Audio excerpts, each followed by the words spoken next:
I'm Han Sen, an unevolved human, currently being hunted by a group of ruthless individuals, simply because I've become their target. Why are they chasing me?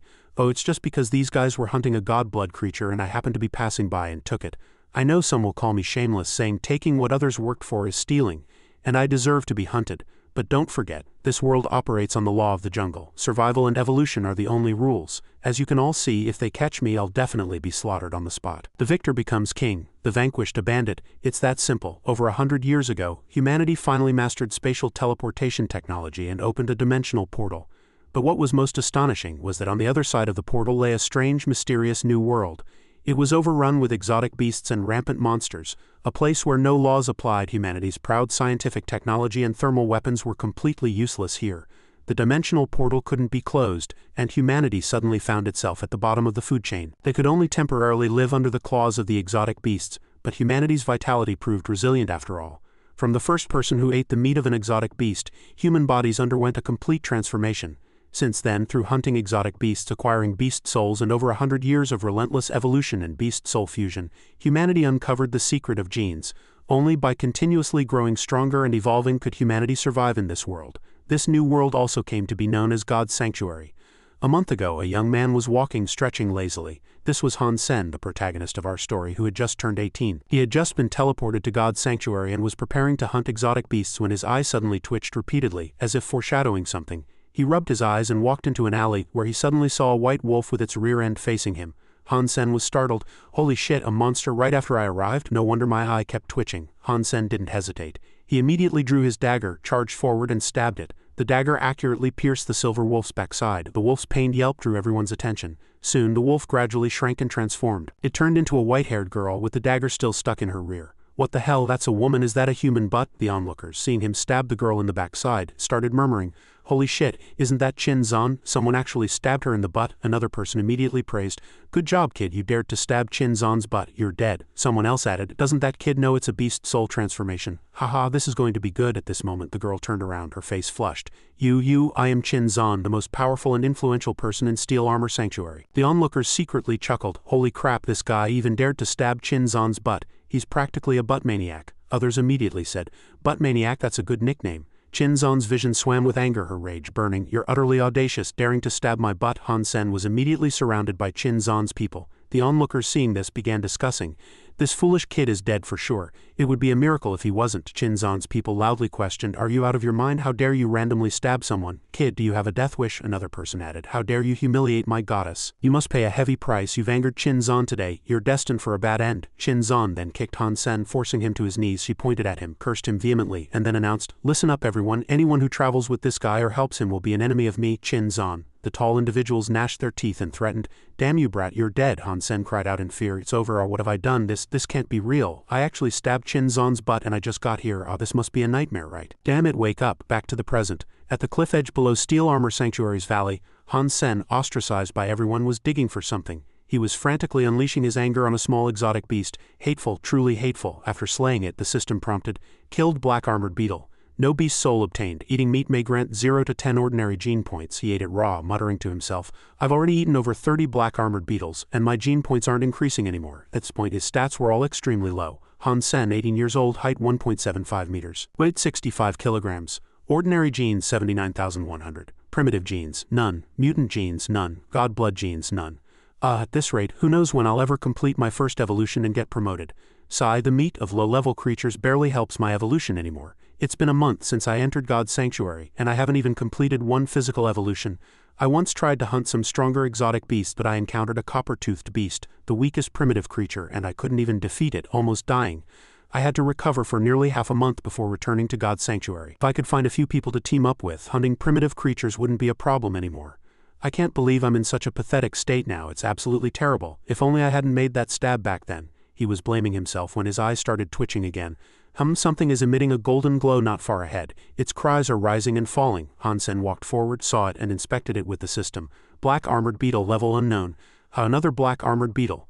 No, why is it golden? HMPH, is it crawling towards me? Han Sen showed no fear, rushing forward quickly, afraid the prey would escape. He easily pierced it with a single stab. The system immediately popped up a notification. Killed god blood black armored beetle. Obtained god blood beast soul. Eating meat may randomly grant 0 to 10 god blood gene points. Han Sen exclaimed in astonishment. What? Wow, a god blood creature and a god blood beast soul, how is that possible? Due to their rarity, exotic creatures are categorized into 4 ranks: ordinary, primitive, mutant, and god blood. God blood rank is the most difficult to obtain among them. Han Sen couldn't contain his joy. A god blood beast soul? I don't think many people in Steel Armor Sanctuary even have one. I'm going to strike it rich this time. What kind of beast soul is this? I need to check the detailed information. The beast soul information showed it was an armor type. I need to fuse with it to see. I can't believe my wish actually came true. Soon Han Sen summoned the beast soul. The beast soul armor then began to merge with Han Sen's body, covering him completely like liquid. Soon its complete form appeared. Haha, this feels great, comfortable, and full of power. As expected of a god blood beast soul transformation armor, it's many times more magnificent than the spiky armors I usually see. People used to be incredibly envious of anyone wearing the ugly armor transformed from a primitive beast soul. I really didn't expect this. Hee hee. He then walked up to a large rock ready to test his strength. Han Sen threw a punch, easily shattering the large rock. Wow, this power is incredible. I can't believe I'd ever owned god blood beast soul armor. Hee hee, I can finally turn things around. Back in his home in Steel Armor Sanctuary, Han Sen had already used the god blood black armored beetle's corpse to make soup. After eating for a while he sighed, although worried he couldn't waste this pot of soup. Eating the god blood meat only gave me 7 god blood gene points before. Drinking this soup should add a bit more. But I also pulled out this other thing from inside that god blood black armored beetle. I don't know what it is. What he took out was a very shiny round crystal. He thought, it's really strange. No matter how I look at it, it seems like part of the black armored beetle's body. At that moment an exotic beast in a cage behind him also saw the crystal. Soon it snatched the crystal from Han Sen's hand, startling him. Holy crap, what was that? The gecko, after stealing the crystal, immediately swallowed it. Han Sen angrily cursed, damn you, you swallowed it, spit it out now. Why isn't it moving? Is it dead? Suddenly a green ethereal power erupted from the gecko, and it began to grow larger. The cage was about to burst from its expansion. Ah, what? Immediately after, the exotic beast lunged at Han Sen, trying to bite him. Han Sen quickly drew his dagger and plunged it into the gecko beast's abdomen. It immediately fell to the ground dead. Han Sen was still gasping for breath. Shaken, the system then prompted, killed primitive green-scaled beast, no beast soul obtained. Eating meat may randomly grant 0 to 10 primitive gene points. Seeing this, he was very confused. Why is it primitive grade? A green-scaled beast should be ordinary grade. Did that crystal help it evolve? He then dug out the crystal. Could the previous black armored beetle have also evolved to god blood grade because of this crystal? I wonder if this crystal can help other creatures evolve into god blood grade. Thinking this, Han Sen happily kissed the crystal.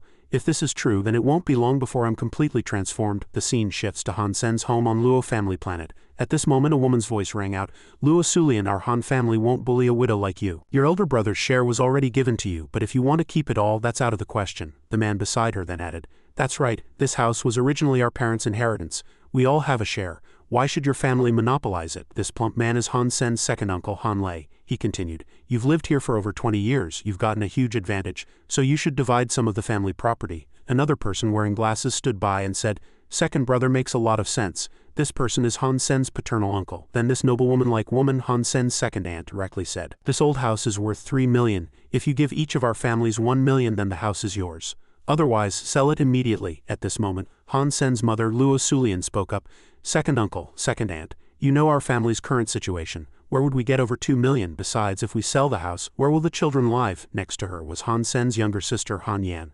Han Lei said dismissively, are you the only family having difficulties? Han Sen and Han Yan are only attending compulsory education. My Han Hao goes to a private school and the annual tuition alone has turned my hair gray with worry. HMPH, nothing you say matters. You have 1 month, either give us the money or sell the house and divide the money among our families.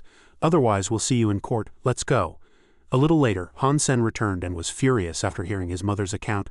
What? They still have the nerve to come here and demand the house? HMPH, didn't Dad help them when they owed over 10 million? The Starry Sky Group wanted to acquire our family's company. If Dad hadn't stood up for everyone and argued with the Starry Sky Group, falling out with them, how would he have died under such mysterious circumstances? Luo Sulian and Han Yan tearfully hugged each other.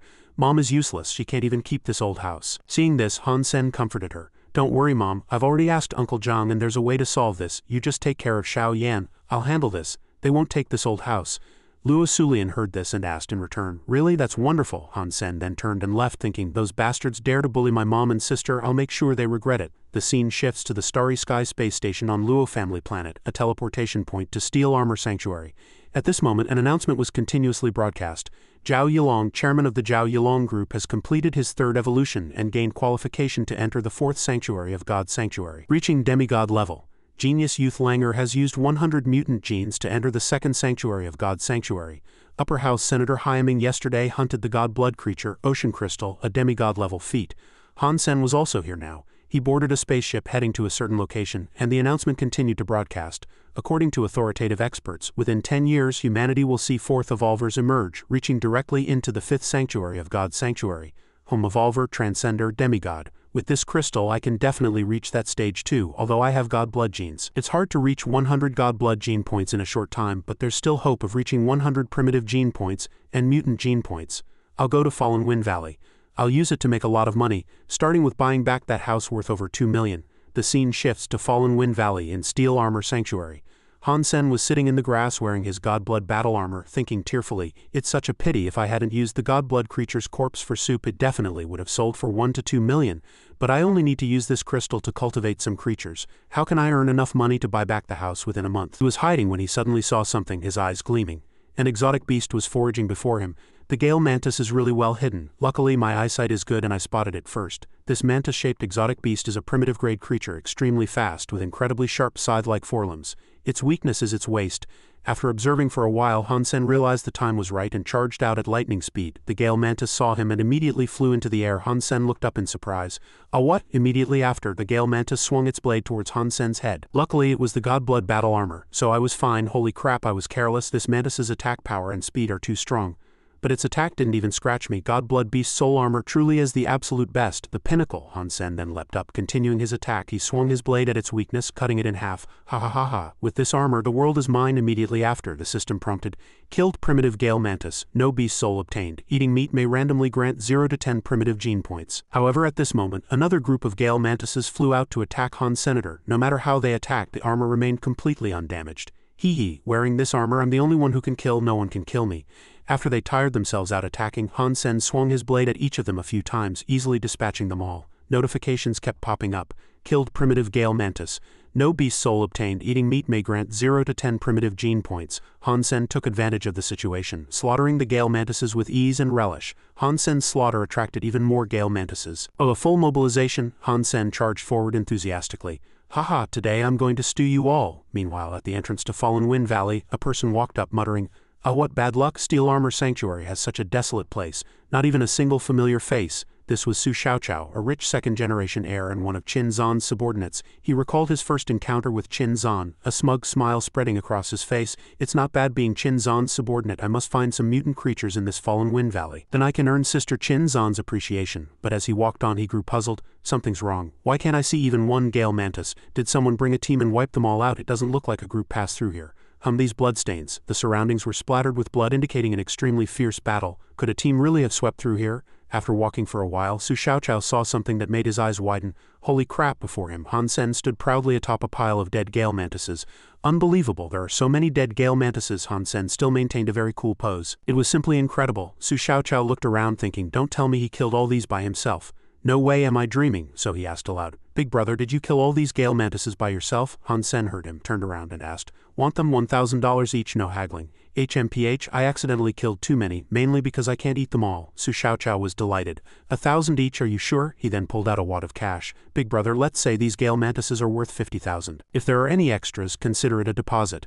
I'm willing to pay higher prices for good stuff in the future. Han Sen took the money and said, so you're a rich kid, huh? Tell me your name and room number and I'll find you if I have anything good.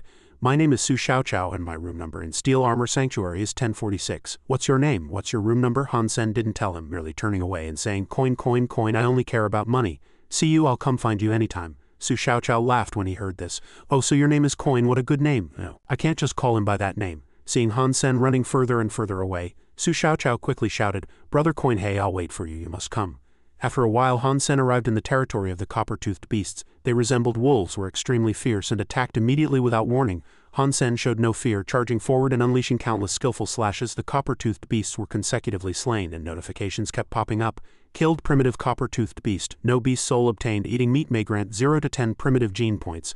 Han Sen had deliberately left one copper-toothed beast alive. He had accidentally killed all the Gale mantises earlier. To cultivate it with the crystal, it was better to leave one alive this time. Entering deeper, he killed another copper-toothed beast, and the system immediately prompted, obtain beast soul. Eating meat may grant 0 to 10 primitive gene points. Haha, I finally got the popular copper-toothed beast soul, it seems I should study them carefully. He then summoned the copper-toothed beast soul, which transformed into a sharp battle spear. Han Sen tried repeatedly thrusting it forward, piercing a tree root with a single strike. Haha, double surprise. The scene shifts to the main gate of Steel Armor Sanctuary. Han Sen had returned carrying a live copper-toothed beast on his back as a group of mounted individuals charged towards him. Onlookers seeing this began to whisper, "Look, isn't that Shenxianzi's team? So many people out on another expedition." Shenxianzi, one of Qin Zan's admirers, stopped as he passed Han's senator. He snorted coldly, then brutally whipped Han Sen, causing him great pain. "HMPH, this damned guy," then he shouted. "Who is so audacious? Who dared to sell a primitive creature to you?" The whip left Han Sen's shoulder bleeding. Why is this mad dog biting randomly?" the onlookers whispered. "Hey, do you know that crazy guy who stabbed Qin Zan in the butt? Shenxianzi is one of Qin Zan's suitors, so that guy is definitely in for it." Another person replied, "I know who would dare to approach that butt maniac. That's practically declaring war on Shenxianzi." Shenxianzi pointed at Han Sen and furiously scolded, "If I catch whoever dared to sell you something like this, they're dead." With that, he led his companions off to hunt exotic beasts. As one of them passed, he glanced at Han Sen and said, "But Maniac, you're lucky. We're in a hurry to go somewhere else, otherwise I'd really make you suffer." This person was Luo Tianyang, Shenxianzi's disciple. Han Sen clutched his wound, cursing inwardly, "These bastards, it seems I need to quickly use that crystal to improve my combat skills. You guys just wait and see. Revenge is a dish best served cold." 3 days later, in Han Sen's room in Steel Armor Sanctuary, he looked at the copper-toothed beast and said, "It's completely bronze-colored like a bronze statue. That's a mutant copper-toothed beast. This copper-toothed beast's fur only has a slight bronze sheen. But it's only a far cry from a mutant copper-toothed beast. It seems that evolving from a primitive creature to a mutant creature isn't as simple as ordinary creatures evolving to primitive ones. One day certainly isn't enough. I can only sit and wait now, but waiting like this is too much of a waste of time. Since that's the case, I'll go hunt some primitive creatures for money, and I can also eat some to strengthen my primitive genes." Just as he was looking at the money, voices came from outside. Han Sen peeked out and heard someone say, "Go to Wind Valley quickly and see what's happening. Have many people died?" "What, you don't know? The 3 major overlord alliances of Steel Armor Sanctuary are hunting a god-blood creature. Hurry, maybe you can pick up some scraps." Han Sen thought to himself, 3 major overlords, the god-blood creature on Twilight Slope? Han Sen no longer hesitated, running at top speed through the mountains leading to Twilight Slope in his god-blood battle armor. "Phew, finally here. I hope I'm not too late." He looked down to see a group of people engaged in fierce combat, with smoke filling the air. Qin Zan was leading a team to attack. Shenxianzi was also there, ordering, "Don't let your guard down." Everyone charged forward to pursue the god-blood creature. In front, a centaur-shaped god-blood creature wielded a battle axe wherever it went. Shenxianzi and Qin Zan's forces were scattered. Observing the incredibly intense battle, Han Sen exclaimed, "This one is too strong, it's deadly." The god-blood exotic beast charged forward, swinging its battle axe at Shenxianzi's head. He quickly jumped off his mount to evade, causing his mount to be cleaved to death on the spot. Qin Zan was also shocked to see the mount smashed to pieces by a single axe blow. Shenxianzi roared in anger, "Damn it, my mount, you'll pay for this." Han Sen merely observed from a distance, commenting, "Are god-blood creatures really that strong?" Over there, the god-blood creature continued to wreak havoc, people falling like mown wheat. Afterwards, everyone simultaneously shot arrows at the god-blood creature. It angrily swung its battle axe again, pulverizing several approaching individuals. Too terrifying. This is the power of a god-blood creature, completely incomparable to the black-armored beetle I killed. The god-blood creature continued to cleave away, sending fragments of corpses flying everywhere. Everyone still fearlessly surrounded it. "Damn it, it's trying to escape. Stop it quickly." At this moment, Shenxianzi prepared to act, beginning to summon his beast soul. "Damn it, it's almost dead and still trying to escape." Soon, under the gazes of Qin Zan and a certain individual, the god-blood beast soul, poisonous violent winged bee, was brought out. Is this a god-blood level beast soul? Currently, there are no more than 10 god-blood beast souls in Steel Armor Sanctuary. His is a one-time use. Immediately after, Shenxianzi also raised his god-blood arrow, ready to shoot. "Monster, taste my arrow." Soon an arrow sliced through the air, aimed directly at the god-blood creature. It sensed the danger, quickly glancing as the arrow swiftly flew, piercing the god-blood creature's body. It rapidly collapsed, its body trembling, looking as if it was about to die. HMPH, you dared to kill my mount, Shenxianzi's mount. You are dead.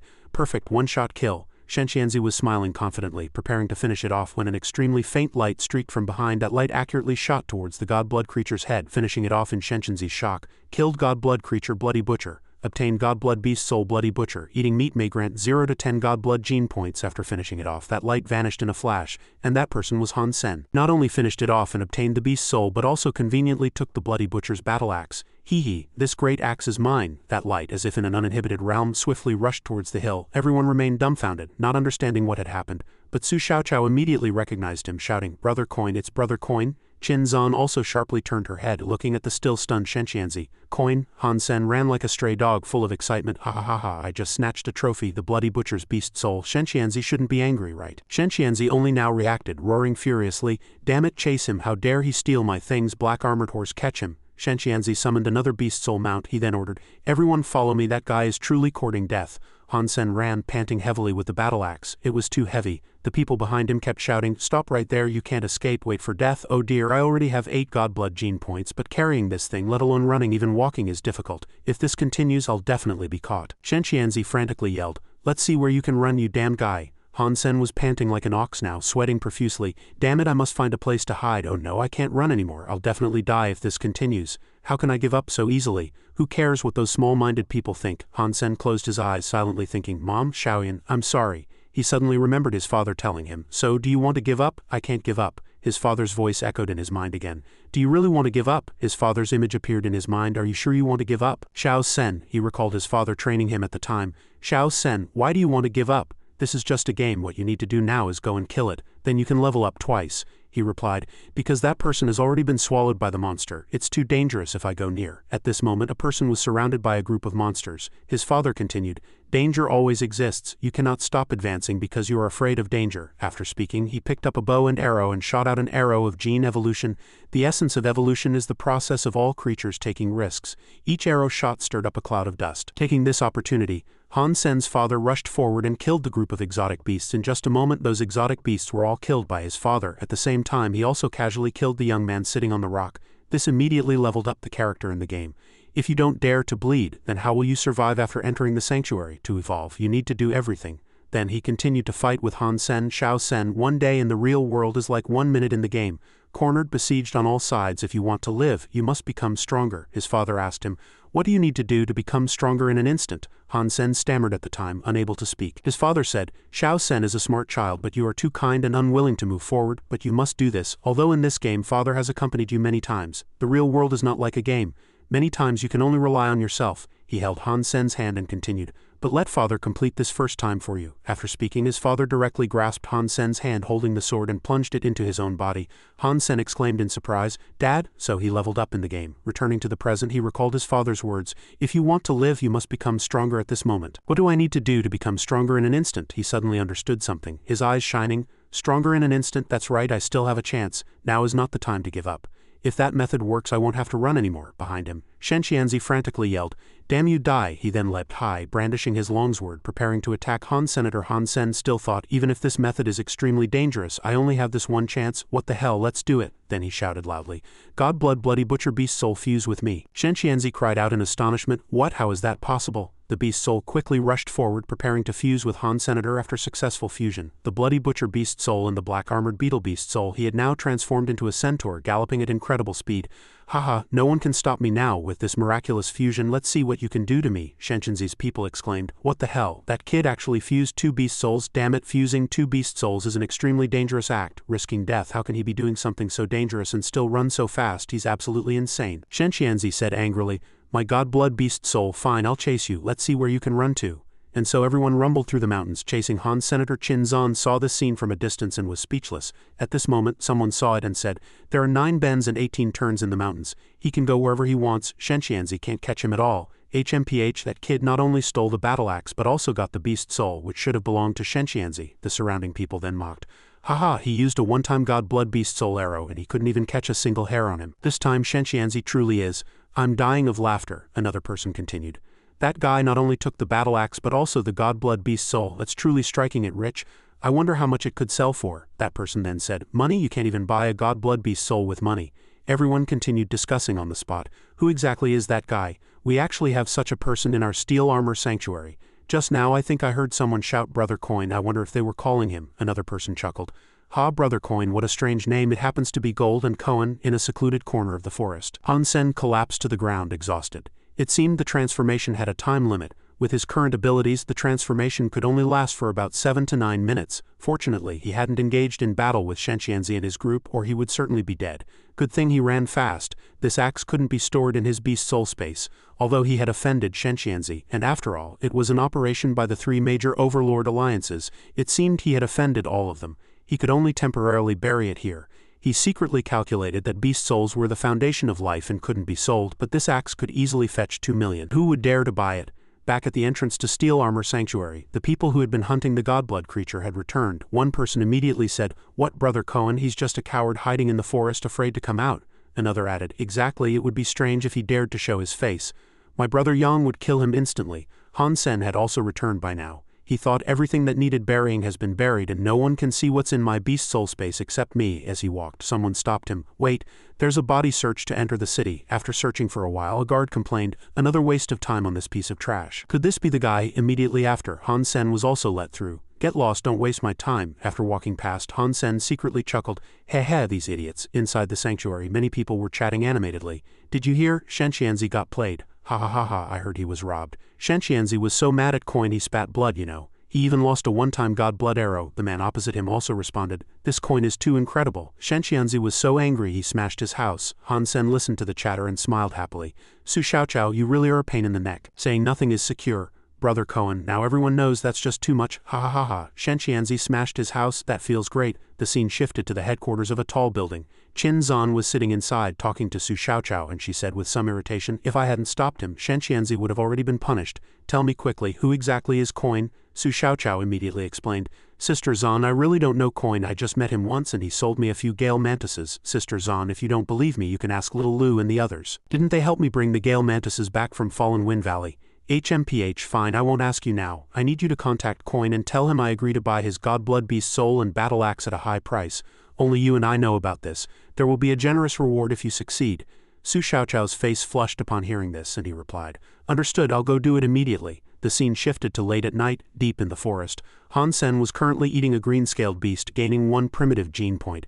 HMPH Shen Qianzi has already put a hefty bounty on me. To be honest, I really want to sell myself to get that money. Looking at his stats panel, ordinary genes, 91 primitive genes, 10 mutant genes, none god blood genes, 8. At this moment a head emerged from beneath the pond in front of him.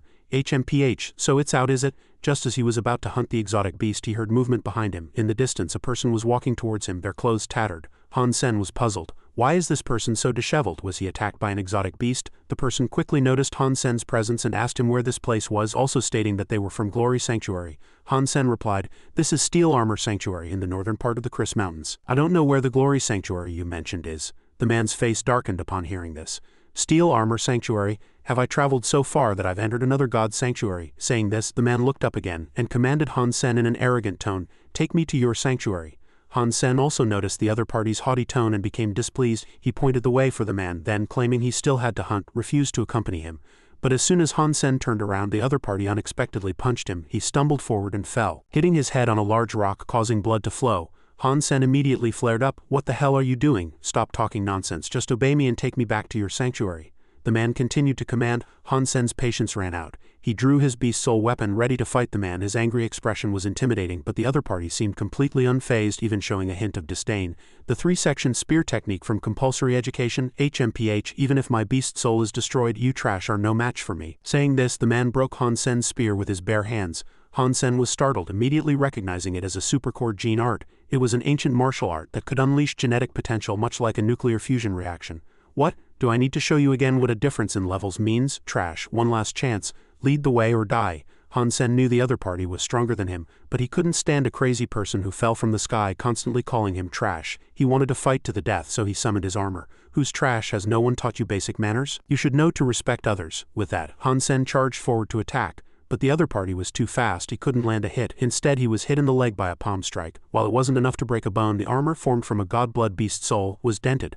Han Sen was extremely surprised. He had encountered countless exotic beasts while wearing this armor, but none had been able to scratch it in the slightest. This person's strength was far beyond ordinary standards. As for the other party, he also seemed surprised that Han Sen's armor could block his ice muscle jade bone art, and thus easily guessed it was god blood beast soul armor. Having just lost his own beast soul, encountering Han Sen was like grasping a lifeline. So he threatened, hand over your god blood armor quickly and I'll spare your life. Han Sen wasn't stupid. This was a heaven-sent opportunity. How could he willingly give it away? So Han Sen attacked again. This time he chose to kick downwards from a height, but unfortunately the other party blocked it, even grabbing his leg and violently slamming Han Sen to the ground. Trash is trash. If you don't hand over the god blood beast soul armor, you're still just trash. He insulted Han Sen while grabbing his neck and repeatedly smashing Han Sen's face into the ground. Han Sen was in excruciating pain, but his will to fight remained strong. He violently elbowed backward, and this time the other party didn't manage to dodge. Han Sen's elbow struck the other party's chest, immediately making him spit blood. Today I'm going to cripple you, Han Sen roared. Then he fused with the bloody butcher beast soul again. Before the other party could react, Han Sen knocked him to the ground. Now he completely had the upper hand. Han Sen relentlessly hammered the other party's body, asking with each punch, "Who's trash now? Who exactly is trash?" The man was beaten black and blue, constantly begging for mercy, but Han Sen had no intention of stopping. Not until the bloody butcher beast soul's effect wore off was the man's body covered in blood and utterly gruesome. Han Sen calmed down a bit, his body beginning to tremble, not from fear but because it was his first time taking a human life. However, if he hadn't done so, he would be the one dead today. The other person's supercore gene art was indeed too terrifying. After calming down, Han Sen reached towards the man's body. His body couldn't have been more miserable. Han Sen carefully searched him, wanting to know if there was anything valuable left. Sure enough, Han Sen found a suspicious item, a memory chip. That memory chip was not cheap. Han Sen returned to his room in Steel Armor Sanctuary and took it out to examine. Surprisingly, it contained the complete ice muscle jade bone art described in very easy-to-understand holographic images. Han Sen was overjoyed. Today was truly a lucky day for him. In the daytime, he snatched Shenshinzi's bloody butcher beast soul. At night, he obtained a high-level supercore gene art from that stranger. He had originally planned to buy a supercore gene art after earning money, but now he had saved a large sum. So Han Sen began to learn the ice muscle jade bone art. The more he practiced, the more profound he found it to be. Approximately 3 days later, Han Sen already felt his body growing colder but also stronger, and even his skin had become much smoother. His current body temperature was a full 2 degrees lower than an ordinary person's. This must be a characteristic of the ice muscle jade bone art. Just then, Han Sen's phone rang. It was Zhang Dangfeng. "Han Sen, long time no see, let's go hang out for a bit. Han Hao and Shui Shi are coming too." Hearing the name Han Hao, Han Sen immediately agreed. Han Hao was Han Lei's son, his cousin. Although Shenxianzi and his group were hunting him everywhere, no one knew Han Sen was coin, so going out shouldn't be a problem. Not long after, Zhang Dangfeng drove to pick up Han Senator along the way. Han Hao kept boasting to Shui Shi about the battle between Shenxianzi and Coin, constantly praising how cool Coin was. Han Sen was caught between laughter and tears. If Han Hao knew that brother Coin, whom he had just been extolling, was his own cousin, he would surely freeze up and stop praising him in front of a girl. However, Han Sen also didn't want Han Hao to be sent to Steel Armor Sanctuary, because family issues were still difficult to resolve. Ever since his father's death, his relatives had looked down on and even humiliated his family. Han Sen hadn't intended to be close to them, but now their son was here too, which was awkward. "Fatty, where are we going?" Han Sen asked, a little impatient, seeing that Zhang Dangfeng was still driving. "We're almost there. Look ahead. They're going to the Starry Sky Martial Arts Arena." It turned out Zhang Dangfeng wanted to watch boxing. Today there's a match with Tang Zhenlu. This person ranked 5th in God's Sanctuary last year and has left his name on the Divine Steel. In recent years, the number 1 on Steel Armor Sanctuary's martial arts steel has always been Qin Zan, but her name hasn't appeared on the Divine Steel yet. Zhang Dangfeng was chattering away, and beneath the ring, Tang Zhenlu had already brought out his beast soul. It was the God-blood beast soul Raging Fiend. Zhang Dangfeng kept exclaiming in admiration, his eyes and tone filled with envy. "If I also had a beast soul like that, my life wouldn't be in vain." Unlike his excitement, Han Hao was unusually calm. "What's that beast soul?" "I think Tang Zhenlu's Raging Fiend beast soul isn't even half as good as Brother Coin's God-blood beast soul." Zhang Dangfeng snorted, then gave Han Hao a look of disdain. "I don't know whether Brother Coin is strong or not, but his beast soul was stolen from someone else. He's no hero. How can such a despicable person be compared to Tang Zhenlu?" The object of Zhang Dangfeng's disdain was sitting right next to him. Han Sen clearly heard every word he said, and it truly hit home, but he was not wrong. It's just that in those circumstances only an idiot wouldn't steal the bloody butcher beast soul, especially when Shenxianzi was his enemy. It seemed that for now he shouldn't tell Zhang Dangfeng that he was Coin, to avoid unnecessary arguments. Half a month later, Han Sen continued to hunt while also training the copper-toothed beast. As he expected, it had evolved into a mutant copper-toothed beast. Although he really wanted to eat it to increase his mutant gene points, he needed money more right now. So Han Sen proactively contacted Su Xiaoqiao. That night, the two met in Fallen Wind Valley. Su Xiaoqiao bought the mutant copper-toothed beast meat for 2 million. Taking this opportunity, Su Xiaoqiao also told Han Sen that Qin Zan wanted to buy the bloody butcher beast soul and the golden double-bladed axe. He wasn't surprised, merely telling Su Xiaoqiao to go back and inform Qin Zan that if she could offer a satisfactory price he would sell. After the transaction, Han Sen continued hunting. This time his target was the poison star scorpions in the bottomless pit. These were highly venomous exotic beasts. Fortunately, Han Sen had the black armored beetle armor, so they couldn't harm him. After clearing out the bottomless pit, Han Sen was carrying a sack full of poison star scorpions ready to leave. But before reaching the cave entrance, Han Sen heard someone call his name. "Brother Qi, is that you?" The light ahead gradually became clearer. The person sitting there was none other than Qin Zan. Han Sen thought she had come to settle scores with him, so he pretended not to hear and walked straight past. But at this moment, Qin Zan called out to him again, asking him to take her with him. Only then did Han Sen notice that Qin Zan's ankle was injured, and he also realized that Qin Zan didn't know he was the guy who had poked her butt not long ago. With his impenetrable armor, he didn't have to worry about being discovered at all. Since that was the case, Han Sen wanted to seize this opportunity to gain some benefits for himself. He sat next to Qin Zan, pretending to examine her injury, then asked, "You seem to have been poisoned by a poison star scorpion. How did this happen? You're clearly very strong." A poison star scorpion ambushed me when my dragon saliva fragrance was almost used up, Qin said as a dagger appeared in her hand. Han Sen recognized this weapon. It was transformed from the god blood beast soul poison heart butterfly. Don't think about taking advantage of me, your armor won't block this thing either. Han Sen had only intended to tease this woman, but he didn't expect her to see through his wicked thoughts and be so vigilant. Don't misunderstand, I have no other intentions. Didn't you ask me to take you with me? Han Sen quickly waved his hands, looking as if he had been wronged.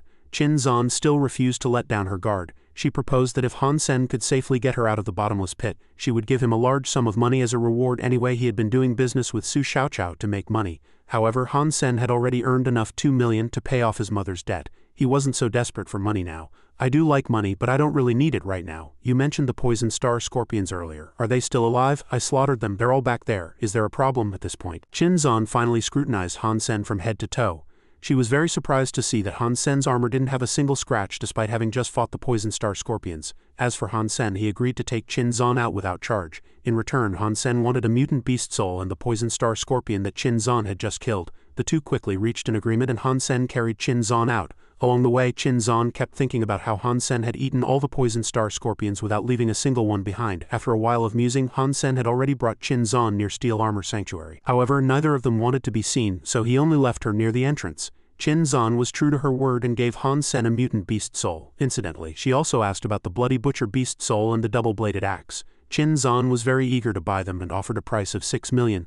Han Sen was satisfied and immediately agreed as he couldn't use the axe anyway. Alright, then go prepare the money. I'll tell you the time and place through Su Xiaoqiao. After taking off his armor, Han Sen returned to Steel Armor Sanctuary with his spoils. As soon as he entered, he ran into Han Hao, but Han Hao pretended not to know his cousin. Only after Han Hao's friends left did he pull Han Sen into a corner. It turned out that Han Hao's attitude was because he had heard that Han Sen had inadvertently provoked the two hornets' nests of Qin and Shenxianzi, so he didn't want outsiders to know they were cousins. My path has just begun, I don't want to be hindered by you. Alright, I'll keep my mouth shut. In this sanctuary we don't know each other. Han Sen dropped these words and left. A few days prior, he was still struggling with how to face this cousin. But if Han Hao had now chosen to look down on Han Sen like his parents, then Han Sen had nothing to worry about. Han Sen returned to his room. Now with enough money, his life could finally improve. Han Sen longed to share this joy with his mother and sister, so the next day he went home and took them out. Han Sen even spared no expense in taking Han Yan to eat jadeite ice cream, an expensive treat he couldn't have imagined not long ago. The ice cream shop was crowded and Han Sen wanted to take his mother and sister to the second floor. But they were stopped by a clerk. This was because the second floor was only open to those with privileges and nobility.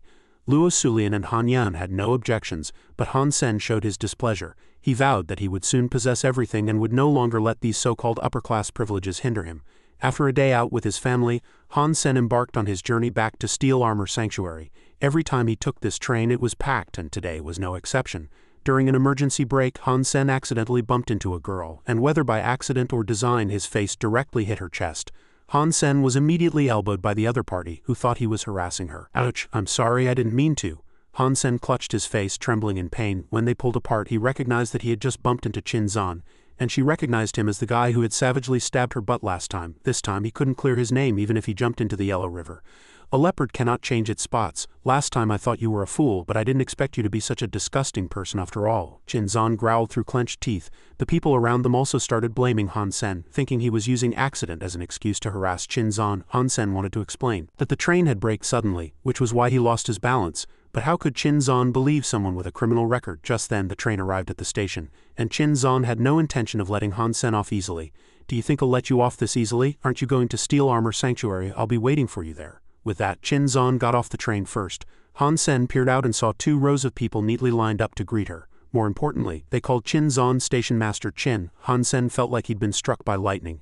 If Qin was the station master of this teleportation station, then she could easily know when he entered and exited the station, and track his movements. Han Sen clutched his head and sighed, constantly complaining about his bad luck. Then he began to think about how to guard against Qin.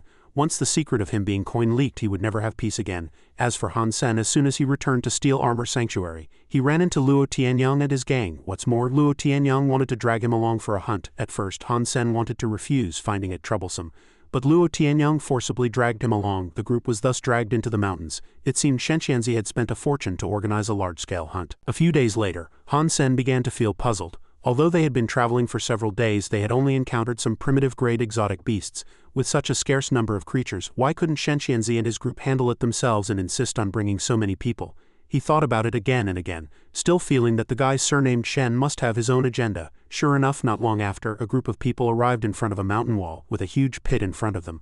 Luo Tianyang sent the mercenaries to scout ahead, and Han Sen, the guy labeled as the butt stabber, was one of them. Han Sen reluctantly entered the deepest part of the mountain, which just by listening sounded dangerous. He really didn't know what Shenxianzi was trying to do. However, Han Sen and a few mercenaries eventually had to go ahead and clear the path. The pit was bottomless and they walked for a long time without seeing the end. The person walking in front holding a torch originally wanted to move slowly. As he had a premonition of danger ahead, unexpectedly, Luo Tianyang behind him kept whipping them, beating and cursing. "Why are you walking so slowly like a bunch of wimps? Hurry up, don't you want the bounty?" Under Luo Tianyang's urging, the team's speed increased slightly. They arrived at a large river with no path to cross. Luo Tianyang then threw out a few items. As soon as they touched the water, they transformed into several large hovercrafts. Han Sen felt that they had prepared these in advance, wondering what awaited them on the other side. What was even stranger was that Shenxianzi and his group didn't get on the boats. Just as he was still thinking, the water suddenly began to ripple. From the depths of the water, a huge creature suddenly burst out, causing several hovercrafts to sway. Shenxianzi stood on the bank looking triumphant. "You finally appeared, bloody black-scaled serpent." The appearance of the bloody black-scaled serpent claimed several lives. Han Sen immediately understood that that bastard Shenxianzi had ill intentions. He was clearly using them as bait to lure the exotic beast. The other hovercrafts that hadn't overturned immediately turned around and fled. But Shenxianzi stood on the bank, drew his sword and swung it, simultaneously blocking their escape route. "A bunch of useless trash trying to run with the money? Who dares to run? I'll chop them down," he roared loudly.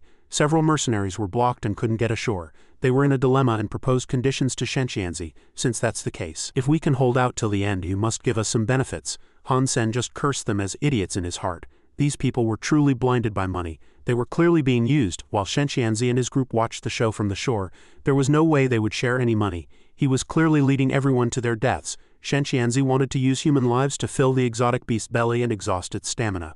Then they could safely cross the river. Han Sen despised this person to the extreme. He had just risen to prominence and couldn't lose his life over such trivial matters. Han Sen tried to paddle quickly, but he still couldn't match the speed of the bloody black-scaled serpent. Soon his hovercraft was overturned by it. The moment he fell into the water, Han Sen donned his black armored beetle armor. He couldn't do this earlier because he thought his coin identity would be exposed, but once in the water it was perfectly fine. Han Sen swam quickly like a speedboat while others weren't so lucky. There were originally 34 people, now only 7 were left barely alive. Luo Tianyang saw this scene and showed a satisfied smile. "TNC, that bloody black-scaled serpent seems to have eaten its fill. Now we should be relatively safe crossing the river." They showed no shame for their horrifying actions. A group of people began to cross the river. On the other side, Shenxianzi found what he needed, god-blood creature eggs, and there were 2 of them. He couldn't stop smiling at the thought of his god-blood gene points about to increase rapidly. They wanted to take the snake eggs and leave quickly, but how could the bloody black-scaled serpent easily allow humans to touch its children? It surged out from the river bottom again, and Shenxianzi drew his sword and charged forward. Luo Tianyang and the other disciples also immediately rushed up to provide cover. Throwing 2 unlucky mercenaries into the monster's mouth before escaping, Shenxianzi thought it was over here, but unexpectedly, on his escape route he was blocked again by Han Sen to be precise. Han Sen, in his coin identity, blocked him. Shenxianzi was holding the god-blood creature eggs. His eyes narrowed with joy. He was caught off guard and ambushed, a punch sending him reeling. Han Sen took the 2 eggs and fled. Shenxianzi was once again intercepted by Han Sen but could only curse loudly, while on Han Sen's side he was incredibly happy because although he had luckily escaped from the mouth of the river monster, he never expected to get such good things. However, while escaping, Han Sen was blocked by the large snake. It seemed that the bloody black-scaled serpent wasn't the only one. In front were monsters, and behind him Shenxianzi and his group were hot on his heels. Han Sen was once again pushed to a dead end, and an evil thought suddenly sprouted in his mind. Han Sen forcefully crushed 1 egg, then threw it to Shenxianzi.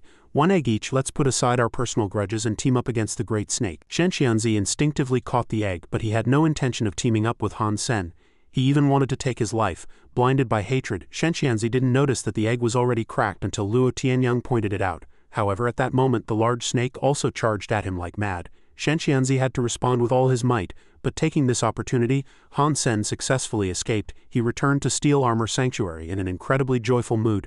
Coin had actually stolen 2 god-blood beast soul eggs from Shenxianzi. It was obvious how angry he must be now, after eating that egg. Han Sen's god-blood gene points had increased to 13 and he was now very powerful. But as soon as he stepped into Steel Armor Sanctuary, Han Sen had to face the next problem, Qin Zan. "They sure are capable, disappearing for half a month. Do you think I'll let you off?" Unwittingly following Shenxianzi and his group for nearly 2 weeks, Han Sen had completely forgotten about his agreement with Qin Zan to settle accounts in the sanctuary. Seeing Qin Zan, Han Sen's face turned pale. He thought Qin Zan would scold and hit him in front of everyone again, but he didn't expect this woman to be quite the gentleman. Qin Zan took Han Sen to the combat room. Here, the two would engage in a one-on-one battle. If Han Sen won, Qin Zan promised never to bother him again. But Han Sen felt this bet was clearly not worth it. Qin Zan's godblood gene points were almost maxed out, and she had trained in the army for so long. She also had countless high-level beast souls. Making him fight her would be like asking him to surrender.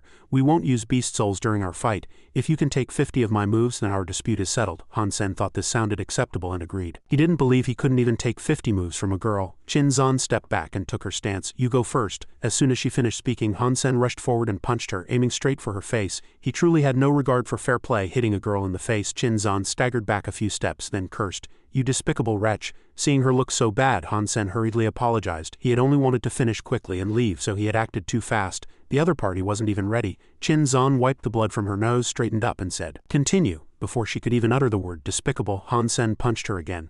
This time he was certainly not unintentional. Of course, he had to seize such a good opportunity. Qin Zan's anger reached its peak. She charged at Han Sen and began punching and kicking. Someone trained in the army indeed had extraordinary strength. And having been sneak attacked twice by Han Sen earlier only infuriated Qin Zan more. She beat Han Sen until he was crying and admitting his mistakes. In the end, Han Sen took all 50 of Qin Zan's proposed moves safely. She showed no mercy at all, so when he returned, his face was red and swollen. It was also this match that made Han Sen realize his strength was still equivalent to an ant's. It seemed he still had to train hard to become stronger. As for Qin Zan, after getting her revenge, her mood improved. However, Qin Zan kept thinking about those two punches. After showering, she went to watch the match recording. In her opinion, Han Sen's boxing and close combat skills were indeed very poor. But the two punches he unleashed completely surprised Qin Zan. Han Sen acted without hesitation at the time, as if he had turned into an assassin, throwing every punch with full force. This made Qin Zan completely unable to connect him with the usual foolish and ignorant Han Sen. Always pretending, then suddenly a killing blow. He was just a recently graduated student. How could he be an assassin? Was his skill innate talent, or was it trained? Qin Zan was very curious, but no matter what in her eyes, Han Sen was still a person of extremely poor character, a man who harassed women. And Qin Zan swore she would never forgive him. After a night's sleep, Han Sen decided to attend a remedial class. He went to the teaching center. It was divided into elementary, intermediate, advanced, and special courses. There were boxing, weapons, soft martial arts, and even supercore gene arts could be taught. Han Sen thought for a while, then decided to enroll in the ghost possession class. The center owner looked at him for a while, then asked with doubt, "This isn't an ordinary advanced martial arts course.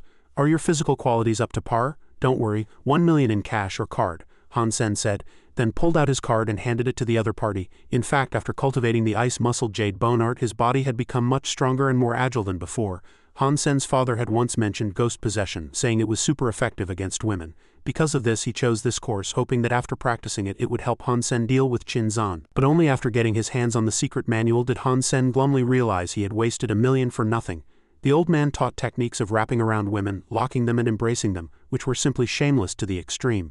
If Han Sen used this on Qin Zan, it would only make her think he was a disgusting pervert. However, 1 million was no small sum, so Han Sen still decided to learn this stuff. "Qin Zan, you'd better not provoke me again in the future, otherwise I'll definitely use you for practice."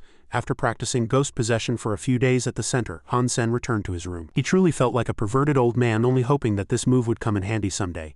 Han Sen was in a terrible mood, but seeing that the copper-toothed beast had evolved to mutant grade, he cheered up again. He would continue to raise it until it became a god-blood grade copper-toothed beast. Furthermore, Shenxianzi and his gang had given up searching for coin, seemingly lacking clues. This was excellent news for Han Sen, allowing him more freedom. After everything settled, he began to study the mutant beast soul he had received from Qin Zan. However, this beast soul seemed much smaller than he had imagined. Usually beast souls take the form of combat weapons, but the beast soul Qin Zan gave Han Sen was a pet. More importantly, this black cat was tiny, and it was unclear if it had any combat ability. Han Sen wanted to test it, so he let the three-eyed black cat go after the triangle-scaled beast in front of them. His pet also charged excitedly, but before it could even attack, it was batted back by the triangle-scaled beast. The test failed. Clearly, despite being a mutant pet, it was utterly useless. In fact, it only meowed and acted spoiled. Han Sen felt Qin Zan had played a trick on him, but now was not the time to dwell on it. He would have to rely on himself for today's hunt again. In the following days, Han Sen continued to hunt. Of course, he still had to do it himself, because that three-eyed mutant black cat was utterly useless. It even ate more than he did, and typically beast souls don't need to eat or drink if injured. They only need to be recalled to the beast soul space for a short rest to heal automatically. However, even though this cat couldn't help with hunting, it was still Han Sen's companion, so he kept it and named it Mao Jun. Han Sen and Mao Jun were still eating freshly roasted exotic beast meat when a tragic cry for help suddenly echoed. It was an evolver who was hunting. As soon as Han Sen saw what was chasing him, he also took off running. The man then desperately pleaded with him, "Brother, don't run, I can give you money. Whatever amount you want, I'll give it." It sounded tempting, but Han Sen wasn't foolish. Chasing the man were stampede beasts, just one would be enough to flatten him. But there was a whole pack. Han Sen ran to a giant rock, nimbly climbed up the vines and landed safely. The man begged him to pull him up. Han Sen also did a good deed and eventually pulled him up with him. Just then the pack of stampede beasts caught up and both of them were panting heavily. Although they had temporarily escaped, they had to wait for the stampede beasts to leave before they could go down. "Brother, what heinous thing did you do to attract 100 stampede beasts in a frantic chase?" The man took out a pack of cigarettes, lit one, and offered it to Han Senator. Han Sen recognized at a glance that the cigarettes were expensive, so the man's identity was unusual. He took a cigarette and started smoking. "I was rushing to a place and my beast soul was destroyed. I was starving, so I caught a small stampede beast. By the way, brother, what should I call you?" Han Sen introduced himself, and the man also introduced himself as Lin Beifeng, then asked how far it was from here to Glory Sanctuary. "If you're asking about Steel Armor Sanctuary, it will take several days to get there. As for Glory Sanctuary, I don't know." Hearing Han Sen's reply, the man seemed very surprised. It appeared he had also entered the territory of another sanctuary. He then reassured Han Sen, saying that once he returned to his own sanctuary he would definitely repay all the money, but until then we'll have to enjoy our time together. Han Sen said, glancing at the stampede beasts which showed no sign of leaving. Lin Beifeng chuckled, then asked Han Sen if he had anything to eat or drink. He had failed his hunt, so he hadn't eaten anything. Han Sen took out a cup of plain water and a piece of dried meat. "Water is 10,000 yuan a cup and dried meat is 10,000 yuan a piece." Lin Beifeng was somewhat surprised by Han Sen's exorbitant prices, but Han Sen felt no guilt as there was demand. Lin Beifeng then awkwardly asked him to keep a tab. He promised to repay him fourfold upon returning to the sanctuary. They stayed on the rock wall, eating and living for several days. The pack of stampede beasts remained like clingy glue, not a single one willing to leave. Lin Beifeng began to lose patience, but Han Sen was the most worried, because his portable food and water supplies would only last a few more days. If the situation continued, he would surely starve to death. He then had an idea, to climb to the top of this mountain and descend from the other side. Han Sen was more agile than Lin Beifeng, so he volunteered to go ahead and scout. "Brother Sen, be careful, don't leave me behind." Han Sen eventually reached the top of the mountain. He never dreamed that his first time using ghost possession would be for climbing a rock face. However, the feeling was quite interesting. But when he climbed up, Han Sen saw a giant egg. He felt a little unnerved. What kind of creature could lay such a massive egg? A creature that could nest in such an isolated place was certainly not simple. It might even be a god-blood exotic beast. Han Sen poked a hole in the eggshell and began to suck. It turned out to be a storm godbird's egg. However, eating only the egg wouldn't grant god-blood genes. He had to eat its meat to increase god-blood genes a little. Han Sen was overjoyed and quickly drank the entire egg before the mother bird returned. Below, the stampede beasts finally dispersed. Lin Beifeng breathed a sigh of relief, and just then, Han Sen also climbed down. Seeing his belly suddenly bulge, Lin Beifeng made a very ignorant remark. "Brother Sen, are you pregnant?" Han Sen was speechless and then recounted his accidental encounter with the storm god bird's egg. He also left a cup for Lin Beifeng. He was already hungry and had found a god-blood creature's egg, so how could he refuse? He drank it all in one gulp. "How was it?" "I wasn't lying, was I? It's a pity I didn't get any god-blood gene points." After finishing the storm godbird egg in the cup, Lin Beifeng grabbed Han Sen's hand and shook it repeatedly. He kept praising him as a good person, even sharing a god-blood exotic beast egg, which was truly touching. Lin Beifeng also repeatedly promised to repay Han Sen double once he returned, whether with money or other things. Seeing his enthusiasm, Han Sen couldn't help but remind him, "Young Master Lin, my reputation in Steel Armor Sanctuary isn't very good. You'd better keep your distance from me." "Who do you think I am?" Lin Beifeng immediately responded. "You saved me and you're an upright person. How could I be so ungrateful? If anyone dares to disrespect you, I'll teach them a lesson." Seeing Lin Beifeng about to pounce on him, Han Sen said, "Never mind, let's settle it when we get back." The two separated, one returning to Steel Armor Sanctuary and the other to Glory Sanctuary.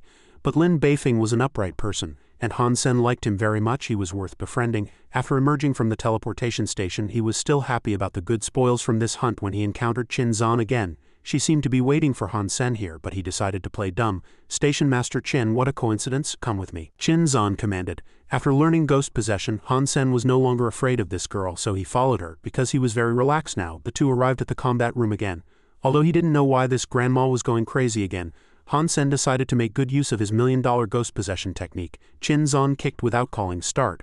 Luckily Han Sen dodged, but he was also very alarmed. "Station Master Qin, why did you strike without calling start?" "Learning from you, aren't I? You always attack when others aren't ready, don't you?" It seemed Qin Zan was determined to teach Han Sen a good lesson this time, but her next kick was caught by him. Qin Zan was held tightly by Han Sen's leg and then slammed violently to the ground. Station Master Qin, does this count as my win? Han Sen asked triumphantly. The ghost possession technique was indeed effective against women as expected. Qin Zan immediately flew into a rage, cursing Han Sen as a shameless bastard. Her anger had surpassed its limit, and she summoned her beast soul. Qin Zan's beast soul was a flaming lion. There was no way Han Sen could defeat it, so he took off running. You're cheating, didn't we agree not to use beast souls? No matter how much he shouted, Qin Zan showed no sign of stopping. Rage seemed capable of overturning the entire steel armor sanctuary. Without a doubt, Han Sen still lost this battle. Although Qin Zan did cheat, he lost to her in physical attributes, close combat skills, and experience. Han Sen had thought he had become much stronger, but when faced with absolute power he was still too weak. As for Qin Zan, she wasn't in a much better mood, because Han Sen had forced her to summon her beast soul, which meant he was much stronger than last time. So for the next few days Qin Zan dragged Han Sen to the combat room every day, although he didn't understand her reasons. Han Sen also enjoyed training with this beautiful lady. At the same time he wanted to improve his combat skills. However, every time after training his whole body ached. Qin Zan was indeed beautiful, but her temper was anything but gentle. Brother Sen, long time no see. After coming out of the combat room today, Han Sen encountered an acquaintance again, Shui Shi, the girl who had gone out with him and Zhang Dongfeng last time.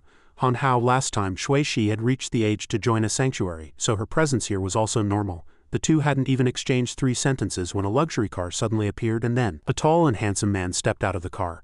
Little sister, didn't I tell you, teleportation should only be used at home. If you use it at the teleportation station, you're bound to be bothered by those idle guys. Seeing her brother mistaking Han Sen for a harasser, Shui Shi quickly explained, "Fourth brother, don't misunderstand, this is Han Sen, he's a friend from my childhood." Han Sen, seeing that the newcomer was Shui Zai's brother, also politely greeted him and extended his hand, but the other party not only refused to shake hands but also dropped a very harsh remark. "People like you are not qualified to be my sister's friend. Don't bother her again, or don't blame me for being impolite." Shui Shi looked a bit awkward seeing her brother's rudeness, and Han Sen being treated like a bug on their first meeting was naturally not pleased either. "Are you talking about me? It seems you didn't listen to what I said," Shui Zai's brother sneered, then suddenly lunged forward. Han Sen realized that the other party was initiating close combat, but ghost possession was the ancestral martial art of close combat. Since learning this, even Qin Zan didn't dare to engage him in close quarters. He didn't expect this kid to just offer himself up. Han Sen skillfully dodged the opponent's kick, then rushed forward and grabbed the guy's collar with both hands. Then he used all his strength to slam the opponent's tall body to the ground. Shui Zai's brother couldn't help but curse. Han Sen, on the other hand, looked very happy. He had thoroughly taught the other party a lesson. "This is just a first meeting between men. You're so tall and strong, you should be fine, right?" After that he didn't linger. Before leaving, Han Sen didn't forget to say goodbye to Shui Shi, suggesting they have dinner together next time. This was originally just a courtesy, but Shui Zai's brother actually took it to heart. Such a special meeting gift, it would be too impolite not to return the favor. "Shui Shi, invite your friend over for dinner in a few days." At this moment, Han Sen had returned to his room in Steel Armor Sanctuary.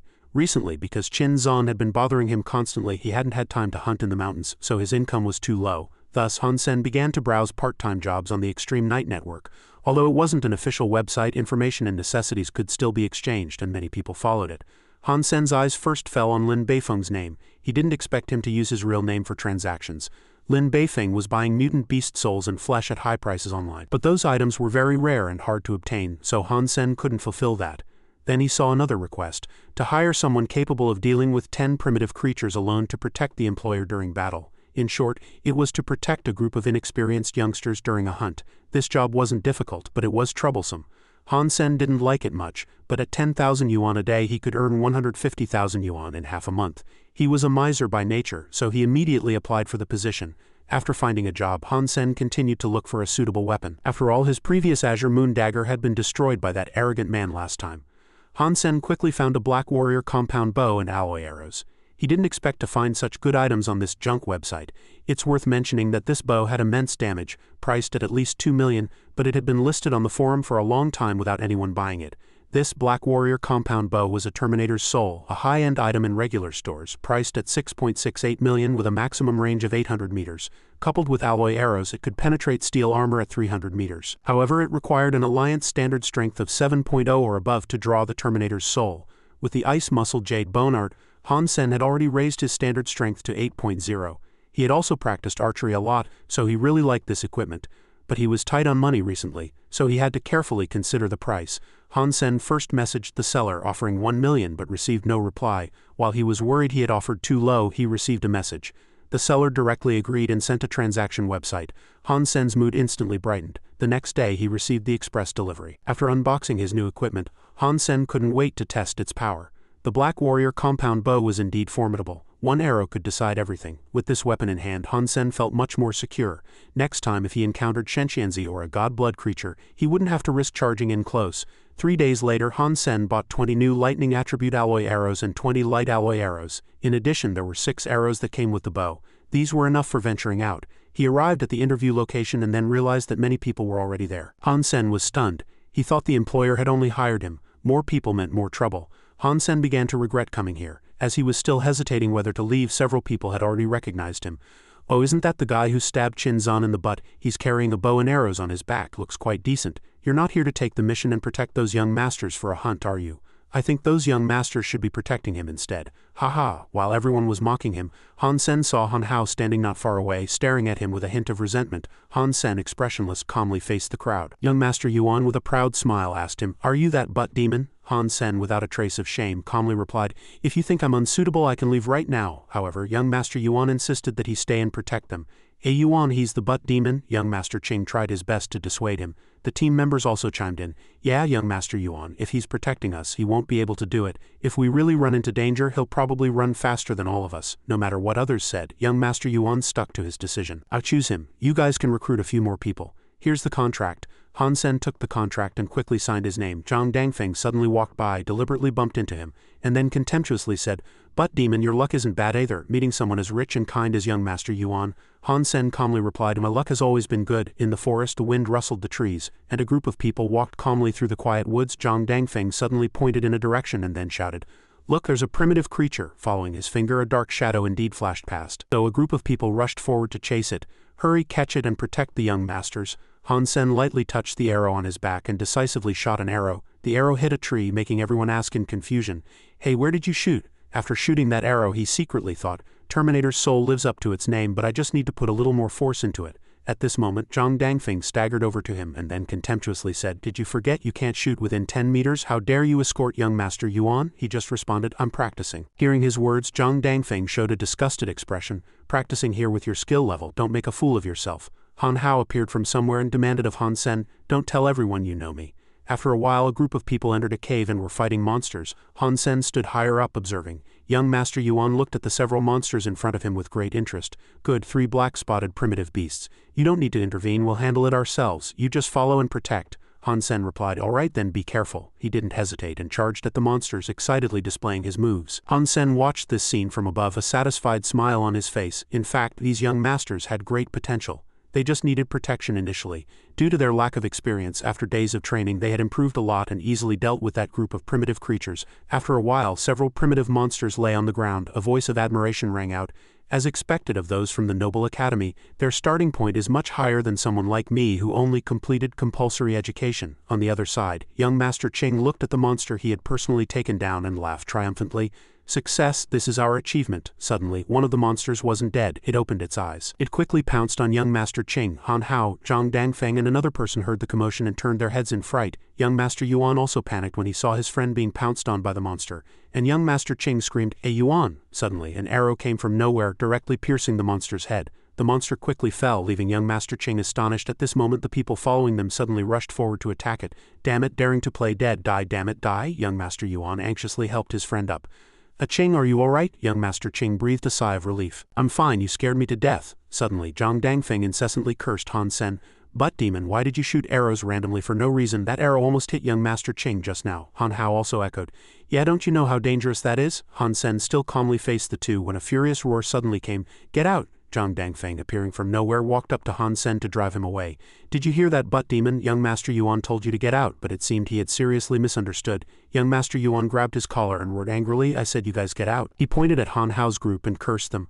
"I paid you to come here to protect our safety. What did all of you do when Qing was in danger just now?" He scolded them without mercy. "You did nothing. Not a single person reacted. Now you're blaming the only one who did his duty.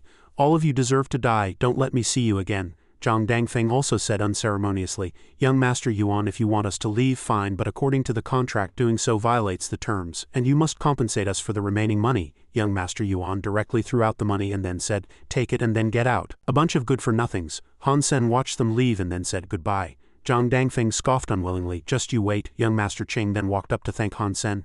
Butt demon, no, thank you for saving me just now, he simply replied. It's nothing as long as you're not hurt. At this moment young Master Yuan's attitude towards him was already much milder than before. On the contract, your name is Han Sen, and anyone who can use the Black Warrior series Terminator's soul bow must have a strength of at least 7.0 Alliance standard. Young Master Ching expressed his envy upon hearing this. 7.0, impressive. Young Master Yuan was a discerning person. He inferred from Han Sen's earlier shot, what I said isn't enough. His strength was close to 8.0 when he first aimed. So he wanted to be friends with Han Sen. Brother Sen, let's be friends. Please take care of me in the future. Han Sen also shook his hand and became friends. Young Master Yuan, you're too modest. You hired me because you recognized the Terminator's soul from the start. He also had some opinions about young Master Yuan in his heart.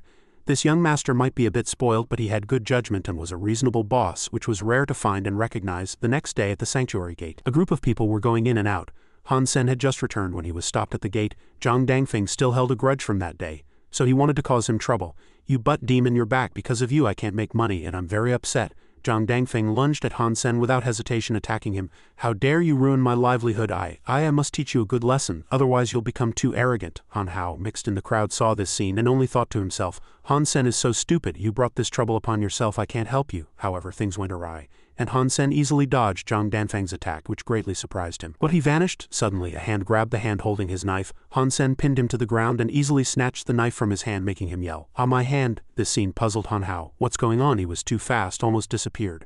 I didn't even see how he did it. Not only was he surprised, his comrades were equally astonished. What? The butt demon defeated Zhang Dangfeng? Impossible. Zhang Danfeng's physical quality has reached 6.7. Zhang Dangfeng, though his hand was now controlled, was still shouting loudly. What are you standing there for? Go and kill that bastard. Seeing he was too noisy, Han Sen deliberately twisted his hand and then coldly warned, too much talk. Zhang Danfeng's companions, oblivious to danger, actually rushed forward to attack him. Everyone charge, kill him. Several flashes of blade light and Han Sen gently wielded the blade imbued with killing intent. With every move he made, he broke the swords of these people, leaving them dumbfounded. What is this? Even he himself marveled at the sharpness of this blade. High-grade alloy blade, I can't believe it. Zhang Dangfeng actually has such a good item. This blade isn't cheap, at least $1 million or more. This made him very satisfied. Good, just what I needed. As for Han Hao, he was still stunned by everything happening before him. Is this the Han Sen I know? He watched Han Sen examining the blade, a mix of emotions in his heart. Didn't he always only hunt black armored beetles and couldn't even kill primitive creatures? He's weaker than me. Why is this happening? On the other side, Han Sen intended to take Zhang Danfeng's blade as well. Zhang Dangfeng, such a good item is wasted in your hands. So he shamelessly took it. It was his now. After getting the good item, he turned and left. As he was walking, someone suddenly called out, startling him and making him stop. It turned out to be Luo Tianyang, who blocked him on horseback. But demon, you have some nerve to lay hands on my people. Zhang Dangfeng, seeing his savior, immediately complained, Brother Luo, he not only broke my hand but also stole my blade. You must get justice for me. As soon as his foolish teammate spoke, Luo Tianyang roared in anger, useless trash, you're only good for bringing shame upon me. No sooner had he finished speaking than he quickly drew his whip, ready to teach Han Sen a lesson. You lunatic, today I'll show you how to die. Han Sen was fearless, confronting him with the blade he had just taken. While dodging attacks, he secretly marveled. Too strong. I heard his physical quality reached 9.6, and it's true. Luo Tianyang also hadn't expected him to be able to contend with him. He dodged that move. When did this useless person become so strong? Therefore he decided to eliminate Han Sen. No, he can't be left alive. So he raised his whip high and then roared, You're tired of living. However, before he could act, Han Sen had already aimed an arrow at him. This greatly startled him. What? Even Han Hao was so surprised his mouth hung open. Han Sen, he actually dares to oppose Luo Tianyang? Zhang Danfeng's gang also hadn't expected Han Sen to do this. Is this butt demon tired of living? That's brother Luo Shenshinzi's disciple. Han Sen's side wasn't easy either. He secretly calculated. Maintaining this drawn bow posture is very physically draining, but now I can't show any weakness. If Luo Tianyang dares to move, I'll kill him with one arrow. Suddenly, Qin Zan appeared from nowhere and then commanded him, Han Sen, put down your arrow. Her appearance made him curious. Qin Zan, why is she here? Qin Zan pointed at Luo Tianyang in anger and then roared, Luo Tianyang, the same goes for you. Retract your whip. Her words made Han Sen look back, and then both of them quickly put down their weapons. Luo Tianyang suddenly took the initiative to complain. Sister Qin, this butt demon once harassed you, and today he even dared to attack me. I must kill him. Qin Zan said nothing, suddenly acted, and directly struck Luo Tianyang's hand holding the whip. Her blow sent him sprawling to the ground, making his companions rush forward anxiously. Brother Luo, are you all right? She then turned around and warned him, I will discipline my people well. You outsiders don't need to interfere. Then she commanded Han Sen, What are you standing there for? Let's go. He stammered in reply, Ah, okay. After a while the two left. Under Luo Tianyong's resentful gaze his companions whispered nearby. Qin Zan said the butt demon is her man. Does she like this type? She just poked him and knocked him down, is that why? No matter how his companions discussed, Luo Tianyong angrily swore, damn it, I won't let him off easily, just you wait. Han Sen staggered after Qin Zan. After hearing her words he firmly disagreed. What, you want me to join the archery squad? No, I won't go. But she believed that his ability to use the Terminator's soul indicated good physical qualities. Today you offended Luo Tianyong. Without my protection, do you think Luo Tianyong will let you off? However, he still stuck to his decision. Station Master Qin, thank you for your kind offer, but I will handle my own affairs. But she still tried to persuade him. The entire steel armor sanctuary only has my archery squad. If you get into military school later, it will be very beneficial. Hearing this, he sadly said, who said I want to go to military school? My physical quality doesn't reach 10 points, so I don't meet the requirements. But she certainly didn't believe him, even provoking him. Really, that's too difficult for ordinary people, but for you, nothing is impossible. Qin Zan's words made Han Sen wonder what she meant. She answered with a smug smile. Although you have nothing special, you do have some advantages.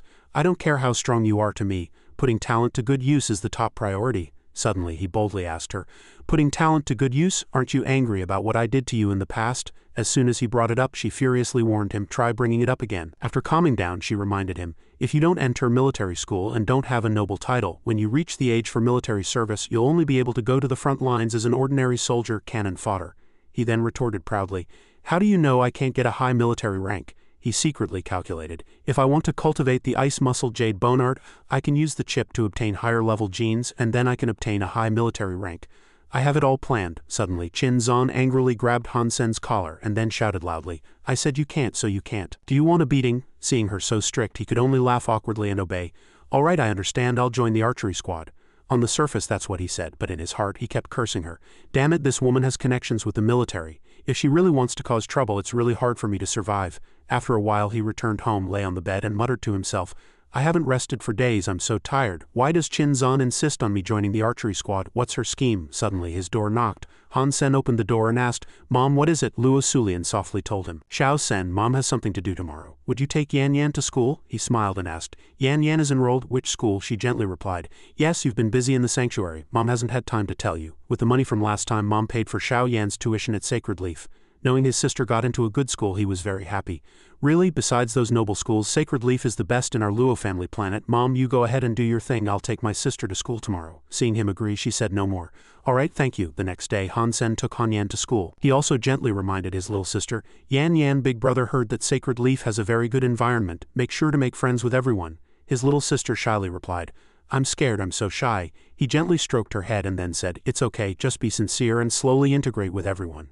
If anyone bullies you, call Big Brother. His concern made his little sister happily reply, okay. After a while, at the entrance of Sacred Leaf Academy, Han Yan unintentionally saw Han Lei's family. Big Brother, is that cousin Han Lei? His little sister innocently asked, is uncle holding a child and is that his auntie next to him? Han Sen answered indifferently. He didn't know either, maybe it would be interesting.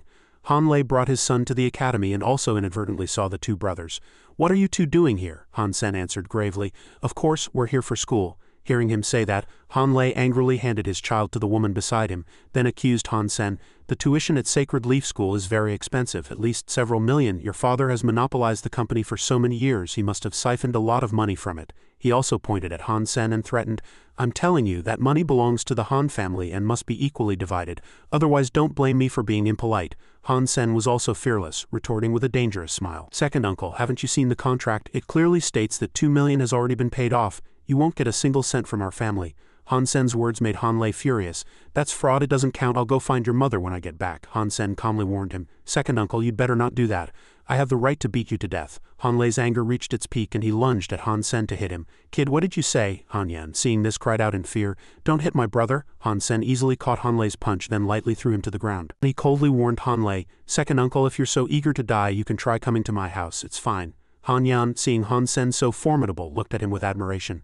Brother, you're amazing. The woman, seeing this scene, quickly hugged her crying child and ran away. Son, don't be afraid. Mommy will take you to school first and call the police to arrest him and send him to jail. Suddenly, Han Sen sat down and took out his mini camera. That woman is not bad. That little boy is also cute. If second aunt sees this, what do you think she'll do? Han Lei was scared out of his wits. You recorded all of that? He frantically reached out, trying to snatch the camera. Madman, delete it now. However, before he could do anything, Han Sen grabbed his hand and slyly threatened him. We're all family, let's discuss it. If second uncle gives me 2 million, I might consider deleting it. At this point Hanlei was still stubborn. "You're dreaming." Han Sen of course wouldn't give him a chance to refuse. He twisted Hanlei's hand and commanded in a deep voice, "Transfer the money now, immediately." So Hanlei had no choice but to comply. All right, I'll transfer it." Not long after, Han Sen received 2 million. After receiving the money, Han Sen took Han Yan into the school, not forgetting to warn Hanlei. "Second uncle, I'll delete the video, but it depends on my mood. Also, don't come to my house to cause trouble again, or you'll pay the price." After Han Sen walked away for a while, Hanlei finally dared to curse him angrily.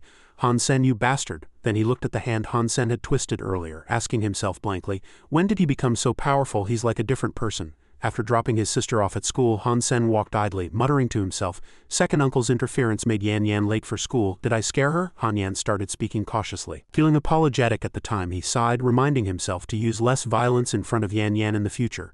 She was still too young. As he walked, he unintentionally stopped in front of a building and then decided to go to the physical fitness testing center. "I just practiced Terminator's Soul a few times. I wonder if my strength has increased a bit. I'll go in and see." In the lobby of the Unevolved Human Physical Fitness Testing Center, someone was waiting for their turn. That person was Zhao Bashan. He was nervously waiting for the test. "I'm too terrible, but I didn't unleash my full strength. One more try. I must achieve an A- grade evaluation." He also encouraged himself. "To become a starship captain, I must keep working hard. Come on." Looking at someone using the testing room, he was a bit disappointed. "Someone's using it. I specifically chose a less crowded place. To pass the waiting time, he decided to see who was occupying it. Watching the person inside taking the test, he was surprised. What? He used a beast soul to pass the robot channel? Then he calculated that for an unevolved person, over 60 meters was considered passing, 70 meters satisfactory, 80 meters excellent, 90 meters advanced, and passing 1,000 meters was super. The person Zhao Bashan was evaluating through the data was Han Sen. "I passed 76 meters. This person using a beast soul can pass at most 80 meters." At this moment, Han Sen inside was easily defeating countless simulated robots. This scene shocked Zhao Bashan. What? Moreover, Han Sen's report card was even more astonishing. He easily achieved an overall SSS rating in 7.88 seconds. This made Zhao Bashan ask himself blankly, impossible to pass it in one go and in such a short time. This is terrifying. Who is this person? Amazing, however, when he looked at the training room again, wanting to see who this person was, he found it empty.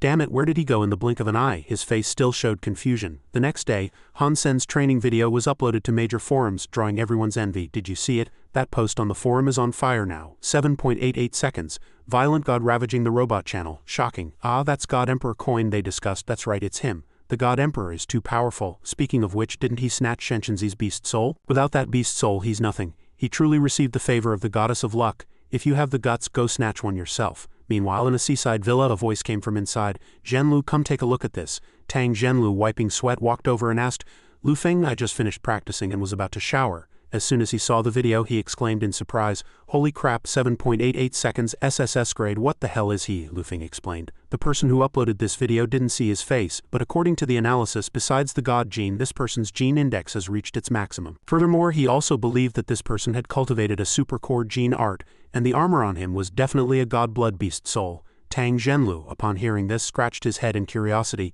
"Having all these necessities, I immediately want to know who he is." He also angrily declared, "I finally waited for those perverts to enter the second sanctuary of God's sanctuary. If this bastard dares to stand in my way and contend with me for the position of God's son, I must eliminate him," Lu Feng gently reminded him. Since he has reached this level, his background is certainly not simple. He might be connected to the military.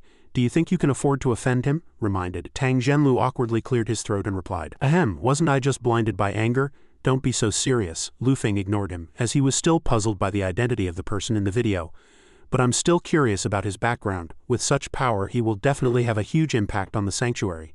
2 days later at the teleportation station, Han Sen, the person who had become popular in the video, was following a staff member of the teleportation station. As he walked, he secretly complained, "It's only been a few days and Qin Zan called me back again." A dignified grown man, yet he's like a little boy in front of her. He recalled how she had called him back and scolded him that day. "Don't keep running around, you're my person now. I have the right to know your whereabouts," he had retorted at the time. "I wasn't running around, something happened at home." She ignored his explanation and quickly demanded, "No explanations. Go find Yang Manli and join the archery squad." Han Sen immediately resisted. Still, it's so troublesome. She of course didn't care if he liked it or not, only warning him, "I'm going to Starry Sky Group. You'd better sort it out before I get back." Han Sen, hearing her say this, showed a puzzled expression. Starry Sky Group, is that young Master Shenshinzi's? He secretly pondered. Dad's death is also related to them. Why is Qin Zan cooperating with them? Qin Zan didn't answer Han Sen's question, only turned to remind him, "Do you understand? I mean for you to join the archery squad, right? With me covering you, he won't dare to touch you." Han Sen only smiled and said, "Station Master Qin, you're so kind, thank you." Back to reality. When he thought about everything Qin Zhan had done for him, he confidently thought, is she protecting me because she likes me? HMPH, I have god blood creatures, supercore gene art, and my physique has reached 9.1. At this moment, the guide opened the door for him and invited him in. "We're here," Han Sen greeted as soon as he entered. "Hello, Station Master Qin sent me to report to you." Young Manly saw him and asked, "You're Han Sen?" She said coldly. "You're 10 seconds late." Han Sen awkwardly explained, I didn't mean to. Station Master Qin just called me and gave me a scolding." Young Manly heard this and asked, "You said you were late because of Qin Zhan?" Of course, she didn't believe his made-up excuse. "You're late and making excuses, even blaming others, you deserve a beating." Then she handed him a contract. "Fill out this form." He answered without hesitation, "Okay." As he filled it out, he muttered to himself, "What's wrong with this woman? She seems to hate me and I don't even know her." Suddenly, Young Manly said sarcastically, "You must have some extraordinary qualities for her to accept and reuse you like this." However, Han Sen ignored her words and instead noticed something he shouldn't have. Squad leader, I can't fill this out with you sitting like that." He thought this to himself, but his hand quickly filled in the information and then handed her the form. "I'm done." She heard this and ordered him, "Tomorrow morning at 6, the archery squad training camp is in God's sanctuary world. Remember, I don't like latecomers." Just as she was speaking, her communication device suddenly connected. Manly Qin Zhan contacted her, asking her to come to my office now and bring Han Sen with her. A moment later, everyone came to Qin Zhan's office to watch a video. She gravely introduced the video to Young Manly. "Manly, look, this video is creating a sensation on the forums." Han Sen's heart fluttered when he saw the video. "Isn't this me at the physical fitness testing center who recorded me in their free time? Damn it, my identity is about to be exposed." But luckily he wasn't exposed yet because Young Manly still didn't know the person in the video was him. "Is that Coin? This person has such high attack power, no one saw his face." Qin Zhan, of course, also didn't know his identity.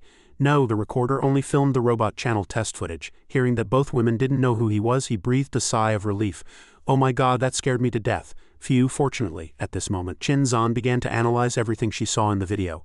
From the video, it can be seen that Coin is wearing beast soul armor and has also cultivated some high-level supercore gene art, she then suggested. "There's also important news. The footage of the physical fitness testing center lobby is right here on our Luo family planet.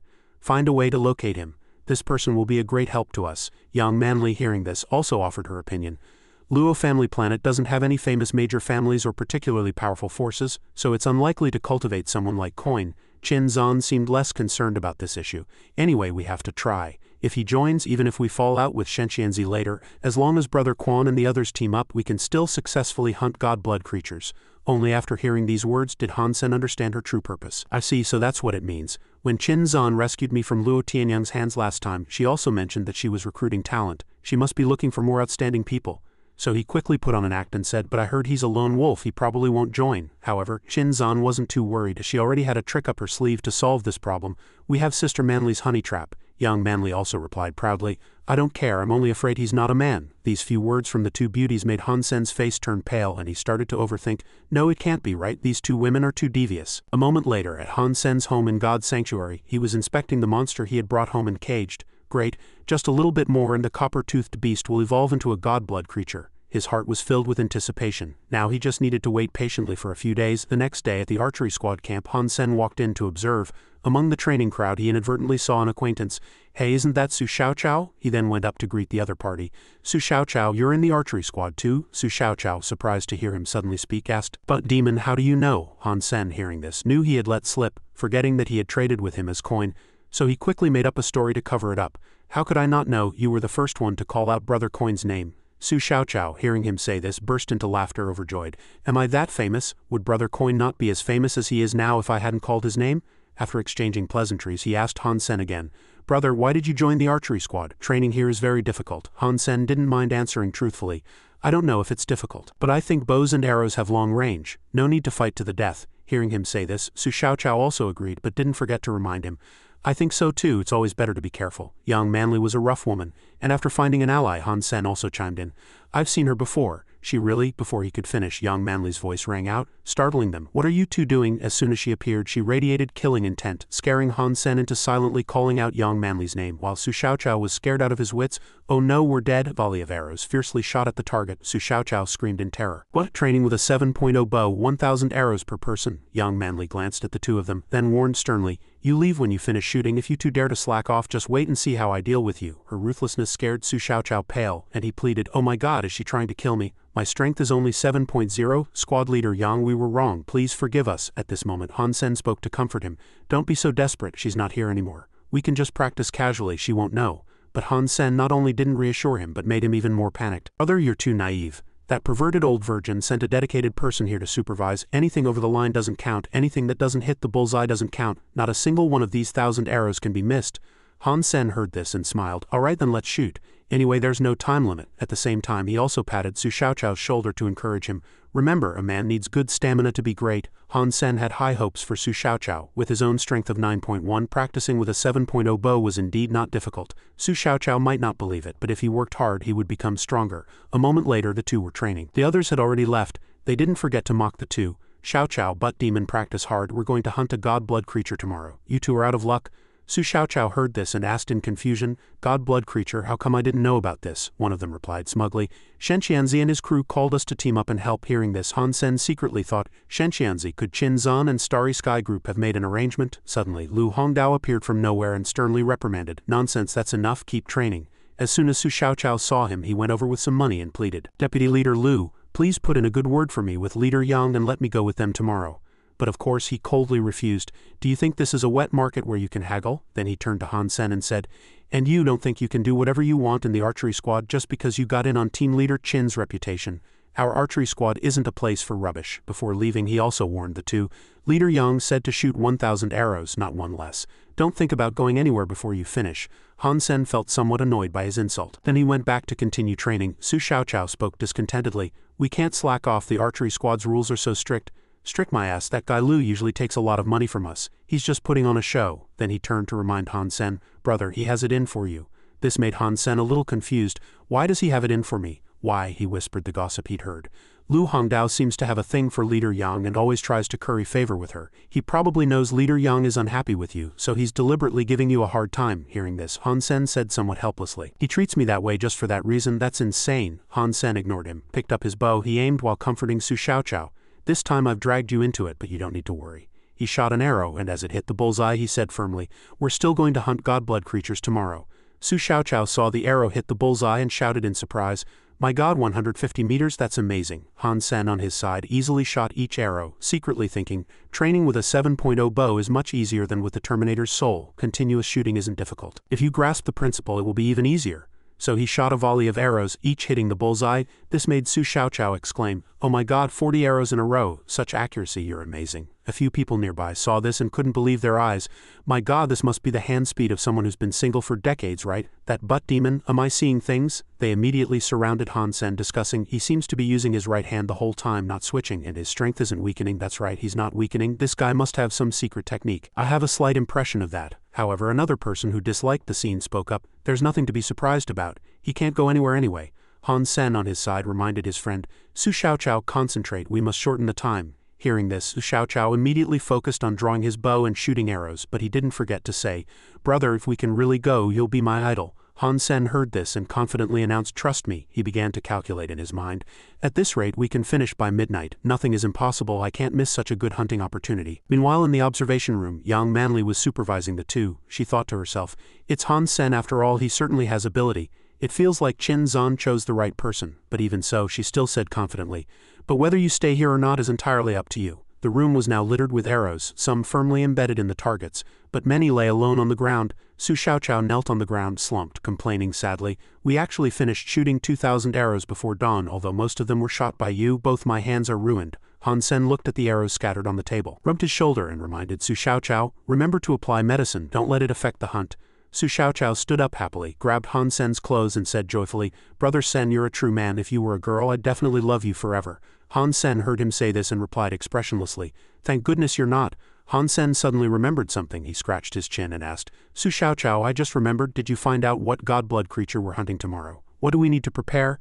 Su Xiaoqiao with a confident and proud smile pointed at the sky and reassured him, you don't need to worry, I just found out this morning. In this world there's no problem that money can't solve. Recalling how he had secretly bribed Yang Manli's assistant, Su Xiaoqiao said confidently, Yang Manli's assistant said it seems to be a flying god-blood creature. Han Sen's face showed some surprise and he glanced at Su Xiaoqiao asking, flying, that won't be easy to hunt. Su Xiaoqiao placed his hands on his hips and replied confidently, "That's right, very few of Shenxianzi's people know how to shoot arrows, so they really need our help." Han Sen rested his chin on his hand, frowning in thought, "This is difficult. Ordinary alloy arrows won't work. It seems I'll have to buy a Z-steel arrow." Late at night, the moon hung high, and in Han Sen's room, the computer screen was still lit.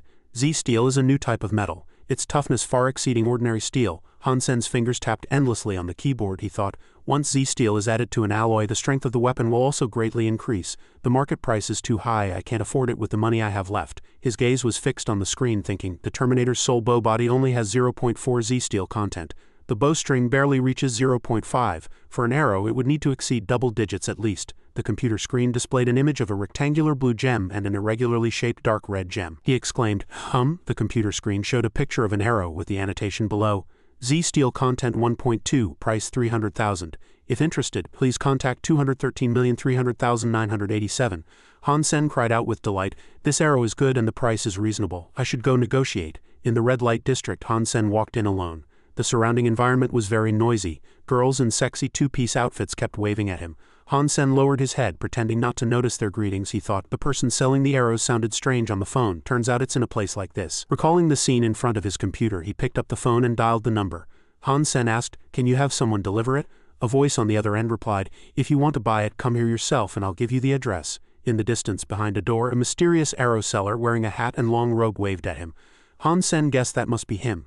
The mysterious arrow seller confirmed that he was the one who wanted to buy arrows. He replied, "Yes." The seller opened a box containing glittering golden arrows for Han Sen to inspect. He introduced, "These are arrows I made myself. You can try them first. If you're satisfied, we'll make the deal." Han Sen observed the glittering golden arrow in his hand and commented, "Good balance, excellent craftsmanship." He pulled out a knife, looked at the seller, and asked, "Can I chop it?" The seller saw Han Sen's knife and said with a smile, "Go ahead and chop it. It's from the iron cutting knife series." With the seller's permission, he quickly chopped the arrow with force. The arrow was unharmed, but the knife in his hand had a chip missing. Han Sen looked at the arrow in his hand and said, "The blade of the iron cutting knife is chipped, but this arrow doesn't even have a mark. This arrow must have at least 7 Z-steel content. It's really good stuff. I'll buy it." The seller heard this and proudly boasted, "Made with planetary-grade battleship-bearing steel, standard Z-steel content 1.2, and my craftsmanship is far superior to machine-made goods." Han Sen handed the money to the seller, saying, "At first I had some doubts, but now I have no reservations at all, boss. Thank you." The seller put the money in his pocket and told him, "Next time you need anything, come find me again." The next day at the sanctuary entrance, a large crowd was gathered, very noisy. Luo Tianyong saw someone and said, "Tianci, look, that lunatic is here too." Shenxianzi heard this, glanced at Luo Tianyong and thought, how dare he follow Qin Zan here, I'll kill him. Walking at the front was Qin Zan, followed by Han Sen, Su Xiaoqiao and Yang Manli. Shenxianzi stepped forward to shake Qin Zan's hand, saying, "Qin Zan, we must cooperate well this time and successfully hunt the godblood creature." Qin Zan replied, "Of course, our archery squad won't disappoint you. Let's go." Luo Tianyong suddenly walked up to Han Sen, grabbed his hand and mocked, "Since when did the archery squad start taking in trash?" Qin Zan glanced at him, and with a murderous look on her face said, "Luo Tianyong, your memory is really bad. I think I said he's my subordinate, didn't I?" Seeing Qin Zan unhappy, Shenxianzi reached out to stop Luo Tianyong, saying, "Luo Yang, what are you doing? Don't make things difficult for Qin Zan." Luo Tianyong replied, "TNC, all right." Although Shenxianzi reminded him, Luo Tianyong still glanced at Han Sen and mocked him with disdain. "Trash who clings to women's thighs." Han Sen heard everything, but he didn't say a word. Watching Luo Tianyong walk away, Su Xiaoqiao went up to Han Sen and said, "Brother Sen, he's really unreasonable." Han Sen interrupted Su Xiaoqiao, saying expressionlessly, "He's just a mad dog, ignore him." After the two sides met, they arrived at a place with winding streams and rugged, dangerous mountains. Shenxianzi stood in front of a rock, hands on his hips, and said, "We're here, this is it." Qin Zan looked around and said, "I'll send someone down to lure the godblood creature out. You just act according to the plan." Shenxianzi looked at her and replied, "No problem." Luo Tianyong stood behind and waved for something to be brought over. Shenxianzi folded his arms and said confidently, "Leader Yang, this is a gift I specially prepared for the archery squad. 100 gleaming arrows with 1 Z-steel content." Luo Tianyong proudly opened the arrow box. Shenxianzi pointed at Han Sen and commanded imperiously, "Except for him." Yang Manli walked up angrily and questioned Shenxianzi, "Why not Han Sen? He's also a member of the archery squad." Facing her question, he sneered and replied, "We're the ones providing the gleaming arrows, so shouldn't we also decide who gets them?" Hearing him say this, Yang Manli had no choice but to accept his unreasonable demand. "Ah, of course, since you're in charge of this operation, we'll follow your arrangements," she ordered Lu Hongdao. "Come here, distribute 20 arrows each to the top 5 from the last assessment, and the rest are yours. Don't be unhappy. Our own arrows aren't inferior to the gleaming arrows. There's no need to use theirs." Yang Manli's face showed contempt. She thought, "Shenxianzi seems to have targeted Han Senator. No matter what happens, he doesn't even give me face. That bastard's expression is truly disgusting. I really want to beat him to death." Luo Tianyong immediately rallied everyone. Don't just stand there, everyone. Quickly act according to the plan and prepare for the ambush. The elite members of the team prioritized choosing their positions. Everyone looked at him and replied, yes sir. Yes sir, yes sir. Luo Tianyang stood on the rock and looked at Han Sen and Su Xiaoqiao, commanding, what are you useless people doing standing so close? Get further away. Su Xiaoqiao clenched his fists in anger and said, hey, don't be so arrogant. Han Sen immediately patted Su Xiaoqiao's shoulder to comfort him. It's all right, it's all the same where we stand, let's go over there. The two of them hid behind rocks and bushes together. Su Xiaoqiao complained angrily, it really makes me furious. He thinks he's so great. Not giving us gleaming arrows is one thing, but he's also looking for trouble. Han Sen looked intently ahead, his face expressionless and calm, saying, this is normal. Ever since Shen Qianzi started hating me. Su Xiaoqiao heard this and immediately turned to ask, Brother Sen, aren't you angry? I'm so angry I want to beat him up. Han Sen replied with a firm tone, of course I am, but don't let emotions cloud your judgment. If you want to teach them a lesson, put it into action. Otherwise we'll become their laughingstock, he continued. Just wait and see, maybe I can kill the godblood creature, and if I'm lucky, I might even get its beast soul. I want to see what his expression will be like then. He'll definitely be furious. Su Xiaoqiao reminded him worriedly. No, the people on that cliff over there are all Shen Qianzi's subordinates. Once the godblood creature takes flight, they'll keep shooting gleaming arrows. He spun the arrow in his hand despondently and said, we won't even have a chance to get close. Suddenly, a huge roar came from afar. Su Xiaoqiao asked fearfully, what's that sound? It's terrifying. From behind the rocks, a huge purple-scaled dragon flew up and someone shouted in surprise, Station Master Qin and her people lured it out. My god, the purple-feathered scaled dragon. Yang Manli pointed at the purple-feathered scaled dragon and loudly commanded, everyone kill it. Dozens of archers were spread out on various rocks. Upon hearing the command, they all drew their bows and aimed at the purple-feathered scaled dragon, replying, understood, understood, understood. Hundreds of arrows shot from all directions towards the purple-feathered scaled dragon flying in the air. Everyone thought they could easily bring it down, but it swept away all the arrows with its tail, and the arrows that hit its body bounced off. Su Xiaoqiao exclaimed in surprise. The gleaming arrows are useless against it. Its scales are harder than steel. Han Sen reached for his refined arrow from his back. He lamented. As long as I hit its eye, the gleaming arrows are nothing. Han Sen drew his bow and aimed at the purple-feathered scaled dragon. He thought, this arrow's Z-steel content is 1.2. It will disappear after being shot, so I must make it a one-shot kill. Su Xiaoqiao heard him say this and exclaimed in surprise, it's useless. Oh, no wonder Shen Qianzi arranged so many people. That monster has turned. Before he could finish, Shen Qianzi leaped down from the rock. He drew his bow and shot at the purple-feathered scaled dragon, saying confidently, godblood creature, you're mine. His arrow shot towards the purple-feathered scaled dragon with astonishing speed, its golden light tearing through its wing. The purple-feathered scaled dragon let out a painful roar. Han Sen watched this scene, thinking, no, now is not the time. Its defense hasn't been breached yet. Wait a little longer. The purple-feathered scaled dragon dragged its injured wing and flew high into the sky. Yang Manli was not to be outdone. She took out a silver-glowing arrow and said, Shen Qianzi, I won't let you snatch it. She drew her bow and shot at the purple-feathered scaled dragon, her arrow speeding like a missile. The purple-feathered scaled dragon's other wing was also pierced by Yang Manli's arrow. Everyone cheered. Shen Qianzi's and Yang Manli's beast soul arrows can be reused. Shen Qianzi, riding a large leopard, commanded everyone. Both its wings are injured. It can't fly far. Chase. Everyone rode their mounts in pursuit. They called out, planning an ambush, not letting it escape. Han Sen and Su Xiaoqiao also quickly gave chase. He thought to himself, without a beast soul arrow or a mount, they would catch it first. Su Xiaoqiao, running alongside Han Sen, anxiously asked, Brother Sen, what are we doing? We can't catch them just by running. Qin Zan loudly called out to Han Senator. Han Sen looked back in surprise, thinking Qin Zan. She actually came from the cliff. She reached out her hand and said, quick, give me your hand. Han Sen jumped up and reached for her hand, thinking this is the moment. Qin Zan easily grabbed his hand. Han Sen was effortlessly pulled up by her. Su Xiaoqiao saw this and shouted, Station Master Qin, what about me? Han Sen reached out and wrapped his arm around Qin Zan's waist, a perverted expression on his face as he thought, so slender, and her mount is really special. Qin Zan turned around and looked at him with disgust, reminding him, hey, don't touch me. I'm letting you ride with me because Manli said your archery skills are good and you can help us. Han Sen pouted and said, I know, Station Master Qin, but in his heart he thought, don't you like me? I don't care about you either. The people below looked at the rocky cliff above, discussing endlessly. It's too high. How do we climb up? What should we do? Can only flying beast souls get up there? Qin Zan and Han Sen walked over to ask Yang Manli.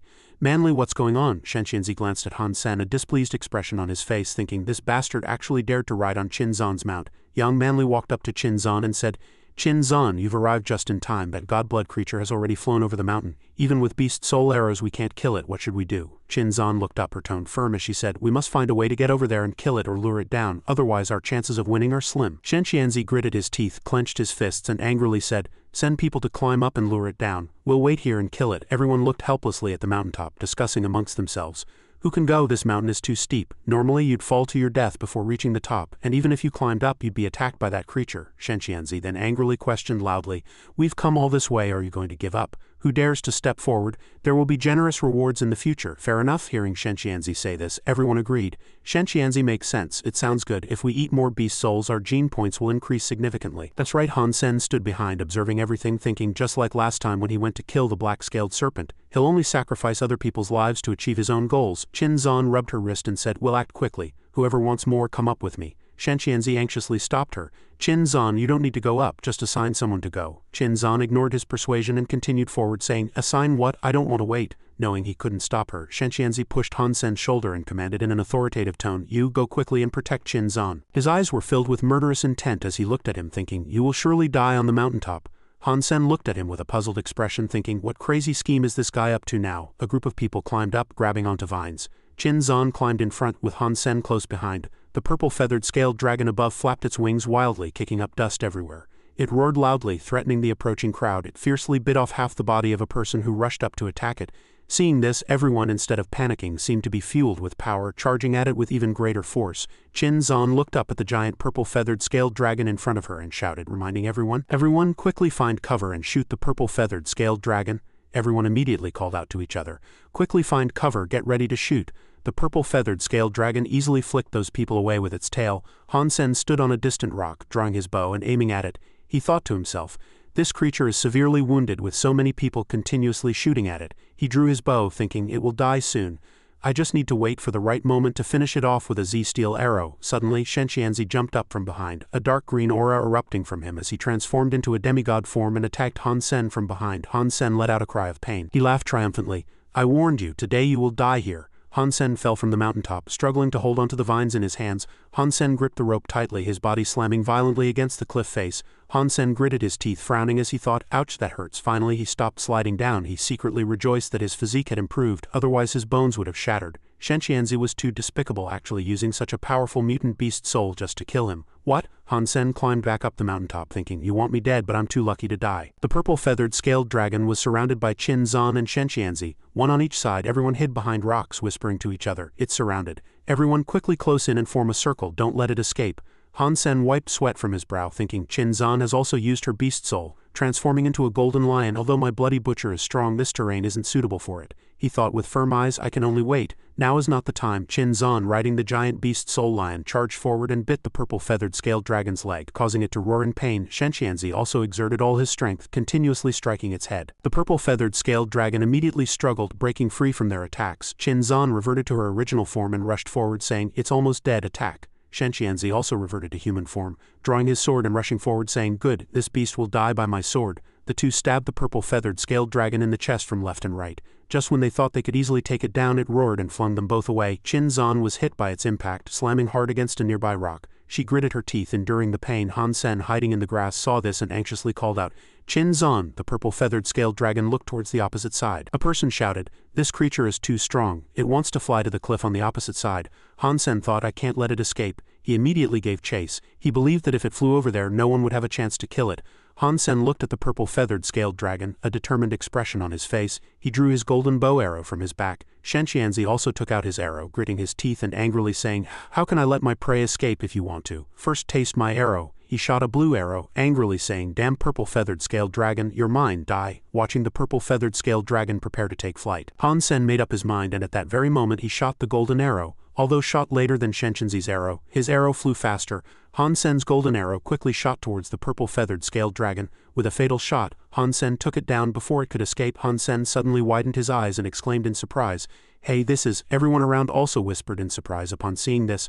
Oh, was it that butt maniac who killed it? The butt maniac killed the purple-feathered scaled dragon? Unbelievable. Shenxianzi asked himself in surprise. Why did his arrow hit first? Qin Zan covered her injured shoulder, looking at him with suspicion and saying, "Han Sen, you..." Shenxianzi angrily rushed forward and grabbed his collar, questioning, "Why do you have a mutant beast soul?" Facing his questioning, Han Sen calmly replied, "I just wanted to hunt beast souls, but my luck was too." He suddenly sneered and continued, "I got nothing."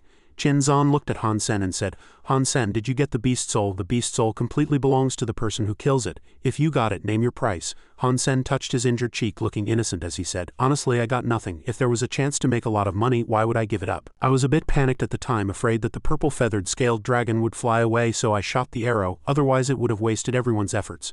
Qin Zan looked at him, frowning, thinking, he seems to be telling the truth. It's not that easy to get a beast soul. Qin Zan looked at Han Sen with a serious expression and instructed him, "All right, forget about it. Don't run around for the next few weeks, otherwise you'll be killed by Shenxianzi before you know it, and don't say I didn't warn you," Han Sen happily replied. Understood Station Master Qin, he thought to himself. What if Qin Zan hadn't stopped it today? He recalled his conversation with Shenxianzi, where Shenxianzi angrily hit him, saying, "You did that on purpose, didn't you? Today I'm going to cripple you." Han Sen cried out in pain, clutching his cheek. Qin Zan immediately ran forward, shielding Han Sen with her body, and said, "Stop, Shenxianzi. If you dare to touch my man, don't blame me for whatever happens." Looking at Qin Zan's seemingly glowing back in front of him, Han Sen thought, "I might actually. If I could get this help, that would be great." At night, the glass curtain building was surrounded by green trees. Han Sen laughed continuously after his shower. He said, "Purple feathered scaled dragon, a flying beast soul." Han Sen looked at the shimmering purple aura in his hand. The system prompted, "Hunt successful. Killed purple feathered scaled dragon, obtained beast soul. Eating meat may grant 0 to 10 god blood gene points." Recalling the moment he shot that arrow, he felt lucky that the arrow bought him some time. Han Sen laughed as he showered, thinking, "Few people in the sanctuary have such a rare beast soul. I'm going to be rich." Han Sen finished showering, wiping his hair as he walked out, still humming a tune. Han Sen looked down and said, "Hey, that copper-toothed beast, your copper-toothed beast has evolved a lot." Han Sen grabbed the iron cage in front of him and joyfully exclaimed, "Oh my god, god blood, it evolved into a god blood creature. The chip is truly amazing." He happily stroked the copper-toothed beast's head. Han Sen said, 3 months, just 3 months, and the chip can cultivate a god blood creature." Qin Zan and Shenxianzi had spent years and still hadn't reached max god blood gene points. Han Sen said with a face full of joy, "At this rate, I can enter the second sanctuary of God Sanctuary in at least 5 years. Han Sen gripped the knife in his hand, a murderous look on his face, determined to deal with it. Then go to the square and buy a live primitive creature to bring back. Han Sen frowned, a serious expression on his face as he forcefully plunged the knife into the copper-toothed beast body, thinking, the plan to cultivate god blood creatures cannot be delayed. Han Sen happily enjoyed the copper-toothed beast's meat, exclaiming, "It tastes good." System prompt: 8 god blood copper-toothed beast meat, gained 1 god blood gene point.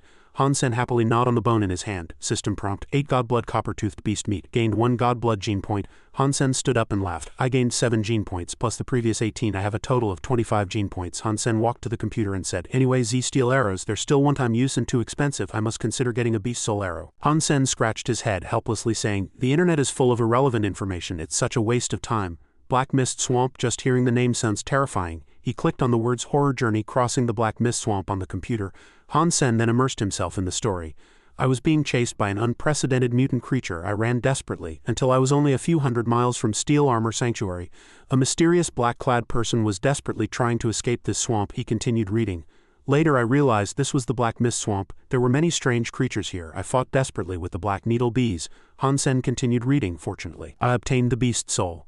A flying beast soul arrow. But just as I was about to leave, what the hell is this? That's how I screamed and ran for my life. If I had hesitated even a little, I would have become its prey. Where did those bees fly from to attack? That's right. I'm sure it was a mutant black needle bee, a mutant creature." Reading this, Han Sen exclaimed in ecstasy.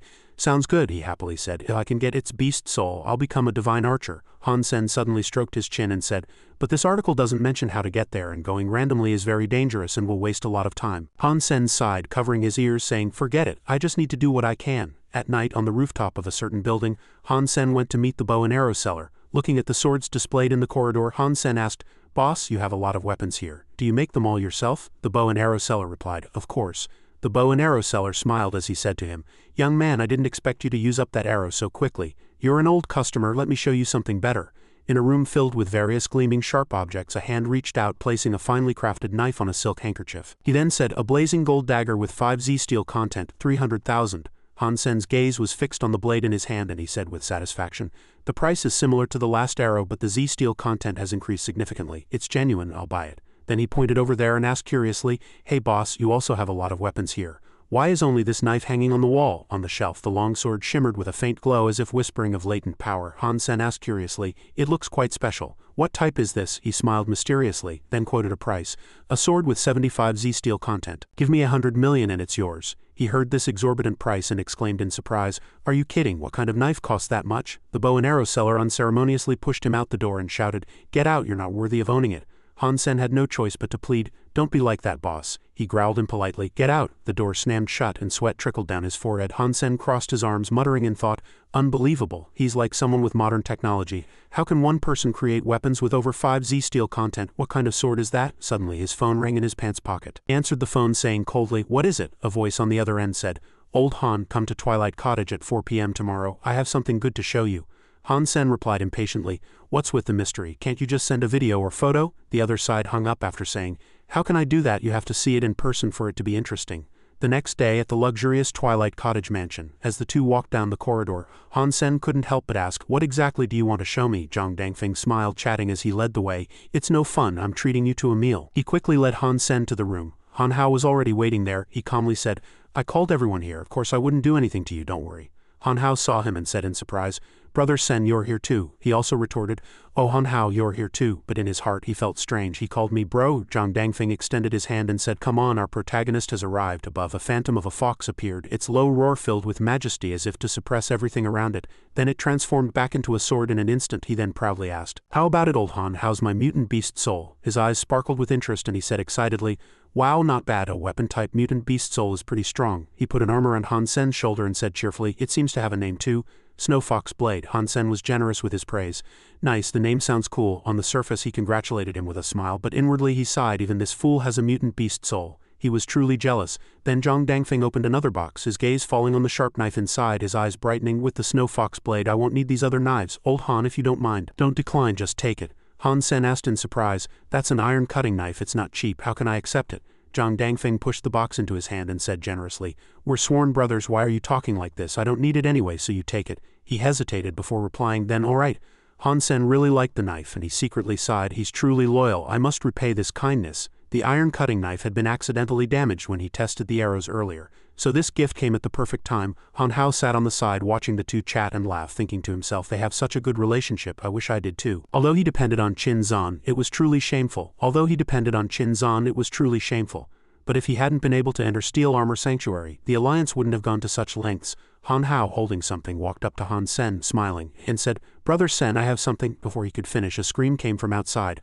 "Han Hao, you brat!" Han Hao's mother stormed in. "Your mother told you to attend Manager Hu's banquet, but you refused, saying you had important things to do, and you're just here fooling around with these people?" As soon as she entered, she immediately dragged Han Hao away, loudly saying, "Manager Hu also invited his friends and his son. This is a great opportunity for you to build connections with the upper class. You should be friends with them, son." Han Hao tried to explain. "Mom, wait!" She turned around and shouted angrily, "Today's banquet also has young Master Lin Beifeng from the Starry Sky Group. I heard he's also in the sanctuary." Go, Han Hao thought. The Starry Sky Group is the upper class. This is a good opportunity. If he could be friends with Lin Beifeng, what was Han Sen? Zhang Dangfeng watched the scene, feeling annoyed, then turned to Han Sen and said, "Han Hao is so old and still controlled by his mother." He remembered what Han Lei said and couldn't help but feel irritated. What does fooling around with these people mean? Is he trying to provoke me? Han Sen scratched his face thoughtfully. Lin Beifeng, the name sounded a bit familiar. At the banquet, in a luxurious room, people chatted lively in small groups. Two girls smiled and approached young Master Lin. "Young Master Lin, it's a pleasure to meet you. May I have your contact information? I usually don't make the first move." Two people in the distance watched them discussing. "That must be young Master Lin Beifeng from the Starry Sky Group, right? Their ancestors must have accumulated a lot of virtue to be so lucky. What else could it be but luck?" They bought a deserted planet. Unexpectedly, they discovered a large amount of precious minerals, and a small company became the largest group on Luo family planet overnight. "I'm so envious." Han Lei's wife also took the opportunity to pull Han Hao along, eagerly approaching. "Young Master Lin, I'm Han Yumei. This is my son, Han Hao." Han Hao also greeted him. "Young Master Lin, it's an honor to meet you." Lin Beifeng also gave them some face, responding, "Hello, what can I do for you too?" The people around them couldn't help but discuss, "Who are they?" Trying to get attention, someone replied with a smile. "That's the wife and son of the Han family group. They're probably talking about something, maybe trying to get closer to young Master Lin." Han Yumei said enthusiastically, "Young Master Lin, my son Han Hao is also in Steel Armor Sanctuary. You two can become good friends in the future."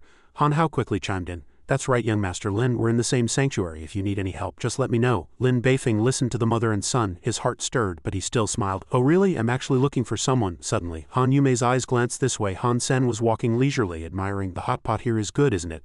Zhang Dangfeng, walking ahead, replied proudly, "Of course, it's all made by famous chefs." Han Yumei's gaze turned malicious. She uttered Han Sen's name. Then she pushed Han Hao forward, subtly saying, "If you're looking for someone, I'm sure he's the right person. Han Hao is very good at this. You two chat. I'll go take care of something." Then she furiously grabbed Han Sen's hand and said viciously, "Hey, what do you think this place is, daring to come here? I heard about you from Han Hao, so hurry up and get out. Your bad reputation has spread everywhere. Don't affect my son's future." Han Sen and Zhang Dangfeng remained silent. She threatened him sharply, "Don't think you can do whatever you want just because you've entered the sanctuary." Han Yumei pointed at Han Sen's face and said contemptuously, "Do you think you're worthy?" Han Sen also lost his patience, listening to her nagging, and retorted, "Where I go is none of your business. I have nothing to do with any of you." Hearing him say that, she became even more furious. "Ah, you brat, I'm warning you, my son Han Hao." The argument attracted young Master Lin's attention. "What's the commotion over there? Hey, that figure looks a bit familiar." He recognized Brother Senator. Young Master Lin suddenly jumped up and hugged Han Sen, cheering, Brother Sen, it really is you, I finally found you. I missed you so much." Han Sen was suddenly hugged and didn't react for a moment. "Ah, who is he?" Young Master Lin's eyes glowed and he said excitedly, "Brother Sen, you're my benefactor. It wasn't easy to find you. Knowing you're also in Steel Armor Sanctuary, I came to look for you." Zhang Dangfeng asked in confusion, "Benefactor, old Han, you saved young Master Lin? What happened?" Han Sen looked helplessly at the person in front of him and the people around him gossiped. "Damn, he saved young Master Lin. His ancestors must have accumulated a lot of virtue. That's right, a meteoric rise. The person who saved him is so young. Who is he? Is he married? I have a daughter at home." Han Yume was terrified. How could this be? Han Hao was equally surprised. "Mom, young Master Lin said Han Sen saved him and is his benefactor." Han Sen feigned a cough. "Ahem, young Master Lin, with all due respect, this kind of welcome might not be suitable for me. Let's talk about anything else later. I need to go." Young Master Lin grabbed his hand and asked, "Brother Sen, where are you going?" "There's an aircraft outside, I'll take you." Han Sen waved his hand, refusing. "Ah, no need." Young Master Lin thanked him for the suggestion. He waved, watching Han Sen's retreating figure, and shouted, "Brother Sen, we'll see each other often. I'll follow you." The onlookers started gossiping again. "Who is that young man? Why does young Master Lin admire him so much? He doesn't look like an aristocrat." "That's right, I've never heard his name in aristocratic circles." "Strange, but to be able to save young Master Lin, he must be extraordinary." Zhang Dangfeng put an arm around Han Sen's shoulder, gossiping, "Old Han, you stole the show tonight. You have to tell me how you saved young Master Lin." Han Sen replied calmly, "No rush, let's enjoy ourselves first, we'll talk about this later." Han Yume was furious that Han Sen actually found young Master Lin to back him up. "My son," Han Hao gritted his teeth, filled with resentment. "I thought he only knew how to cling to women, but he has others too. How annoying." Under the blue sky, tall buildings stood. Han Sen walked leisurely with his hands in his pockets, finally having explained that guy clearly. It seemed he enjoyed gossip, but I hope never to see Lin Beifeng again, he mused. That guy is also rich, so no need to worry about him repaying the money. Suddenly a huge boom came from the distance and a large fire broke out in a building. Han Sen was shocked. "What's going on?" Just then, the system alarm sounded. "Alarm, unknown target intrusion." "Alarm, alarm." From the fire scene, large numbers of people ran out in panic. The scene was chaotic, accompanied by screams.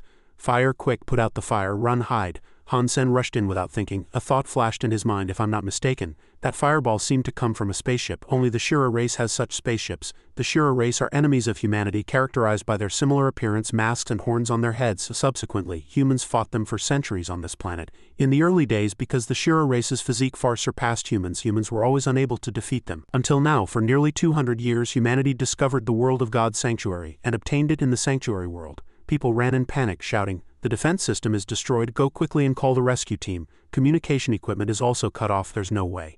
Han Sen rushed over quickly. He analyzed in his mind, strange, Luo family planet is mainly a commercial planet, why would their spaceship appear here? He wondered if anyone had died inside.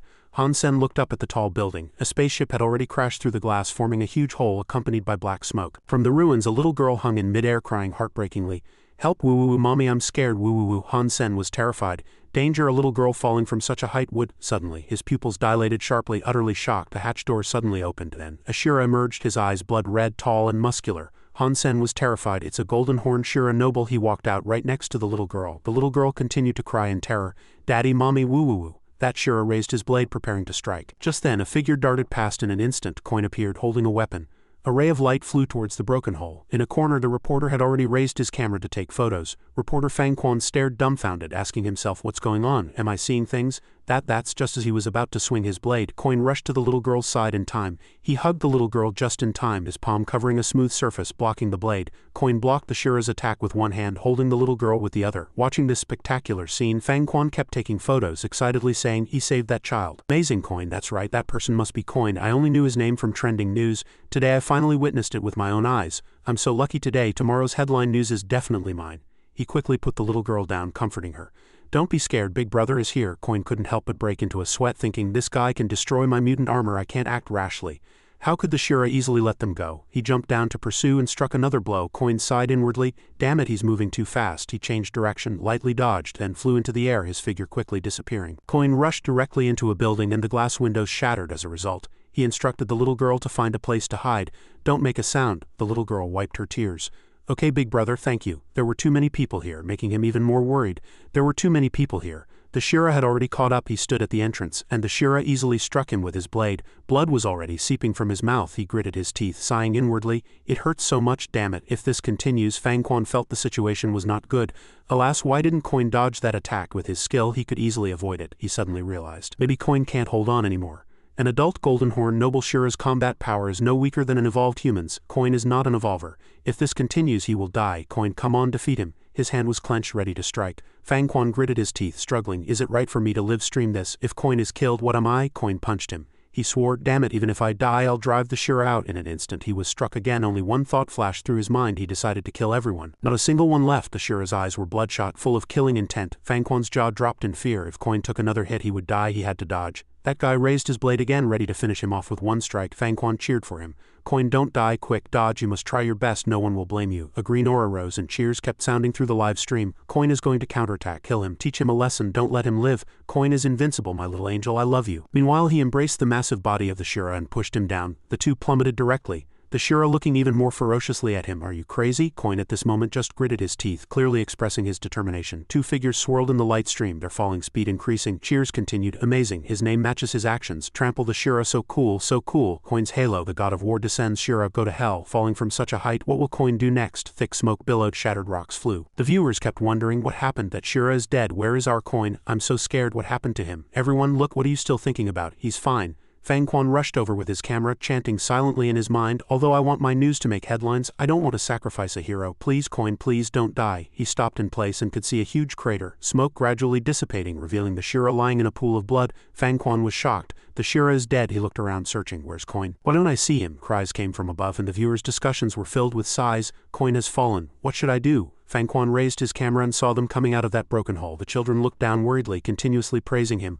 Are those children in Coin's room? Oh my god, Coin didn't dodge the Shira's attack to protect the children. He's so kind. Coin is truly a real man. Coin is here. Where did he go? Did he die? Go find him quickly. Under the moonlight, the high-rise buildings of the modern city were brightly lit. The TV screen replayed the scene of Coin saving people. Viewers cheered continuously. Coin is amazing. Coin is too strong. They were amazed. Han Sen had returned to his room. At this moment he was alone, bandaging the wound on his chest, his thoughts racing. The Shira was indeed too powerful. I was almost unable to defeat him at the time, fortunately. My god blood gene points increased a lot, and I only suffered minor injuries. He looked at the screen, unable to help but worry. I didn't expect anyone to record that battle. After I defeated that guy, he immediately ran away. I think my identity won't be exposed. Han Sen picked up the knife again, lost in thought. After I defeated that guy, he immediately ran away. I thought my identity wouldn't be exposed.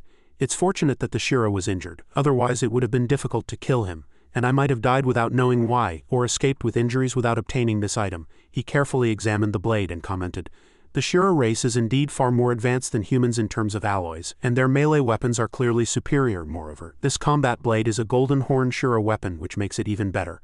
Han Sen secretly mused, this combat blade looks very distinctive. Anyone who saw the video would recognize it. I must make it smaller, turn it into a sword, and even change its color. Suddenly he accidentally chipped off a small piece of the blade. He wondered, did I break it? A small object was revealed from within. He recognized it. Hey, is that a memory card? Han Sen excitedly inserted the memory card into his computer. Good stuff, let's see what's inside. The screen displayed the Shira using a very powerful move, reverse scale slash. He was very interested. According to the description, this was a secret technique of a Shira noble family, and his physical fitness was sufficient to learn it. He immediately followed the instructions. With just one slash, a thick piece of wood was split in two. Han Sen's eyes glowed, treating this item as a treasure. This is reverse scale slash, pretty strong, right? He laughed loudly. What a huge gain. Suddenly his phone rang. It was Lin Beifeng. Han Sen answered the phone. Young Master Lin, what can I do for you? Lin Beifeng laughed happily. Old Han, aren't you in the sanctuary? Did my young master bring you a big hunt? Han Sen mused. Sorry, I'm busy, but I have a big plan in mind. A moment later, Han Sen rushed in and quickly said, Station Master Chen, I know you're a very, very good person. He continued. I really don't want to go to Blackhawk Military Academy. I want to go to Luo Family University. Qin Zan and Yang Manli exchanged glances. Yang Manli angrily slammed the table. Han Sen, are you crazy? Blackhawk is a famous school ranked in the top 50. Luo Family University isn't even in the top 1,000. Why would you want to go to a place like that? Qin Zan also chimed in. Luo Family University's education and services can't compare to Blackhawk's. There you can even personally operate mechs and warships, and there are top-tier new martial arts instructors. Don't you understand? Then she walked up to him, stating that if he could graduate from such a good place, his future would be bright, and she would recommend him because Blackhawk had special quotas for archers every year. With my recommendation and your archery skills, you can definitely get many opportunities. Han Sen was a little hesitant because he also had his concerns. Although she was right, Black Hawk wasn't on Luo family planet, so who would take care of Mom and Yan Yan? Qin Zan crossed her arms and said coldly, "If you want to stay put, suit yourself. Opportunities like this don't come easily to everyone." Then she pointed over there and said, "Qin Zan, analyze the data from this video." Qin Zan replied, "Okay, let's take a look." The three walked to the big screen which was playing the scene of his battle with the Shura. Han Sen was furious. As expected, I really want to catch the person who recorded this video and give him a good beating. Qin Zan looked at the scene before her and asked, "Manly, what do you see?" Manly just threw out, "A foolish golden god." Han Sen was stunned. How this woman actually calls me foolish? Doesn't she understand the concept of cool? Young Manly analyzed every movement. His strength and speed are definitely top tier in the first sanctuary.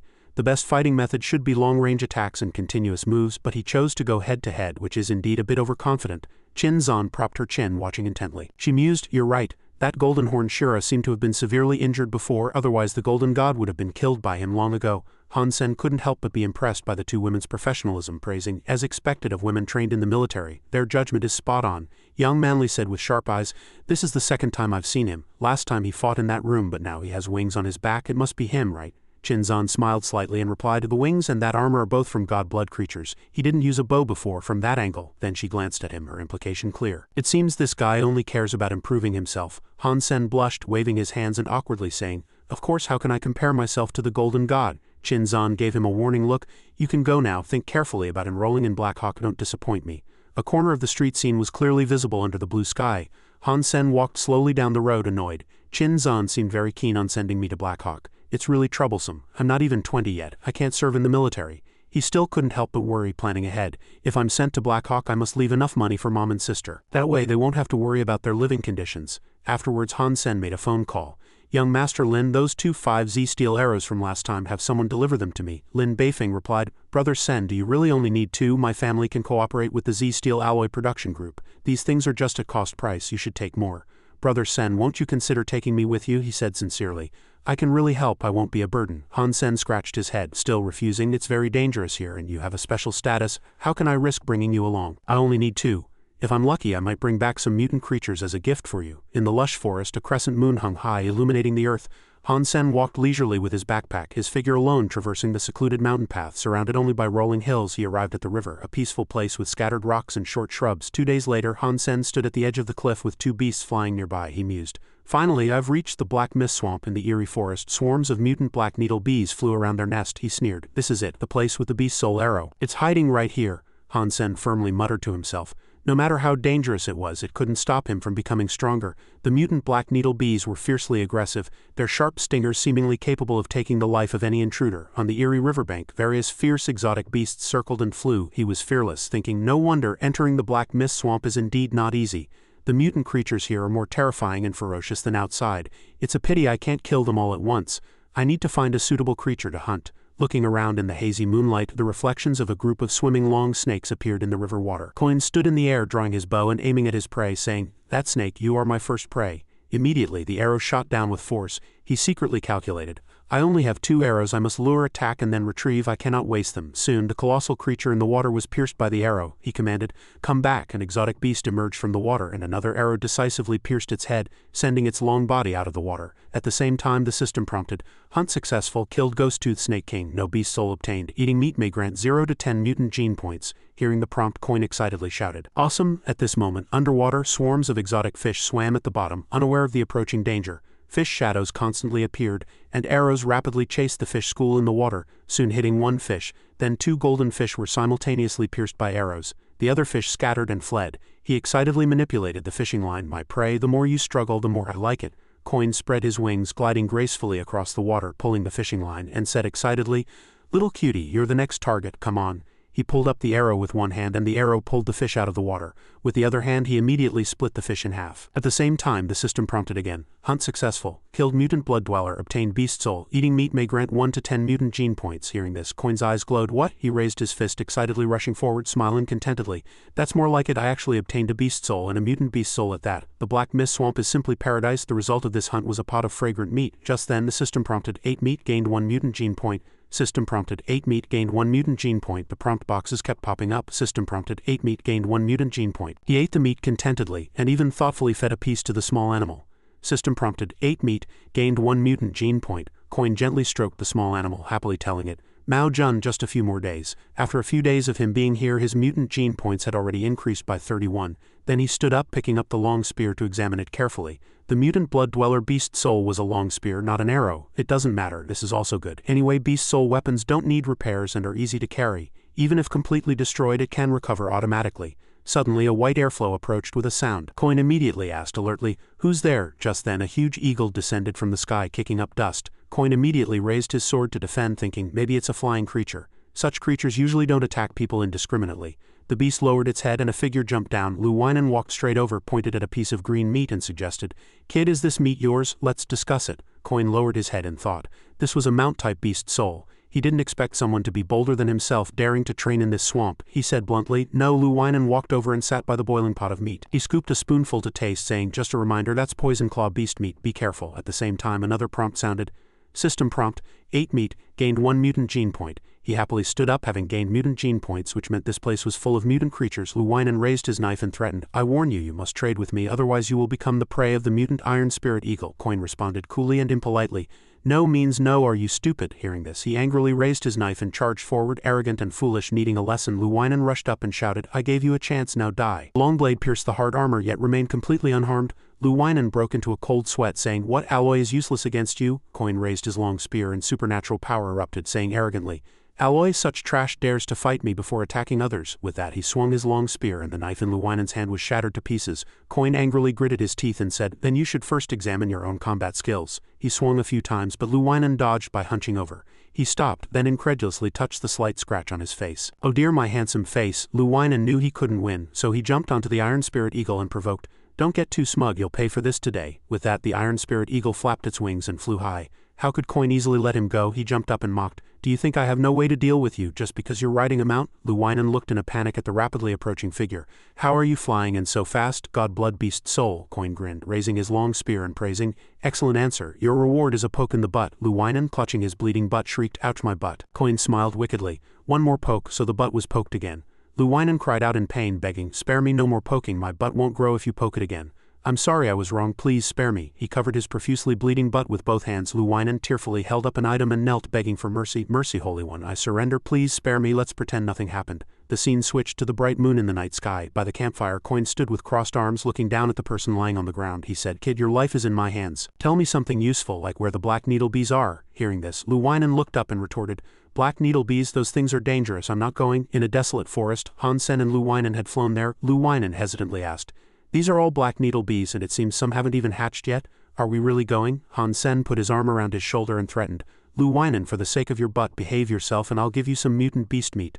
LV1 replied in terror, "Understood." With that, LV1 rode the iron spirit eagle down, complaining as he flew, "Who was that guy? I just entered the sanctuary to train here and ran into that pervert." Finally the mount landed, but as soon as it touched the ground it exploded. LV1 fled in terror. "So many black needle bees, iron spirit eagle, fly quickly, higher," Hansen excitedly said. "The time has come." Then he immediately spread his wings and flew down. Hansen fought desperately, killing these black needle bees. Every time he killed one, the system would prompt, "Hunt successful. Killed black needle bee, no beast soul obtained." Eating meat may grant 0 to 10 gene points. Hunting black needle bees made Hansen even more excited. The system continued to prompt, "Hunt successful. Killed black needle bee, no beast soul obtained." Eating meat may grant 1 to 10 divine gene points. More and more black needle bees were killed. The system constantly prompted, "Hunt successful. Killed black needle bee, no beast soul obtained." Eating meat may grant 0 to 10 divine gene points. Hunt successful. Killed black needle bee, no beast soul obtained. Eating meat may grant 0 to 10 divine gene points. Hansen said happily, "Finally got the black needle bee beast soul. Now I also have an arrow type beast soul. Awesome, awesome, good." The next morning Hansen walked along happily reminiscing. "After hunting in the black mist swamp, my mutant gene points have reached 47,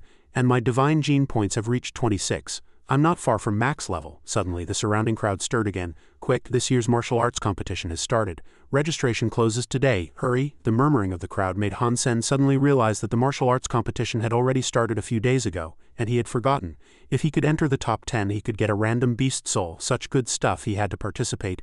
At the martial arts arena, as soon as Hansen registered, the system displayed his number as 8,888. Hansen quietly asked, "My serial number this year is 8,888.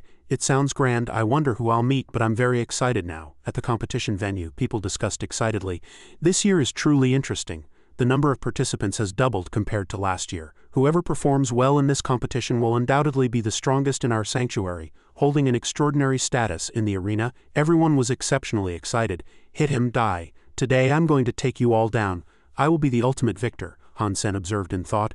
Just like last year's rules, 100 people participate in each round, engaging in a free-for-all. It was practically 1 against 100. He thought to himself, there are only about 50 groups left now, and he should be able to rank in the 80s.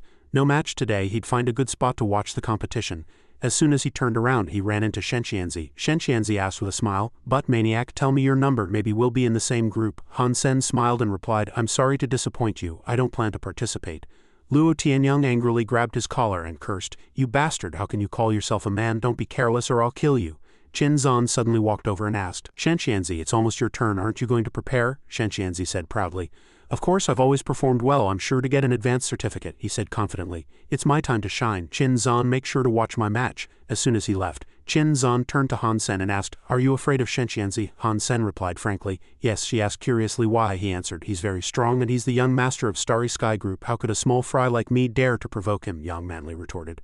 "But you were very bold when you killed the purple-feathered scaled dragon right in front of Shenxianzi." Qin Zan asked seriously, "Hansen, are you protecting your family? Are you afraid they'll get caught up in your feud with that guy, so you always avoid him?" Qin Zan's perceptiveness surprised Han Senator. "Yes, she really read my mind, that's right. I don't care what they think of me. What matters is my family, Mom and Yan Yan. I must protect them at all costs. Starry Sky Group is indeed connected to Dad's death, and now is not the time." Seeing his expression, Qin Zan became even more convinced her guess was correct. She continued, "You truly are a filial son. You're always so concerned about your family. You need to seriously consider the Blackhawk matter from last time." Hansen asked curiously, "Why?" Qin Zan said, "Once you join Blackhawk, I'll have you join the Special Forces. All members are protected by the military. No one would dare touch them." Shenxianzi was no exception. Hansen then asked curiously, "That sounds like a high-ranking position. What kind of missions does that unit do?" Qin Zan replied vaguely, "You'll know once you join." After a while walking out of the martial arts arena, Hansen pondered that he should consider joining Blackhawk. It might be good for him.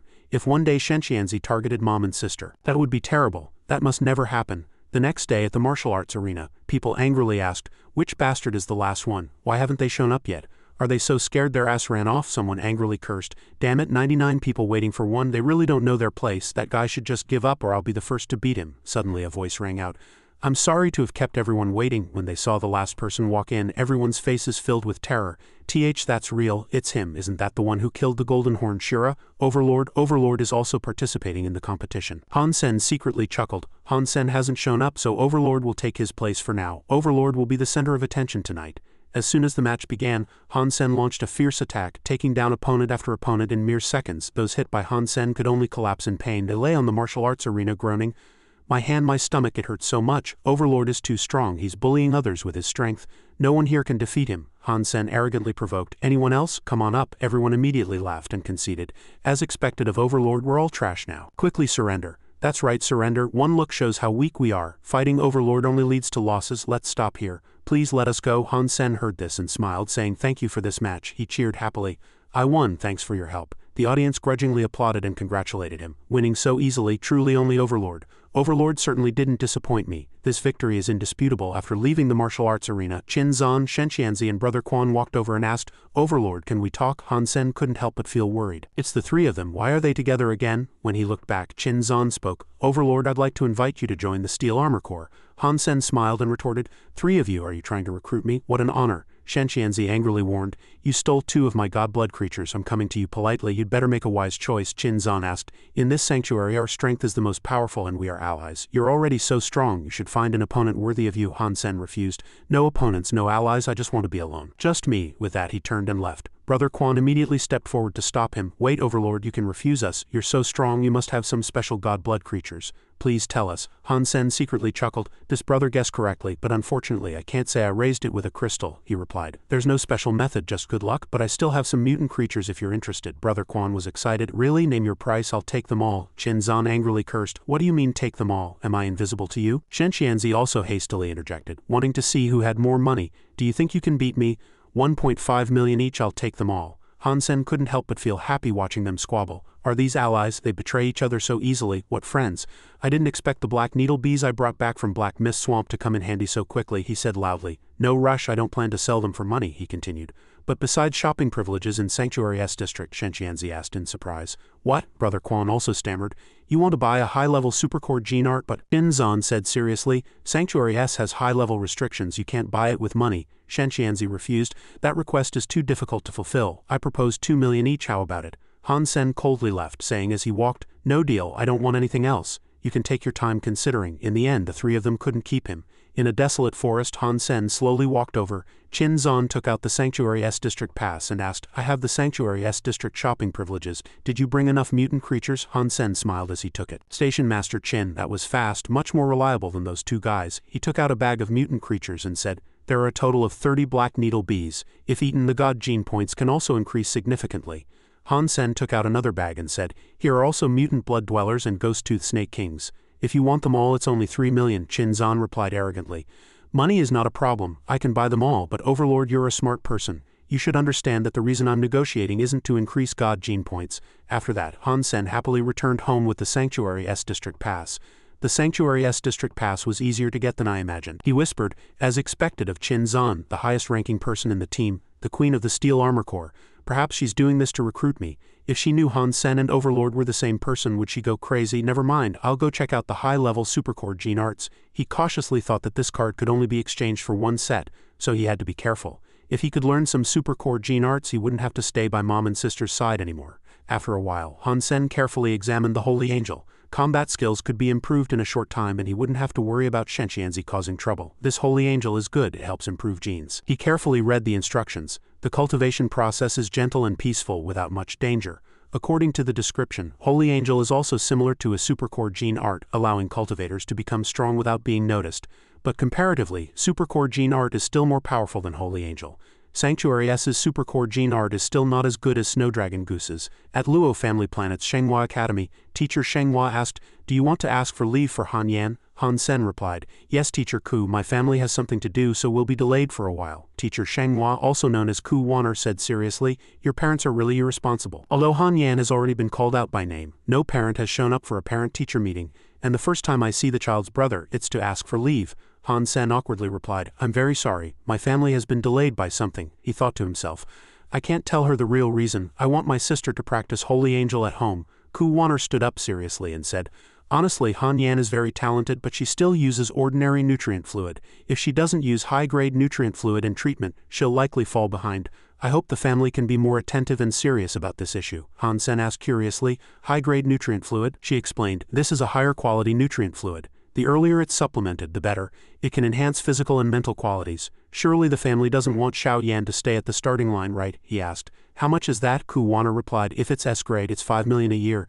Since you sent your child to Shenghua, you probably anticipated this cost, right? Han Sen thought worriedly, I'm screwed, I don't have enough money and I can't ask mom. The fastest way is to cultivate mutant creatures with the crystal and sell them. At this moment at Han Sen's home on Luo Family Planet, watching Han Yan intently follow the person on TV practicing. Han Sen smiled happily thinking, Xiao Yan is indeed very talented. She grasped cultivation methods quickly. I'm very proud to have such a talented sister. He called out loudly, Xiao Yan, that's great. When mom comes back, remember to teach her Holy Angel. His little sister asked happily, really, can I? Han Sen stroked her head and said, of course, but don't tell anyone you've cultivated Holy Angel. This is our family's secret. Once you have S-grade nutrient fluid, you'll improve even faster. Han Yan exclaimed excitedly, great, big brother is the best. Xiao Yan also wants to become stronger. That night, at Qin Zan's place, Yang Manli asked seriously, is Qin Zan really planning to do that? Qin Zan calmly replied, don't worry, it's nothing big. Qin Zan said angrily, it's been so long and that kid still hasn't given me a reply, my patience has run out, I really want to see what kind of person he is. Yang Manli had no choice but to take out a pill and say, that person is indeed not simple, if you insist on this I have nothing more to say. Han Sen was called to meet Qin Zan in the combat room. Qin Zan charged at Han Sen like crazy, attacking him. He angrily thought, what's gotten into this woman again? Qin Zan mercilessly kicked him in the face. What the hell, such a fierce attack, did she take some kind of drug? She coldly walked over and said, you've been progressing very slowly lately. I should pay more attention to you. Drink some water and rest, then we'll continue. Han Sen nodded. Okay. Seeing Qin Zan eagerly drinking water, Han Sen happily thought, she must be tired too, forcing me to fight so intensely. He unscrewed his water bottle and took a sip. After drinking, the sight before him filled him with terror. Qin Zan stood seductively in front of him and asked, Han Sen, am I cute? At this moment the ice muscle jade bone art dispelling evil and warding off misfortune was automatically activating, and Han Sen weakly collapsed. The ice muscle jade bone art was running automatically. Something had been put in the water bottle. What did Qin Zan want to do? Qin Zan gently walked over and asked, Han Sen, my body is great, isn't it? Han Sen was furious. Damn it, how is she trying to seduce me? I can't let her hypnotize me. I'll trick her first, he mumbled deliriously. The CH chest area, Qin Zan asked. What about it? Han Sen replied. Big, round and white. Qin Zan was furious. Men are indeed all the same. She leaned down slightly and said, I'll let you touch it. Han Sen's trembling hand reached out and she slapped it. Very obedient, he was completely hypnotized. Good. Qin Zan seriously asked Han Sen if he was coin. He honestly replied no. She continued to interrogate. Why are you still hesitant to join Black Hawk? He replied. Black Hawk is far from home. If I go, I won't be able to take care of mom and sister. I'd be uncomfortable being so far from them. Qin Zan was surprised. So that was the reason. He really cares about his family. Suddenly she asked again, Han Sen, deep down, what do you think of me? Han Sen mumbled deliriously. Qin Zan, you, Han Sen said tiredly. Qin Zan, you are the most beautiful woman I've ever seen, the most adorable person in this sanctuary. Qin Zan was both embarrassed and furious. She immediately slapped him across the face. Han Sen immediately jumped up. Station Master Qin, what did you do to me? He turned around and complained. I only remember drinking the water you gave me. Qin Zan coldly interrupted him. Nothing, it's just that our training was too intense. You were tired and fainted. I just woke you up with a slap. She angrily thought, what was I worrying about? I'll make him tell the truth eventually. Han Sen achieved his goal, secretly chuckling. Qin Zan was just a girl after all. She couldn't take it all at once and she wouldn't suspect me anymore. With her protection, everyone will think I became stronger because of her help. One day in the future, I can completely erase Coin's existence. That night in the desolate forest, Han Sen handed a bag of mutant creatures to young Master Lin and said, Young Master Lin, this is what I promised you. I specifically waited until today to give you these two. I don't want to attract attention. Don't tell anyone. Young Master Lin opened it and was very surprised by what was inside. Mutant blood dwellers. Brother Sen, you're truly trustworthy and righteous, Han Sen said confidently. Of course I keep my word. Suddenly Shenxianzi walked over and said gloomily, Isn't this young Master Lin? How are you with this fool? Following Shenxianzi was Luo Tianyang. Young Master Lin hastily stepped in front of Han Sen retorting, Shenxianzi, what a coincidence. Let me tell you, Brother Sen is my friend. There might be a misunderstanding between you two. Give me some face and let's leave it at that. Luo Tianyang angrily cursed. No way, that butt maniac. Shenxianzi reached out to stop him. He coldly left. Tianyang, let's go. Don't waste time here. The next match is against that guy Coin. Prepare well. Han Sen secretly thought. So the opponent for the second match is Luo Tianyang. This is a good opportunity for revenge. The next morning at the competition venue, the martial arts arena was bustling with people. This match is worth watching. Luo Tianyang isn't weak, but against Overlord no one can say for sure. Luo Tianyang and Overlord, they are indeed not on the same level. He's Shenxianzi's man. Even if Overlord is strong, wouldn't he be afraid to go against Shenxianzi? Su Xiaochao judged confidently. Shenxianzi will definitely win, I guarantee it. Lu Hongdao reminded. Don't judge a book by its cover. Luo Tianyang has Shenxianzi backing him up. Can God Coin contend with Shenxianzi? The two hurried to the stands and took their seats. Seeing the person next to them completely bundled up, Su Xiaochao asked curiously, Aren't you hot, buddy? Are you planning to cosplay here? Lu Hongdao said, God Coin stole Shenxianzi's God-blood beast soul. No one knows if Shenxianzi will lend the beast soul to Luo Tianyang to take revenge. Su Xiaochao retorted dismissively. Isn't it just an ape's beast soul? God Coin also has many beast souls. Luo Tianyang is just a simple-minded brute. He won't last even a minute against God Coin. Lu Hongdao said, Alright, let's bet. If Luo Tianyang can last more than a minute, your mutant blood-hoofed beast is mine, otherwise you lose a mutant nightwolf. He hesitated. Ah, my mutant nightwolf will be gone, young Manly said tiredly from the front. So much trouble. This match has nothing to do with you, but you're betting with your beast souls. Suddenly, a notification appeared on the screen. Coin versus Luo Tianyang. Everyone was excited. The match began. Where's God Coin? Where is he? Suddenly, the man in the black robe sitting next to Su Xiaochao abruptly stood up. When he took off his cloak, Coin appeared. Su Xiaochao exclaimed in surprise, God Coin, oh my god, he was sitting behind us. Young Manly was terrified. She hadn't even noticed him, a person who likes to do strange things. Su Xiaochao excitedly shouted, God Coin, you must defeat him within 1 minute, please. Han Sen frowned and thought, Su Xiaochao, you're really putting me in a difficult position. Luo Tianyang angrily cursed, that damn Coin, come here and die. Han Sen quietly checked his personal information. He secretly calculated. His current state was good, 3 godblood beast souls, 4 mutant beast souls, although the 3-eyed mutant cat was useless and the black-scaled serpent was only useful underwater. Coin slowly walked onto the stage. The battle began. Luo Tianyang attacked fiercely. I'll tear you to shreds. His godblood beast soul immediately appeared. A godblood ape beast soul manifested. Lu Hongdao laughed. Luo Tianyang really brought out Shenxianzi's godblood beast soul. I've won. Su Xiaochao angrily hit his head. God Coin, you can't let him last more than a minute or my mutant nightwolf will be gone, please. Shenxianzi secretly watched from above. People around him whispered. 1 godblood creature, 2 mutant creatures to eliminate God Coin. Shenxianzi really gave him a lot. God Coin is in trouble. Shenxianzi frowned and said, God Coin alone cannot defeat you. Everything you took from me, I will have Luo Tianyang return it bit by bit. Han Sen walked forward with killing intent and asked, Luo Tianyang, who gave you the guts to stand before me? With that his legs immediately transformed into horse legs, and he charged straight forward and dealt a fierce blow to the ape beast's soul. Ah, the ape roared in pain, immediately punching Han Sen's sword away. Lu Hongdao cheered heartily. Good, Shenqianzi laughed. Is that all you've got, Tianyang? Kill him quickly. The ape beast's soul roared angrily a few times, then immediately charged at Han. Senator Han Sen also met it calmly. He drew a new sword and coldly slashed at the ape. The ape spat out a mouthful of blood in pain, then collapsed on the stage. Everyone was panicked. What happened? What just happened? Lu Hongdao said in horror. No, impossible, Yang Manli asked in surprise. One move, he killed it instantly. Su Xiaoqiao also couldn't believe his eyes. God coin won, and the match time was 9 seconds. Luo Tianyang was defeated in just 9 seconds. Su Xiaoqiao was thrilled. God coin won, less than 10 seconds, so powerful. Truly the fastest person. Shenqianzi was terrified. His god blood beast soul and mutant beast souls impossible. He roared furiously. Luo Tianyang, you trash, get up for me. But at this moment the ape's form was gradually dissipating, revealing Luo Tianyang's image. Luo Tianyang was lying in a pool of blood, and the people in the stands cheered excitedly. God coin, Han Sen smiled happily. Poor Shenqianzi, you're no match for me. Shenqianzi swore furiously. Damn it, just you wait, I swear I'll make you suffer a fate worse than death. A moment later, as he walked out of the martial arts arena, Su Xiaoqiao rode happily on the Bloody Butcher. Hey, this is my Bloody Butcher, isn't it cool? The two people next to him said enviously.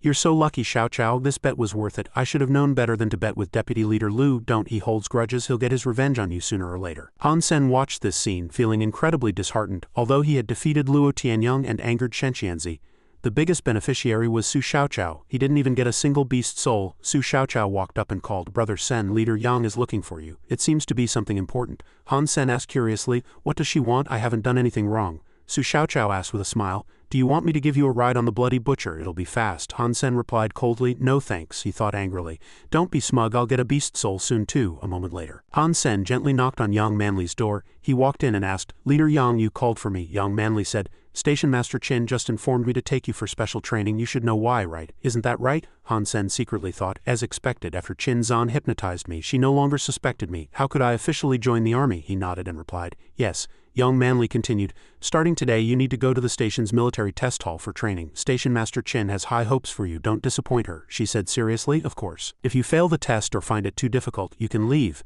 That means you're not a strong person. In the military test hall, Han Sen walked out exhausted. Leader Yang, I'm done, what do you think? Young Manly looked at the data on the screen and mused, all statistics are below 10, quite disappointing. It's just an ordinary test and you look quite tired after completing it. Han Sen lightly wiped the sweat from his forehead. My previous overall statistics already exceeded 10. If I show my true strength, would you believe me? Hiding my true strength is the hardest part of this test. Han Sen said, I will work even harder. Young Manly left coldly. Don't waste time, come with me for the next mission. Young Manly led everyone into the military training room. She said, watch carefully. I'll only do it once. Don't say I didn't warn you. Everyone saw her walk in and couldn't help but be curious. What's so special about this equipment? She was just demonstrating some ordinary skills. At first glance it didn't seem difficult. The fat man next to him whispered, it's not as simple as you think, that's a gravity meter. Spaceships and warships are equipped with devices that can adjust the gravity inside the ship. Training with this equipment, it has a nickname called Devil, he continued. You see Leader Yang moving so gracefully, that's because her physical qualities are very high. If your physical qualities haven't reached 10, you'd collapse just walking. A moment later, Young Manly walked out and called Han Sen. Go in, repeat all my movements and report to me when you're done. She secretly chuckled. With physical qualities below 10, let's see how hard you train in the future. I'll make it easier for you to adapt, right? The fat man whispered. Hey, the value Leader Yang said. I'm afraid it'll be difficult for you to pass with your skill level. Do you want me to tell you a few tricks? Next time, give me all your resource information. Han Sen asked doubtfully. Reliable. Then he walked into the military training room and began the test. After Han Sen walked in, he felt the change in gravity and couldn't help but curse angrily. My body is as heavy as an ox. This gravity meter indeed didn't show it. Those beasts can secretly modify parameters without being detected. This is clearly cheating. Never mind that. I just need to pass the parameters set by Young Manly. Han Sen walked forward and turned the button to maximum to see what his limit was. He trained hard. Who knows if he could continue to improve, continue to advance, continue to grow stronger. In the afternoon, after Young Manly read the data on the report board, she slammed the table. She roared, Han Sen, tell me honestly, did you cheat? Han Sen replied calmly, no, I just completed the test under Leader Yang's guidance. The entire process has video and background data monitoring records, which can prove that I didn't cheat. He secretly chuckled. I did modify the parameters, but I didn't cheat. I just lowered the difficulty. I should have made the results worse. Young Manly said with a dark face, there's nothing wrong with the machine, but your physical qualities are problematic. You couldn't have finished so quickly. Han Sen shouted fiercely, it's possible because this gravity meter awakened my potential. Leader Yang, thank you for your help. Young Manly stammered, speechless. You're quite eloquent, she cursed awkwardly.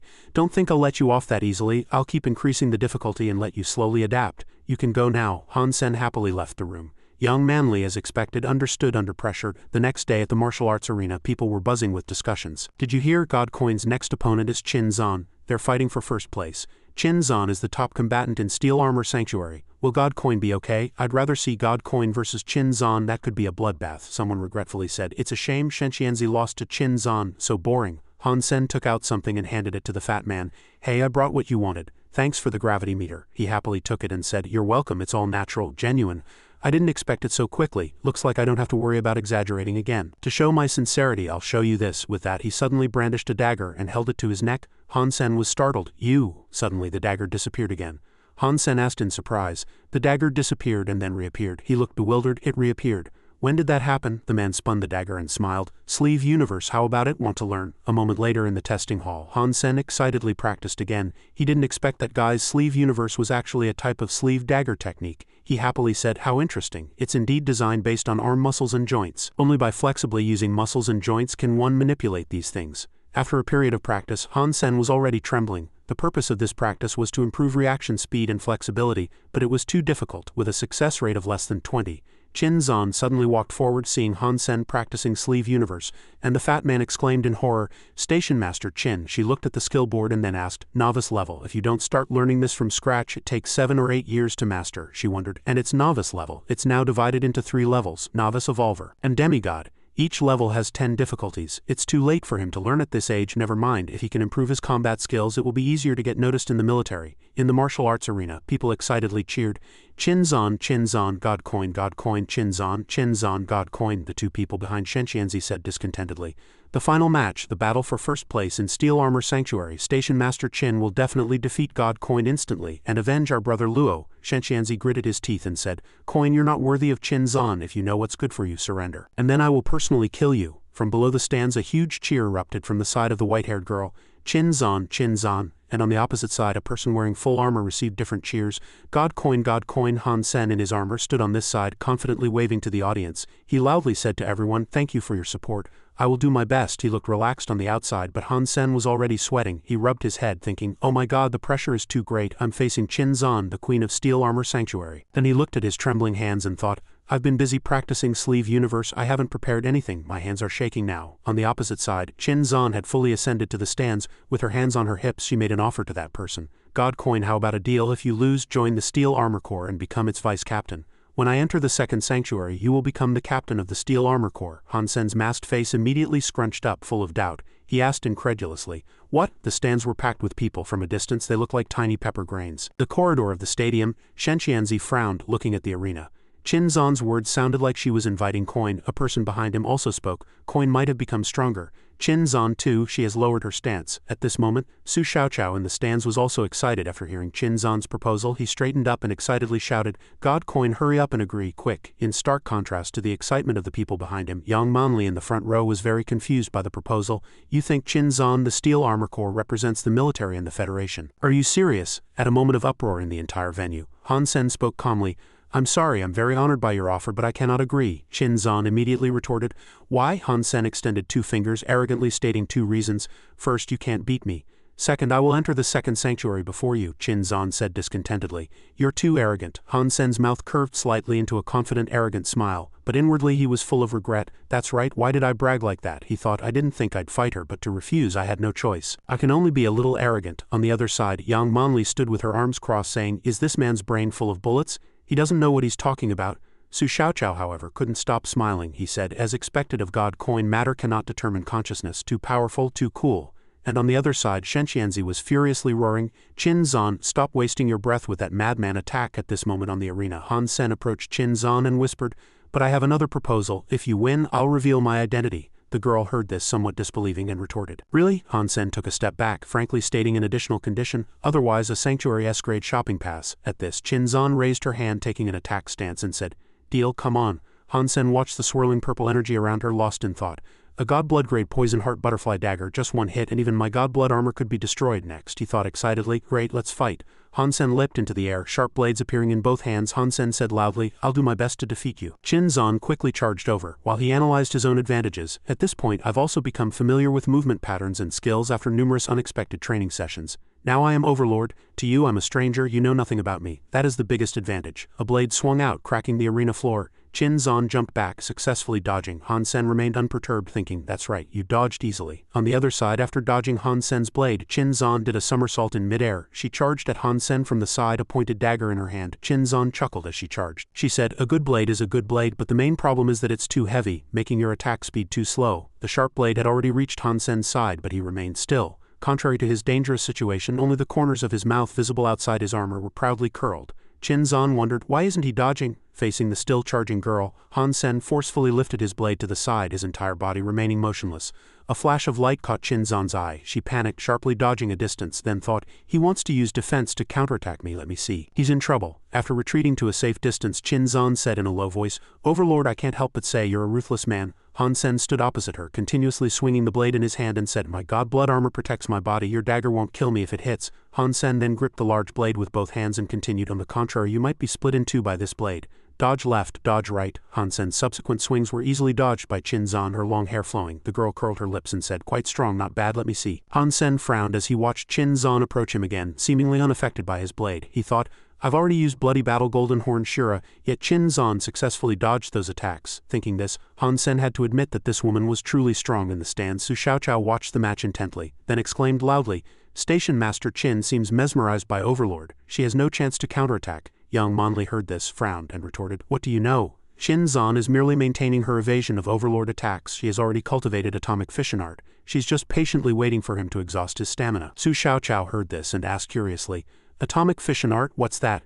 Chin-zan's image of closing her eyes and cultivating appeared in young Manli's mind. She calmly explained to Su Xiaoqiao that it was an advanced gene core art that required using every part of the body.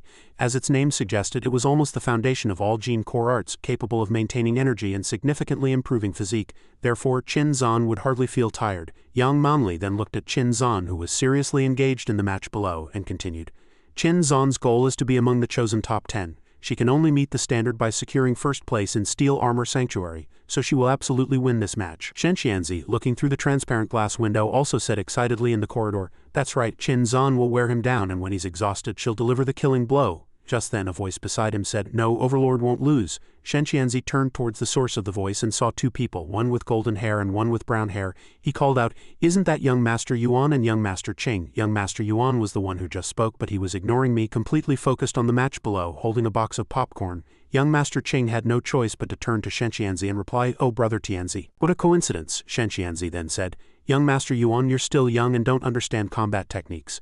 Don't make random guesses or you'll embarrass yourself. Young Master Yuan only then turned around, giving him a look. With a mocking smile on his lips he said, Overlord combat skills, he seems to have taken quite a few from you too. Shouldn't you examine yourself first? Shen Qianzi was immediately enraged and growled in a low voice below in the arena. Hansen wielded his blade, rushing towards Chin-zan as young Master Yuan's voice continued to resound. That incident was hailed as a legend in this Steel Armor Sanctuary. A legend. How could he fall? Chin-zan jumped to dodge the blade swinging towards her, thinking, this is strange. My body is circulating with atomic fission art, so after fighting for so long I don't feel tired at all.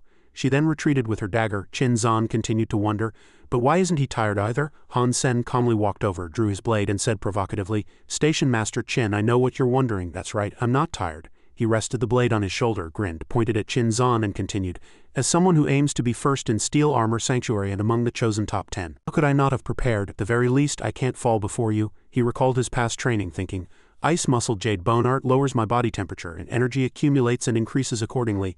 I've already passed the gravity meter test and my physical qualities have improved significantly. He pointed the blade at Chin-zan, then secretly thought with satisfaction, before I felt I was at a great disadvantage against Chin-zan, but now I'm doing quite well. Just then, Chin-zan spoke, Overlord, it seems I'll have to use special techniques against you. As soon as she finished speaking, Chin-zan's eyes sharpened. She spread her hands to the sides and then shouted loudly. Beast Soul Fusion. Purple lightning began to swirl around her. She crossed her hands together and a gust of wind swept through, making the girl's long hair flutter wildly. Then a huge blurry image of a golden lion projected from Qinzhan's body, shooting straight into the sky. Seeing this, Shenxianzi immediately exclaimed, "That's God Blood Crystal Spirit and Mutant Golden Lion." Yang Manli in the stands also said, "This is the first time I've seen Qinzhan use this." Su Xiaoqiao, sitting behind, also leaned forward and added, "I heard this God Blood Crystal Spirit can take the form of water to defend against an opponent's attacks. Overlord is about to suffer." At this moment in the arena, Qinzhan, in her lion form, knocked Han Sen's blade flying in just 1 minute. Faced with this sudden change, he felt immensely uneasy, thinking, her strength has increased and by more than double. Before he could finish his thought, Qinzhan immediately leapt and pounced on Han Senator. He quickly retreated, dodging the attack and pondering a countermeasure. "Under the protection of the God Blood Crystal Spirit, my attacks will be useless." Immediately after, Han Sen suddenly grew a pair of red wings shaped like bat wings. He swiftly flew high into the sky, dodging the lion pouncing from below. Seeing this scene, Su Xiaoqiao excitedly shouted, "Wow, Overlord can fly, he's dodging Qinzhan's attack, so cool." "Su Xiaoqiao, whose side are you on? If you like Overlord so much, I'll make you suffer right here and now," Yang Manli said angrily, grabbing Su Xiaoqiao's collar. He immediately pleaded, "Squad leader Yang, I was wrong." In the corridor, Shenxianzi, worried about his goddess, frowning and muttering, "This is bad, this is bad." In contrast, young Master Yuan was unconcerned. He casually said, "Qinzhan has no wings, it will be hard for her to win." Back to the match. When Qinzhan leaped to pounce on Han Sen, he immediately did a somersault in midair, flew to the side and easily dodged the sharp claws. When Qinzhan pounced again from the side, Han Sen flew high into the sky to evade. Qinzhan gritted her teeth, thinking, "This bastard dares to fly around and provoke me, damn it." Below in the stands, people whispered amongst themselves. One person said, "Overlord is too much, how can he be like this?" Another immediately chimed in, "That's right, Qinzhan can't defeat him at all. He's bullying her." Someone else interjected, "He even snatched Shenxianzi's beast soul last time and now he dares to tease my goddess. I really want to kill him." Someone else said, "I really don't understand why so many people like him." At this, Qinzhan truly became angry. She shouted loudly, "Overlord, is this the way you want to fight? If you're a man, act like one." Hearing this, Han Sen stopped dodging. He hovered motionless in the air, calmly looking at the lion below, and said, "Qinzhan, as a soldier, you should know that victory is key, right? If you win first place and then fight alongside other sanctuaries, and if they also possess flying skills." He paused, then continued, "Would you also demand that your opponents abandon such skills and come down to die by your hand?" Rendered speechless, Qinzhan could only utter a single "you." Young Master Yuan, who was watching the match, heard this and said, "That makes sense. You can't force others to use the same skills as yourself. The winner is king. The loser is a bandit. It's that simple." With that, he turned to leave, not forgetting to tell the person next to him, "Ah Ching, let's go. This battle is over." However, Shenxianzi, who was closest to him, refused to give up. He gritted his teeth and said angrily, "Crazy reasoning, he's just ashamed, this cunning bastard." As for Qinzhan, after hearing what was just said, her face darkened, filled with resentment. She thought, "That's right now. I can't even touch him, let alone defeat him. Bastard, damn it." Then she suddenly reverted to human form. Qinzhan said loudly in a deep voice, "Overlord, I surrender. No need to fight anymore." Hearing this, Yang Manli and Shenxianzi were both astonished, simultaneously making an incomprehensible sound. Qinzhan in the stands was equally surprised, and everyone started discussing again.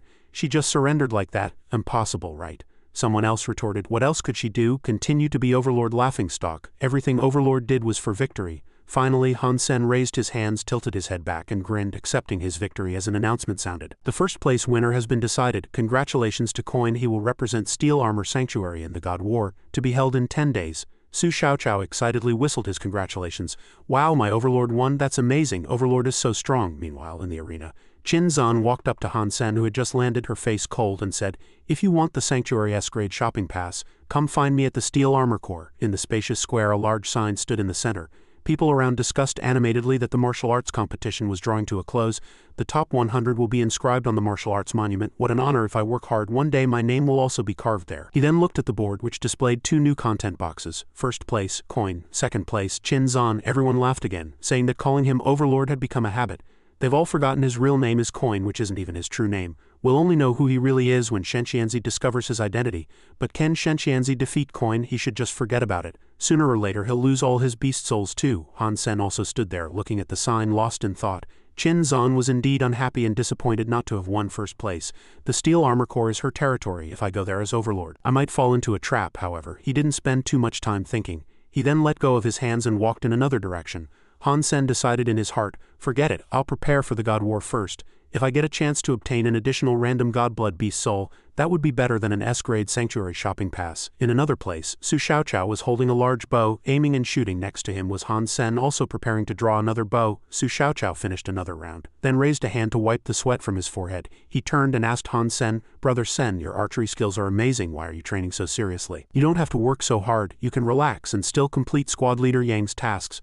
Han Sen released the bowstring and the arrow flew. Hearing Su Xiaoqiao ask this, he replied, "How can I do that? A man is never satisfied with what he has." Outside the empty training ground, 3 men stood at the entrance of the training room. One said, "Han Sen went to train with the gravity meter again. He's too hardworking." The person next to him replied, "He probably angered Squad Leader Yang and was punished with these tasks." One of the gambling old men remained silent, thinking, changing the parameters doesn't seem to have been discovered. Can actually complete it so easily. He then thought worriedly, he's been in there constantly. Is he addicted? Inside the room, Han Sen spun a few times in the air. He frowned, thinking, after increasing the parameters, the difficulty sharply increased. Fortunately, my body can still adapt. He landed on the ground and then wielded the sword in his hand, lost in thought again.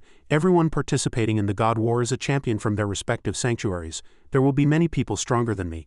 I don't want to lose and I can't afford to lose. 2 days later at the Steel Armor Corps headquarters, warm sunlight shone. Qin Zan walked down the headquarters corridor thinking, it's been a few days since the martial arts competition and Overlord still hasn't come looking for me. Heh, smart.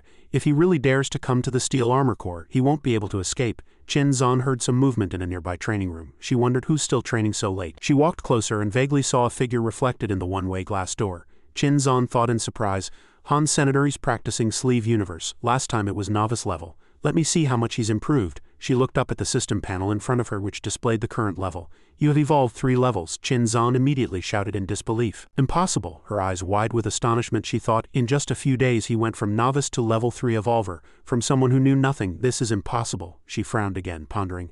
Even I took several years to reach that level. This person's potential is terrifying. Han Sen at this moment was wearing virtual reality glasses, sweating profusely with armed guards operating something in front of him. Han Sen casually thought, when cultivating the ice-muscled jade bone art, it enhanced the flexibility of my muscles and joints. I should have known this earlier. The electronic panel displayed pass. Han Sen took off his glasses and said with a happy expression, passing feels great. Just then, Qin Zan stood by his side handing him a bottle of water and praised, very good. Her sudden appearance startled Han Sen, who exclaimed, Qin Zan, when did you get here? Looking at the water bottle offered to him, Han Sen said to the person opposite him, I wouldn't dare drink yours. Last time I drank it I lost consciousness. Then he secretly warned himself, eating is dangerous. She must have put something in the water. Qin Zan didn't pay much attention. She handed him the bottle, telling him to take it, and then said, suit yourself. With that she turned and left, leaving Han Sen looking at the water bottle, scratching his head in confusion. Qin Zan pursed her lips again, thinking, consider yourself lucky you're one of mine. With his current skills he can easily adapt to piloting highly advanced mechs and weapons. A guy with such high potential, he's sure to grow strong. Scene change. A few days later in Han Sen's apartment he was sitting with his arms crossed in front of his computer beginning his analysis. Tomorrow was the start of the God War, and he suddenly felt a bit nervous. According to someone experienced, his 2 biggest concerns looking at the text boxes on the screen were God War Level 5 Tang Zhenlu, God War Level 2 Lin Feng. Han Sen thought for a moment, then said, Tang Zhenlu is a fervent admirer. I don't know much about Lin Feng, but his name is very similar to Lin Beifeng's. I wonder if they're related. He propped his chin with his hand and asked himself, objectively speaking, these 2 have already gone to the second God Sanctuary. Why are they still holding positions here? Strange. He leaned back in his chair, analyzing. Even without discussing their combat skills, just their advanced beast souls were enough.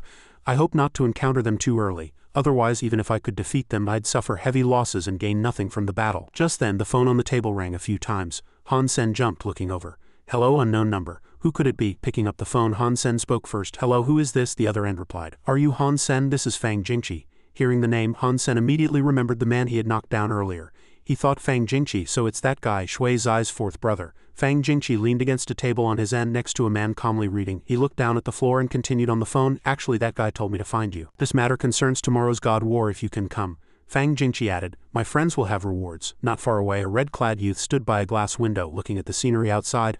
Han Sen on the other end of the phone caught the key point and asked seriously, God War? On an electronic screen a short video was playing. A man in a hat holding a dagger was surrounded from all directions. He brandished the dagger a few times, its blade leaving pale blue afterimages as it swept past the necks of those surrounding him. When the youth withdrew his hand, everyone else had fallen to the ground. Outside the electronic screen, Fang Jingqi, Tang Zhenlu and Han Sen were standing in front of it watching intently. Behind them, Lin Feng sat calmly on a sofa. Han Sen, hands in his pockets, said boredly to the others in the room, You called me here just to watch this, Tang Zhenlu standing next to him countered. Don't you find it familiar? Han Sen didn't answer immediately, just thought silently, quite unexpected. I didn't expect the friends Fang Jingqi mentioned to be Tang Zhenlu and Lin Feng. I was worried about encountering them in the God War, but we met under these circumstances instead. He frowned again, turning his attention to the youth on the screen, continuing to ponder. The person in the video is really strong. It looks a lot like Sleeve Universe, but he seems more ruthless and decisive, every attack carrying a killing intent. Thinking this, Han Sen turned and asked the person next to him, "Who is that?" Tang Zhenlu replied, "Yi Dongmu, a demigod-level powerhouse, and the upper senator Yi's grandson." Han Sen frowned upon hearing this. He said, "The upper senator's grandson, what do they have to do with me? I don't want to get involved with political figures." Tang Zhenlu replied with a smile, "Don't worry, even we can't easily approach him. In the Alliance, wherever he goes, there are always people shadowing him. The reason we invited you here is to have you imitate Yi Dongmu's tactics and style, then train with us to prepare for the God War." Han Sen felt confused and retorted, "Are you kidding? That pervert's close combat technique is better and more proficient than mine. If you want to train, shouldn't you find him?" However, Tang Zhenlu replied confidently, "I've tried finding him too. He said your potential is limitless, and the difficulty of poaching you is level 3, which many people know. Brother Sen, you just need to train with us, and we'll fulfill any of your requests." On the surface, Han Sen showed an unspeakable silence, but inwardly he was gleeful. Tang Zhenlu is so famous, yet he's asking me for help. He must be very grateful. Then he held up a finger, stating his condition. An S-grade sanctuary access pass. Tang Zhenlu smiled and agreed to the deal. Lin Feng also spoke up then, "Brother Sen, here are some videos about his combat skills. Take a good look and study them. The God War starts tomorrow, so we'll probably be up all night." A long time passed. Outside it was already pitch dark with a crescent moon hanging high in the sky. Tang Zhenlu, arms crossed, looked at the clock behind him and said, "Hours have passed. Han Sen has taken too long, hasn't he? Jingqi is already asleep." Lin Feng sat calmly in his chair and replied, "No need to rush. The more time he spends, the more thoroughly he's studying it." Just then Han Sen opened the door and walked out. He looked down and said, "I think I understand Yi Dongmu's movement style. Let's begin." Tang Zhenlu, still disbelieving, repeated, "You seem very confident." Han Sen didn't answer that last remark. He picked up a small dagger and said, "Hasn't this dagger been sharpened? It's too light." Lin Feng walked over, hands in his pockets, and calmly said, "Although I'm not sure if you can defeat us, it's better to be careful. The God War is really important." Tang Zhenlu on his side directly said, "Still picking and choosing? Don't think you're stronger than Yi Dongmu." Han Sen immediately swung back, signaling that Tang Zhenlu should take him more seriously. Tang Zhenlu leaned back before Han Sen's fist could connect, shouting furiously, "Damn it hasn't even started and you're ambushing me." Han Sen changed his moves a few times and said, "Do you think Yi Dongmu would wait for the start?" Han Sen's other hand reached out again. That hand was empty. Tang Zhenlu immediately panicked, saying, "The dagger disappeared and the hands in front of me suddenly clawed forward." Flickering blade light grazed Tang Zhenlu's cheek, drawing some blood. Only then did Tang Zhenlu retreat in panic. He glanced at his injured cheek, shouting in disbelief, "What?" Lin Feng stood in a corner on the other side, frowning and saying, "No, this is the correct choice." Next, Tang Zhenlu began to counterattack with a swing of his hand. His fierce kick made Han Sen struggle to raise his hand to block. He groaned through gritted teeth, then was kicked back a considerable distance. After steadying himself, Han Sen looked at Tang Zhenlu with a frown, thinking, "He's too strong. His physical quality must be much higher than mine." On the other side, Tang Zhenlu gradually recovered, grinning and saying, "Don't be so unconfident." The two had now separated. Han Sen braced himself with his hands on the ground, thinking, "If I confront him directly with strength, I'm definitely no match for him, but I have an advantage in close combat." After only a moment's hesitation, he quickly charged at his opponent, startling Tang Zhenlu, who shouted, "What?" The small knife in Han Sen's hand thrust forward, but Tang Zhenlu easily dodged it. He then swung back, scoffing, "Kid, you're still too green." However, Han Sen replied, "Did you truly see my path?" He tightly grabbed the hand Tang Zhenlu swung at him. Han Sen's other hand began to move forward. He moved under Tang Zhenlu's tightly held arm, then drove straight for his opponent's chin. Tang Zhenlu was shocked, thinking, "What?" Watching the dagger appear beneath the palm he had extended to his own throat, Tang Zhenlu was drenched in sweat, thinking in disbelief. The dagger was just in his right hand. How did it switch to his left in an instant? Just then, Lin Feng clapped his hands, praising and interrupting their fight. He said, "Good, it was indeed the right decision to find Brother Han. Compared to Yi Dongmu, he is indeed much better." On the streets of Luo Family Planet at this moment, the night streets were brightly lit and vibrant. Han Sen, holding the golden card with the S emblem, said with satisfaction, "It's finally mine. My all-night effort wasn't in vain." He patted his face with the card, then secretly analyzed the pros and cons of the battle he just had. Winning against Tang Zhenlu was indeed satisfying. "I had a chance to contend with him. If it had been a fair fight, it would have been hard for me to win." He suddenly frowned, thinking, "As for Lin Feng, I don't know how strong he is." Remembering Yi Dongmu's combat footage on the screen earlier, Han Sen continued to think, "My practiced Sleeve Universe has become more flexible, able to exploit an opponent's blind spots. This flexibility is no less impressive than Yi Dongmu's unpredictable movements. This is the result of my training with the gravity meter." Looking at the golden card in his hand, Han Sen murmured, "Perhaps I should use this to buy a set of gene arts." In the room just now, Tang Zhenlu sat cross-legged on the ground, rubbing his elbow, then said to Lin Feng, who was standing behind him, Han Sen and I fought for so long but I couldn't gain the upper hand in the end. Old Lin, you were right, he's not weaker than Yi Dongmu at all. Lin Feng didn't answer. Yi Dongmu's technique is very advanced, but Han Sen's close combat is indeed too flexible. If he had a physique like Yi Dongmu's he might be even more terrifying. However, Tang Zhenlu didn't quite agree with this statement. He said, "Hey, you're overestimating him too much. If that's true, wouldn't he surpass you in a few years?" Lin Feng responded to Tang Zhenlu with an arrogant stance. He said, "In the first sanctuary, I was invincible." Tang Zhenlu was speechless upon hearing this. Damn it, I really shouldn't have asked. Time passed hour by hour. Outside the martial arts arena there was a bustling crowd. Su Xiaoqiao appeared saying excitedly, "The God War has finally begun. Steel Armor Sanctuary's ace, God Emperor Coin, are you ready?" Behind him was a photo of Han Sen in armor, fighting Qin Zan. The surrounding crowd shouted his name.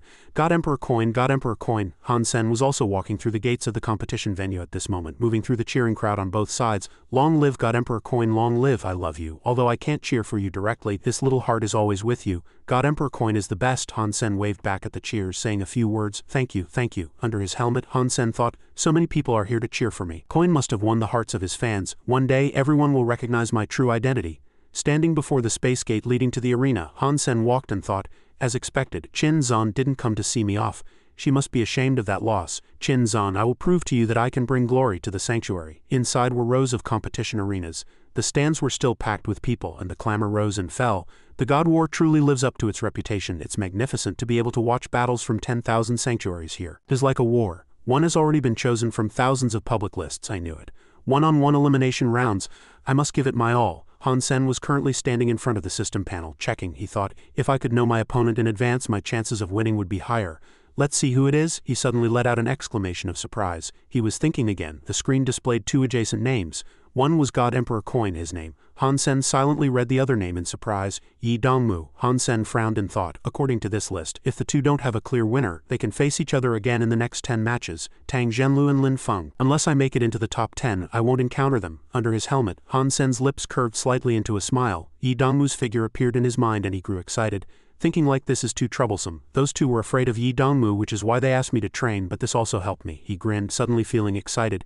Yi Dongmu, don't lose before I get to you. Tang Zhenlu's match against Chang Song. Tang Zhenlu brandished his enormous saber. Match over, the system announced. Match T3121 concluded.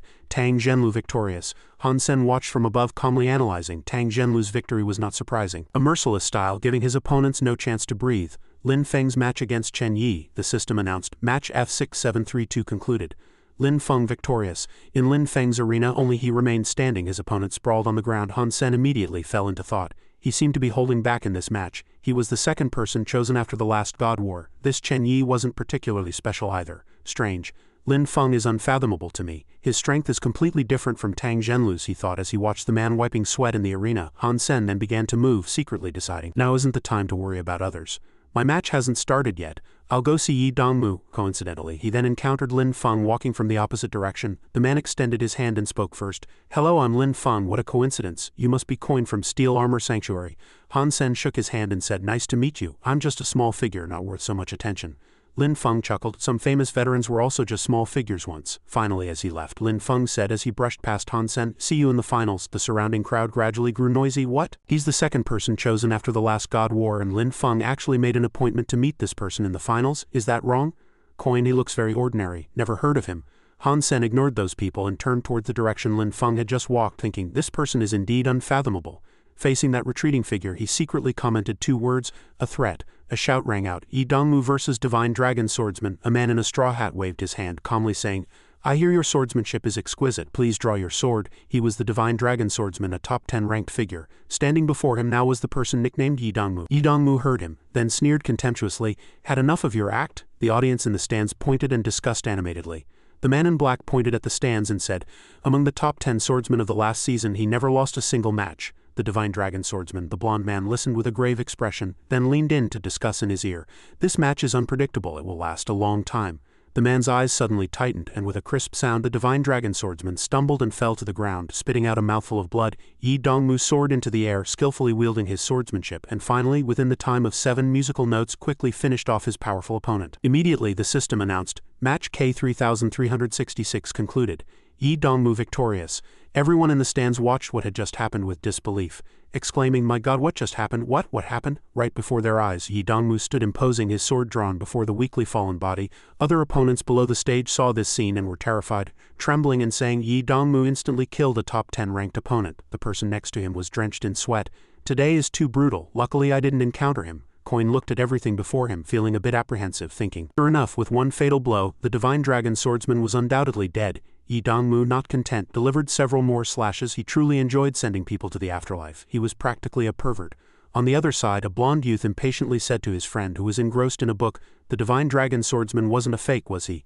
How could he be instantly killed like that?" His friend stood up, slowly lowered his eyelids and replied, "This proves our previous training was correct." The blonde youth turned around and said indifferently, "What are you doing reading a book here? Aren't you watching the match? The remaining matches won't be very interesting either. Let's go get a drink." His friend excitedly replied, "No, there's still one match we can't miss. That important match was Coin versus Ray-Ban." The intense battle scene with Ray-Ban then appeared. He said fiercely, "I heard this is your first match in the God War. You'll suffer greatly." Coin watched the arrows flying towards him, cautiously thinking, as expected, there are no weaklings here. Those two beast soul arrows were very similar.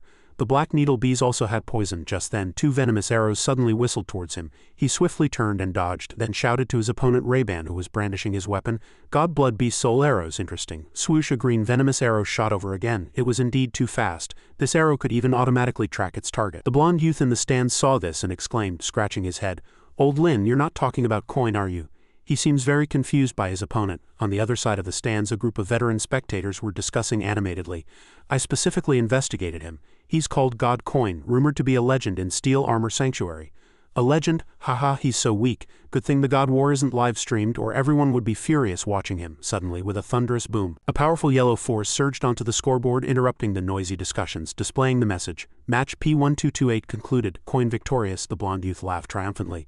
"Solved with one arrow, no need for a Mount Beast Soul. God Blood Beast Soul, is that God Coin? How come he doesn't look very strong? Why would Lin Feng pay attention to him?" 2 days later, at the teleportation station, someone shouted, "Chin Zan, look, it's going viral online." Young Manly stared at the computer, saying to the blue-haired woman, "This is a report about God Coin's battle with Ray-Ban. It reads more like a scripted piece than a factual account." At this moment, the screen displayed a song titled "The Legend of God Coin, a Song of Mighty Battle." He is one of the legendary figures of Steel Armor Sanctuary, who fought alone against the Golden Horn Shura. He defeated Chin Zan on the eve of the God War. All in all, this is a song praising him, affirming his ability to stand out in this God War. Lin Feng pondered for a moment, then said, "God Coin's fighting seemed so weak. This exaggerated article was probably written by his fans." Below this article, the comment section was filled with criticism and mockery. "These keyboard warriors really have foul mouths." Young Manly continued, looking at the screen. "Not only did God Coin not defeat Ray-Ban, his next opponent is Yi Dongmu, a top 10 ranked fighter. Do you think he can win?" Lu Feng replied, "From the moment he snatched my position, I won't allow him to fall before anyone, or I wouldn't be a man." Young Manly pointed at the screen and said, "There's also a video everyone should pay attention to. It's recorded on surveillance." On the screen, Lin Feng stood next to Coin and said, "See you in the finals." Chin Zan asked in confusion, "Why would Lin Feng say that? What happened?" Young Manly sneered. Everyone was mocking these two. One loser who's useless, one who's always ranked second, and many other amusing things. On the second day of the God War, the top 10 ranked Yi Dongmu walked up the spectator stands alone. In this match, Coin would be Yi Dongmu's next opponent. Yi Dongmu arrogantly gestured with his hand and challenged Coin, "I will personally send you to the afterlife in this match." No sooner had he spoken than it was clear this would be a crucial battle to determine who would enter the top 10. The spectators in the stands were startled, exclaiming, "Is Coin planning to fight Yi Dongmu in close combat? Is he crazy? Yi Dongmu specializes in close combat. He's asking for death." Coin thought seriously. "Yi Dongmu, I've grasped your weakness. In my eyes, you're nothing but a puppet." Swoosh, Coin recovered, unleashing an extremely precise attack. Making Yi Dongmu feel threatened, he chuckled dryly and said, "This kind of attack, transform, transform, transform." Coin swiftly charged forward, unleashing powerful claw attacks, causing cold sweat to pour down Yi Dongmu's face within his beast soul. This was Tang Zhenlu back in the stand, saying to Lu Feng, "Lu Feng." Lu Feng interrupted with a triumphant smile, "Sleeve universe, good, he certainly didn't disappoint me. Victory is already decided. Why would he hasten his own death?" Yi Dongmu sneered. "That path to death is actually so fast." Interesting. With that, he summoned his inner power. The monstrous being within appeared, colossal in size, beast soul fusion. In the stands, the blonde youth, arms crossed, said to Lin Feng, "Coin's beast soul fusion is God blood grade. Why isn't Yi Dongmu using a beast soul of the same grade against him?" Lin Feng replied, "Because it's not suitable. Yi Dongmu specializes in close combat and assassination. He doesn't have a humanoid God blood beast soul. So to maximize his advantages, he must use the mutant demonic ape. He believes he will definitely win. Moreover, the dagger he tightly holds is a God blood beast soul. Yi Dongmu's beast soul, the demonic ape, charged fiercely. The colossal monster leapt high, seemingly about to overwhelm Coin, unleashing a powerful attack. Coin swiftly leaned back, dodging from within. Bang! The situation instantly reversed, with Coin gaining the upper hand, making blood splatter from his arrogant opponent. Finish him! Coin leapt high, kicking Yi Dongmu's beast soul to the ground. Yi Dongmu was sent flying 8 meters away. Tang Zhenlu was shocked. So fast? Lu Feng, as if everything was within his expectations, merely smiled faintly and said, "A legendary figure of steel armor sanctuary, this is the proof of his power." After being kicked away, Yi Dongmu painfully struggled to get up, cursing his opponent viciously. "Ah, you bastard, bastard!" With that, he collapsed from sheer exhaustion. The entire stands erupted in an uproar. Yi Dongmu couldn't stand up. He was knocked down by Coin with a single blow. Was this what Lu Feng meant? Did this really happen? Was I just watching a play? Yes. No. Coin stood up and said, "Your internal organs are damaged and your physical quality can't be maintained for 5 minutes. If you want to live, go get treatment immediately." Yi Dongmu clutched his stomach and climbed up, saying angrily, "Just you wait. Next time I'll personally send you to meet Yama." The scoreboard displayed. Match C6058 concluded. Coin victorious. The entire stands cheered. Coin, Coin, God, Coin, steel armor legend. Coin stood proudly, hands on hips, the city surrounded by blue sky as always. Qin Zan sat in front of a computer, searching, and said to Yang Manly, "The legend of God Coin, a song of mighty battle, has surpassed 1,000,000 reads, and Fang Mingchen has become famous overnight." Yang Manly said in surprise, "Yi Dongmu is no small figure either. Coin certainly didn't disappoint his sanctuary." Qin Zan replied hesitantly, "Coin, God Coin, I really want to know his true identity." At Han Sen's home in Steel Armor Sanctuary, Han Sen looked at the screen, his expression gradually turning serious. Displacement, if I can improve my displacement ability, I might have defeated Yi Dongmu even faster. There are too many good things in Sanctuary S District, it's too hard to choose. Just then his phone suddenly rang with Fang Jingqi's name flashing. Han Sen couldn't help but complain in annoyance. "It's him again. Don't tell me he's looking for teammates again." He answered the phone. "Hello, what is it?" the other end replied. "Han Sen, old Tang and old Lin are very satisfied with your performance, so I have a good job for you." Han Sen replied, If I accept, what benefits can I get?" The other party briefly replied, "You'll know when you get here." After hanging up, he hummed in confusion. Text appeared on the screen. Superparticle accelerated displacement form. At this moment outside the sanctuary, a group of fierce-looking people walked up to Han Sen and asked him, "Are you the one Brother Quan mentioned? Isn't this the butt demon? That guy's weak, he'll just be a burden." Han Sen heard this and replied, "Brother Quan and his group came here themselves. Everyone doesn't want to share the profits with Shen Xianzi and Qin Zan, right?" The fat man excitedly grabbed his collar and roared, "You should know we're not here to play. This hunt is about whether our brothers can obtain God genes and enter the second sanctuary." With that, the fat man turned around and said to the people behind him, "Forget it, he's unreliable. Let's go." The tall man waved his hand and said, "No need. Brother Quan said he knows Lu Feng and Tang Zhenlu, so we'll give him a chance. Let's go." The tall man continued, "Just stick to the plan. After this trip will ensure your safety, and I'll give you some mutant beast meat as a reward." At this point, another person spoke up. "Hey, butt demon, why don't you prove to us now that you're not just a joke?" Han Sen replied, "All right." Looking at the rolling mountains in the distance, the group was riding down on various strange animals, shouting, "It's a long way from the sanctuary. It'll take 3 days." Han Sen sat behind the tall man, happily thinking, "This mount isn't bad, it's quite convenient." After much travel through mountains and rivers, exhausted, someone finally shouted, "We've arrived. From now on they had to be highly vigilant." He Dongqing replied, "Understood." The entire group entered the cave to explore. Han Sen looked around, seeing blood everywhere, and asked, touching it, "Is this blood from the last trip?" The fat man replied, "Yes, the god blood creature here is very powerful and fast. We suffered heavy losses." Just then, the tall man suddenly became cautious and said seriously, "It's on the other side of the river. After we lure it into the water, we'll take advantage of its lowered guard and swiftly attack its abdomen.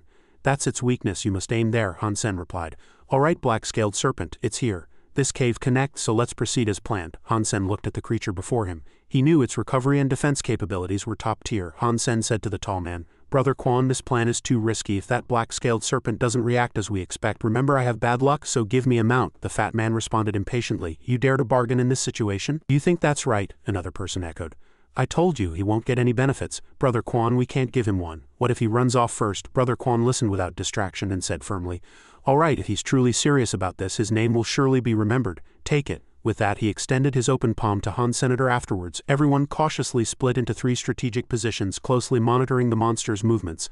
Han Sen and another person remained at the starting point. Brother Quan and the fat man advanced to attack, luring the creature. The starting signal rang out. Brother Quan and the fat man picked up huge rocks and hurled them forward. The rocks smashed against the powerful creature's hard carapace. As expected, its scales were unharmed without even a scratch. The fierce creature now turned towards the two of them, roaring ferociously, its eyes emitting a terrifying green light. Swoosh! It transformed into a gigantic gleaming rock and shot forward. The two in the team quickly conferred, "Quick, the black-scaled serpent has been lured out. Let's move." Han Sen was currently moving against the current in the deep water, carrying an auxiliary oxygen tank on his back. Huge rocks kept falling in the cave. Brother Quan and the fat man fled in panic.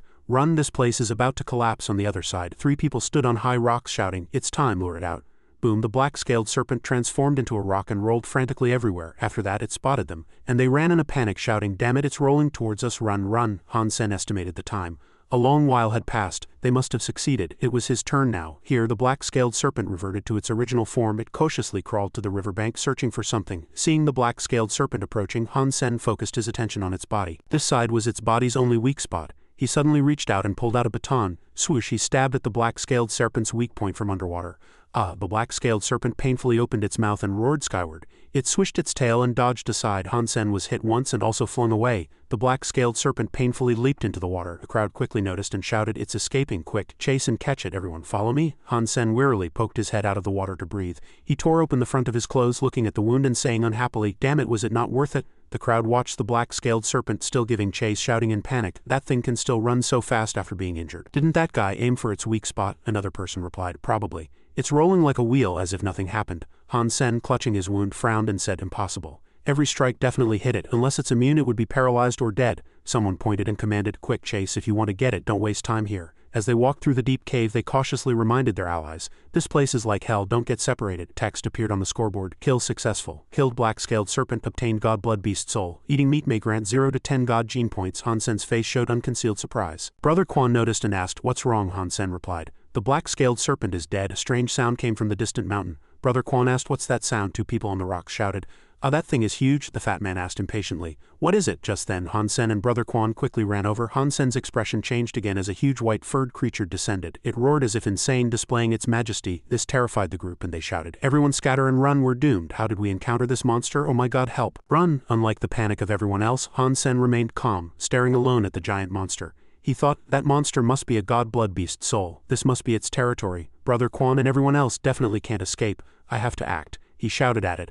Monster, take this. At the same time, he raised his bow and arrow and shot without hesitation at the giant white bird. It was unharmed. With a flap of its wings, it sent Han Sen flying as well. He ran through the valley, with the monster angrily chasing behind him. Han Sen grunted, having taken a physical blow. The harder he ran, the more fiercely the beast soul pursued him. The fat man saw Han Sen's actions and said in surprise, that guy is luring it away, isn't he afraid of death? Brother Quan then said, he's truly daring. But demon, I owe you one. I admit you're not a jinx. At this moment, Han Sen had also transformed and was running at full speed. He ran, secretly cursing, this crazy bird is chasing me like a leech endless. Damn it, don't think you'll catch me. So he kept running and the bird kept chasing. He crossed a lake, getting rid of the bird. He grinned triumphantly to himself. There's an underground river that bird can't get through. I'm saved. With that, he chose to dive headfirst into the Emerald River. But unexpectedly, the bird was still able to attack. It hit him, making him grunt. Oh my god, this thing can still peck me even after diving underwater.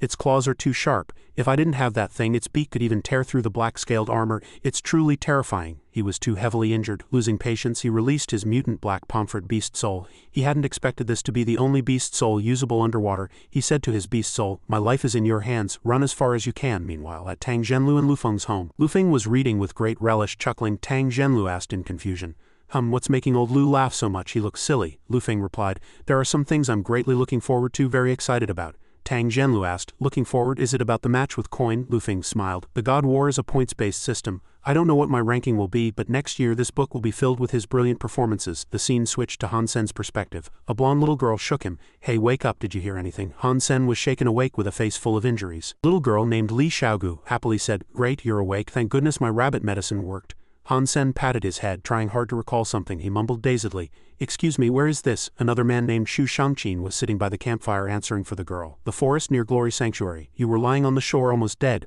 We saved you. Xu Shangqin pointed ahead and said to Han Sen, it's still 7 to 8 miles to Glory Sanctuary. Han Sen, the treatment fee and escort fee will be 100,000 in total. Han Sen scratched his head, smiling. Brother Xu, I'm very grateful you saved me, but I don't have any money right now. Xu Shangqin generously said, it's all right, just transfer it to us when you get back. Hearing him say that, Li Xiaogu unhappily scolded in a low voice, Brother Xu, do you really have to be like this? Saving a life is a deed of immense merit. Xu Shangqin said sternly, Xiaogu, we came here to hunt yesterday, and we only managed to hunt a primitive creature. Our primitive gene points are increasing too slowly. This could be an opportunity to make money, why not take advantage of it? Looking at the two of them, Han Sen thought, their equipment is too crude. They're still hunting primitive creatures and aren't born with silver spoons in their mouths. I was truly lucky to have encountered them. Suddenly, Li Xiaogu shouted, look, something's there. Before them was a dense group of monkeys, a troop of black-tailed poison monkeys with at least one mutant among them. She quickly followed Xu Shangqin, shouting to Han Sen, run, its claws are poisonous and they're a troop very frightening. Han Sen was fearless, merely smiling faintly, and retorted, "If I can earn you mutant gene points, will 100,000 be enough?"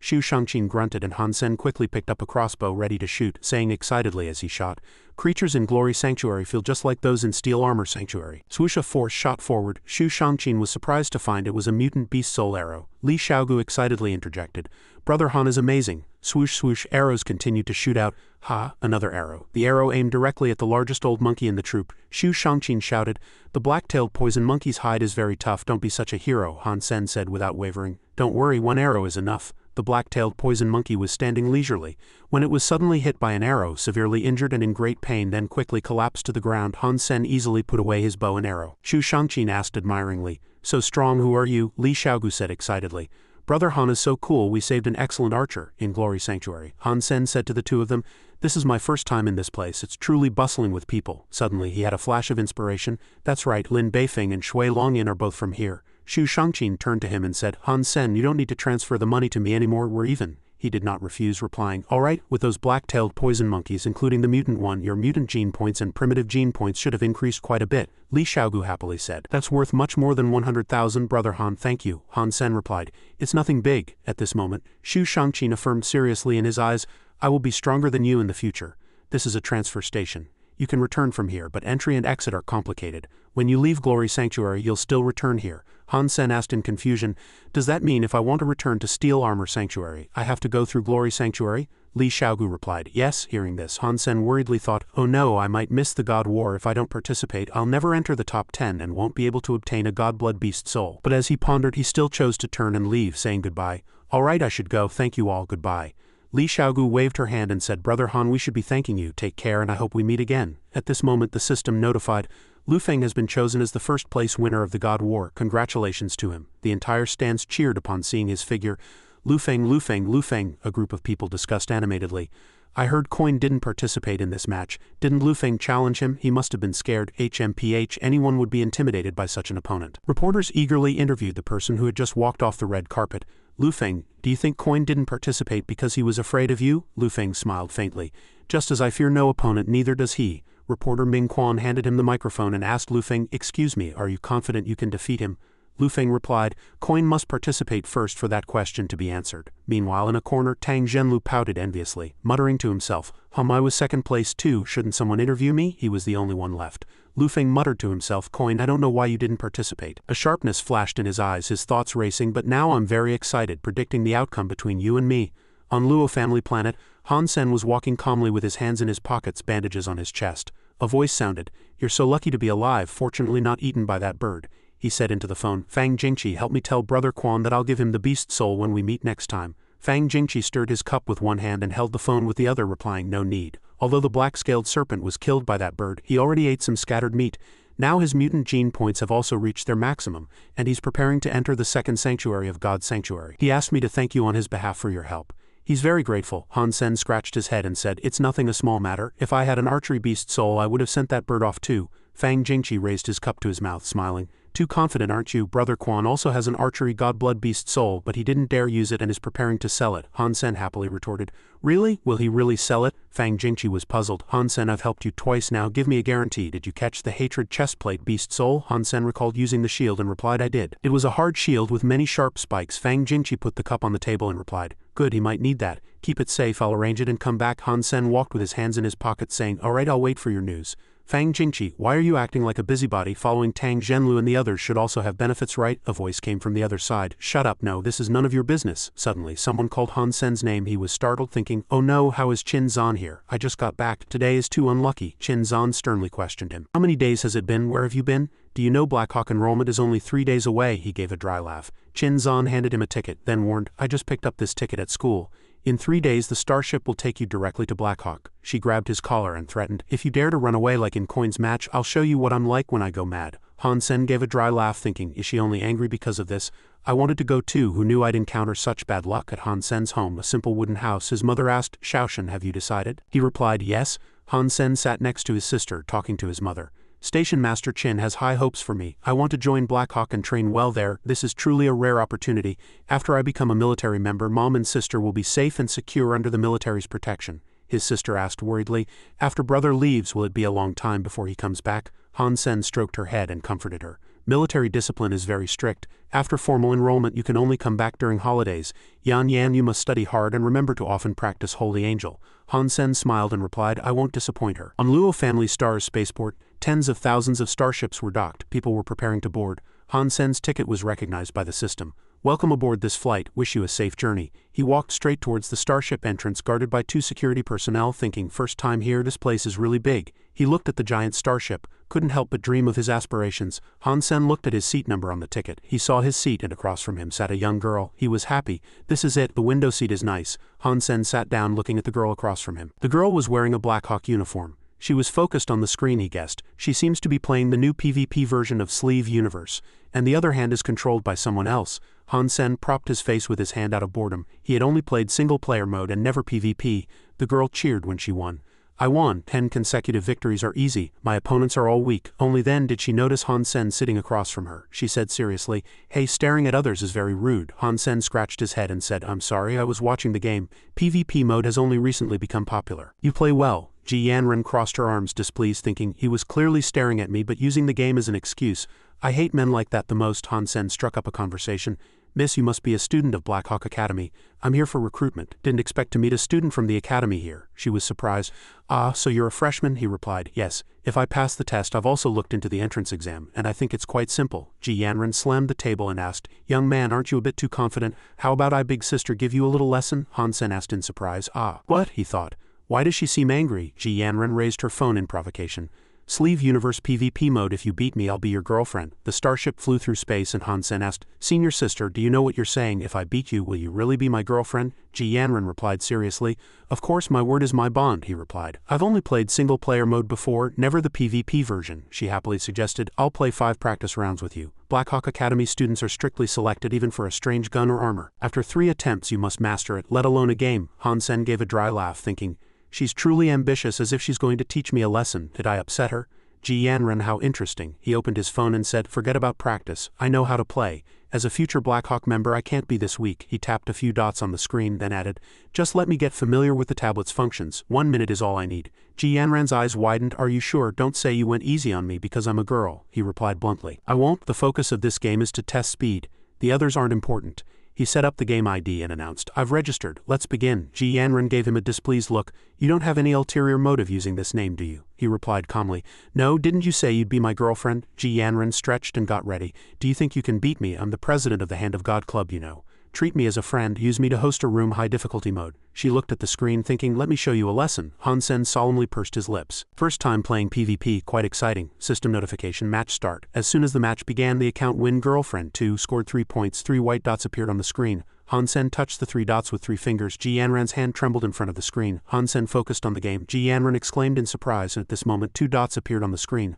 Han Sen touched the 2 dots and the screen notified win girlfriend 2 scored 2 points. Ji Yanren was annoyed. It must be a coincidence that button was close to his hand. His account scored 4 points. Han Sen operated very fast. Her hands froze in astonishment. Impossible, how can this be? The system continued to notify win girlfriend 2 scored 4 points. Ji Yanren saw 4 dots on the screen and was secretly delighted. 4 points are right near me. Opportunity has come. Han Sen reached out and touched her screen, startling her. Ji Yanren was puzzled. Why did he take those from her side when there were 3 buttons nearby? She asked. Are you messing with me? The system notified win girlfriend 2 scored 6 points. Han Sen reminded her while playing the game. Senior sister, concentrate. Ji Yanren looked at him displeased. Even the best members of the Hand of God Club, few people could touch their screen in this mode. She reached her hand towards the screen. Despicable, he must have used some trick. Before Ji Yanren could touch it, Han Sen's hand was already operating, annoying her. There he goes again. She helplessly watched him cheat. Too fast, I can't catch him. The system reported win girlfriend 2 scored points and the final score was 100 points for victory. Han Sen rubbed his hands, teasing her. Is it over? It seems whoever gets 100 points wins. Anyway, it's still much simpler than single player mode. Ji Yanren was furious, clenching her hands and muttering, madman, despicable scoundrel. He asked her in confusion, ah, senior sister, what's wrong? He pointed directly at his face.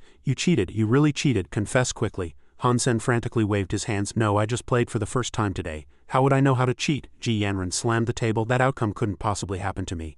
You cheated. He scratched his head. I tell you, if I'm lying, will my mutant gene points decrease? Ji Yanren stood with her arms crossed. If you insist on feigning innocence, then alright, let's play another match using Blackhawk's professional equipment. Han Sen smiled triumphantly. No problem, you can anytime after I officially enroll in Blackhawk. She left in a huff, deciding to let that idiot suffer a bit more. Blackhawk wouldn't accept liars after all. Han Sen stroked his hair, thinking he had been too aggressive. He should have given her some face. It seemed he was addicted to sparring. He should be gentler. The Black Hawk Military Academy gate area was modern and impressive, with several jet aircraft soaring overhead. The lobby was bustling with people, and Han Sen looked at the scene before him, thinking, this is the admissions center. There are so many people. He walked up to the front desk and someone asked, "You must be the one Station Master Chin recommended, right?" He replied, "Yes, my name is Han Senator," the person continued, "with Chin Zan vouching for you. We won't make things difficult for you. A written test will be enough, just like the archery specialist recruitment course. You must pass." Han Sen stood ramrod straight and said loudly, "I'm ready for the test anytime." He thought to himself, it's good to have someone looking out for you. An archery test probably only needs hands, right? Han Sen continued walking inside, looking around, feeling a bit nervous. Military academies were indeed very strict, with a serious atmosphere, and he was a little worried himself. He arrived at the special testing room, an archery test. He hesitated, wondering whether to step with his left foot or his right. Han Sen walked in and was immediately lifted, excitedly looking around at the three-dimensional archery space. So cool. He proudly held the bow in his hand. He had never used something like this before. How interesting. The screen before him prompted the test to begin. Han Sen drew the bow and aimed. The target wasn't fixed. "Let me try this, alright, I'll hit everything." People came and went around the spacious center, and someone shouted, "Finally done, that was easy." Han Sen stretched and walked out, the commander saying, "Formal admissions are in 3 months. I still have plenty of time." He walked nonchalantly, passing a few girls chasing each other, thinking, before I still had some things to deal with back at the sanctuary. 2 female students chased each other under a peach tree, laughing and saying, "Fake Rom, wait for me, don't run so fast, hurry, we're going to be late." Han Sen's face flushed with excitement, drooling.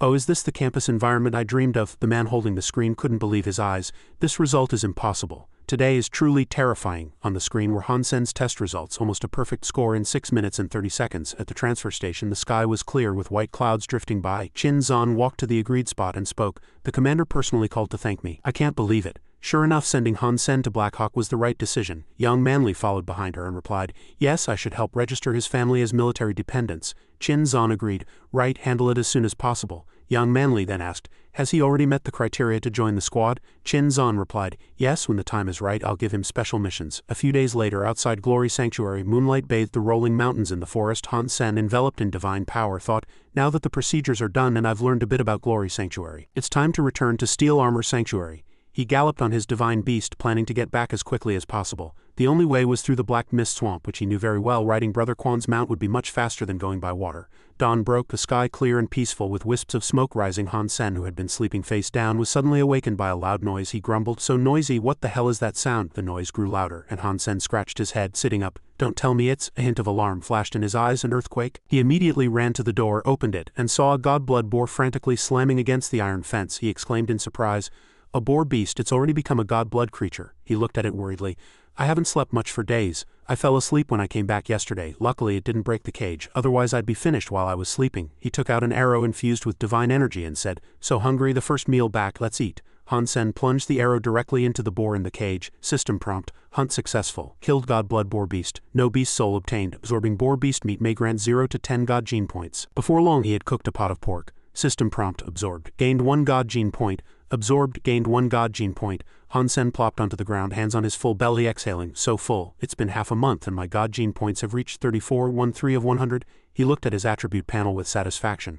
After eating the black-tailed poison monkey last time, his mutant gene points had also reached 52. Han Sen looked at the blue jade in his hand, thinking, if this continues I'll grow stronger without anyone knowing, and then everyone will be surprised. Which creature is it this time? It would be even better if I'm lucky enough to get a beast soul. That would be worth a lot more." Han Sen was startled. "A god blood beast soul, damn it.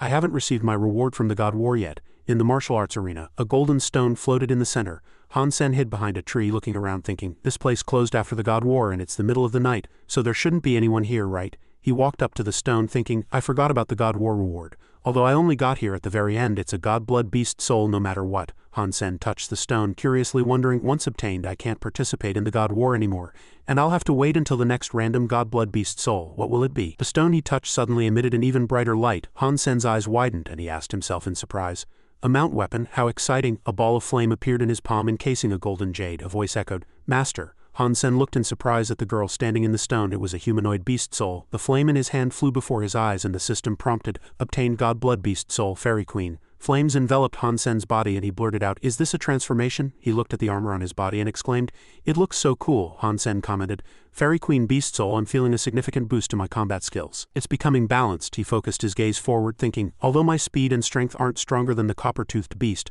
my gaze turns to the forest, my eyes." Something seemed to have appeared in the forest. He looked intently, seemingly able to see distant details with extreme clarity. A white bird stood on a branch. He could even see an insect flying by. Han Sen commented, "The moving beasts in his eyes are like slow motion." Han Sen grinned triumphantly, placing a hand on his head, thinking, "Is this the Fairy Queen's ability? Why are there no special magic wings? Never mind, one shouldn't be too greedy. This is enough." He left in his transformed state, secretly pleased that he could fully use the Fairy Queen Beast Soul, as Han Senator Coin couldn't know what his Beast Soul was.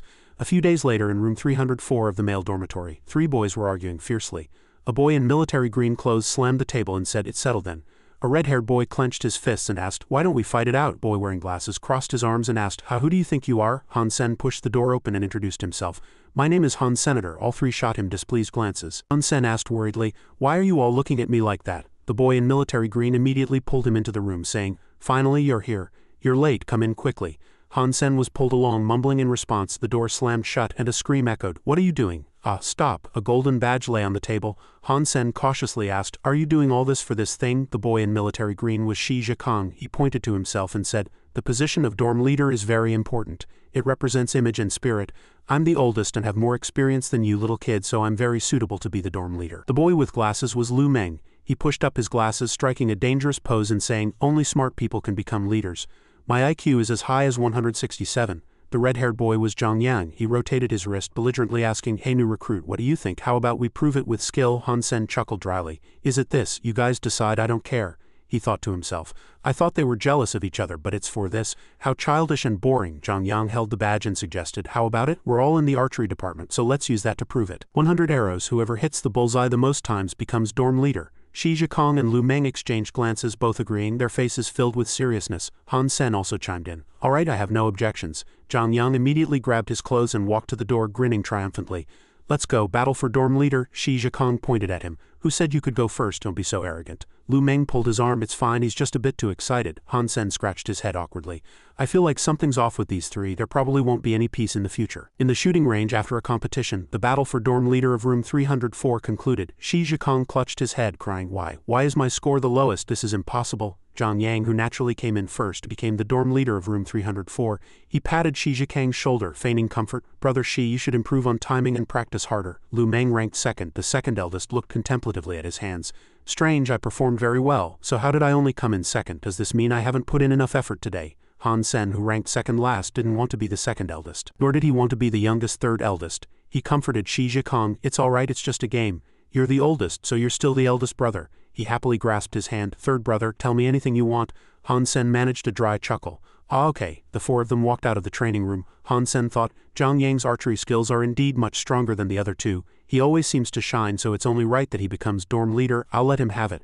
Zhang Yang curiously looked to the side. "What's everyone doing? Why are so many people queuing?" Outside was a huge poster with Ji Yanran's photo, and next to it was written, "Recruiting members for the Hand of God Club." Han Sen thought in surprise. "She looks a bit familiar." Shi Zhikang pointed excitedly. "The Hand of God Club is recruiting members, and President Ji Yanran herself is doing the recruiting." Han Sen rested his chin on his hand, remembering the girl on the spaceship a few days ago.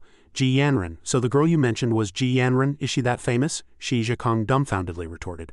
"How, you don't know anything?" Han Sen awkwardly scratched his head. I don't." His eyes sparkling, he described her. "Ji Yanran, president of the Hand of God Club, the embodiment of beauty in our hearts. She's a goddess, her background is too good. Intelligence, looks, beauty, truly well deserved. Everyone who confessed to her was rejected." Lu Meng pushed up his glasses and reminded, "Fourth brother, you're drooling. Don't look so greedy. Focus on practicing archery." Shi Zhikang narrowed his eyes and replied, "Don't use those words to insult me." Zhang Yang rolled up his sleeves and said aggressively, "Everyone let's sign up. I'm going to defeat Ji Yanran and become the ruler of that club." Shi Zhikang glanced at him, thinking, is that his goal? You'll definitely end up an old bachelor then. Lu Meng pulled Shi Zhikang and Zhang Yang back. "Stop it, it's too embarrassing. The line is so long. Are you planning to stay here all day? We're all from the archery department.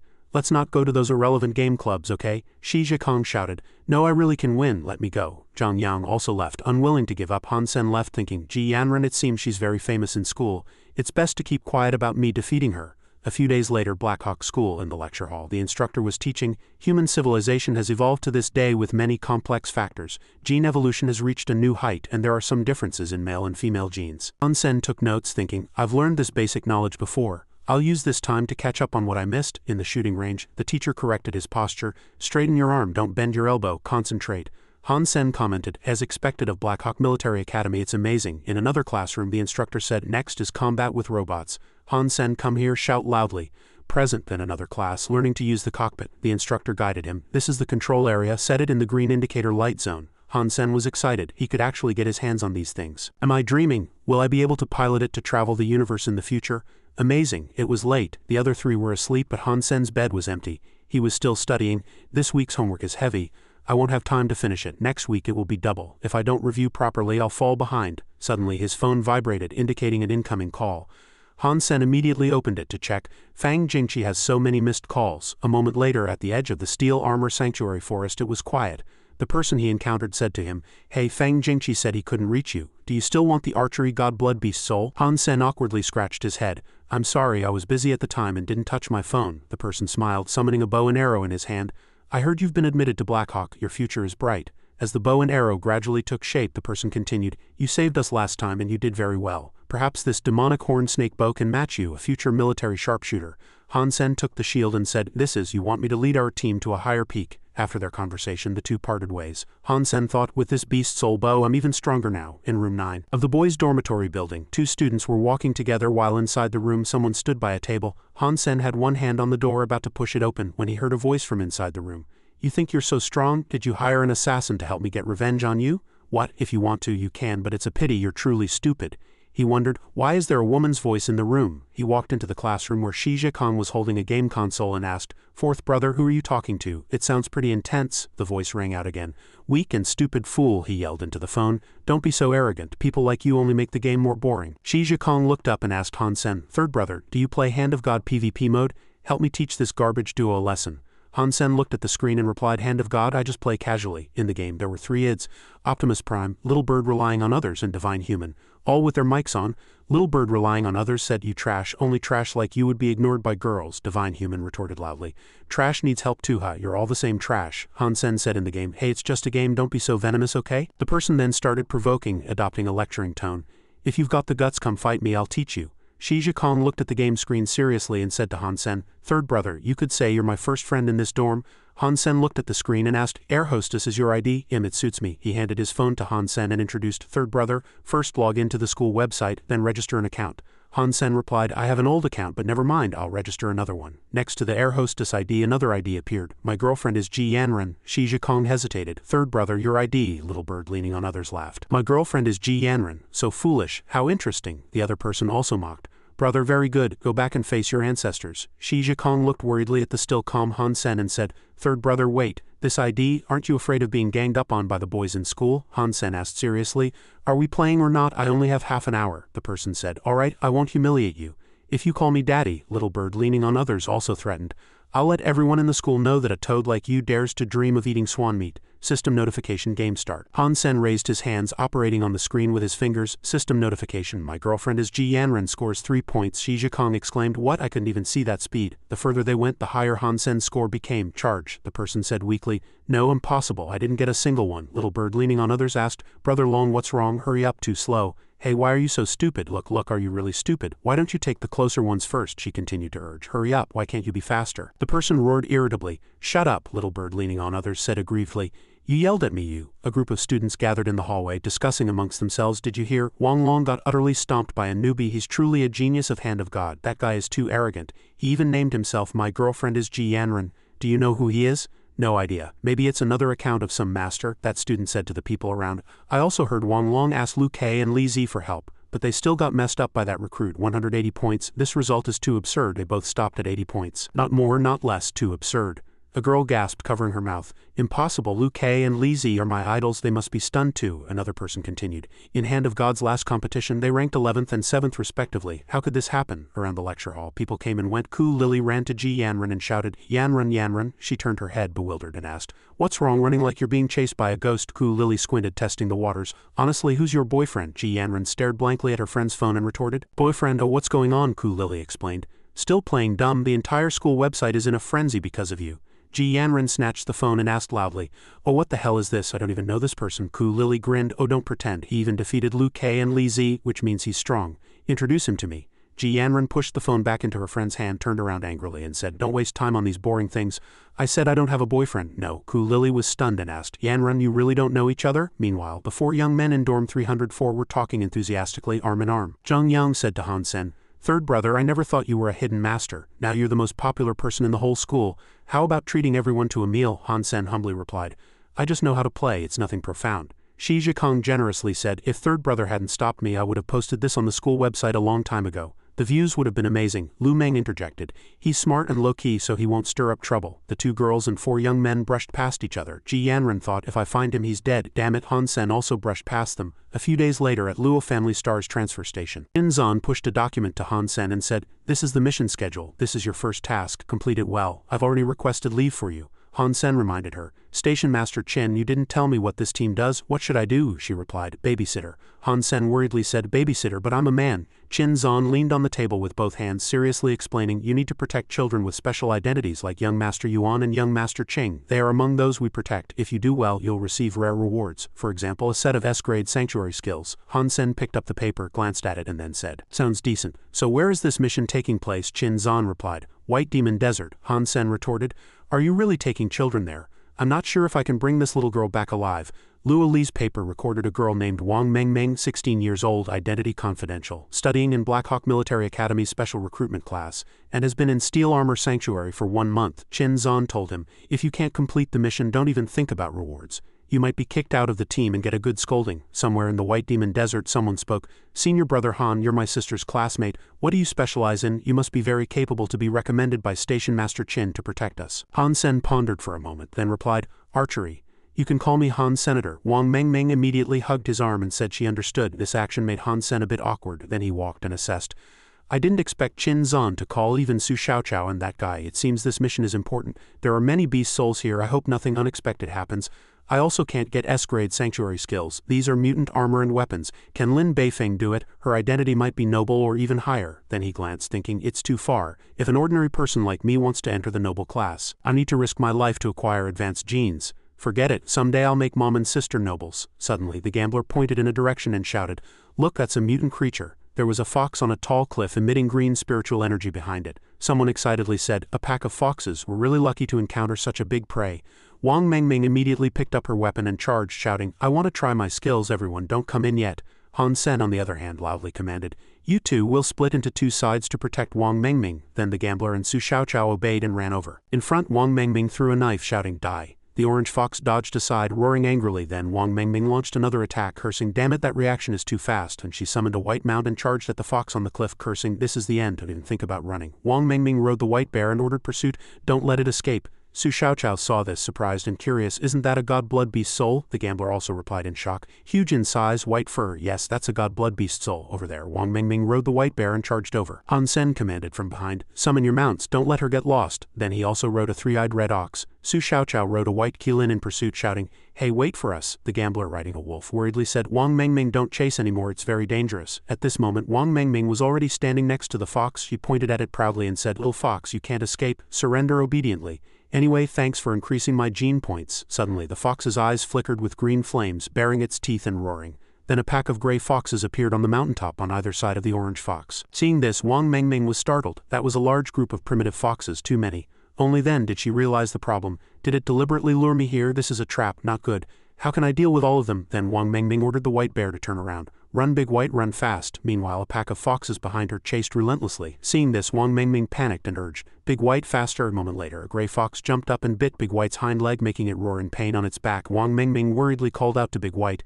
Then she panicked as she saw dozens of gray foxes jump onto her mount to attack. Suddenly, 2 gray foxes behind her jumped up, trying to bite Wang Mengming. 3 iron arrows flew from somewhere. They accurately shot the 3 wolves behind Wang Mengming. Han Sen flew in the air holding a bow and arrow, 3 arrows, and commanded his teammates, "Su Xiaoqiao, quickly kill them, help me. Gambler, quickly take Wang Mengming out of here." Seeing Han Sen, Wang Mingming happily shouted, "Senior brother?" Su Xiaoqiao, fighting the gray foxes with his bow and arrow, said, "Girl, you really scared us." The gambler, using his hand to create weapons, slashed at the foxes. "Roar, Wang Mingming, run over here quickly." Seeing all the surrounding foxes dealt with, Wang Mingming encouraged, Big White, hold on a little longer." Running to Han Sen's side, she looked back and said, "I'm sorry, I shouldn't have kept chasing it." Han Sen replied, "Now is not the time for apologies, run." Suddenly, behind Su Xiaoqiao, earth and stone exploded, making him look back in confusion. "What's that sound?" Then a huge monster drilled out from underground with a long body and a mouth like an abyss filled with sharp teeth. Han Sen exclaimed, "Rock sandworm, this is big trouble." In the middle of the desert, Han Sen and the others ran in front, followed by the fox pack, and finally the rock sandworm. Someone screamed, "Oh my god, how can such a clumsy body run so fast?" The rock sandworm loves this terrain, just like dolphins in the sea.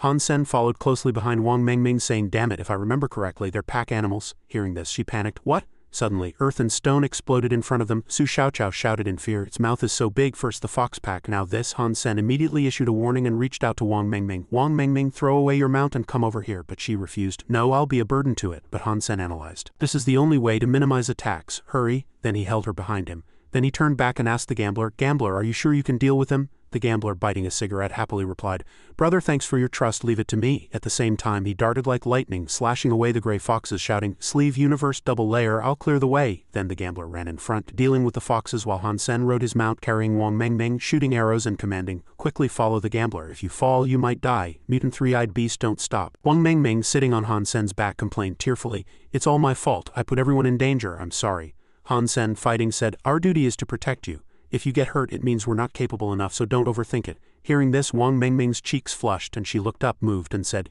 "You're still so gentle to me at a time like this. Senior brother is the best person." Over there, the gambler was slashing left and right, cutting out dozens of yellow spiritual energy blades, attacking the dense foxes, while Han Sen observed him, assessing the situation. "The gambler's close combat ability is no weaker than mine, but there are too many foxes. He won't last long. My arrows are all used up, only the mutant black needle bee beast soul arrow is left." Suddenly, the orange fox raised its head and let out a long howl. Hearing the sound, Han Sen was startled, glanced, and wondered, "Damn it!" At this moment, the orange fox had already manifested green spiritual energy enveloping its body. At the same time, the biological information system displayed, "God Blood Fox King, God Blood level, detailed information unknown." Below the desert, looking at the fox pack on the rocks, the gambler exclaimed, "God Blood Fox King," and it brought a bunch of living subordinates. Wang Mingming immediately cried out in fear, "Leave me behind, everyone, run, everyone. Don't worry about me. I should pay the price for my mistake. Let them eat me, everyone, run quickly." Suddenly, Wang Mingming saw Han Sen helping her down from the mount, and she asked in confusion, "Senior brother, you?" But Han Sen said, "It's too early to give up, give me your 2 daggers. Then Han Sen looked coldly ahead and asked her, "Have you ever been carried on someone's back? It'll be fun." Then he adjusted the straps, making her scream in panic, "Hey, what are you doing?" Then Han Sen transformed into his golden-haired red-armored form, tying Wang Mingming to his back. He reminded her, "If you're scared, close your eyes," and then commanded his teammates, "Gambler, protect my back. I'll clear the way." Su Xiaoqiao continued to provide support. Then Han Sen flew forward with colorful spiritual energy, while the gambler shouted, "Brother, your back is safe with me, just attack." Meanwhile, Su Xiaoqiao noticed something else. "Brother Sen, oh my god, this armor is so cool. When did you get it?" When Han Sen killed several gray foxes, the system also notified, "Hunt successful. Killed primitive fox, no beast soul obtained. Absorbing may grant 0 to 10 primitive gene points." This repeated many times. A moment later, even after having blown up the gray fox pack, Han Sen still sighed inwardly. "Too slow, they're all behind the Fox King. These foxes are all too slow, like slow motion. Kill more." Han Sen's eyes glowed red. He guessed, "The Fox King is nearby. It will last at least 10 minutes, so let's get out of here before that." Wang Mingming hugged his neck, blushing despite the danger, secretly praising, "Senior brother is too handsome." Suddenly, the Fox King on the mountaintop let out another long howl, and then a part of the fox pack retreated. Seeing this, the gambler gritted his teeth and cursed, "This devil is too cunning. It's replacing mutant foxes to retreat, saving its strength, letting them wear down my stamina at this moment." Behind Su Xiaoqiao, the rock sandworm was still thundering in pursuit. He looked back and reported, "What should we do? I've run out of arrows. I'm going to die." The rock sandworm had already caught up. Hearing this, Han Sen decided, "This Fox King is too smart. If we run out of stamina, we'll all die. We must kill it first." Wang Mingming lay on his back, asking in confusion, "Can senior brother do it? Can you shoot that far? It's hundreds of kilometers away from us." But Han Sen still firmly raised his bow and arrow and said, "I must end it. Nothing ventured, nothing gained. This arrow will decide where our fate leads." Across the vast desert strewn with the corpses of gray foxes, an arrow with golden spiritual energy flew towards the Fox King. The Fox King emitted green energy, sitting motionless with fierce eyes. On this side, Su Xiaoqiao wondered, "It's still sitting there." The gambler, fighting the gray foxes, cursed, "Damn it, this beast is too arrogant. It even dares to challenge Han Sen to shoot it." Over there, the iron arrow flew straight to the Fox King. Seeing this, Wang Mengming on Han Sen's back leaned her head on his shoulder, worriedly saying, "Senior brother." At the same time, the arrow hit the fox demon's abdomen, startling it, making it stand on 2 feet, look down, and open its mouth in panic. This scene left Wang Mengming dumbfounded, utterly surprised. That's right, senior brother killed it. The gambler, however, was stunned in disbelief. What? His arrow was incredibly precise. Meanwhile, Su Xiaoqiao gasped in admiration. "Amazing, that's what you get for being so arrogant." The gray foxes also looked back at the mountaintop. Someone shouted, "Well done, the fox pack has lost its queen and is in chaos." Su Xiaoqiao turned back to report that the rock sandworm had also stopped. Han Sen, however, was not at ease. He ran ahead, urging, "Run." A moment later, Han Sen said to Wang Mengming, "Summon your mount." She immediately cast her spell, responding clearly. The two rode on Big White's back, running, when suddenly earth and stone exploded from underground ahead. Another monster burst out of the ground, appearing before them. Someone exclaimed, "Oh my god, a rock sandworm!" At the same time, the Fox King stood on the sandworm's head, its eyes flashing green, looking down at them. It roared, emitting an eerie green spiritual energy. Seeing this, Su Xiaoqiao hugged his head, fearfully saying, "How can that monster, the Fox King, control rocks?" The gambler beside him raised his cup to his mouth. The rock sandworm that burst out was another godblood creature. Han Sen immediately commanded, "Gambler, Su Xiaoqiao, let's split up and run." Hearing this, they ran in different directions from Han Sen, saying, "Brother, be careful, Han Sen, be careful." But a moment later, Han Sen, sweating profusely, looked back and still saw the rock sandworm chasing him, thinking, "It's still chasing me. That cunning fox will definitely come back for revenge." Then he drew his bow and arrow, shouting. Wang Mengming leaned forward, hugging Han Sen's waist, and replied, "Okay." At the same time, Han Sen shot an arrow, directly killing the gray fox behind Big White. System prompt: hunt successful, killed mutant fox, no beast soul obtained, absorbing may grant 0 to 10 mutant gene points. Seeing this, Han Sen excitedly thought, "I didn't miss here, did I?" He turned back and smiled happily. "I actually obtained a beast soul this way. It's truly providence. Bring on more beast souls behind them." The Fox King roared furiously with an open mouth. Suddenly, Wang Mengming reported, "Senior brother, Big White's stamina is almost at its limit. We must hurry." Hearing this, Han Sen agreed, "Exactly, so we must take a risk." Then he pointed in a direction and said, "Go that way." Wang Mengming asked doubtfully, "That direction, senior brother? That doesn't look like a path, it's a cliff," she cried out in panic. "Senior brother, don't tell me you're going to jump across." Big White can't do it, however. Han Sen confidently comforted her. "Trust me, we'll be fine, just do as I say." Seeing this, Wang Mengming had no choice but to go all in, shouting, "All right, I trust you, Big White, do your best." It leapt violently into the air. Han Sen immediately turned and drew his bow, had Wang Mengming retract Big White, and then he shot an arrow at the pursuing Fox King, who was riding on the rock sandworm's back. When the arrow struck, the Fox King dodged aside, roaring furiously, but the sandworm took an arrow and it thrashed, violently colliding with the cliffs on both sides. Meanwhile, Wang Mengming screamed in panic in midair. "Oh no, Big White lost, we're going to die." But she quickly calmed down, looked down, and saw a pair of wings, feeling confused. "No, we're not falling, we're flying." "How that shadow, those wings? I've heard of people with such beast souls." Han Sen in his coin form held Wang Mengming, covering her eyes, making Wang Mengming secretly wonder. That person coined. Before landing, Wang Mengming secretly guessed, "Senior brother Han Sen." Then she looked back at Han Sen. But he had already reverted to his normal form, so she asked in confusion, "Where are the wings? I remember seeing them just now." Hearing this, Han Sen scratched his head and said doubtfully, "Wings? Oh, are you talking about the reflection we saw when we fell? I saw it too. As for wings, they must have been formed by clouds." But Wang Mengming didn't believe him. How could it be clouds? Then she suddenly looked up at the cliff, saw the monster sliding down, and shouted, "Rock sandworm." Han Sen immediately shielded Wang Mengming and said, "It's getting its just desserts, jump down." Then he looked at the smoke and dust and said, "Wang Mengming, it's all right, let's go back and find Su Xiaoqiao and the gambler. It's too dangerous here and the training ends here." Meanwhile, the system prompted, killed Godblood Fox King successfully, obtained beast soul, absorbing may grant 0 to 10 god gene points. Seeing this, Han Sen was overjoyed, secretly chuckling to himself that he had even obtained a beast soul. Worth it. In a training room, Ouyang Shaosan, wearing a vest, shattered a wooden board with one punch. Seeing this, fans cheered and admired him. Ouyang Shaosan is so cool, so strong. Ever since he entered school, his fame is soared. It makes you want to kiss him. You're overthinking it, girls.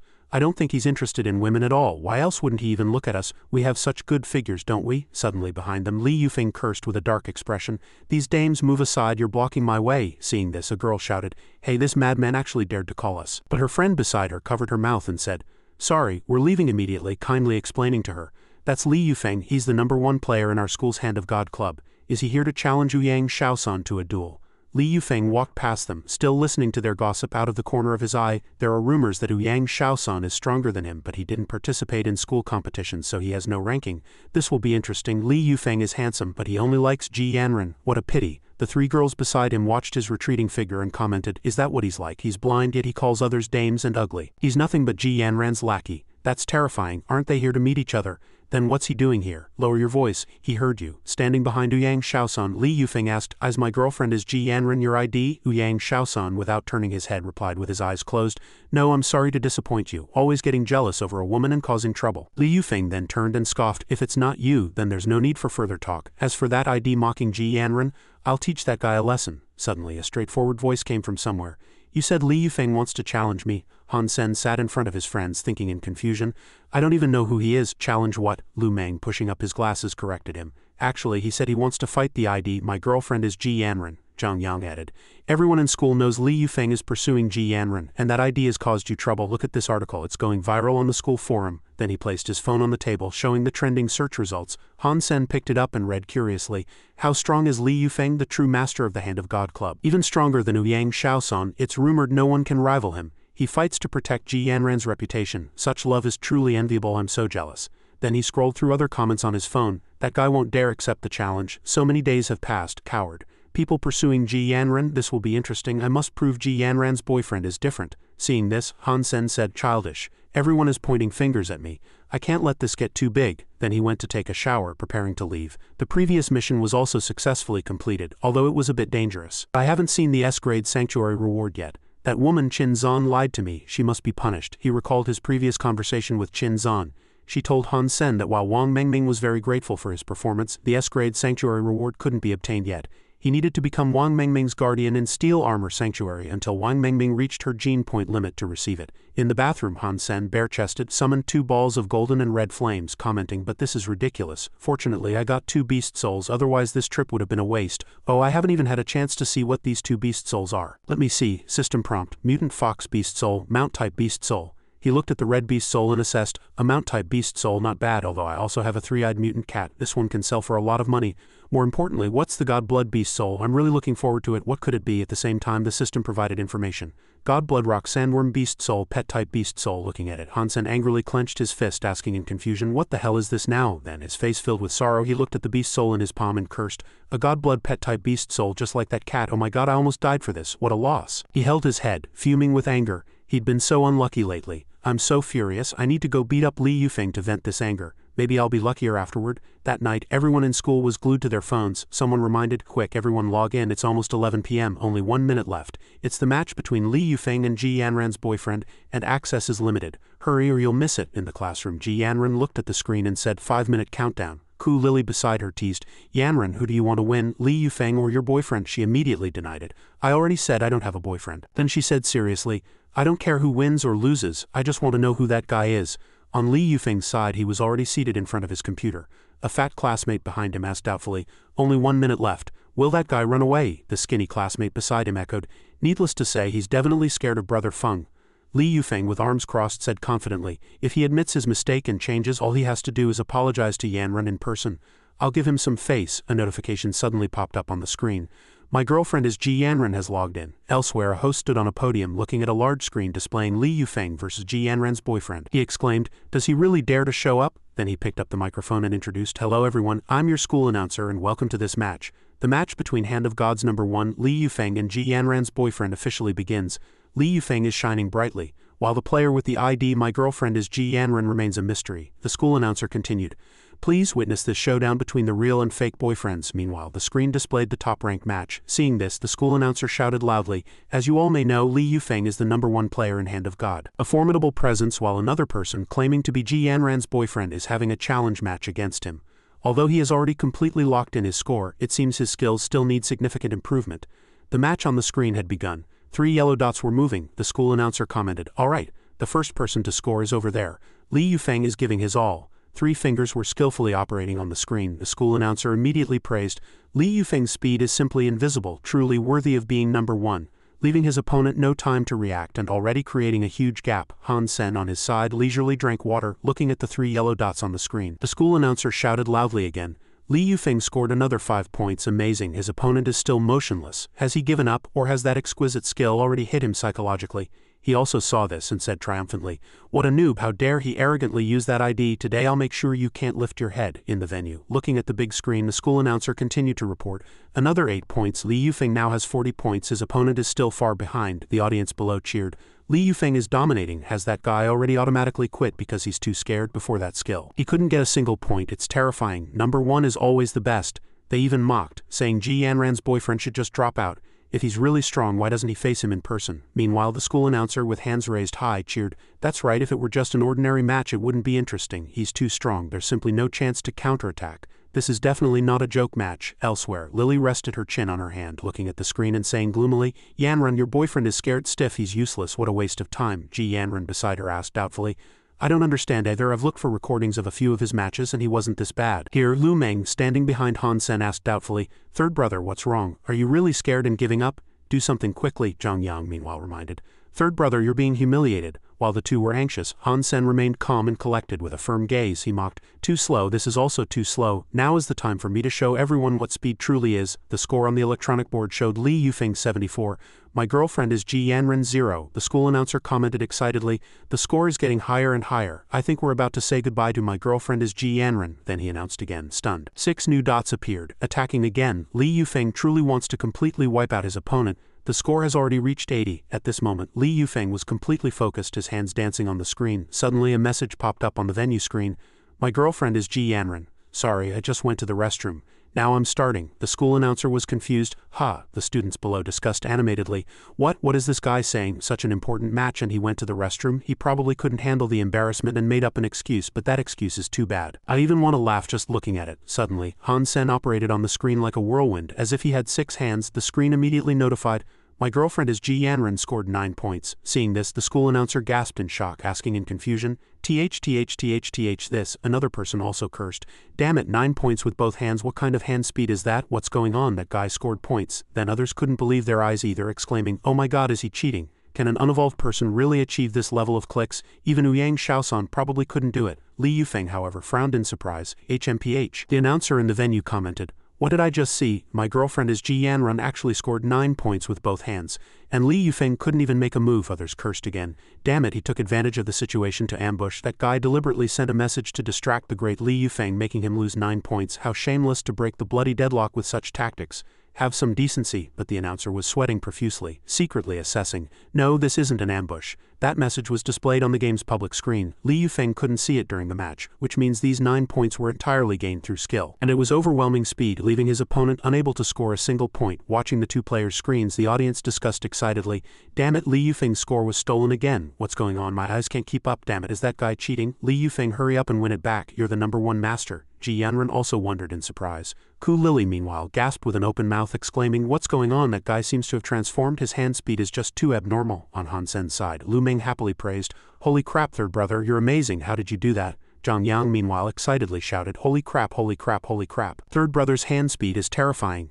Are you really not an evolver?" During the match, Han Sen raised an eyebrow and silently explained, "My physical strength has grown exponentially due to the increase in god blood during this time. To me, my opponent's speed is like a tortoise crawling. You're pursuing Ji Yanran? Go pursue a ball instead." The final score on the screen displayed 80 to 100. The winner was "My girlfriend is Ji Yanran." This stunned everyone in the audience, leaving them in disbelief. Ji Yanran covered her mouth, utterly puzzled.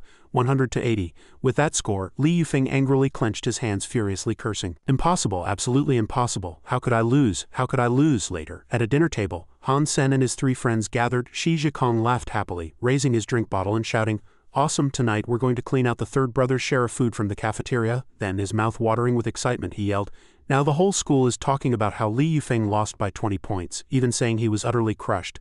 They say he's too embarrassing, unworthy of the top spot on the combat rankings, and many female fans are very disappointed in him." Sitting opposite, Zhang Yang, eating, squinted and said, "What top-tier master? He's nothing compared to our third brother. Victory makes a man more imposing, third brother."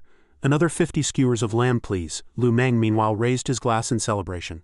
"Let's face it, many people outside are probably looking for the owner of that ID right now. Third brother doesn't want us to reveal his identity, which is why he's willing to treat us. This is hush money." Shi Zhikong turned to Han Sen and said, "Take from others and you owe them. Eat from others and you speak softly. Third brother, don't worry, I'll keep your secret. come find me if you're hungry later. This made Han Sen sweat with amusement and he teased, I seriously suspect you guys are trying to freeload off him. Suddenly, a girl walked over and spoke, Senior Brother Han. Is that really you? Wang Mengming and her two friends waved hello to them. I didn't expect to run into Senior Brother for a late-night snack. What a coincidence. The girl with twin pigtails beside her happily said, Hello, Senior Brother, my name is Li Junjian. The short-haired girl in green squinted and said, Senior Brother, Mengming mentioned you.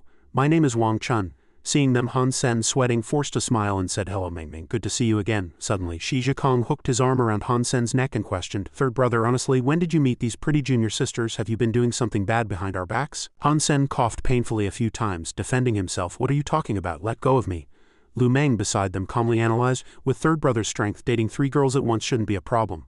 Zhang Yang raised both fists and praised, a legendary time management master, impressive. Han Sen, however, waved his hand in denial. It's not like what you're thinking. Suddenly, Wang Mengming said, Since we've run into our senior brothers, there's something I wanted to ask for your help with. Upon hearing this, Shi Zhikong ran over, flexing his muscles, and replied, Junior sister, just say the word, we'll do our best. This made her very happy. Really? That's great. Then Wang Mengming, pressing a hand to her chest, said, Our team is really short on people right now. If the senior brothers haven't joined other teams yet, would you consider joining our heavy armor team?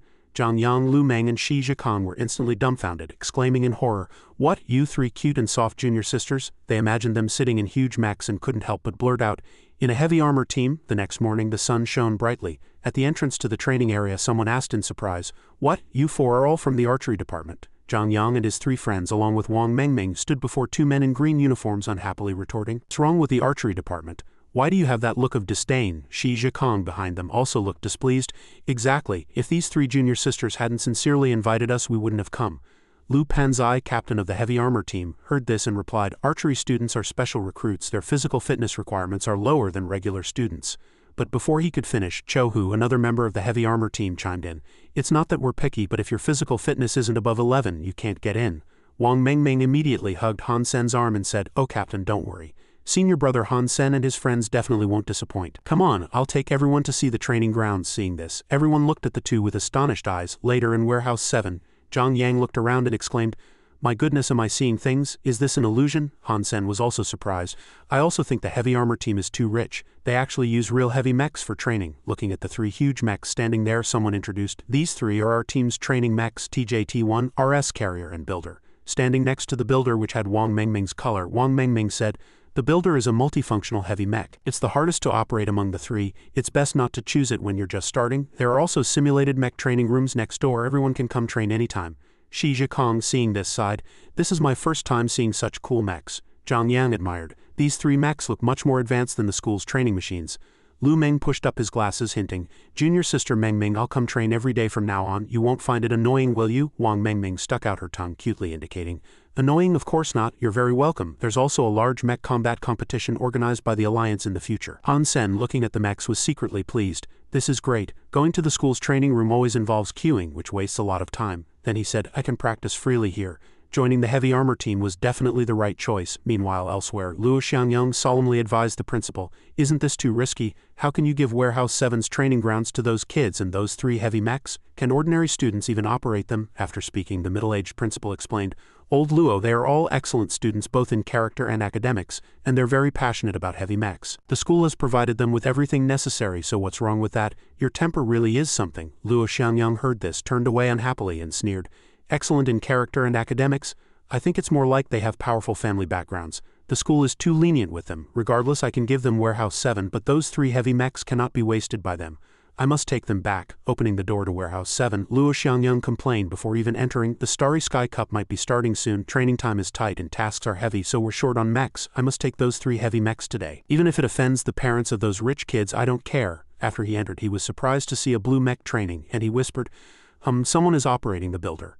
After observing for a while, Luo Xiangyang guessed, Could it be the heavy armor team's new coach? The operation is quite skilled. To reach this level, you'd have to be at least an evolver. Since that's the case, he then climbed into the red mech and said, Then I'll challenge you and see if you're worthy of this mech. Meanwhile, in the blue mech's cockpit, Han Sen commented with relish, The Builder, this humanoid mech is indeed good. After practicing for several days, I've finally mastered the basics. Suddenly, a warning message appeared on the screen, leaving him puzzled.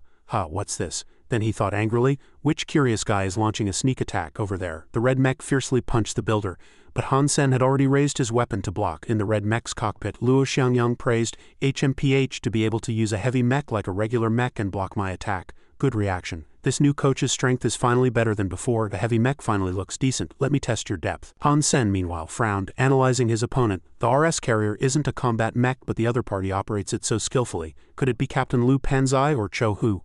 Are they that strong? Suddenly the red mech pulled out a chainsaw. Han Sen, seeing this, exclaimed in surprise, it's just for cutting and polishing, no need to be so aggressive, brother.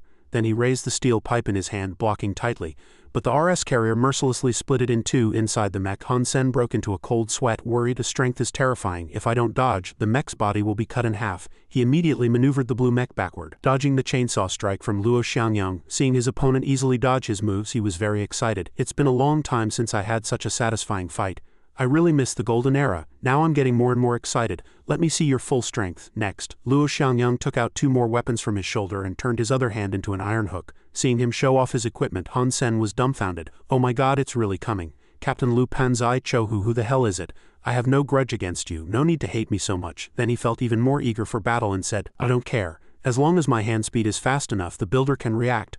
I'm not a fish to be slaughtered. Then Han Sen rapidly operated on the screen, yelling, Builder attack. He then violently attacked the RS carrier. Luo Xiangyang, seeing this, frowned and commented, Damn, this new coach is a fierce one. Such extreme operation is truly unexpected. But he quickly got excited again, sneering, No, keeping someone like this in the heavy armor team is a waste. I need to find a way to get him out of this predicament. Suddenly, the builder kicked the red mech's side abdomen. After being hit, Luo Xiangyang lamented, a moment's hesitation, and he countered. After a while, Han Sen jumped out of the builder's cockpit. Oh my god, my hands are numb. Heavy mech combat operation consumes more stamina than expected. Luo Xiangyang, still sitting in the RS carrier, secretly commented, This new coach's strength is indeed not that great, but he fought with increasing vigor just now. His comprehension ability is truly impeccable. I must talk to this person. There's no future for him in the heavy armor team. But he suddenly stopped, puzzled. This is a uniform. Then he walked in front of Han Sen, pointed at him, and asked, Are you a student? Han Sen raised his hand to wipe sweat, equally surprised. So it wasn't Captain Lu Panzai and Cho Hu. Then he suddenly realized and muttered to himself, No wonder. How could those two be so powerful? Luo Xiangyang walked up, surprised. Are you really a student? Han Sen extended a hand and replied, Hello, my name is Han Sen. I just joined the heavy armor team. Are you a senior brother from our team? But I've never seen you before. Your piloting skills are too amazing. Luo Xiangyang didn't answer, continuing to ask, Have you operated heavy mechs before, received professional training? He thought, it can't be an outside spy coming to scout for competition information, right? With such strength, if he were really a student from our school, I'd definitely know him. Han Sen heard this and honestly said, No, I only practiced on the school's machines before. I only got such a good opportunity after joining the team. Luo Xiangyang pressed on, Which department are you from? Han Sen replied, I'm from the archery department. This surprised Luo Xiangyang. Could it really be a new student this year? Damn, I've met a genius. But he asked aloud with feigned doubt, Archery department. However, there was no time for further conversation, and Han Sen turned to leave. Senior brother, wait. The team has a meeting soon. I'm leaving first. We can spar again next time if there's a chance. Luo Xiangyang was still stunned, commenting, An archery department student actually has such physical fitness. Recruiting him into our mech team would definitely boost our military academy league ranking. Then he made up his mind, I can't let this talent be wasted in the heavy armor team. The next day in the lecture hall, a chubby student held a notice and said, The Starry Sky Cup is starting in a few days. All the mech projects are here. Everyone, let's see which project we want to sign up for. Wang Chun, sitting below, offered an opinion. Our heavy armor team doesn't have an advantage in combat projects. Let's choose something simpler. Li Junzhen, beside her, agreed. Exactly, choosing competitions like Transporter Porter would give us a better chance of winning. Han Sen heard this, turned, and curiously asked Wang Mengming, How are the prizes for this competition? She held up 3 fingers and replied, Very generous. The top 3 all get prizes including new Mech Star Beast series and Star Emperor series worth millions, even tens of millions on the market. Han Sen's interest was piqued by the mention of money. He asked, Really, then missing out would be a huge loss. Let's sign up for all projects. Shi Zhikong, hands on hips, asked doubtfully, All projects, third brother, are you joking? Lu Meng beside him found it unreasonable. I know you're strong, but that's too much. This is a team competition. Zhang Yang, however, supported him with a bright expression. I think it's fine. A man should sign up for all projects. Wang Mengming beside them also gave a thumbs up in agreement. I agree, that makes it more interesting. Captain Lu Panzai meanwhile advised. Han Sen, you can't be reckless about this or we'll become the laughingstock of the entire school. Cho Hu beside him also chimed in. Exactly. Ranking can be foregone, but the team's honor cannot be destroyed. But Han Sen smiled and reassured them. Don't worry, everyone. I just want to increase our team's chances of winning, and that's the best way to establish our team's image. Captain Lu Panzai, seeing this, mused. That makes sense, but even if we sign up for all projects, some project times conflict. so we can't participate in all of them. Suddenly, someone knocked on the door outside and yelled, "Han Sen, sorry to bother you. I have something to discuss with Han Senator." Li Junzhen, seeing the person, asked doubtfully, "It's Luo Xiangyang, the mech team coach. Why is he here in our team?" Wang Chun beside her whispered, "It's not because of those 3 heavy mechs that he's here to scold us, is it?" Han Sen heard this, turned, and curiously asked, "How you mean he's the mech team coach?" He worried. "So I offended the coach just now." Meanwhile, Luo Xiangyang had already walked up, shook his hand, and introduced himself. "Han Sen, I'm Luo Xiangyang, the mech team coach. Your mech piloting skills are good. I'd like to invite you to join our mech team." Han Sen shook his hand and replied, "Hello, Coach Luo." About joining the mech team, his 3 friends behind him leaned in to gossip. Shi Zhikong exclaimed, "Coach Luo has taken a liking to our third brother." Zhang Yang crossed his arms, frowning curiously. "What happened between them?" Lu Meng meanwhile observed carefully with his glasses. "I heard he's very strict and demanding, and he never easily recruits team members." Suddenly, Wang Mengmeng spoke up, "Coach Luo, senior brother Han Sen is a member of our heavy armor team. He can't join your mech team." Luo Xiangyang heard this, squinted and smiled, trying to persuade. Han Sen is a good talent. Going to the mech team and receiving professional training would give him a brighter future. Leaving him here is a waste of talent. Captain Lu Punzai, watching the scene unfold, sweated as he thought, receiving an invitation from Coach Luo is a privilege few in the entire school get. Chou secretly guessed Han Sen would definitely agree, right? But contrary to his expectations, Han Sen directly refused. "I'm really sorry, Coach Luo. I'm a member of the heavy armor team. I appreciate your kind offer, but I won't be joining the mech team." Han Sen's words made his friends react with various expressions. Wang Mengmeng's eyes widened as she asked excitedly, "Senior brother Han Sen, is what you're saying true?" Lu Meng, dumbfounded, asked in disbelief, "Third brother, are you really not going?" Captain Lu Punzai was astonished as if struck by lightning. Han Sen, Luo Xiangyang still didn't give up. "With your talent, I can get you the Academy League Championship in a short time. Your team's goal is the championship." But Han Sen replied assertively, "I don't care for championships. The heavy armor team is more suitable for me right now." Hearing this, Luo Xiangyang found it a bit hard to accept, so he raised his voice and said, "Winning the league championship will be very beneficial for your graduation GPA. The higher your GPA, the higher your position and rank will be after you join the military." Despite this, Han Sen remained firm. "I know all of this, but these are not what I want. Coach Luo, thank you for your recognition." Seeing he couldn't convince Han Sen, Luo Xiangyang angrily turned and retorted sarcastically, "Don't speak too soon. You haven't experienced what you'll face after joining the military. When you've thought it through, you can always come to the mech team and find me." Behind Han Sen, Shi Zhikong said, puzzled, "Third brother Coach Luo offered such conditions you'll definitely regret refusing." Captain Lu Punzai was happy inwardly but still puzzled. "Although I'm glad you're staying, Han Sen, what exactly are you thinking?" Wang Mengmeng, however, said cheerfully, "I knew senior brother Han Sen wouldn't abandon us." Zhang Yang, on the other hand, gave him a thumbs up, praising, "Third brother is a true man. Even the coach couldn't make you yield." Then Han Sen put his hands in his pockets, glanced back, and reminded them, "All right, anyway, I won't be joining the mech team, so don't worry about me. Let's get back to training." Because he already had his own plan, even without Luo Xiangyang's help he could still achieve an S-grade graduation GPA on his own. His goal was to acquire God-blood genes, evolve into a God-blood noble. Nothing else mattered. A few days later, in the cafeteria, everyone was queuing for food. In another corner, 2 hands simultaneously reached for a bottle of the last remaining water. Han Sen angrily looked at the person trying to take the water from him, yelled, "You?" Thinking it was Ji Yanran, the first time they'd met since she arrived at Blackhawk. She in turn glared at him with electric eyes. Then Ji Yanran opened her mouth wide and cursed, "It's actually you, the cheater from the spaceship. What are you doing at our school?" Hearing this, Han Sen unhappily pointed to himself and replied, "I passed the entrance exam. I believe I mentioned it to you, senior sister." Suddenly, Li Yufeng appeared and asked, "Yanran, who is he? Is he bothering you?" But without turning her head to look at the newcomer, she simply said to Han Sen with a cold face, "It's nothing, just a junior student. It has nothing to do with you." Han Sen immediately corrected her. "Senior sister, I'm the one who once defeated you." Regardless, Li Yufeng retorted sarcastically, "You once defeated Yanran, junior student, but before speaking, you should weigh yourself and take a look in the mirror to see what you look like." This made Han Sen involuntarily scratch his ear, thinking, "HMPH, I once defeated you, you trash, you garbage." But outwardly he retorted sarcastically, "I heard senior brother Li Yufeng is the #1 player in the Hand of God Club. He must be very impressive, right? Would you like to play a game with a junior student?" Then the two sat opposite each other, with 3 cups on the table. Ji Yanran sat nearby, and people around them discussed animatedly, "That newcomer doesn't know his place, daring to challenge Li Yufeng. Is he out of his mind? What game does he want to play? Whatever it is, Li Yufeng won't lose. It's hard to say. Didn't he lose to Ji Yanran's boyfriend before and get docked 20 points? This is going to be good."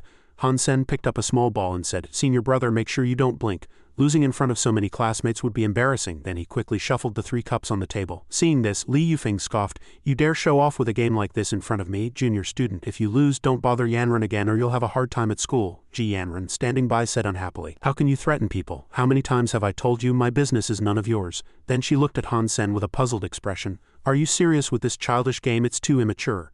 but Han Sen, squinting, joked, "Senior sister, if I win, will you go on a date with me?" She immediately cursed. "What nonsense are you spouting?" Li Yufeng meanwhile shouted angrily. "Kid, don't push your luck." A moment later, Han Sen extended his hand pointing at the 3 cups and invited, "All right, senior brother, guess which cup the paper ball is in now." Li Yufeng immediately closed his eyes, used 2 fingers to push aside the 2 outer cups and replied, "It's not in these 2, so it must be here," he said confidently, pointing to the middle cup. But when he picked up the cup he saw nothing and exclaimed, "What?" At the same time, Ji Yanran and everyone else couldn't believe their eyes either. All 3 were empty. Where did the paper ball go? It disappeared without a trace. I was watching the whole time. It was clearly in the middle just now. This kid really knows magic. How is that possible? I was watching the whole time. It definitely had to be in the middle cup. Finally, Han Sen held the paper ball between his fingers and happily teased, "Senior brother, it seems your eyesight isn't very good. You didn't even notice when I made the paper ball slide away, so classmate Ji Yanran, you owe me a date now." Outside Steel Armor Sanctuary in the deep mountains, blue skies and white clouds, it was prime hunting season. Lin Beifeng happily said to Han Sen, "Brother Sen, I found that mutant creature's lair is really well hidden. No one's discovered it. If the 2 of us kill them all, we'll definitely gain a lot of mutant genes and we can sell the rest." Hearing this, Han Sen exclaimed, "Young Master Lin is truly loyal. He always thinks of me when something good comes along." Han Sen meanwhile secretly thought it was perfect. It wouldn't be bad to go out and lay low for a few days, as Ji Yanran would surely be watching him at school. He recalled how, just as he had said, "So senior sister Yanran, shall we go on a date?" Before he could finish, she slapped him and cursed, "Who wants to go on a date with you? Does a toad want to eat swan meat?" Thinking of this, Han Sen rubbed his face, sweating. Standing on a mountaintop, Lin Beifeng pointed below and said, "This is it. Look at the cracks in the cliff face below." Below, a dense group of blue ants was swarming. Lin Beifeng smiled triumphantly. "They're mutant ghost star ants, so many of them, wasn't I right?" Then he led Han Sen down. "You find a hidden spot. These guys have hard shells, no lie. I can take care of them with my bow and arrow." Hearing Lin Beifeng agree, Han Sen, holding his bow and arrow, pondered, "There are so many of them, we need to be careful. It'll be trouble if we're discovered." Suddenly, a golden arrow struck an ant's head. Seeing this, Han Sen was startled and said, puzzled, "Someone's here." Then a volley of arrows shot towards the ant colony. 3 men then ran down the cliff face and the green-haired man commanded, "Switch to alloy arrows, keep shooting. I'm taking all these good things today." The other 2 immediately echoed, "Yes, yes, yes, shoot them dead, shoot them now, shoot them now." Then they stood on rocks near the river, shooting arrows at the ants on the opposite bank. One of them said, "These creatures still want to come over and eat us. Their biggest fear is the water here." Lin Beifeng cursed unhappily, "Damn it, how did these bastards find this place too, coming to steal our treasure?" Han Sen, however, looked down and observed, comforting, "Don't worry, they haven't noticed us yet. Since we're all after the same thing, let's give them a little excitement." Then he drew his bow and nocked an arrow, secretly chuckling, "Too bad for your bad luck, I'm a professional at kill stealing." Then he shot an arrow with lightning. It struck the ground behind the 3 men. Suddenly, the rock they were standing on cracked and collapsed, scaring the 3 men, who cried out, "What's happening? What just happened?" The ground collapsed. How could the ground collapse? Lin Beifeng watched from a distance, laughing and praising, "Brother Sen is truly an archery god reborn. Let's see if they dare to steal our stuff now." By this time, the 3 men had already fallen into the river while the ghost star ants gathered on the bank. Seeing this, the 3 men, struggling upstream, shouted, "Damn it, those things are coming, run, we're having the worst luck ever." Then they took off running, shouting, "It hurts so much, bear with it, run if you don't want to die here." A few seconds later, only swirling dust remained in the distance and the ants stopped, watching idly. This action puzzled Han Sen. Why aren't the ghost star ants chasing those 3 funny guys anymore? But he didn't dwell on it, drew his bow and nocked an arrow, saying, "Never mind, it's killing spree time now." Then he shot an iron arrow, hitting a ghost star ant's back joint squarely. Then Han Sen pulled the ant towards them using the rope connected to the arrow. Lin Beifeng, standing by, lavishly praised, "Brother Sen is indeed smart. Although the ghost star ant's shell is hard, if you shoot its joint gap, 1 arrow is enough to kill it." The system simultaneously reported, "Mutant ghost star ant killed successfully, mutant beast soul obtained. Consuming its flesh may randomly grant 0 to 10 god gene points." Hearing this good news, Han Sen exclaimed with delight, "One shot, 1 kill. I got a mutant beast soul so easily." Lin Beifeng exclaimed from behind, "What kind of luck do you have? I'm so jealous I could cry. Brother Sen, sell me that mutant beast soul." Then Han Sen continued his fishing trip, replying, "No rush now, maybe there'll be more later. Let's take care of business first." A moment later, the 2 sat down to eat roasted ants. Han Sen reminded, "Young Master Lin, hurry and eat. Those ghost star ants have very low intelligence, they can't possibly discover us." After eating their fill, they would deal with the rest. He ate and commented, "This is my first time eating so many mutant creatures in one go, it feels like a dream." Suddenly the system displayed new information. Consumed mutant ghost star ant flesh, gained 1 mutant gene point. This repeated several times. A moment later, Han Sen, clenching his hands, was immensely excited. "My mutant gene points are now at 64. They're increasing so fast." Suddenly, Lin Beifeng saw a gigantic ant and asked, puzzled, "Brother Sen, what's that?" Then his eyes widened in doubt. "Isn't that a god blood level ghost star ant?" Han Sen immediately noticed too. No wonder those guys didn't chase the 3 funny guys earlier. It was to let the Ant King escape. At the same time he drew his bow and nocked an arrow, scoffing, "Your luck's run out, big guy. You just climbed out of the mountain and now you're in my hands." He shot an arrow, but it failed, Han Sen commented. The Black Needle Bee Beast Soul arrow couldn't even scratch it and only angered it. "Now it's charging towards us," Lin Beifeng asked in panic. "It's seen us? This type of godblood creature doesn't just have a hard shell, it's smarter too. Brother Sen, what do we do now?" Han Sen lipped up and said, "You go first, find a safe place to hide. I'll deal with it." Hearing this, Lin Beifeng immediately ran off, shouting back, "Brother Sen, be careful." But before he could finish speaking, Han Sen had already flown off. He transformed into his red armored warrior form, thinking, after practice, the super particle accelerated displacement form is indeed more agile.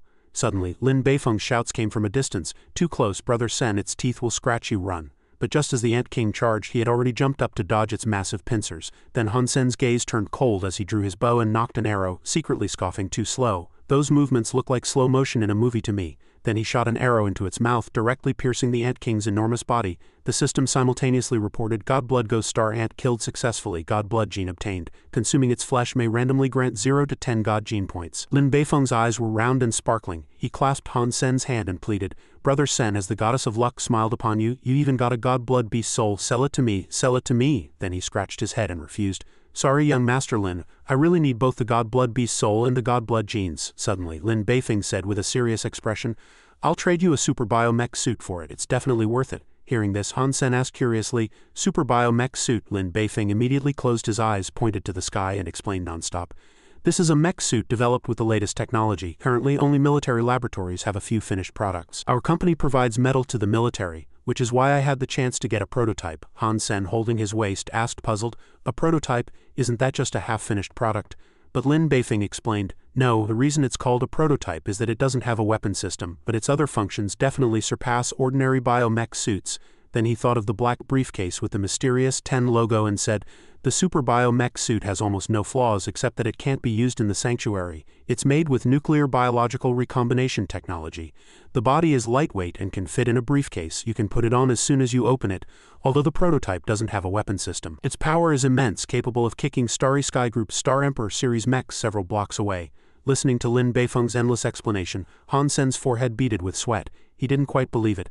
"A mech suit that fits in a briefcase, that sounds too fantastical." Lin Beifeng, standing by, gave a thumbs up and grinned provocatively. "Tempted, aren't you? What do you say? Want to trade with me?" But Han Sen still said firmly, "Young Master Lin, I'm truly sorry, but I really need the Godblood item, so I can't trade with you." Han Sen took out 2 beast souls and bargained, "If you don't mind, I'll give you these 2 mutant beast souls. One is a mutant unicorn fox mount, and the other is the mutant ghost star ant armor from earlier." Receiving the 2 beast souls, Lin Beifeng happily replied, "2 mutant beast souls, thinking about it this way, it feels well worth it. Brother Sen is truly loyal and righteous. It's settled then. I'll give you the super biomech suit when we get back." Then Han Sen looked at the mutant ghost star ant, scratching his head in a bit of a dilemma. "We've both eaten so much mutant flesh that eating more won't increase our mutant genes, and there's still so much left." Suddenly he threw out a worm and said, "Might as well give this guy a little treat." Watching it eat with relish, Lin Beifeng asked curiously, "Brother Sen, what's that? Are you feeding mutant flesh to a pet beast soul?" Han Sen sat cross-legged beside him. Han Sen, eating a piece of ghost star ant meat, replied, "This guy is a Godblood Beast soul. I still don't know what it's for. I'm feeding it first, hoping it will quickly transform and be able to fight for me." The system simultaneously reported, "Consumed Godblood Ghost Star Ant flesh, gained 1 Godblood gene point." Then he looked at the meat in his hand, thinking, "Too bad I can't summon the Cat King to eat. After all, that was Chin Zon's for Bagad. It would be troublesome if it were exposed. I'll take some dried meat back for it later. My Godblood genes are already at 45 points. This is great." Suddenly, the system reported, "Consumed Godblood Ghost Star Ant flesh, gained 1 Godblood gene point." At the same time, Lin Beifeng burst into tears, complaining in anguish, "I'm so angry. Brother Sen's pet beast souls are all Godblood level and they're eating mutant flesh right in front of me. Brother Sen himself is eating Godblood flesh while I can only watch helplessly. I'm so angry, so angry." 2 days later, in the forest, Han Sen squatted on the ground and said, "There should be no one on the school's back mountain late at night." Young Master Lin really wasn't bragging. The super biomech suit actually fit in a briefcase. Opening the briefcase, there was something resembling a puddle of green water inside. The system simultaneously reported, "Scan successful. Analysis progress 100. Super biomech suit silver blade activated." Suddenly it expanded and attached itself to Han Sen, startling him. These particle organisms were covering his body, continuously merging more intensely. After covering his body, it then attached itself to Han Sen's face. His eyes widened in surprise. He felt his body brim with power. Or rather, it felt less like he gained power and more like his body was brimming with it. Finally, when the silver blade successfully transformed, Han Sen's entire body was encased in silver armor, emitting a blue spiritual aura. He laughed in delighted surprise, feeling absolutely incredible like Black Hawk's Iron Man. Han Sen then tried moving around. he shouted and dashed out, letting himself experience the power of the super biomech suit. After stopping, Hansen could still see the flickering Z-shaped afterimage. The person behind him blurted out, "That's awesome, it's like teleportation," then he exclaimed. "The Silver Blade's power is definitely 10 times stronger than the Builder's." His eyes lit up. Hansen praised it profusely.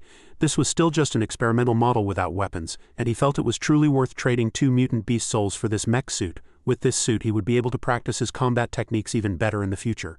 Meanwhile at Blackhawk Military Academy, Fang Mingchen was being interviewed. He looked at some data and asked the cameraman, "Xiao Lu, for this Starry Sky Cup, what are Blackhawk's traditional strong events?" The cameraman turned and replied, "If we're talking about strengths, Blackhawk can definitely rank among the best in the new ancient martial arts singles event. In the last Starry Sky Cup, Ouyang Shaosan's new ancient martial arts team secured 3rd place in the finals." Hearing this, Fang Mingchen asked again, "Are there any others?" Xiao Lu replied, "The others aren't particularly outstanding. Hand of God is only considered average, ranked 20th in the league." Suddenly, Fang Mingchen became interested in something else. He heard that the strongest Li Yufeng had recently been defeated by Ji Yanran's boyfriend by 20 points. However, this mysterious boyfriend was just an online alias, and no one knew who he was. Blackhawk's archery competition was actually ranked last. Xiao Lu beside him suggested, "Anyway, archery rarely gets much attention, and the matches are slow to build excitement. Audiences prefer thrilling competitions such as flyers, mechs, or live combat." Reporter Fang Mingchen, "We absolutely must live stream Ouyang Shaosan's new ancient martial arts match this time, and then cut to the Hand of God match midway. Since the beautiful Ji Yanran will be competing, the viewership ratings are sure to skyrocket." This was a good suggestion, and Fang Mingchen agreed, deciding, "That's what we'll do. Let's go get something to eat. Blackhawk's cafeteria is open 24 hours. We'll prepare the contestants' information when we get back." A moment later, the Blackhawk cafeteria was brightly lit. The two walked in and seeing Hansen struck up a conversation. "Are you just eating now, student, at this late hour?" He turned and replied, "I just finished training and I'm hungry, so I came for a late-night meal. Are you a teacher? It must be tough working until now to eat." Hearing this, he frowned, displeased. Fang Mingchen had written so many articles about God Coin with hundreds of millions of clicks. He was a fairly well-known reporter after all, yet this student didn't recognize him. Then he sat in front of Hansen and asked curiously, "Student, you said you just finished training. What kind of training was so rigorous?" Hansen replied while eating, "Just regular physical training." But in his mind he silently resolved not to tell anyone he was practicing with the Silver Blade. Meanwhile Xiao Lu brought 2 meals, and Fang Mingchen narrowed his eyes, his reporter's instinct for curiosity piqued. "You're training your physique this late? Is it in preparation for the Starry Sky Cup? What's your name, student? Which department are you from? Which events are you planning to sign up for?" He was asked a barrage of questions, but he didn't mind revealing, "My name is Hansen from the archery department, but I'm a member of the heavy armor team. This time I've signed up for all mech-type events, though there's one I probably can't participate in due to a time conflict." Hearing this, he gaped in astonishment. "You signed up for all mech-type events?" Xiao Lu, beside him, asked skeptically. "Are you kidding? Those are all extremely physically demanding events, student. You're not trying to coast by, are you?" However, Hansen replied seriously, "It's not that difficult. With a bit of effort I can probably win a few events." His words made Xiao Lu offer some advice. "If you were from the regular mech team, that would be one thing, but the heavy armor team shouldn't be boasting like that. I suggest you participate in some simpler events like archery or Hand of God." But Hansen, setting down his plate, turned back and said, "Archery no longer presents a challenge for me. Hand of God is also very easy. I can easily defeat even the strongest player by 20 points. You two enjoy your meal."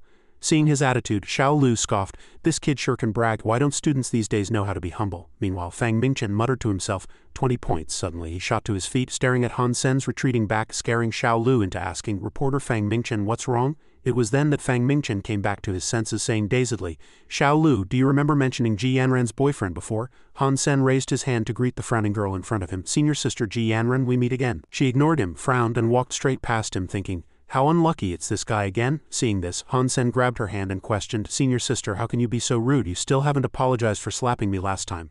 Ji Yanran held back, irritably snapped, "Hey, let go of me." She secretly judged, "He's so quick to resort to force, he's definitely not a good man." Then she reminded him, "Last time the date was your idea, I never agreed. It's just a few cheap tricks to fool everyone. What's so great about that? Don't go causing trouble casually in the future." Hansen immediately retorted, "What do you mean I'm causing trouble? You're my girlfriend." This made Ji Yanran furious, and she yelled, "If you keep spouting nonsense, don't blame me for being impolite." Suddenly, Hansen shamelessly said, "So if I prove my strength in the Starry Sky Cup, will you agree to be my girlfriend and give me a kiss of love?" Hearing this, Ji Yanran pointed to the sky and scoffed, "What do you think the Starry Sky Cup is, a game? Can you just muddle through with a few magic tricks? If you can get 5 first places in the competition, I'll agree to your terms, but if you lose, you'll be my slave." She secretly despised him, thinking, "All he does is brag. Do you dare agree?" Hansen beside her asked cautiously, "No, that's not worth anything. What if you back out later? You've never kept your word before, so I don't trust you. I feel insecure." Ji Yunren pulled up a document on her phone and said, "Alright then, let's sign a contract. This is a personalized contract with legal effect. It can be activated by scanning our respective communicators and entering a password." She cursed inwardly. "That damn guy, let's see if you dare provoke me again in the future." Seeing this, Han Sen happily scanned the information. "Just what I wanted. Now I can rest easy." He chuckled, thinking, "Ji Yanren, let's see how you renege on your promise this time." Meanwhile, she too thought confidently to herself, "This guy will absolutely not get 5 first places. He's just waiting for me to teach him a lesson." After some time, on the first day of the Starry Sky Cup competition at the Mech Arena, the announcer proclaimed, "Distinguished audience and media friends, our competition is about to begin. Please observe discipline and behave courteously as spectators." In a certain room, Xiao Lu asked reporter Fang Mingchen, "Do you still think that Han Sen we met in the cafeteria could be Ji Yanran's boyfriend? I think it's unlikely. It's a bit too hasty for us to come here to live stream the mech competition just for him." Fang Mingchen moved closer to the camera to adjust the lens, replying, "Ji Yanran's boyfriend defeated Li Yufeng by 20 points. This tallied exactly with Han Sen's statement. If he truly performs outstandingly in the mech competition, or if we can prove he is Ji Yanran's boyfriend, then our program will definitely become popular. Alright, let's start the live stream." He then picked up the microphone to host the show. "Hello everyone, this is your familiar face, reporter Fang Mingchen. Starting today, I will be live streaming Blackhawk Military Academy's Starry Sky Cup mech competition from start to finish." Elsewhere, watching him on a large screen, several students looked perplexed. "What's going on? Why is reporter Fang Mingchen live streaming the mech competition? Exactly what's so interesting about this? Everyone wants to watch Yang Shaosan's match. Why aren't they streaming that? At least pick Hand of God. I want to see our school beauty queen Ji Yanren." Then on the screen, Fang Mingchen continued, "In this year's mech competition, Blackhawk Military Academy will present a contestant whose strength will sweep across the entire Military Academy League. This contestant has entered all mech events, but there's one event they cannot participate in due to a time conflict. So let's all look forward to his performance." These words sparked everyone's interest. A contestant whose strength will sweep across the entire Military Academy League. Does Blackhawk have such a person? Impossible, right? I used to be on the mech team and our team's level isn't even top tier in the whole school. Others discussed animatedly. Is reporter Fang Mingchen courting disaster? Last time he boasted about God Coin, but God Coin didn't even participate in the finals. Yes, he's definitely going to be proven wrong again this time. Meanwhile, Fang Mingchen revealed, "This contestant is a freshman from Blackhawk Military Academy's archery department, and they have joined the heavy armor team." At the same time, in the Hand of God competition waiting area, Li Yufeng watched from above with his arms crossed, scoffing, "What nonsense is this reporter spouting? You can't fool the audience like this, can you?" Ji Yanren, sitting beside him reviewing data, said, "Our match starts in half an hour, let's not bother with these irrelevant matters." On the screen, the mechs were already at the starting line. Fang Mingchen announced, "Alright ladies and gentlemen, the mech competition is about to begin. Let's all cheer them on." Then the camera zoomed in on a blue mech. Someone asked doubtfully, "Is that the builder?" Li Yufeng remarked, "Our school certainly has a lot of eccentrics. Heard the builder was discontinued years ago. It used to be a hot-selling luxury item, worth tens of millions and highly collectible." Then he turned and said, "Yanran, you should watch too, just to relax before your match. The contestant this reporter mentioned must be the builder's pilot. I bet he doesn't have the skill," but she found it boring. Here, the competition had already begun, and the MC announced the race officially begins. Charge! Suddenly, the builder stumbled and fell on the track. Seeing this, the host commented, "An unexpected incident on the track. The builder is off to a bad start. Was the pilot too nervous?" The blue mech then got up and continued running with the other contestants. The host then said, "Alright, the competition continues. The other mechs are already at full speed and haven't been affected at all. Who will ultimately win this 10-meter race?" In the waiting room, someone scratched his head, scoffing, "What a shame to waste such a classic mech as the builder." Li Yufeng, meanwhile, covered his mouth, feigning a smile. "This is hilarious. What strength to sweep? That's just a noob," the person behind him echoed. "Yeah, did this reporter get bribed? Boasting so much it's completely fabricated." Ji Yunren said, "How embarrassing, falling in front of so many people. What kind of strength to sweep is that?" At this moment, Wang Mengming said apologetically, "Sorry everyone, I really am too unskilled. The builder's operational difficulty is too high. I should have let someone else pilot it." Meanwhile, the silver blade was speeding forward, leading all the contestants. Han Sen said with a smile, "It's all right, Wang Mengming. You can withdraw from this race directly and prepare for the next one." Captain Lu Penzai also encouraged, "We've got this, don't worry." Zhou Hu smiled confidently, "I'm about to take first place." At the same time, the silver blade charged out, shouting, "I didn't say I'd hand over first place to anyone, even if you're my teammate." Seeing the situation on the track, the MC said, "Now entering the final lap. Currently leading is mech number 69, the Silver Blade. Can it clinch the championship in one fell swoop and win the first day's Starry Sky Cup title?" In the waiting room, Li Yufeng wondered, "What kind of mech is the Silver Blade? It's not a product developed by Starry Sky Group, is it?" Ji Yunren also stood up to observe, asking, "It's never been seen on the market. From its performance, it's definitely a brand new product. Who is piloting it? A moment later, the MC announced, a champion has been crowned. Congratulations to mech number 69, the Silver Blade. Hansen raised his hands in celebration, shouting, we won. Thank you all for your support. I have many more exciting matches, don't miss them. At the same time, the MC announced the pilot is Hansen from the Heavy Armor team, a contestant with sweeping strength. Hearing this, Ji Yanran's heart tightened, thinking, Hansen got first place, then my agreement with him, no way, it can't be. Beside her, Li Yufeng was sweating profusely in surprise, thinking, how could it be him? Impossible. Meanwhile, Fang Mingchen thought happily, Hansen, you really weren't bragging. You're even more formidable than I expected. Are you Ji Yanran's boyfriend? Are you really just an ordinary student? Wang Mengmeng happily gave a thumbs up, congratulating him. Senior brother, I knew you could get first place, congratulations. Cho Hu beside her praised, Hansen, you really are strong. I'm sincerely convinced after losing to you. Lu Penzai meanwhile patted his head, saying, our Heavy Armor team has produced its first champion, what an honor. Hansen then raised his arm, smiling happily. I'm very confident in the Silver Blade's jumping power and speed. Racing is my strong suit. Let's all work hard in the upcoming matches. After he finished speaking, some people discussed animatedly, complaining, he's just relying on the Silver Blade's superior performance, what's there to be proud of? Exactly, the builder was humiliated so badly, and they still have the nerve to compete. We'll make them cry hard in the obstacle race. Suddenly, Luo Xiangyang walked up behind the crowd and reminded them, there's no need to disparage your opponents. Go prepare for the next match. Seeing him, they replied, sweating, yes, coach. Luo Xiangyang was left alone, thinking, Hansen is indeed far more outstanding than my team members. However, if you can teach them a lesson, it won't be in vain for me to hold you in such high regard. A moment later, Fang Mingchen announced on the screen, the second match, the obstacle race, is about to begin. After Hansen's first-place victory, the tension and competitive atmosphere on the track grew even thicker. The Heavy Armor team members were eager for battle, and a great showdown was imminent. Hearing this, Ji Yanran felt a bit worried. The Heavy Armor team is so strong, Hansen has no reason to win now, right? Hurry up and eliminate him, but on the track he was once again the frontrunner. The MC commented, the race begins, the Silver Blade surges to the front, first in speed, maximum acceleration as the contestants approach the obstacle. The MC stated, the Silver Blade isn't slowing down. At this speed it will be difficult to clear the obstacle ahead. What exactly is Hansen trying to do? In the waiting room, Li Yufeng scoffed dismissively, a look of disdain on his face. No matter how good that mech's performance is, it still takes time to decelerate at close range. He absolutely cannot clear that obstacle. But an unexpected event occurred. Hansen had no intention of jumping over it. He charged directly at the obstacle, smashing through it. Seeing this, the MC's voice rang out again. My goodness, the Silver Blade actually smashed straight through the obstacle. That's truly astonishing, such a brutal and crude approach. This left Li Yufeng and the others dumbfounded. They discussed animatedly, holy crap, that was a 1-meter thick concrete wall and it was smashed to pieces. Is the Silver Blade's defense that strong too? This is a foul. Shouldn't an obstacle race be about overcoming obstacles, but the rules didn't say you couldn't destroy them. Li Yufeng, standing to the side, frowned, squeezing words out from between his teeth in anger. Is that guy Hansen out of his mind? This competition was originally about explosive power and there are so many obstacles in the race. Does he intend to keep smashing through all of them? Suddenly, Ku Lili turned around and asked, Yanran, you don't look very well. Are you feeling unwell? She replied, I'm fine. But her heart was burning like fire. Please don't let Hansen get first place again. You people behind him, hurry up and catch him. But by this time he had already smashed through a series of obstacles on the track. The MC couldn't help but shout excitedly.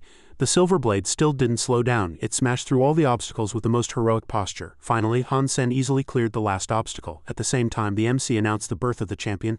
Let's congratulate Silver Blade contestant Hansen, Li Yufeng cursed, trembling with rage. This kid is truly detestable. He actually, Ji Yanran beside him shrieked dumbfounded. What the hell, those mech team members behind him are too much, he then said seriously. So many experienced people can't even beat a new student, a bunch of good-for-nothings. They should all just withdraw from the competition and the team.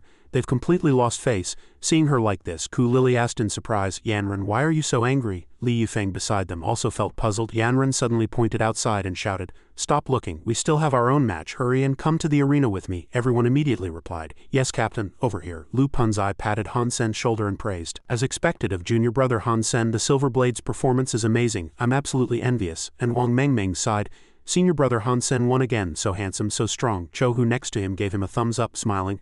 Now there are even more spectators. I heard they all came to watch your match. You're famous. Hansen glanced, then said indifferently, Quiet down, everyone. This is just 2 first places, isn't it? I can get even more, he thought to himself. Ji Yanran, 5 first places are within reach. Don't forget our agreement. Meanwhile, in another place, Luo Xiangyang shouted, What? You want to change the competition rules? This is ridiculous. Mech competitions have always used scanned mech bodies to generate virtual images for the matches, which is a protection for the contestants. But Zhao Nengtian, the person in charge of Starry Sky Group, the organizer, explained, holding a steaming cup, Coach Luo, don't worry. Changing the rules is precisely to protect the contestants. Do you think the existence of a mech like the Silver Blade is fair to other contestants? Despite this, Luo Xiangyang still argued, even so we can't use physical mechs for the competition. This is a competition, not a war. Besides, they are all students, who will be responsible if their lives are endangered. Zhao Nengqian replied, you don't need to worry about that. Starry Sky Group has the ability to handle any situation. Then he stood up and asked Coach Luo, aren't such rules more advantageous for your mech team? Facing Zhao Nengqian, Luo Xiangyang replied, you've misunderstood, Mr. Zhao.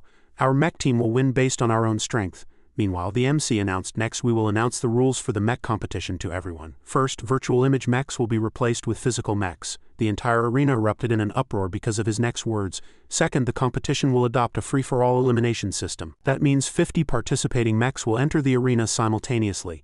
The ultimate winner will be the champion. Immediately, someone wondered, a free-for-all? This rule is clearly aimed at that Silverblade, isn't it? Someone else echoed, that's right. Besides his teammates, everyone else will definitely focus fire on him. Cursing began in the stands. Starry Sky Group is truly despicable.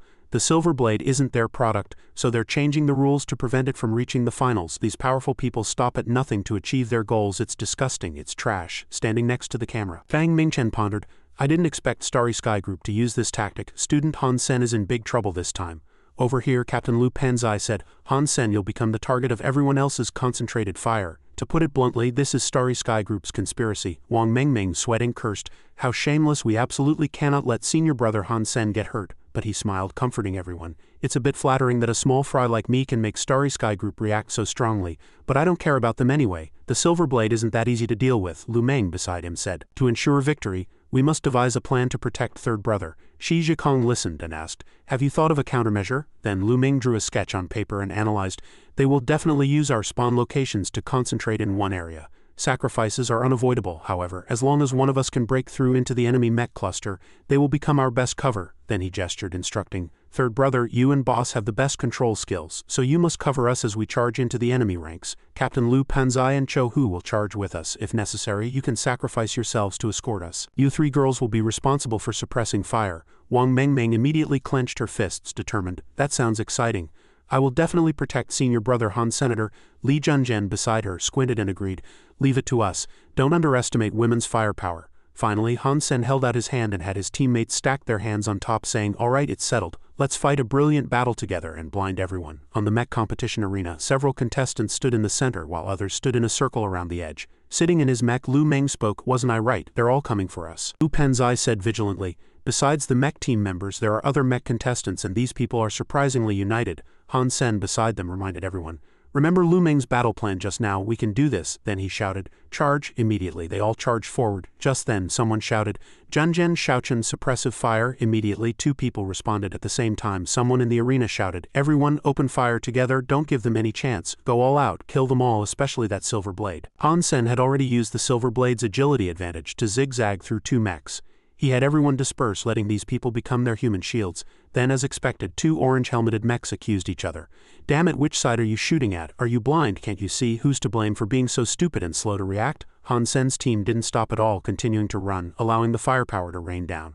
On his screen, Lu Meng reported, their numerical advantage is too great. Third brother, you protect the firepower. We'll suppress together to let you charge. Boss and I will handle the left side. Captain Lu Panzai and Cho Hu will handle the right side. Third brother, it's all up to you, Han Sen replied. Leave it to me. Then he jumped up, took out the golden fairy queen beast soul and shouted, so what if there are many of you? In the eyes of the fairy queen beast soul, everyone was like a snail. Then Han Sen raised his hand, transforming it into a gun, and shouted, bring it on. Seeing this scene, someone exclaimed, the heavy armor team has taken the initiative to attack. That's truly savage.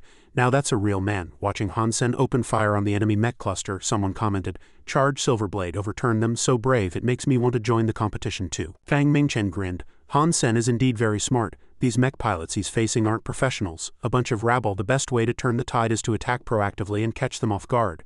In another place, Zhao Nengqian sat in a room watching the match on a screen, getting angrier and angrier. He roared, just a few people from the heavy armor team absolutely cannot defeat so many mechs. Kill the silver blade for me. Over here, Han Sen charged into a hail of bullets and other mechs fired rapidly. They shouted, fire, fire, don't let him get through, damn it, don't point your cannon at me. That guy is an enemy spy. Damn it, stop arguing and listen to my command. Concentrate fire, concentrate fire. Seeing their confusion, Han Sen raised his hand to block bullets, scoffing, how disappointing, is this all the strength you have? Now let me show you the wrath of our heavy armor team's bombardment. He moved like a golden flash through the crowd and they were still noisy. Their firepower continued. How can that bastard last so long? Just now the silver blade blocked our view. We didn't see his teammates behind him. Damn it, stop talking nonsense. Hurry and get out of the way, you pig. Suppressive fire. Stop shooting wildly. Damn it, stop. Suddenly, with a loud bang, someone shouted in panic. Han Sen had already run far away, and behind him, arguments still echoed, all blaming their group of idiots. We're really out of luck being with them. Do you think you're so great? Isn't even the commander a good for nothing? Seeing this scene, Fang Mingchen commented, dumbfounded. Absolutely brilliant. The heavy armor team successfully turned the tide and completely controlled the arena. This student Han Sen truly doesn't seem like a freshman. Not only does he know how to utilize blind spots, but he also knows how to draw enemy fire to tie them up in the match. This is real tactics. Inside the Silver Blade, Han Sen in his Fairy Queen Beast Soul fusion form thought with a resolute gaze. To deal with a bunch of brutes who only know how to charge straight ahead, this small amount of tactics is enough. Even if they had paid a little attention during their military combat effectiveness class, it wouldn't have come to this. In a corner of the arena, a cyan blue mech said, "Let's take care of those guys and go help him. Let's see how long he can keep being arrogant." The orange mech next to it cursed, "Heavy armor team, get lost, suppress them." Two golden mechs in front, Zhang Yang cursed, "Damn it, when did they slip behind us?" And Lu Meng in the green mech beside him sighed. "It must be the stealth function. We overlooked it." Meanwhile, Lu Panzai was also being bombarded. He shouted, "Han Sen, we can only help you this far, keep going." Cho Hu also encouraged, "Don't disgrace the heavy armor team, let them shout all they want over here." Han Sen was sliding past a group of fallen mechs. He promised, "I understand, thank you all for your help. I will definitely carry your pride and deliver the strongest thunderous blow there." The spectators in the stands praised, "So cool, the Silver Blade is invincible." That guy on the opposite side actually didn't dare to stop, he just stood there motionless. Below the arena, Han Sen continuously brandished his moves, creating dazzling golden-orange light streams, knocking away mechs that blocked his path. The audience was amazed at the sight. They commented, "Such high difficulty operation. Student Han Sen is practically like a senior military officer. I really want to see the expressions of those bastards at Starry Sky Group right now." At this moment, Zhao Tian was so enraged that he overturned the coffee cup in front of him, cursing, "A bunch of good-for-nothings. Don't ever expect any sponsorship from me again. What company's product is that Silver Blade anyway? Investigate it thoroughly for me." At the same time, only Han Sen remained standing in the arena, surrounded by a group of fallen mechs. The MC announced Mech 102. Operation Score 102. This is a great victory. Let us remember these two names, Silver Blade and its pilot Han Senator. Then, when all his teammates surrounded him, everyone praised him endlessly. Another first place, senior brother Han Sen is too strong, as expected of our third brother from Dorm 304, he's the pride of our heavy armor team. Following this were everyone's blessings, and the MC's commentary. Perhaps we are witnessing the rise of another king in the Blackhawk Military Academy League. In another place, Ku Lily walked down the corridor asking with concern, "Yanran, what's on your mind? You were off your game just now, that's not your usual standard." She interrupted, "I'm fine." The three boys from across the way walked over, discussing, "The Silver Blade is too strong, I really want one. Where can I buy it? There's no sales channel for it. That person named Han Sen has won several first places in a row, a true formidable man. If I were a girl, I'd definitely fall for him. Who doesn't like strong people?" Suddenly, Ji Yanran punched the wall, seething with anger. Seeing this, Ku Lily asked in surprise, "Yanran, you're really not yourself today. Who made you so angry, Yanran? Tell me." Really scary like this, she however had the expression of a demon but replied, "Lily, I'm fine, let's go eat, I'm hungry." This made her friend's face turn pale with fright. Then Ku Lily cursed angrily, "No ghost my foot, you look so strange, so terrifying." The next day, in the military factory office, two men watched Han Sen's competition video and sighed. Professor Tang has confirmed it. It seems there's no mistake. This is indeed our lab's T9 experimental machine. Mech RD head Tang Mingtu. The pilot of this experimental machine is a freshman at Blackhawk Military Academy, named Han Sen, an unevolved person. He almost took home all the championships in this mech competition. Lu Changming, the factory manager, was puzzled. An unevolved person can pilot a mech like that and still win championships? Impossible. Tang Mingtu glanced and affirmed, "We were also surprised. This is indeed the truth everyone witnessed. Moreover, as far as I know, Han Sen is part of a very secure experimental team under Qin Zan. So we decided to make him the spokesperson for our new product, the T10, to help us expand the market." Ji Yanran, dressed in conservative clothes like a spy heading somewhere unknown, thought to herself, "Damn it, that bastard Han Sen actually won more than 5 championships at the Starry Sky Cup. This guy is so strong and he even made such a demand." 8 hours earlier, Ji Yanran, having just showered, wrapped only in a bath towel with a towel on her head, received a call. On the other end of the phone, Han Sen said, "Then I'm really looking forward to it. Let's meet at 12 a.m. tonight at the cafeteria entrance." "I'll be waiting." Hearing this, she unhappily questioned, "Why at the cafeteria entrance? There will definitely still be many people having late-night snacks then." "Hello, hello?" But Han Sen had already hung up. So Ji Yanran dressed conservatively, wearing a hat, and muttered to herself, "This bastard must be doing it on purpose. After tonight, I'll never see him again." Suddenly someone spoke. "Wow, senior sister, you're quite early." Han Sen, hands in his pocket, said sarcastically, "Do you miss me that much? Couldn't wait, could you? But senior sister, why are you dressed like that? Are you afraid of being recognized by your classmate's senior sister Ji Yanran? She immediately covered his mouth, warning, "Shut up, if you talk nonsense again I'll rip your mouth off." But Han Sen teased, suddenly lunging into her arms. "That's quite sudden." Then she let go of him, asking in confusion, "I'm asking you, do you have an account on the school's internet?" "What's the ID?" Han Sen replied, "Of course. My girlfriend is Ji Yanran. That ID is me." This made her even more displeased, saying, "It really is you? I should have known who else would pick an ID like that." Han Sen, standing by, said, "Senior sister, it's time to fulfill your promise. Do it." Seeing this, she blushed and replied, "I know, I'm not the type to go back on my word." But she thought to herself, "Do I really have to kiss this stinky man? I'll just touch him, then run immediately." Then she leaned closer, calculating in her mind, "When I get back I'll definitely clean my mouth, chew gum all day and get rid of every single taste." Then she closed her eyes, leaning closer to Han Sen, thinking, absolutely no trace of this man's scent. Her lips then touched him when suddenly Han Sen embraced Ji Yanran and kissed her, startling her. She cursed, "And what are you doing? Let go of me." Just then 3 female students walked over, pointing and loudly scolding, "Hey you 2 students, if you want to do that, can't you find a secluded grove? Yeah, in broad daylight, how shameless are you that desperate? You're truly defiling the school." Han Sen pinned Ji Yanran against the wall and asked, "Senior sister, it looks like some of your good friends are among them, aren't they? Should we go say hello?" At this point she was blushing fiercely, sighing inwardly, "Oh God, it's Lily, I can't let them see." A moment later the 3 girls also turned around, walking away and complaining, "Seriously, I'm definitely reporting this to the student council. It's an eyesore." Han Sen on his side teased, "Oh my, you're my girlfriend, why are you running away?" Ji Yanran meanwhile cursed angrily, "Stinky pervert, damn it, get lost." After a long while, Han Sen opened the door and returned to his room, muttering to himself, "Honestly, Yanran is still too shy, I need to get closer to her." Suddenly the 3-eyed cat meowed and the system displayed information. 3-eyed cat lord, God blood level 3, God blood pet type super evolved, fully capable of combat. Seeing it he was startled. "Thank goodness it's cat lord." He then picked up its head and asked in confusion, "What's going on? Cat Lord evolved to God blood level? Is it because it ate too many mutant ghost star ants?" He then carefully checked the information panel and suddenly understood. "I see. Beast soul pets also have the ability to super evolve. Some people have raised many pet beast souls for research, some evolving from common to primitive level." Han Sen immediately held its face, grinning happily. "This is great. Super evolution feels even more valuable than hunting mutant creatures. I still have a god blood beast soul, the golden sandworm.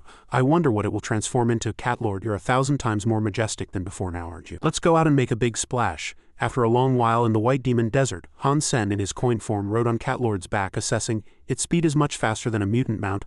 I wonder about its combat power." Suddenly he saw a purple snake and commanded, "Cat Lord, a target has appeared, deal with it." Cat Lord immediately bit the purple snake. At the same time the system reported, "Killed primitive sand snake, obtained primitive beast soul. Consuming its flesh may randomly grant 0 to 10 primitive gene points." Seeing this, Han Sen happily embraced the black cat, praising it for indeed being able to actively attack prey, essentially adding a lot of combat power. A Godblood combat type pet is indeed an essential companion for venturing out. "Good boy, let's go get revenge on that Godblood Fox King from last time. Let that beast know that arrogance always comes at a price." But Han Sen looked around confused. "It's strange. The rock sandworms and unicorn foxes I encountered last time were all around here, but now there's not a single one to be seen." Then Han Sen discovered an already killed sandworm and wondered, "These rock sandworms are all dead. Who came here? How brutal, who knows?" He then recalled the black cat and said, "Let's go back, Cat Lord. Your head is too big, it's easy to be spotted. Next I must secretly investigate and see what exactly happened." "Alright." Han Sen followed the bloodstains curiously. The trail led all the way here. The sound of a unicorn fox was coming from the other side. Just then, Shenxianzi picked up a gray fox and exclaimed, "Lucky day today. Not only did we kill those rock sandworms, but we also found these unicorn foxes." The people behind him shouted while fighting monsters, "Yeah, let's kill them and eat them all. We'll gain a few more primitive and mutant gene points." Seeing this scene, Han Sen recognized Shenxianzi and his group. "Wait, who's that big guy?" He saw a burly man in a vest fighting a gray fox and whispered in surprise, "This man is really strong. That hammer must be a god blood beast soul weapon, right? Since when did Shenxianzi recruit such a powerful individual?" Suddenly he walked over and patted the big guy's shoulder, praising, "Brother Jiyu is truly a born strongman. I'm genuinely impressed this time." Brother Jiyu, standing by, turned his head politely and said, "Shenxianzi, you flatter me. I'm only where I am today because I was fortunate enough to obtain a god blood beast soul hammer hilt." Shenxianzi then looked at the Fox King and 2 gray foxes and said, "You can't escape. Die obediently by my hand and you might have a quicker end." He then picked up his sword, grinning greedily. "A godblood creature is so rare, I must enjoy it alone." Han Sen, seeing this, wondered, "I remember this godblood Fox King isn't low in intelligence, it's very cunning. It wouldn't really be subdued by Shenxianzi so easily, would it?" Over there, the Fox King suddenly bared its teeth and roared and collapsed and burrowed into a stone cave. Shenxianzi immediately shouted, "Damn it, they're trying to escape, chase them down." He raised his sword and cursed, "Damn it, these beasts have been planning this for a while, don't let them escape. Capture that Godblood Fox King alive for me." The people behind him replied yes. After observing enough, Han Sen sighed. "Sure enough, that old fox isn't that easy to deal with. Shenxianzi, I'd like to see how you handle this now." Suddenly the ground began to shake. Someone shouted, "What's happening? The valley is shaking. How can this be? What do we do now?" Shenxianzi immediately ordered a retreat. Everyone retreat immediately. Then another group of sand monsters surged like yellow sand surrounding them, making them exclaim in surprise, "Everyone look, what is that sand? Damn it seems to be rushing towards us." Han Sen hid in a corner, secretly scoffing, "That's not sand at all. It's golden devouring ants, consuming everything. Shenxianzi, you two will become their delicious meal." Meanwhile, one of them was surrounded by golden devouring ants, while Shenxianzi only cared about fleeing, shouting, "You idiots, get up quickly. If you want to live, run. Damn it, this must be the Godblood Fox King's trick. Once I get out, I'll see how I skin it." Brother Gu, standing by, swung his hammer, shouting, "These ants are very weak, don't be afraid everyone. Follow me and charge out." Seeing this, the person behind him shouted while Brother Gu was fighting the monsters, "As long as we break through, we'll definitely treat Brother Gu to a big meal. Brother Gu is a prophet." Seeing this scene, Han Sen exclaimed in surprise, "Damn, this strong man is practically a machine, too powerful. So many golden devouring ants couldn't even kill Shenxianzi, damn it." After a while, they stood safely next to a rock. Shenxianzi said to Brother Gu, "We owe you big time this time, otherwise we would have been dead.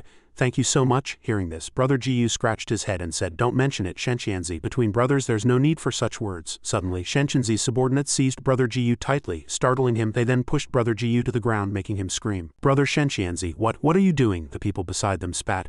"Pa, you trash, you're not fit to call yourself brothers with our brother Shenxianzi. You're only where you are today because you were lucky enough to get a Godblood Beast soul hammer hilt." Their actions stunned Han Senator. He sighed, a sneak attack from behind. "These bastards are truly inhuman. That strong man is also a simple-minded, muscle-bound fool to actually trust Shenxianzi." Shenxianzi, meanwhile, grinned threateningly. "Brother Gu, for the sake of you once saving my life, hand over the Godblood Beast soul hammer hilt and I can spare your life." But Brother Gu stiffened his neck and refused. "Bullshit, you scoundrel, I'll die before I give it to you." Shenxianzi immediately slapped him, cursing, "You refuse a toast only to drink a forfeit? Men, teach him a lesson." Hearing this, his subordinates replied, "Yes, Brother Shenxianzi." Then they stepped on Brother Gu's back, watching him being oppressed. Han Sen felt a pang of distress, thinking, "How cruel these beasts. I must find a way to save this strong man or he'll be tormented to death by Shenxianzi sooner or later." Suddenly a shout came from a nearby mountaintop, making Shenxianzi look over in confusion. A mutant creature, something suddenly shot across the mountain wall. Shenxianzi and his group were immediately drawn to it, shouting, "Holy crap, isn't that a Godblood creature? It's huge. Daozi and Tuzi, stay and guard Gumming. The rest of you follow me, don't let it escape." The two guarding Brother Gu replied, "Understood, Brother Shenxianzi." Then Daozi and Tuzi stepped on Gumming's back, mocking, "Brother Gu, why do you look so weak? Aren't you as strong as an ox? I advise you to just hand over the Godblood Beast soul hammer hilt obediently to avoid further suffering." Suddenly Han Sen flew into the air holding his sword and cursing, "Doing such despicable things, what kind of men are you?" Seeing him, the two shouted in surprise, "Coin!" But before they could react, Han Sen struck them with a golden sword shadow. Immediately, one fell unconscious and the other collapsed to the ground, muttering in fear. "Brother Shenxianzi, help!" Han Sen on his side helped Gumming up and said, "Brother, hang in there." Gumming slowly stood up, asking in confusion, "Your coin?" As soon as Han Sen lifted Gumming into the air, Shenxianzi and his group chased back, shouting, "Coin, it's you again, you bastard, you're ruining my plans again. Even if you have wings, don't think you can take this stupid ox Gumming away." Han Sen replied from the mountaintop, "Who said I was going to keep flying him? Do you think I'm a fool?" Then he placed Gumming on Catlord's back and instructed, "Good boy, I'm counting on you." Seeing this, everyone was dumbfounded. "Isn't that the Godblood creature from just now? How is it helping Coin? Could it have been subdued by Coin already?" Shenxianzi, standing by, cursed angrily, "Shut up, that's not a Godblood creature at all, it's a Godblood pet beast soul. This accursed guy actually raised a Godblood pet." Han Sen flew up from the mountaintop, scoffing, "Shenxianzi, we'll meet again." The people below him roared in annoyance, "Coin, I'll tear you to shreds sooner or later." That night, Gumming sat on the ground and asked, "Why did you save me?" Han Sen stood before him and replied, "I'm not someone who specializes in saving people or doing good deeds." Hearing this, Gumming asked, "Do you want my Godblood Beast soul hammer hilt?" But Han Sen denied, "Not necessarily that. But I can't risk my life for nothing, can I? Pay a little protection fee and I guarantee I'll safely escort you back to the sanctuary." Gumming then took out 2 beast souls and said, "I know you have a grudge against Shenxianzi. An enemy of my enemy is my friend. I trust you, but I can't give you the Godblood Beast soul hammer hilt. But I can give you 2 mutant beast souls, one as thanks for saving me and the other as payment for escorting me back." Han Sen immediately took them and said, "Deal?" He was happy inwardly. This deal wasn't a loss. 2 days later at the modern base, young Manly opened the door and asked Chin Zan, "Station master, do you have something urgent for me?" As soon as Chin Zan saw her, she said, "Manly, go contact Han Sen and tell him to be in my office tomorrow afternoon without fail. Imperial Steel has sent an invitation. They want Han Sen to be the spokesperson for their new biomech armor." Young Manly, standing by, asked curiously, "What, is Imperial Steel mistaken about Han Sen? One of the Alliance's 3 major military-industrial groups actually wants an unevolved person, a military academy freshman, as a spokesperson." Han Sen scratched his head, reluctantly saying, A promotional video, this is too troublesome.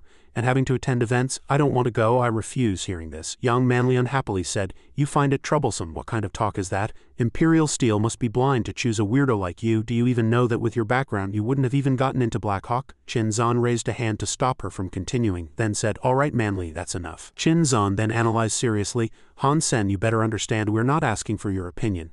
We are assigning you a mission. Becoming Imperial Steel's spokesperson is an honor for our special security team. She then slammed a stack of documents heavily onto his chest, ordering, look carefully at the information. They've offered many conditions. Prepare well. Han Sen flipped through them, saying, since Station Master Chin has put it that way, refusing would be insubordination. Wow, the compensation is really high, but can I make one condition? She asked suspiciously. What condition? But young Manly, standing by, roared, you brat, you actually dare to make conditions. But Han Sen ignored her, raising his index finger and saying, my silver blade also came from Imperial Steel's laboratory. I hope they can install a weapon system on it. Hearing this, Chin Zan's face paled and she replied, alright, that's not an excessive condition. I'll relay your request to the person in charge at Imperial Steel. After some time in the lecture hall, Zhang Yang excitedly said, third brother, I heard Professor Yan's new ancient martial arts class today has invited 2 heavyweight guests to demonstrate and teach, the esteemed second son of God, Tang Zhenlu, and the sixth son of God, Yu Mingzi. Sitting next to him, Han Sen turned his head and remarked, aren't you a fan of Tang Zhenlu? You're in for a treat today. He thought to himself, it's been a while since I've seen Tang Zhenlu. The other students behind the mask curiously, isn't that God Han Sen? What a coincidence, you're also here for Professor Yan's class, so even God likes to chase stars. We're all his fans, quick, join the group chat. God, I'm also from the archery department. You really brought honor to our department in the mech competition. So cool. Hearing their flattery, Han Sen smiled, narrowing his eyes. You students are too enthusiastic, always calling me God. I'm getting embarrassed. Despite this, he was overjoyed inside. God sounds much better than butt demon. My path to reversal has officially begun. At the same time, a middle-aged man walked in with 2 young men and said, class is starting, everyone quiet down. The students immediately buzzed with excitement.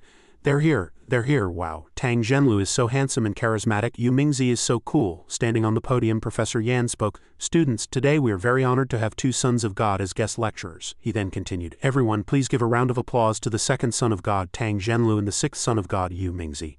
The 2 behind Professor Yan said, hello students. Professor Yan then explained seriously, the essence of new ancient martial arts lies in the perfect application of one's own strength. In actual combat, besides strength, psychological factors are equally important. For example, Black White Fist focuses on the application of illusory and real power. This is also a psychological game. Then he spread his hands and said, next Yu Mingzi and Tang Zhenlu will demonstrate Black White Fist for everyone.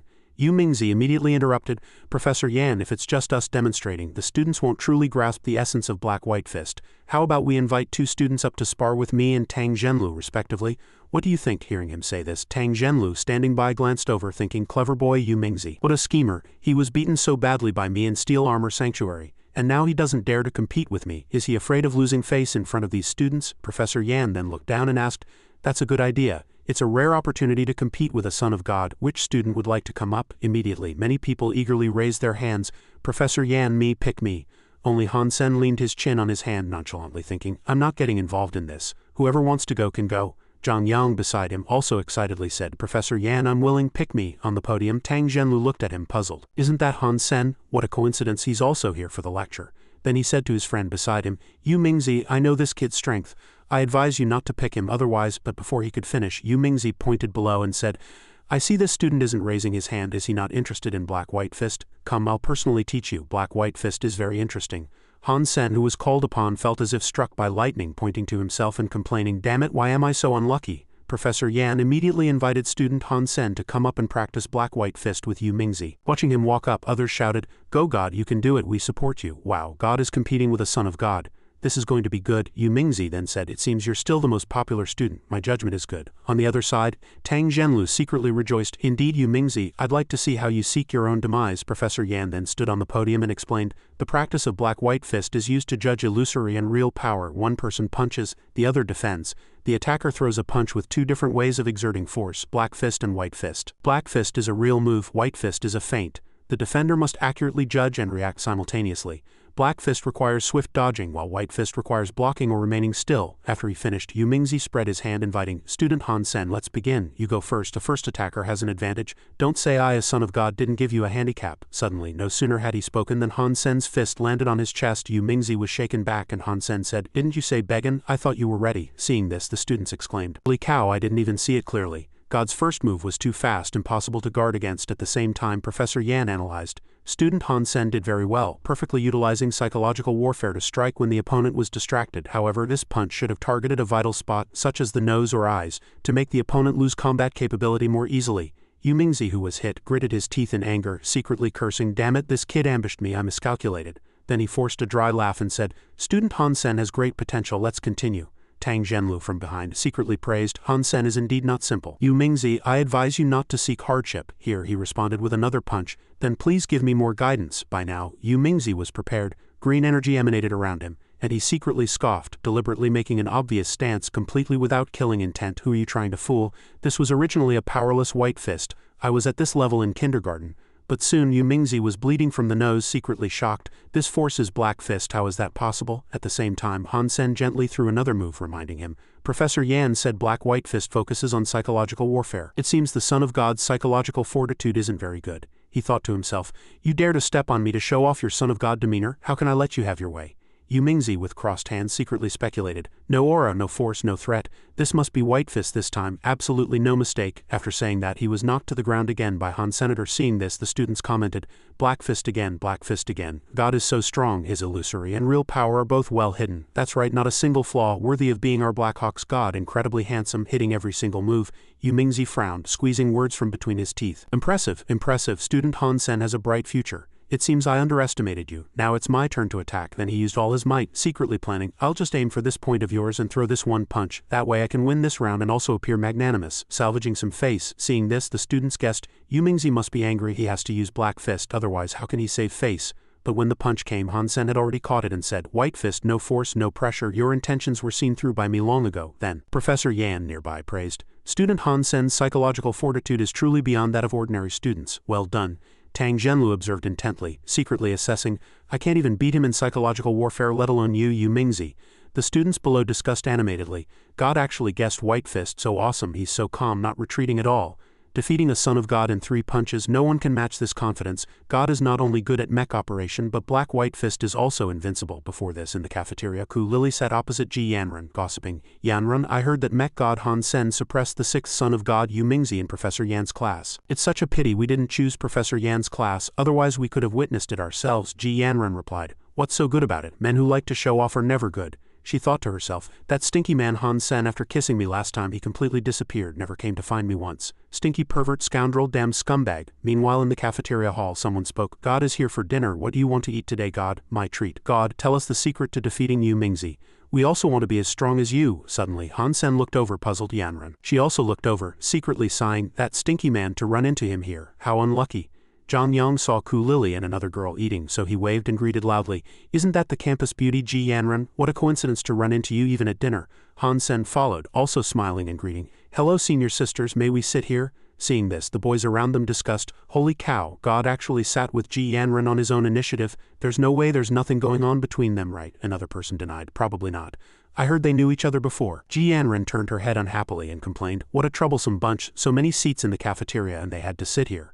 Contrary to Ji Yanran, Ku Lili was smiling and holding Han Sen's hand, introducing, "God, your deeds have spread throughout the school. Let me introduce myself. I'm Ku Lili, the commander of the Heavy Armor Department. This is my good friend Ji Yanran, the beauty queen of Black Hawk. You must know her, right?" Han Sen openly gave a bright smile and replied, "Hello, my name is Han Sen from the Archery Department, and I'm Ji Yanran's boyfriend."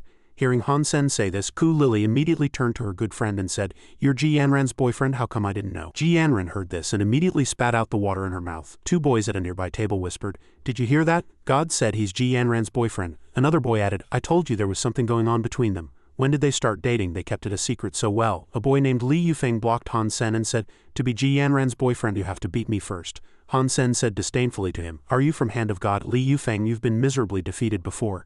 Li Yufeng angrily grabbed Han Sen's collar. "If you're scared to compete, just say so, don't play games." Han Sen looked at him provocatively. "You lost to me by 20 points, what else can you compare with me? You're just my defeated opponent." He was so angry he couldn't speak. Ku Lili suddenly exclaimed, "Oh my God, are you my girlfriend is Ji Yanran?" Several students heard this and discussed, "My girlfriend is Ji Yanran." Isn't that the ID from the school internet? Another student also said, it seems to be true. That mysterious person drove Li Yufeng crazy.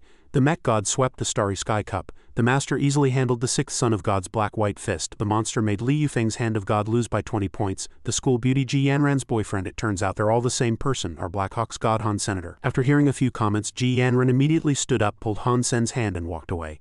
Seriously, hurry and come out with me, don't disturb everyone's meal here.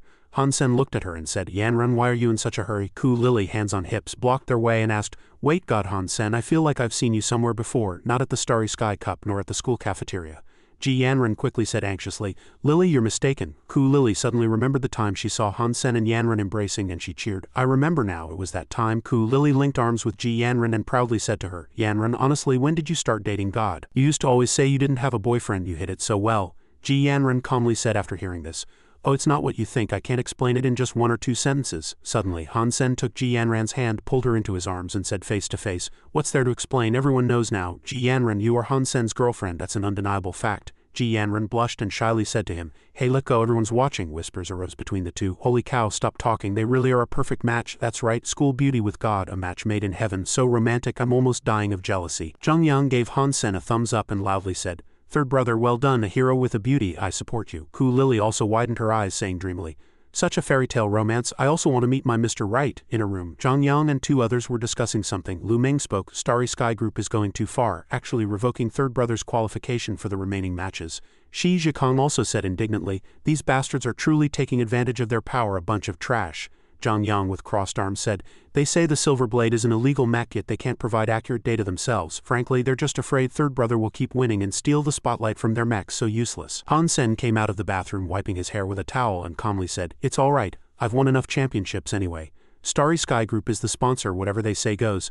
Lu Ming pushed up his glasses and said to Han Sen, the finals are on the 10th of next month. With third brother not participating in the Starry Sky Cup, many people online are complaining and saying they won't watch the matches. Of course, many also support Starry Sky Group. Han Sen, with the towel draped over his neck, slowly said, let them complain, I don't care about the Starry Sky Cup anymore. There are more interesting things waiting for me. Imperial Steel dedicated film and television base. 2 voices came from the company.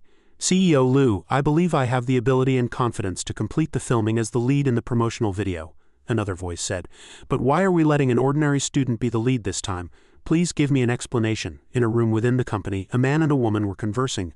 Lu Changming, hands in his pockets, said to the person opposite, Tianxun, you're the female lead, and student Han Sen is the male lead. You are both leads, there's no difference. Yu Tianxun said calmly, CEO Lu, are you treating me like a child? I've already read the script. This time's filming, I don't even have any scenes operating a mech. How can that be a lead role? I'm just a pretty face. Lu Changming closed his eyes and calmly replied, Tianxun, you are an excellent student of the Military Alliance Academy and also a member of the Special Mech Soldiers.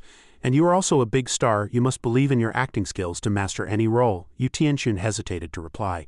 But Lu Changming impatiently frowned and commanded, no buts, this is an order. Yu Tianxun pursed her lips unwillingly, saying, all right, I understand, I obey the order. Turning around, Yu Tianxun thought, gritting her teeth, I'd like to see who this person is who can steal my lead role. Outside, Lu Changming shook hands with Han Sen, smiling. Student Han Sen, you're finally here. Let me introduce myself. I'm Lu Changming, the General Manager of Imperial Steel. These 2 are the director and photographer for this promotional video. Han Sen smiled and greeted, hello CEO Lu, I'm Han Sen, pleased to meet you.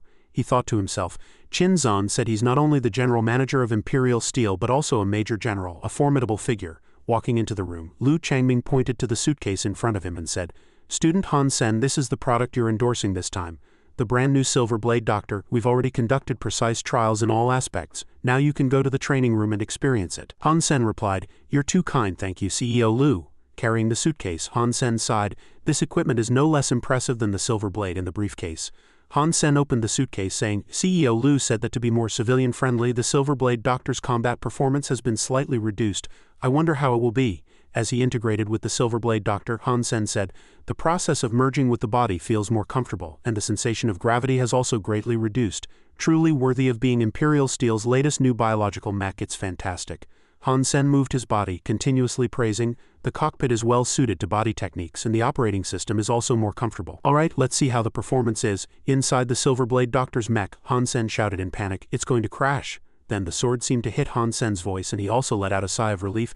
That was too dangerous. I'm used to the Silver Blade's high combat performance, so the decreased data is really hard to adjust to. A black shadow suddenly flashed past Han Sen and another mech charged at Han Sen while a voice simultaneously said, "Do you, a person like you, even deserve to pilot the Silver Blade, Doctor?" The voice continued. "Show me your true strength or get out immediately," Han Sen exclaimed in surprise. "Holy cow, who is this attacking me right away in the room?" Several people were watching Han Sen and Tianxun fighting on the screen. They discussed, "Is Yu Tianxun piloting the Silver Blade, Doctor? When did she enter the training room? This is absurd. CEO Lu, I'll go stop her now." Lu Changming watched the screen and said, "It's too late. That girl is stubborn. She won't stop until there's a winner." That person said to Lu Changming, "We all know Tianxun's strength and she has experience operating the Silver Blade, Doctor." But Han Senator Lu Changming calmly clasped his hands behind his back and replied, "This is good. It allows us to see if Han Sen's ability truly matches this role." "What do you represent?" In the room, Yu Tianxun was shouting, "Now I'll show you who truly deserves to be the lead in the promotional video." The two confronted each other, the atmosphere tense.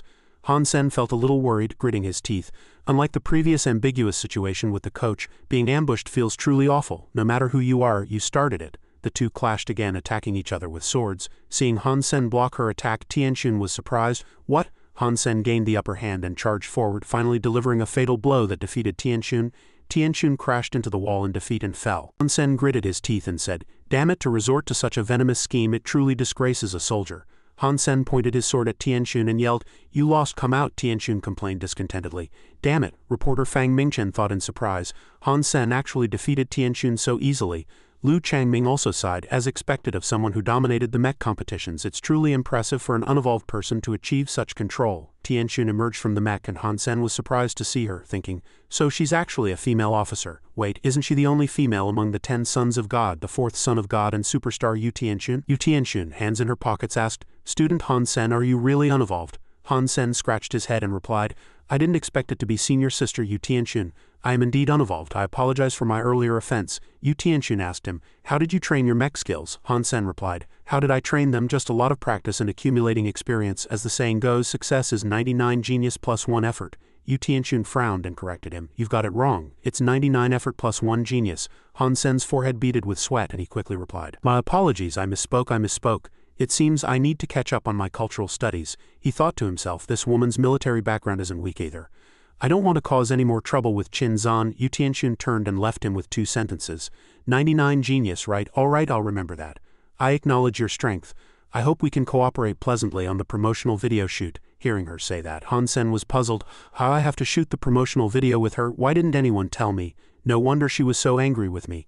Was it because I stole her lead role?" The filming set was bustling with activity. Several urgent voices called out, "Everyone hurry and get organized. Makeup and props too, we have a lot scheduled for today." Inside, Lu Changming was saying to Han Sen, "Student Han Sen, we've installed the extreme air system on the Silver Blade as per your request. The size has also been condensed. I hope you're satisfied." Han Sen smiled as he opened his suitcase, replying, "Thank you, I didn't expect the size to be reduced to this extent. I'll definitely cherish it." Lu Changming told him, "The past few days of filming have gone very smoothly. The director says you're very photogenic and a great match for Tianxun. To show our gratitude, we've decided to give you and Tianxun each a Silver Blade, Doctor." 2 warships were displayed on the screen and Lu Changming continued, "These are custom made for the 2 of you. The blue one is yours and the red one is Tianxun's. They bear the Imperial Steel emblem and come with lifetime free after-sales service." Outwardly, Han Sen smiled and thanked him. "CEO Lu, you're too generous. I really can't accept such a valuable gift." But he thought to himself, "Are these couple mechs? If Yanran saw this, she'd definitely beat me up. This filming was supposed to be a confidential mission, and she's already a bit unhappy after I told her honestly." Meanwhile, Tianxun said to Lu Changming, "Very beautiful, I like it very much, CEO Lu. It seems your RD level has advanced quite a bit." He replied proudly, "Indeed, technology is always progressing. However, we've still launched a regular mech, the Silver Blade." Tianxun turned to Han Sen and said, "After filming today, let's have a real combat exercise with this new type of mech." Han Sen quickly refused. "Senior sister, let's not." He thought to himself, this woman is really persistent. I need to find a way to slip away. A man walked over to Han Sen and Tianxun and said, "We're about to move to the outdoor set, please get ready." Han Sen replied, "Understood." Tianxun also agreed, "All right, I'll be right there." Han Sen and Tianxun walked out together, watching them go. Lu Changming said, "Excellent, excellent. A handsome man and a beautiful woman. I'm starting to look forward to the broadcast news on the 1st. It will definitely have an unexpected effect. On the 1st, Imperial Steel's new Bio-Mech Silver Blade Doctor launch event. Welcome all media friends and new and old customers to Imperial Steel's new product launch. Next, please enjoy our epic-making masterpiece." A voice rang out and the video began to play. The official promotional video for the new Bio-Mech Silver Blade Doctor. Tianxun's image appeared, accompanied by whispers, "You Tianxun, it's her, I knew it. Imperial Steel's new product endorser only belongs to her. Who else could it be? A superstar with a military background, only she can uphold Imperial Steel's reputation. As the video played, Tianxun in the picture seemed to see something. What happened? A huge black shadow in the video leapt towards Tianxun and murmurs rose again. Oh my god, it's a Shira mech, so many of them, this effect is really good, it looks so real, too cool. In the video, a Shira mech slashed at the ground and Tianxun and other students scattered crying out in panic, "Run, the Shira mechs are attacking! Help, I don't want to die, who will save me? Why are the Shira suddenly attacking us? War shouldn't spread here." The scene in the video was chaotic. Tianxun stumbled over a rock. A warship behind her roared furiously, "Die, you damned humans!" Just as it was about to attack, it was intercepted. It roared angrily, "Bastard, who is it?" A suitcase was thrown down, accompanied by a voice. "What kind of skill is it to bully a weak woman?" Han Sen appeared and said, "You Shira are truly despicable and shameless." Below, the crowd discussed the video. One person said, "Hey, who's that guy? Yu Tianxun's promotional video actually has other characters." The person next to him continued, "Why does he look a little familiar? Where have I seen him?" Another person shouted excitedly, "No way, Imperial Steel isn't trying to bundle this guy with Yu Tianxun, are they?" "I disagree." The video showed Han Sen merging with the Silver Blade.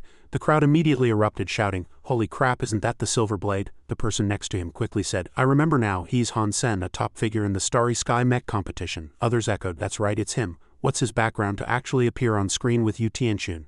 Han Sen merely slashed once, and the enemy was cut in half. He exclaimed, "This is impossible." Someone in the crowd immediately shrieked, "Holy crap, one-shot kill, instant defeat, so handsome." With the task done, Han Sen stepped forward and took Yu Tianxun's hand. She looked into his eyes and said, "Thank you for saving me. May I ask who you are?" The crowd below shrieked again. "I'm so envious. I also want to hold Tianxun's hand. This guy's mouth is really sharp." In the video, he didn't reply, coldly turning around to leave. She quickly stepped forward and said loudly, "Wait, don't go." He flew into the air, took an attacking stance, and his muzzle fired dazzling light, unleashing a barrage of bullets at the opponent. The Shira ran wildly, gnashing their teeth in anger. "HMPH, damn it, what kind of mech is this? How can it be so powerful?" the leader roared. "Everyone charge, he's just one person, he's no match for us, kill him." Han Sen sneered, "Who said I was only one person?" Immediately after, countless silver blades appeared behind him. He pointed his sword at the Shira and said, "Comrades, let's charge together. Human civilization is protected by us." Both sides clashed like a storm, with dazzling attacks and professional sound and light effects displayed to the crowd below. One person had goosebumps all over. "This movie production technology is on par with blockbusters, it's so exhilarating." The person next to him, watching Han Sen brandish his attacks, said excitedly, "Go overthrow the Shira, let these beasts know how powerful we humans are." The entire sky sparkled with starlight, enveloped by a colorful glow, and a line of text appeared on the screen: "Silver Blade Doctor, protecting human civilization, eternal perpetuity. This is our responsibility." The defeated Shira lay on the ground bloodied. The screen continued to display Imperial Steel launches a quality product series. Mech Silver Blade Doctor, shockingly launched. Limited sale on the 10th of this month. The crowd was in an uproar. Imperial Steel is truly Imperial Steel. Military grade is military grade. "This mech is amazing." The person next to him clicked his tongue in admiration. "If it's really like the promotional video, I'll definitely buy one." The person next to him shouted, "One isn't enough. Endorsed by Yu Tianxun, I'll buy 10. Another couldn't help but say, "I support Han Sen. After watching his mech competitions, I'm already a fan, and this time I'm even more impressed."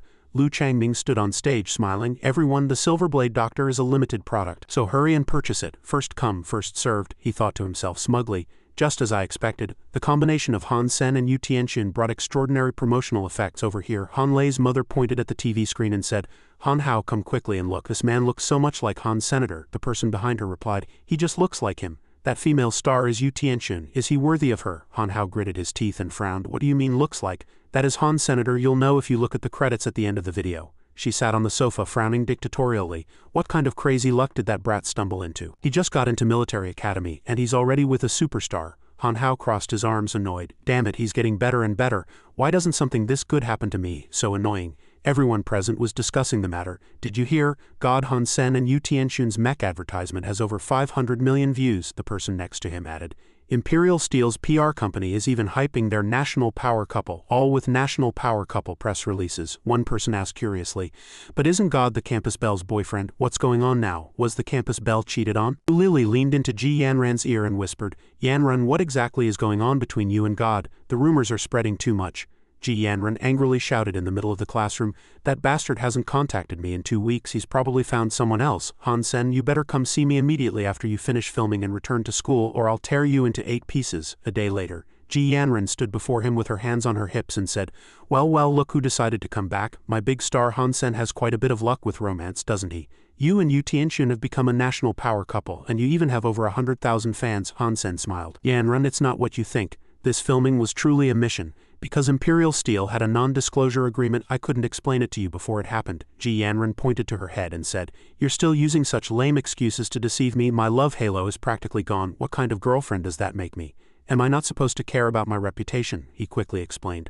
What are you thinking? How could I do anything to betray you? We're the most talked about couple in school. Besides, can Yu Tianxun's looks compare to yours? He grabbed his shoulders, shaking him violently and yelling. I'm not listening, I'm not listening, I'm not listening, you scumbag, you've completely embarrassed me.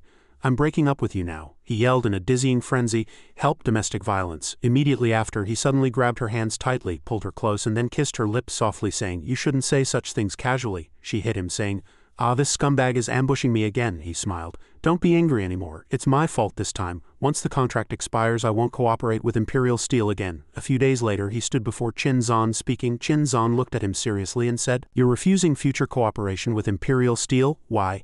You were very satisfied with their compensation and now you've also gained some popularity, which is the perfect time for development, he seriously explained. Imperial Steel's product endorsement can indeed bring me a lot of value, but I don't want to become a big star. These things take up too much of my time. I want to use my energy and abilities to develop myself in terms of genes. Captain, please explain this to them. Qin Zan held her cup and smiled. Truly an ambitious man. All right, I'll talk to them. You've done your best during this period. The sales of the Silver Blade Doctor have already surpassed Starry Sky Group's Star Emperor series mechs. Imperial Steel can be said to have made a name for itself this time. So what are your plans next? He looked directly into Qin Zan's eyes and said, The mission to protect Wang Mengming isn't finished yet. She's still a bit short on mutant genes. I plan to take her to the White Demon Desert again. Why the White Demon Desert, a desolate and scorching hot place? Wang Mengming, riding on Big White's back, said, Senior brother, thank you for accompanying me on another hunt. I feel much safer with you around. He, riding his godblood three-eyed cat, replied, I heard that other members of our special security team also took you out for training recently. How was it? She smiled. I killed quite a few primitive creatures but very few mutant creatures. I hope to encounter more mutant creatures this time, and it would be even better if there were godblood creatures. She laughed heartily. Suddenly, many huge black shadows passed overhead. Wang Mengming looked up and asked, Those are creatures with black wings and green eyes flying in the sky, she shrieked. So many black feather beasts. Han Sen looked up at the sky, pondering seriously. Why do these black feather beasts always stare at us but don't attack? It's as if they're patrolling. Wang Mengming softly called out, Senior brother, it sounds like there's fighting over there. He quickly ran forward and said, Let's go see. It looked like an intense battlefield with humans and black feather beasts attacking each other, both sides suffering casualties. The two people surrounded by black feather beasts were Wang Fu Pingjing and Wang Dongling. Pingjing pulled Wang Dongling and said loudly, Wang Dongling, hold on, kill these beasts. Wang Dongling knelt on the ground, gritting his teeth. Don't worry, Pingjing, I'll protect you. Wang Mengming and Han Sen were hiding behind a large rock. She looked over there and whispered, Isn't that Wang Fu Pingjing? Why is she here? He looked at her and asked, Do you know her? Mengming looked at him and whispered, The Wang Fu family and our family have a lot of business dealings. Sister Pingjing is 2 years older than me. He looked over there and said, Doesn't sound like good friends. In that case, we'd best not help. She asked, Why? Han Sen explained. The reason they're not attacking us is probably because they haven't determined if we're with those two. If we go help, they'll definitely attack and I can't put you in danger. He looked ahead. Wang Dongling was slowly growing wings and he added, These black feather beasts don't seem to pose any threat to them. If we step in, we'll probably be seen as kill-stealing. Wang Mengming looked at Wang Dongling's wings in surprise and said, Beast soul wings, this person is amazing. Wang Dongling flew up, spinning his weapon and continuously slaying several black feather beasts. Han Sen pouted and said, Compared to that man, your sister Pingjing is more formidable. She looked at him and asked, Hey, why do you say that? Over on Wang Fu Pingjing's side, she continuously shot arrows at the black feather beasts. He explained, Her archery posture is very standard and her strength is ample. Most importantly, her targets are always the black feather beasts that are close by. One hit, one kill, very decisive. Wang Mengming looked at Pingjing and said, Senior brother is right. Sister Pingjing is both brave and fierce. The Wang Fu family has truly taken good care of her. She always carries many useful beast souls, so mutant black feather beasts are nothing to her. Wang Fu Pingjing suddenly spun around and asked, What was that sound? A flock of black feather beasts hastily flew away and she watched them, asking, Why did the black feather beasts suddenly all fly away? Wang Dongling landed on the ground and said, They must have known they couldn't win, so they ran. These creatures are quite shrewd. Wang Fu Pingjing's gaze didn't waver and she said coldly, Was hiding over there, come out. Wang Dongling asked in surprise, What? There's someone over there? Wang Mengming and Han Sen awkwardly walked out. She waved, blushing, and said, Sorry, Sister Pingjing, we didn't step in to help because we were afraid you'd think we were trying to steal your kills. He thought to himself, Damn it, she actually noticed us long ago.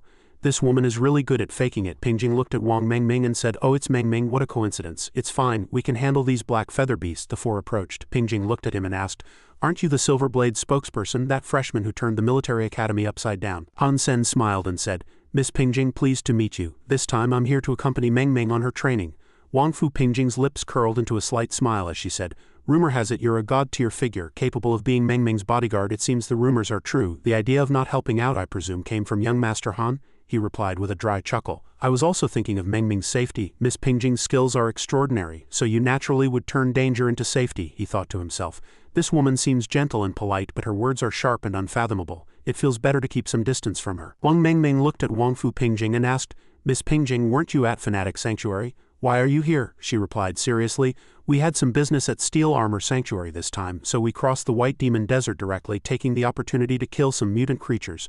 By the way, you two should be very familiar with this place. Could you lead us back to Steel Armor Sanctuary?" He took out a map and said with a smile, "Miss Wang Fu, this place is very close to Steel Armor Sanctuary. You can follow the map. Meng Meng still needs to continue her training, so we won't be returning for now." Meng Meng turned to him and said, "Hey senior brother, that's not very nice. Sister Pingjing and her companions aren't familiar with this place." Wang Fu Pingjing looked at him, frowned, and thought to herself, "This man is cautiously trying to get rid of me, but it won't be that easy." She smiled and said, "Actually, we're not in a hurry either. Why don't we stay and train together?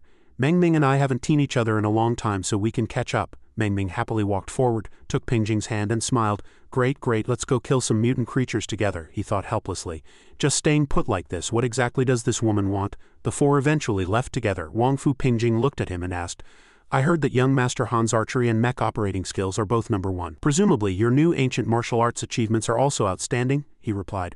"My skills in that area are average, nothing worth mentioning." He turned around and frowned, thinking to himself, "This woman is always trying to dig into my background. She has some ulterior motives." Wang Dongling said unhappily, "Who can be proficient in everything? Pingjing, you think too highly of this guy. Speaking of new ancient martial arts masters in Black Hawk, there's a guy named Ouyang Shaosun who seems quite famous." He suddenly stopped and said, "Everyone, we'd best not go any further." Something flew over from a distance. Wang Fu Pingjing asked, "Is it black feather beasts again?" Wang Dongling said disdainfully, "What's there to be afraid of? We slaughtered them all earlier, leaving none behind." He didn't say anything more, quickly changed direction and ran back, shouting, "Meng Meng, hurry back." She quickly replied, "Okay." She turned back and said to those behind her, "Sister Pingjing, Brother Wang, let's hurry and go." Pingjing replied, "All right, let's go together." But the one named Wang Dongling arrogantly said, making a mountain out of a molehill, "I can kill them all by myself." Wang Mengming asked, looking back as she ran, "Why can't we see the sun in broad daylight?" Pingjing gritted her teeth, watched, and said, "So this is what young Master Han meant by telling us to run back." Thankfully he could foresee this in the distance. Thousands of black feather beasts swarmed in. Mengming cried out, "Ah, these black feather beasts are so numerous they're blotting out the sky. We can't possibly kill them all," he said. "I guess they've come to take revenge on you." Wang Dongling gritted his teeth, ran, and looked back, saying, "HMPH, these creatures actually have the gall to come back. I'll kill as many as come," Han Sen shouted. "Stop being foolish. There are at least hundreds of these black feather beasts, and there's one that's very special among them." In the very center of the incoming flock of black feather beasts was a black feather beast that was entirely red. He said, "That's the god blood black feather beast king." Wang Dongling, overestimating his own strength, transformed and flew up, saying, "So what if it's god blood? Killing it can increase god genes for Pingjing." Wang Fu Pingjing shouted back, "Wang Dongling, come back quickly, you're no match for it." Han Sen gritted his teeth, watching Wang Dongling foolishly fly towards the flock of black feather beasts, thinking to himself, "Playing the hero at a time like this, what an idiot." Han Sen jumped onto Big White's back. The god-blood three-eyed cat had already swiftly transformed into a bow and arrow. He said to Meng Meng, "Meng Meng, run towards the Rocky Mountains to the south, don't stop." Meng Meng controlled Big White and said, "Okay, senior brother." His hands skillfully shot at the black feather beasts, hitting every target. Wang Fu Pingjing, holding her bow and arrow and aiming, watched him and thought, "His arrows find their mark so efficient. How can he shoot so precisely in this sudden situation? And his judgment is correct. We must run first. This man is truly not simple." The three ran faster and faster. Wang Fu Pingjing's every arrow pierced a black feather beast's head. Riding her mount, she shouted back, "Wang Dongling, if you don't want to die, come back quickly, otherwise we can't help you." But Wang Dongling acted as if he hadn't heard, foolishly charging into the center of the black feather beast flock, brandishing his weapon. Waving his weapon, he shouted loudly, "You motherless beasts, I'll kill you all and devour your flesh and blood." A massive iron claw clamped tightly onto his back, making him cry out in pain. Wang Dongling quickly flew down, getting away from the black feather beast flock, but they pursued him relentlessly from behind. He thought to himself, "Damn it, there are simply too many of them. I can't even get close to the god blood black feather beast king." From behind, the black feather beast swiftly caught up, gripping his entire body tightly, making him frantically scream in his mind, "Run, run." On Han Sen's side, the three of them had just reached the edge of a high cliff. He said, "Let's stop here. The black feather beasts fly too fast, we can't outrun them. Staying here just reduces the risk of being ambushed from behind." The three quickly jumped down. Han Sen and Wang Fu Pingjing stood in front of Wang Mengming. His eyes fixed forward, he said, "Mengming, stay here and don't fight. I won't let anything happen to you." "Sister Pingjing, we'd best fight side by side now. You don't mind, do you?" She quickly replied, "Of course not." He raised the sword in his hand, its blade emitting a golden glow, and thought to himself, the Godblood Beast Soul weapon, the horse-slaying saber that Gumming gave me last time, is perfect for this situation. The enemy has a numerical advantage, so a great saber is much more convenient. He leapt into the air, slaying black feather beasts one by one. The system panel displayed, killed primitive black feather beast, no beast soul obtained, consuming its flesh may randomly grant 0 to 10 primitive gene points. He killed a second one, and the system panel quickly displayed, killed primitive black feather beast, no beast soul obtained, consuming its flesh may randomly grant 0 to 10 primitive gene points. And so countless system panels appeared, killed primitive black feather beast, no beast soul obtained, consuming its flesh may randomly grant 0 to 10 primitive gene points. On Wang Fu Pingjing's side, she was also continuously slaying black feather beasts. She thought to herself, although I still have some doubts about Han Sen, his strength is indeed very formidable. In this situation, not cooperating means a dead end. The system panel displayed, killed primitive black feather beast, no beast soul obtained, consuming its flesh may randomly grant 0 to 10 primitive gene points. He took care of another one. Just then, Wang Fu Pingjing suddenly looked behind her in surprise. Han Sen also followed her gaze, his face filled with astonishment. He saw that in the distance a pillar of light suddenly shot up from underground, and a humanoid object lay sprawled on the ground, seemingly decapitated. It looked like Wang Dongling. Meng Meng covered her mouth and screamed in horror. That's terrifying. Han Sen's eyes widened, his jaw dropped in astonishment. Wang Fu Pingjing was even more shocked, calling his name in her mind, Wang Dongling. The Godblood Black Feather Beast held Wang Dongling's head, revealing a sinister smile. Wang Fu Pingjing couldn't help but curse. Damn it, these creatures are provoking us. She stood amidst countless Black Feather Beast corpses holding her saber. Looking around, she thought to herself, there are too many Black Feather Beast corpses around. None of us have flying-type beast souls, so if this continues, even moving will be difficult, let alone fighting. She looked at Han Sen. He gritted his teeth and said, this is really tricky. I didn't expect to be forced into such a situation. His mind was full of questions. Han Sen took out a slender beast soul with sharp fangs from his hand. Wang Fu Pingjing asked in surprise, what is that? He calmly said, my Godblood pet beast soul, let it have a big meal, it'll help us clear the battlefield. The Godblood pet beast soul swiftly flew into the flock of black feather beasts, opening its mouth and devouring countless ones. Wang Fu Pingjing said, still greatly astonished, you actually have a Godblood pet beast soul and its shell is incredibly hard. He didn't reply. She turned to Meng Meng and said, Meng Meng, after I distract the black feather beasts, you run immediately. Don't worry about anything else, just leave the White Demon Desert and go back first. Meng Meng looked at him worriedly and said, Senior brother, it's too dangerous for you alone. He transformed into a set of iron armor that attached to Meng Meng, then said, don't worry about me. This Godblood Ghost Star Ant battle armor will protect you well. Just do as I say. Wang Fu Pingjing watched him give the battle armor to Meng Meng in surprise. She thought to herself, he actually is willing to give Meng Meng Godblood level battle armor. If there's really a fight, he clearly needs it more himself. He quickly turned around, picked up his bow and said loudly, this Godblood Black Feather Beast King is determined to kill us. If we drag this out, the situation will only get worse. He quickly transformed and put on his battle armor, attacking the flock of black feather beasts. Flying, he said, I must finish this quickly. He swiftly attacked the flock of black feather beasts. The system displayed, killed primitive black feather beast, no beast soul obtained, consuming its flesh may randomly grant 0 to 10 primitive gene points. He thought to himself, this mutant beast soul short sword weapon that Gumming gave me is perfect for close quarters combat. He took care of another one and the system continued to display, killed primitive black feather beast, no beast soul obtained, consuming its flesh may randomly grant 0 to 10 primitive gene points. He took care of another one, and the system chimed, killed primitive black feather beast, no beast soul obtained, consuming its flesh may randomly grant 0 to 10 primitive gene points. His eyes fixed on the Godblood Black Feather Beast King, he said, catch the leader first. Wang Fu Pingjing looked up, thinking to herself, so he has other beast soul battle armors. But even so, trying to kill the Godblood Black Feather Beast King in this situation is too foolish. She watched him confront the Godblood Black Feather Beast King with just a short sword which could only pierce it slightly, and thought to herself, he's even more foolish than Wang Dongling. Han Sen said proudly, you won't have an easy time once I cling to you. As he swiftly charged towards the Godblood Black Feather Beast King, he thought disdainfully, I never expected a unique skill like ghost entanglement to be used on an ugly creature like you one day. If it weren't absolutely necessary, I wouldn't want to engage in close combat with you. In the distance, Han Sen's senior sister saw the vast disparity in strength between the two sides and said nervously, such close quarters entanglement in midair is too dangerous. The Black Feather Beast King won't surrender easily. Nearby, Wang Meng Meng loudly cheered for senior brother, go senior brother, let this stinky monkey get an eyeful. In midair, Han Sen held the Black Feather Beast King tightly. Despite being tightly clamped, it still roared fiercely, it won't be that easy to shake me off. Some black feather beasts appeared around them, flying towards Han Senator gradually. More and more black feather beasts flew in. Han Sen's senior sister looked at the deteriorating situation and said worriedly, they're flying over, they must be trying to help the Black Feather Beast King. Meng Meng remembered senior brother's instructions and quickly reminded her senior sister to run. She shouted, Sister Pingjing, let's go now while we have the chance. Sister Pingjing turned and ran with Meng Meng, asking her doubtfully, aren't we waiting for him? Meng Meng jumped onto Big White's back, charging forward quickly, and said, it's fine. I believe senior brother Han Sen will be fine. He's doing this to buy us time. Let's go. Seeing Ming Ming say this, she jumped onto her mount and said, "Since you say so, I won't worry about it anymore." But her gaze remained thoughtfully fixed on the ongoing battle. Han Sen still held the Black Feather Beast King tightly, shouting at the incoming flock of black feather beasts, "Your boss is in my hands. If you're brave enough, come attack me." Noticing that the two girls had left in the distance, he thought with relief, "Ming Ming and the others are gone, so I have nothing to worry about anymore. If a real fight breaks out, the Fairy Queen battle armor cannot compare to the Godblood Black Armored Beetle." Han Sen began to make his move. The Black Feather Beasts, seeing their boss being beaten like that, started to fly over in a panic. The Black Feather Beast King, unable to retaliate after being hit, swooped downwards. Seeing him relax, it thought he had given up. Han Sen wondered, has this guy been dazed by my attacks? Does it want to plunge into the ground and die a quick death? But one thing he hadn't expected was that it was diving towards sand dunes. He gritted his teeth and said, "This guy certainly aimed for the sand dunes." Sand and dust flew up where the Black Feather Beast King fell. He followed the Black Feather Beast King down. The landing point was a cave. He looked around and said, "No, there's actually a hidden world beneath the sand dunes." The Black Feather Beast King had already calculated this escape route long ago. He watched the Black Feather Beast trying to escape and said to it disdainfully, "Too bad you ran into me. This electric scent place is very advantageous for me. I might even be able to kill and eat you directly." Suddenly, many strange blue light spots appeared around him. Han Sen suspected these blue light spots were actually ghost leaf butterflies. He swung his saber, trying to cut those strange light spots, and then said, "It feels very strange.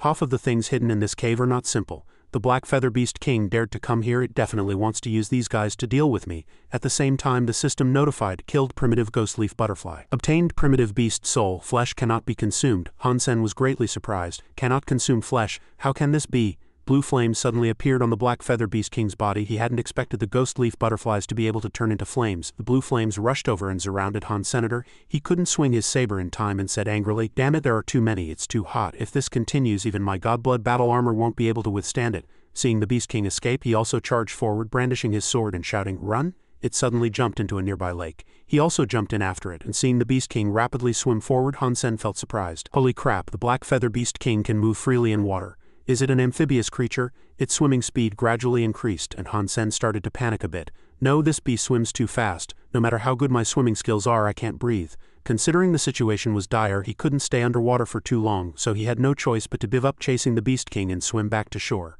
"Black Feather Beast King, you got lucky this time." Surfacing, he gulped in air. After successfully getting ashore, Han Sen leaned against the rock wall to rest, examining the blue weapon he had obtained from the Black Feather Beast King earlier. The system began identifying the weapons. Primitive Ghost Flame Butterfly Beast Soul, Single-Use Throwing Weapon Beast Soul, Primitive Black Feather Beast Beast Soul, Flying Type Beast Soul, Mutant Black Feather Beast Beast Soul, Flying Type Beast Soul. Han Sen examined this novel weapon. So the Ghost Flame Butterfly Beast Soul was single-use. No wonder its flesh couldn't be consumed. Such a beautiful throwing dart, yet it could only be used once. What a shame. But first, let's see how effective it is. Thinking this, he tried throwing a dart. Han Sen saw the dart's effect and exclaimed excitedly, "This is amazing, just a primitive beast soul, yet it has such power. If he could kill a mutant ghost flame butterfly," he thought eagerly. Suddenly, many green light spots appeared again around him. Seeing this, he didn't expect these to be ghost flame butterflies. Were they awakened by the earlier explosion? Han Sen was fearless, scoffing, "Haha, I was just worrying about running out of single-use darts. What a shame. You've come at just the right time to replenish my stock." Han Sen brandished the weapon in his hand, fighting against the rapidly incoming blue darts. The more he fought, the more interested he became in this new weapon. His luck was truly good. Ha ha ha. The Black Feather Beast King led him to this blessed land. The system continued to prompt, "Killed primitive ghost flame butterfly, obtained primitive beast soul." Note, flesh cannot be consumed. Looking at the blue flames dancing around him, Han Sen pouted and said, "This chaotic killing spree got me dozens of primitive beast souls and over 10 mutant beast souls. I'll keep some for myself and sell the rest. It's simply fantastic." But gradually, Han Sen also felt the temperature of the flames penetrating his armor, rising higher and higher. He said, "However, the ghost flame butterfly's flames are too hot. The Godblood Black Armored Beetle battle armor is almost at its limit. If I don't recall it for repair, it'll be a bit of a loss. That would be too wasteful." Han Sen used all his strength, fiercely striking out one last time, shouting, "All right, one last strike." Suddenly, the system prompted, "Killed Godblood Ghost Flame Butterfly, obtained Godblood Beast Soul." Note, flesh cannot be consumed. Han Sen's eyes widened sharply upon hearing the prompt. Godblood, did I hear that right? A burst of flame had already burned through his armor, touching Han Sen's skin. Feeling the searing heat of the flames, he cried out in terror, "It's burning me alive, it's burning me alive, so hot, haha." At the same time, his arm slapped at the burning spot, trying to extinguish the flames. His eyes were red, yet he still smiled and said, "To obtain a Godblood Ghost Flame Butterfly Beast Soul, I'd be willing to be burnt to a crisp." Having dealt with these new weapons, Han Sen said, "Time to go, time to go. This trip was very fruitful, thanks for the hospitality. And I still have a mutant barracuda beast soul. I can definitely get out by following the river." With that, he swiftly jumped into the river where he had just been chasing the Black Feather Beast King. A few days later, in a classroom, many students sat neatly at their desks waiting for class to begin. Han Sen in his crisp school uniform sat at his desk, one hand propped under his chin, examining the darts he had obtained that day. He thought to himself, the last time I sold steel arrows to the blacksmith to forge 10 alloy darts. I have to say that blacksmith's craftsmanship is truly excellent. I should practice more with these ghost flame butterfly darts, so I can better unleash the power of the ghost flame butterfly beast soul darts in actual combat. A bespectacled student, also in school uniform, named Xu Qian walked over from somewhere, grinning as he said to Han Sen, "God, Han Sen, excuse me, I'd like to discuss something with you." Han Sen, who was sitting, turned his head to look at him and replied, The bespectacled boy began to introduce himself. "My name is Xu Qian and I'm a member of the new ancient martial arts team. We've signed up for a black-white fist team competition on the Skynet and we currently have 4 members, so we're short 1. God, could you join our team for the competition?" Han Sen looked at him doubtfully. "Why are you looking for me? I'm from the archery department." Seeing his confusion, Xu Qian began to explain. "The whole school knows about your last match against Yu Mingzi. Your black-white fist technique is beyond reproach." Xu Qian continued, "This competition is very important. Our first-round opponent is Shengdu Military Academy, and we absolutely cannot lose, which is why we wanted to invite you, God, to help us compete." Hearing this, Han Sen's expression suddenly turned serious, and he thought with a hint of doubt. Shengdu again. He simultaneously wrote 4 large characters on the paper on his desk. Emperor Black Fist. After class, Han Sen changed into comfortable clothes including a sweater and jeans. He went to the training room for a physical fitness test, pressing the buttons on the tester and saying, "Conduct normal strength, speed and agility tests." The test began, and he first punched a brown sandbag. Next was a running test. Finally it was a body agility test. He moved quickly, dodging laser beams randomly shooting out from gaps in the wall. After the physical fitness test, Han Sen picked up a white towel to wipe his sweat, simultaneously checking the machine's recorded results, and he happily said, "The average score is close to 16. Am I really that strong now?" He was quite satisfied with the result and continued, "Even with my god genes and mutant genes not fully filled, a physical fitness of 15 points is already quite rare."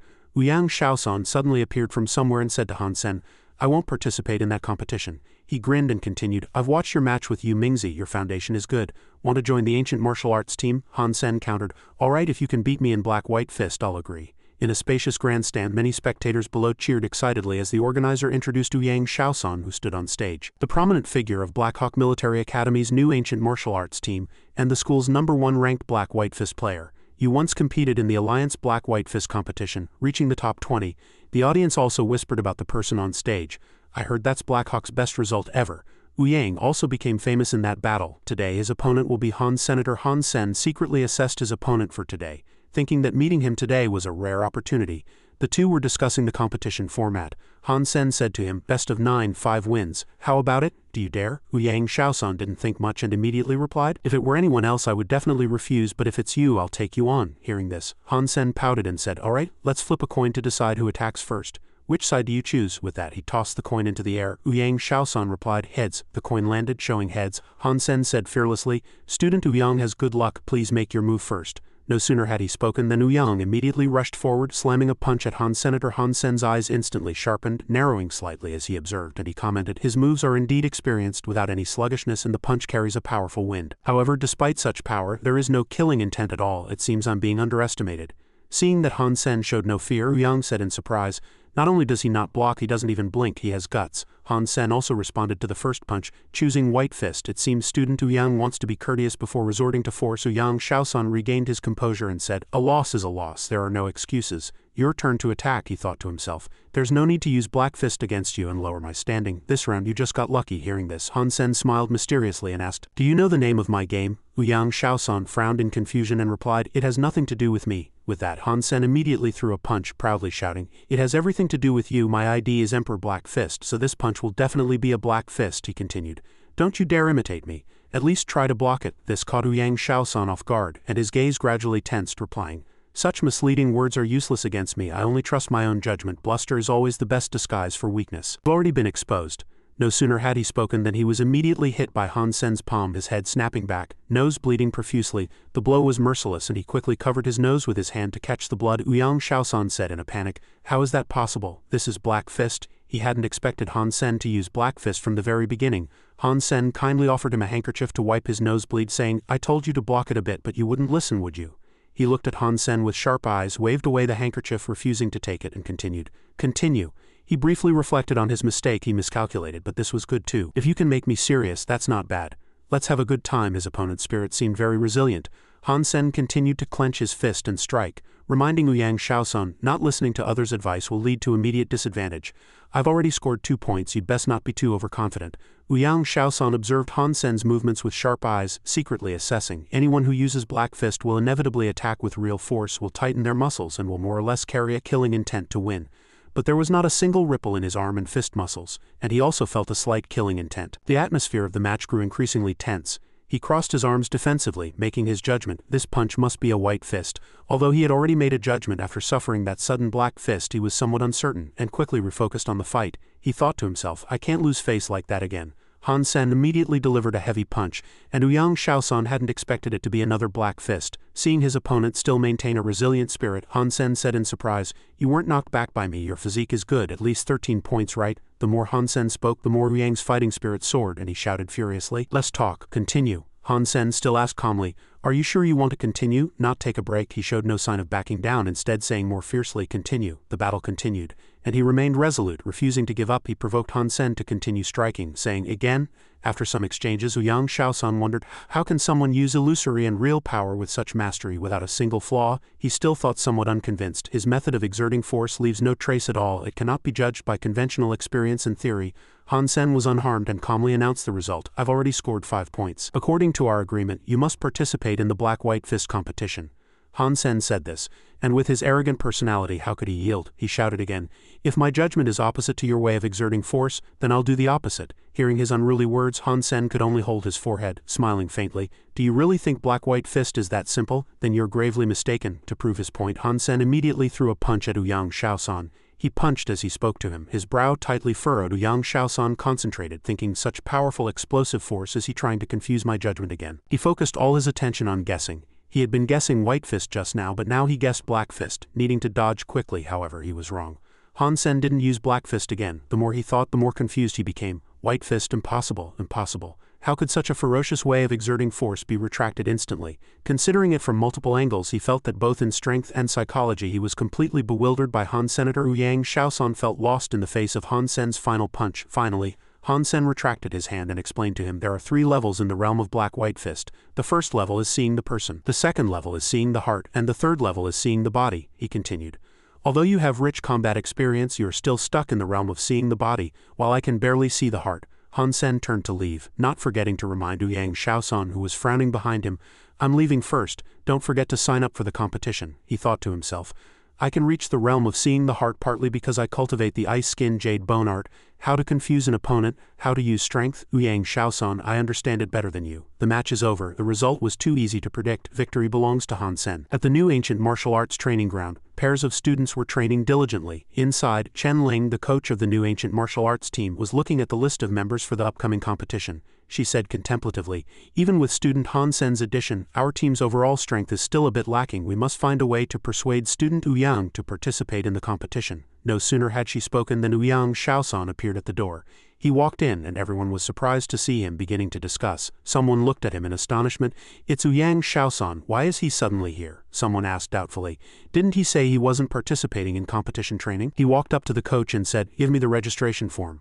I want to participate in the match against Chengdu. Hearing this, the coach didn't react for a moment, only uttering sounds like, oh ah. The people around were also stunned by Ouyang Shaosun's surprising appearance and discussed animatedly. In the spacious D campus surrounded by lush green trees, Han Sen walked on the sports field in his school uniform when a voice suddenly called out, Student Han Sen, are you still alive? He asked doubtfully. Looking towards the direction of the voice, it was a girl sitting on a long wooden bench speaking to him. He asked Wangfu Pingjing in surprise, Senior Sister Pingjing, how are you at our school? Looking at her dressed in such beautiful and alluring clothes sitting on campus. He blushed slightly, thinking to himself, last time I was so focused on being wary of her that I didn't even notice how well developed she was. The girl immediately cleared his confusion. I'm an exchange student here at Blackhawk for 2 years, so from now on you'll have to call me Senior Sister. Hearing this, he immediately returned the polite greeting, Hello, Senior Sister.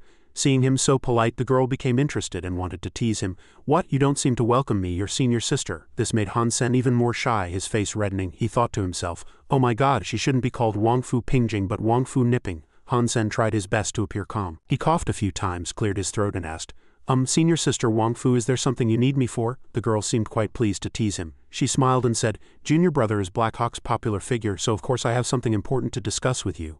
The girl placed one hand on her hip, a radiant smile on her face, and continued, 2 days from now I want to go to the Beast Soul auction at Steel Armor Sanctuary, and I believe junior brother you would also be interested. Han Sen was a little surprised to hear this, and he seriously retorted, Beast Soul auction, really? What kind of beast souls? He thought for a moment, feeling something was off, and said, wait, why would you think of me for such a good thing? Wang Fu Pingjing handed him a piece of paper, saying that his ability to escape from the God Blood Black Feather Beast King in the White Demon Desert proved his capability.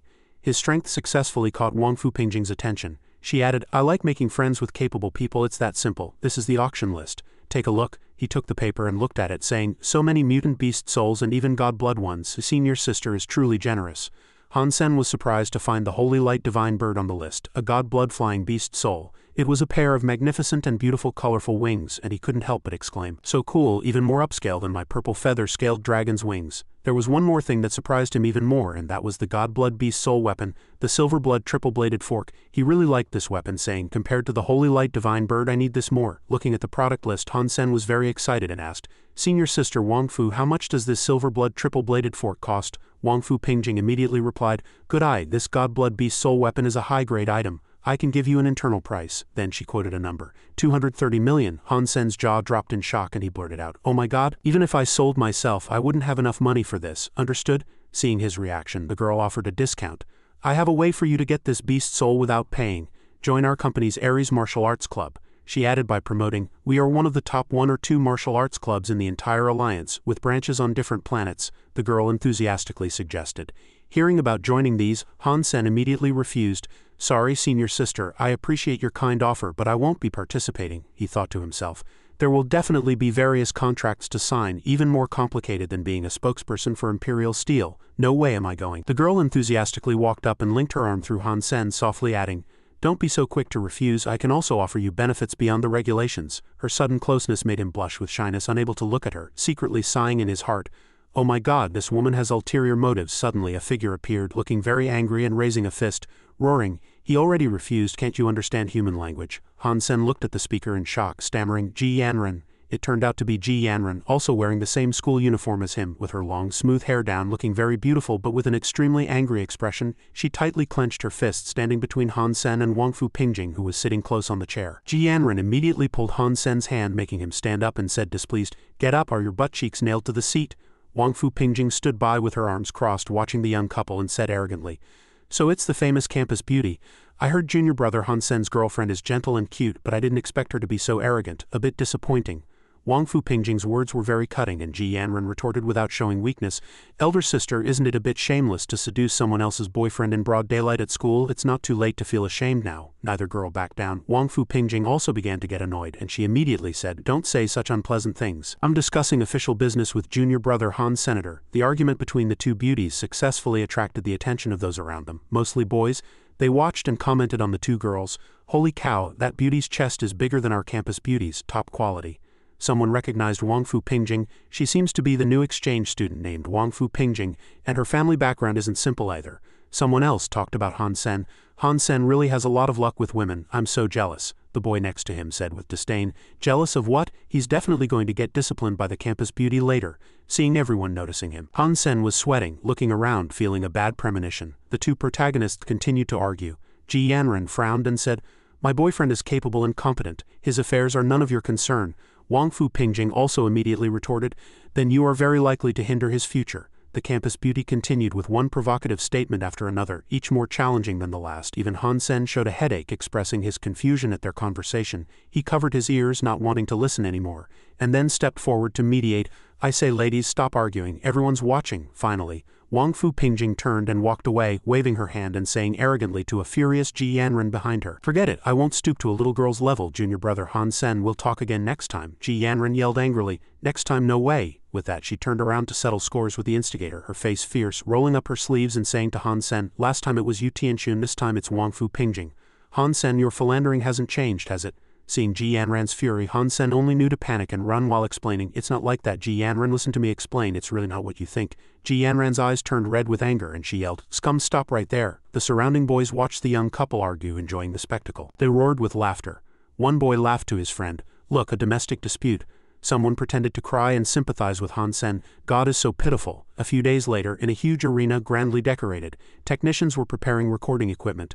A female reporter stood in the room saying displeased, "Seriously, senior reporter Fang Mingchen actually made me interview a low-ranked school like Blackhawk. It's definitely going to get crushed by Chengdu." At that time, no one would want to read the interview article either. The girl was deeply convinced of her judgment. This female reporter dressed in a formal suit with her hair neatly tied up. This was intern reporter Wen Shusho, and she looked a little uncomfortable. After checking the information on her phone, she continued, "Thankfully, the competition uses a 3D device connected to Skynet, so there's no need to go to a troublesome on-site location. Speaking of which, Blackhawk's competition definitely won't be watched by anyone." Seeing a participating team consisting of a coach and 3 male members walk in from the door, Wen Shusho secretly assessed them as members of the new ancient martial arts team. Each of them looked really ordinary. She thought this in her heart, but on the surface she still maintained a friendly attitude. Smiling and approaching the team, picking up the microphone to start the interview, she said enthusiastically, "Coach Chen Ling, hello, I'm reporter Wen Shusho. May I interview you? What are your thoughts on this competition? The Black-White Fist event is Chengdu Military Academy's strong suit. Do you have any countermeasures?" Chen Ling replied without changing her expression.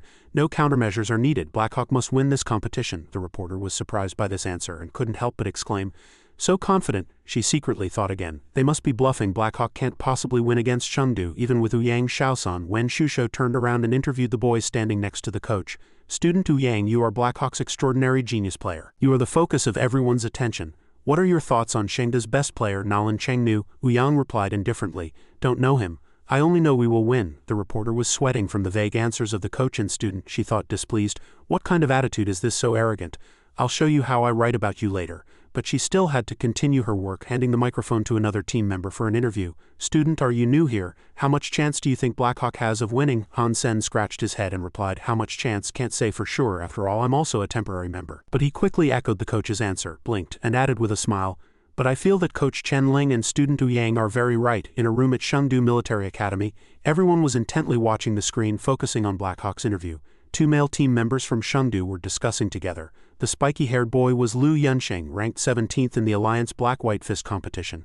The blonde-haired boy with a middle part was Dima Chongkong, ranked 15th in the Alliance Black-White Fist competition. Liu Yunsheng said, "The Blackhawk people probably haven't woken up yet, daring to say they can beat us." Chongkong sneered, "It's just self-deception. They can't tell the reporter they have no strength to compete, right?"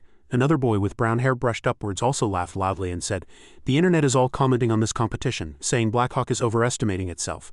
No brains, everyone's eyes are still open." This speaker was Dima Wang Yangjun, ranked 12th in the Alliance Black-White Fist competition. He put his arm around the shoulder of the boy next to him and happily joked, "Little Nanuo, the competition is about to start. Why are you still eating jelly?" This platinum-haired boy was the captain of the Chengdu team named Nalan Chengnu, ranked 2nd in the Alliance Black-White Fist competition. He casually ate jelly and retorted, "Who is our opponent today?" Yangjun replied, "Let me tell you, even though you are the 2nd-ranked strong player in the Black-White Fist competition, you should at least pay attention to the competition." Seeing Nanuo's indifferent and unconcerned attitude, he deliberately reminded him subtly, but Nanuo continued eating jelly, glanced at him, and did not answer. Chengdu team coach Xu Yunyi also happily interjected, "Blackhawk's competition level is not worth Nalan's attention at all." Standing next to him was a boy with blue hair, also a team member named Dima Liu. Everyone discussed more and more enthusiastically. Yunsheng asked the coach, "How will the order of appearance be arranged for this competition?" Yangjun enthusiastically continued, "Why not send little Nanuo out first to eliminate these useless people?" He said it triumphantly. Chongkong also laughed loudly and echoed, "That's a good idea. Then we won't need to go out much easier." The coach also began to announce that the rules of this competition were alternating battles. "I declare that the first round will be handled by Liu." A notification appeared on the TV screen in Blackhawk's room, Chengdu School versus Blackhawk School. In the first round, Chengdu sent Feng Yuji to compete. A boy from Blackhawk exclaimed in surprise, "Who is Feng Yuji? Never heard of him. Is he Chengdu's hidden master?" Coach Chen Ling checked the information and replied, "No, Feng Yuji's real name is Liu. He joined the Chengdu team less than a month ago and is a promising rookie, but his skill level is the most ordinary in the entire Chengdu team." Xu Qian was surprised and said to everyone, "They actually sent a rookie to fight us in the first round. They're too dismissive." Ouyang, however, nonchalantly commented on his opponent, "Arrogant and disdainful. That's Chengdu's consistent style." Coach Chen Ling pushed up her glasses and said with a smile, "If that's the case, then my formation can't be ordinary either." After Blackhawk arranged their people, a notification appeared on the TV screen. Blackhawk's first round was Emperor Blackfist and the second round was Ouyang Shaosan. Seeing this, everyone began to discuss, "Which idiot dares to pick such a name? Blackhawk people really like to brag." Someone scoffed, "I think Emperor of Beatings would be more appropriate. Just wait to get beaten up by Feng Yuji." The reporter began recording, introducing Emperor Blackfist as Blackhawk substitute player, real name Han Sen, 18 years old. He was a first-year student in the archery department, with 0 previous black-white fist record and no competition experience. Seeing such information, everyone mocked him even more vehemently. Has Blackhawk run out of substitutes in the archery department? Isn't this just making up the numbers? Someone said contemptuously. The rookie team really takes an unusual path, trying to use Ouyang Shaosun as a trump card to turn the tide. Dream on. Someone even laughed loudly and without restraint. I think they should just concede. On Shengda's side, Nalan Chengnu, after hearing about his opponent, simply finished eating his jelly, thinking to himself, substitutes are so boring. Looks like I don't need to go out. Liyu's strength is enough to win the competition. He was also thinking that he would go to the convenience store to buy some more jelly after the match. The competition was about to begin. The 2 players for the first round appeared on the screen. The organizer was announcing the rules of the competition. This black-white fist competition was held in a virtual reality community. It adopted an alternating battle rule. The first to get 3 points wins. The winner will continue to compete until defeated before leaving. The system will randomly select the attacking and defending sides. Professional scanning equipment will determine whether it is a black fist or white fist based on the force the player throws. After the announcement, the organizer shouted loudly, "Let the games begin." Han Sen immediately rushed quickly towards Liu from Shengdu team.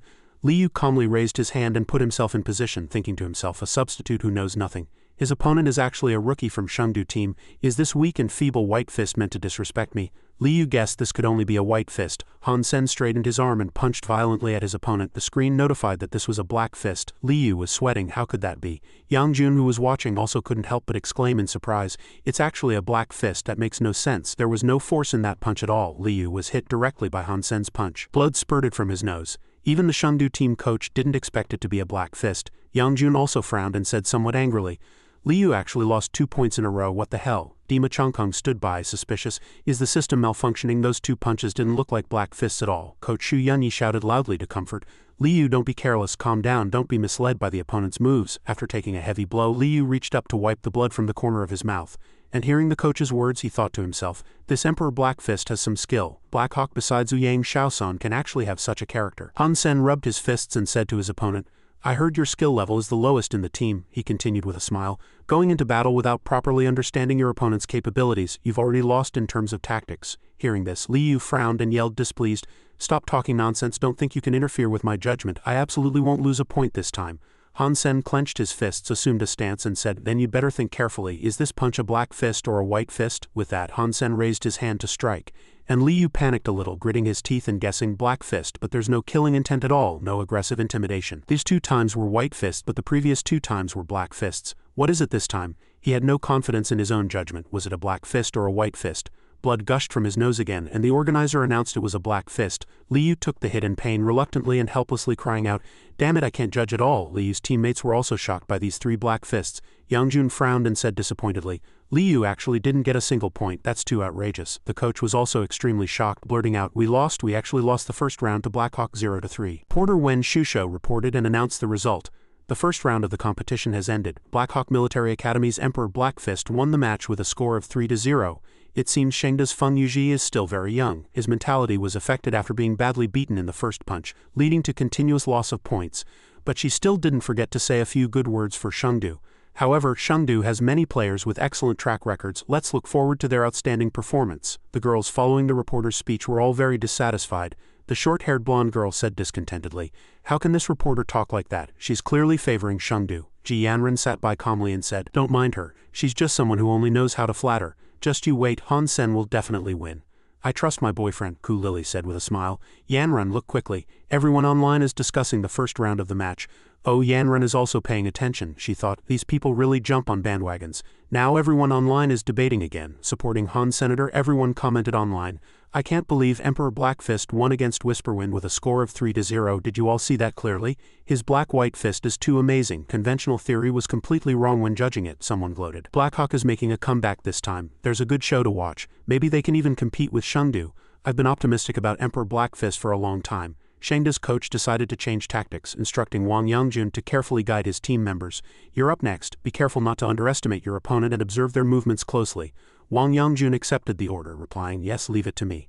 The next round of the match was Emperor Blackfist versus Scorching Sun Prodigy online. Another heated discussion flared up. Shengdu actually sent Wang Yangjun. His skill level is stronger than Li Yu's. He's ranked 12th in the Alliance Black Whitefist competition. Some speculate he'll avenge Li Yu to reclaim Shengdu's honor. Others said Emperor Blackfist is full of hidden talents. It's hard to say who will win or lose, and so everyone had their own opinions. Wang Yangjun clenched his hands, frowning and gritting his teeth, secretly thinking, "You Emperor Blackfist, you've had enough of showing off. I'll return a perfect 3-0 to you, and let you know that Shengdu is not to be trifled with." Wang Yangjun deliberately glanced at Han Sen and said, as Blackhawk's substitute, "You've done very well. Now let me see you off the stage." Both stood opposite each other on the stage. The organizer announced that the contestants for the second round were Scorching Sun Prodigy and Emperor Blackfist. Han Sen calmly reminded his opponent, "Boasting is not a good habit." With that, he immediately made his move, saying to Shengdu's opponent with a serious expression, "Unless you truly have the strength." Wang Yangjun also adopted a stance. He thought those three Black Fists just now took Li Yu off the stage, and he calls himself Emperor Black Fist. He guessed this punch would be fierce and certainly another Black Fist. He was determined to dodge this punch so he could score the first point. Han Sen struck decisively and Wang Yangjun dodged the punch. The system panel indicated that the punch was a White Fist. Wang Yangjun said in confusion it was a White Fist. "No way, how could such a ferocious attack be instantly retracted?" Han Sen replied with a light chuckle. "Honestly, you're at the same level as Whisperwind from earlier. There's nothing to be surprised about." He calmly continued, "How many points do you think I'll win against you?" Hearing this, Wang Yangjun gritted his teeth and said, "Don't celebrate too soon." Shengdu's coach, seeing his disciple get angry, immediately reassured him, "Wang Yangjun, don't mind him. He's trying to disrupt your focus. Concentrate on the match, trust your judgment, and observe his punching movements carefully." Han Sen again adopted an offensive stance. He said to his opponent, "This is the second punch. Watch carefully." At this point, Wang Yangjun was already a bit flustered. He was afraid he would lose 3-0 like Li Yu, which would be too embarrassing. His mind was in a jumble, thinking furiously, how can I make the right judgment? Black Fist, White Fist, Black Fist, or White Fist? Watching this tense match on the big screen, Ouyang Shaosun commented, drawing on his own experience battling Han Sen. Han Sen's most terrifying aspect is his control over power and tactical psychology. His opponent is already lost under the suppression of his power and tactics, unable to make accurate judgments. Sure enough, Wang Yangjun was knocked back by Han Sen's attack, and the audience immediately cheered. The outcome of this match is decided. The winning team leans towards Blackhawk, and Shengdu's Wang Yangjun has fallen to the ground. The second round ended, and reporter Wen Shusho continued her report. "I can't believe Emperor Blackfist actually won again, another score of 3-0. This is truly an unexpected match. Shengdu Military Academy has never had a history of losing 2 consecutive rounds." Shengdu's coach was furious, loudly scolding his disciples. "What in the world are you doing? You actually let Blackhawk's substitute easily win the match. Do you still deserve to be on the Shengdu team?" In stark contrast to Shengdu's tense atmosphere, everyone on the Blackhawk team was ecstatic. Ouyang Shaosun stood with his arms crossed, smiling calmly. "It seems today is truly a day of disgrace for Shengdu Military Academy. The Emperor Blackfist's rampage has only just begun." Xu Qian, standing nearby, was also extremely excited, raising his hands and cheering, "Go God Han Sen, you are the light of our Blackhawk Military Academy, make them cry." In the third round, Cloudy Horizon faced Emperor Blackfist with a score of 0-3, and the audience erupted in cheers. Emperor Blackfist charged forward, single-handedly battling Shengdu's third contestant. As expected in the fourth round, Emperor Blackfist won again with a score of 3-0 against Shengdu's Night Skies. The members of the Blackhawk team were all very happy. Xu Qian said, "This is great, we couldn't have beaten Shengdu otherwise." The boy next to him also echoed, "Bringing in God Han Sen was absolutely the right move, he's washed away our shame." The team's coach also felt very proud. She laughed heartily. "Shengdu's people must all have black faces now. This is truly a massacre." Ji Yanren was equally excited, smiling as she said to her best friend, "I knew Han Sen would be fine. He's the man Ji Yanren chose and he'll never disappoint me." Ku Lily, seeing her friend happy, also replied admiringly, "Who doesn't know your man is amazing?" This time not just that female reporter, but everyone online is convinced. Online viewers were full of praise for Han Sen. Some even recognized his identity. He's the one who endorsed Silver Blade Doctor with Yu Tianxun, truly a combination of looks and strength. On Shengdu's side, a coach gathered all his team members and admonished them, "Don't lose heart, we haven't completely failed yet. Pull yourselves together. When you go back today, all of you must review your match experiences and learn from your mistakes." Hearing this, everyone replied in unison, "Coach, we're sorry." Then the coach turned to Nalan Chengnu, who was still eating jelly, and said, "It's your turn to go on. This is the final round. If we lose, we'll be disgracefully eliminated. You know what to do, right?" Nalan Chengnu immediately threw his jelly into the trash and replied, "Of course." The final round, round 5, officially began, with the contestants being Emperor Blackfist and a promise of gold. the two protagonists had already stepped onto the stage. The organizer announced, "Ladies and gentlemen, the final round of the Black-White Fist competition is about to begin. Will it be Emperor Black Fist or Promise of Gold who wins this match?" Reporter Wen Shusho stood aside, adjusting her collar. She thought, "I never expected senior reporter Fang Mingchen to assign me to live stream Blackhawk's match and ultimately witness a miracle." She also understood some things. No wonder he always valued Blackhawk. There was a reason after all. At this moment, on another planet in outer space, a mysterious person was also secretly observing Blackhawk and Shengda's match. Standing in front of the screen displaying the match, a white-haired old man said, "Han Sen versus Nalan Chengnu. I didn't expect to see such a match." This person was none other than Sanctuary Professor and Honorary Transcender Elder Bai Yishan. He leisurely propped his chin and continued, "Nalan Chengnu, I've been watching this young man for a long time. His eyes are clear, his heart pure, like a Buddhist disciple without desires, joy or sorrow. He is the most outstanding choice for cultivating the great yang magnetic robe," he began to explain. "The birth of every supergene art requires multiple practices. Otherwise it cannot be sold in the sanctuary, nor widely used among humans. I have been researching the great yang magnetic robe for over 10 years. Its basic principles are similar to Black-White Fist, embodying the soft and hard, illusory and real, yin and yang aspects of power." Recalling what he had done, he said he had once selected 2 military volunteers for cultivation. The result was 1 dead and 1 injured. Neither of them succeeded. "I had originally set my sights on Nalan Chengnu, but I didn't expect a Han Sen to appear now." Returning to the arena, the 2 contestants shook hands and introduced themselves. "Hello, I am Nalan Chengnu." "Hello, I am Emperor Black Fist. If it's too much trouble, you can just call me Emperor." This was a very proud introduction. Hearing Han Sen's introduction, Nalan Chengnu replied coldly, "Names aren't important. I won't remember it anyway. Let's not waste time." Han Sen confidently prepared to make his move, saying, "Then let's begin." He secretly evaluated. His eyes are very clear, as if they can see through people's hearts. "I truly look forward to what kind of experience he can bring me." Shengda's coach briefly introduced his beloved protege. "Nalan is our Shengdu Black-White Fist vice ace. He has cultivated the supergene art immovable wisdom mantra since childhood," he added. "His mind is like a clear mirror unsullied by dust, capable of reflecting human hearts and discerning all things in the world. He can see through any greed or impure thoughts in others' hearts." He was confident that Blackhawk's substitute would hold no secrets from Nalan. However, no one knew that Nalan's heart was currently in turmoil. He widened his eyes, trying to see through his opponent, wondering inwardly, "Why can't I see a trace of greed on his face? And I can't see through his thoughts either." Nalan Chengnu consoled himself, "It doesn't matter, even if I can't see through his inner thoughts, this punch cannot change your muscle form." He focused intently on observing Han Sen's every move, analyzing the punch's force and the frequency of air vibration haven't changed. "You can't fool me."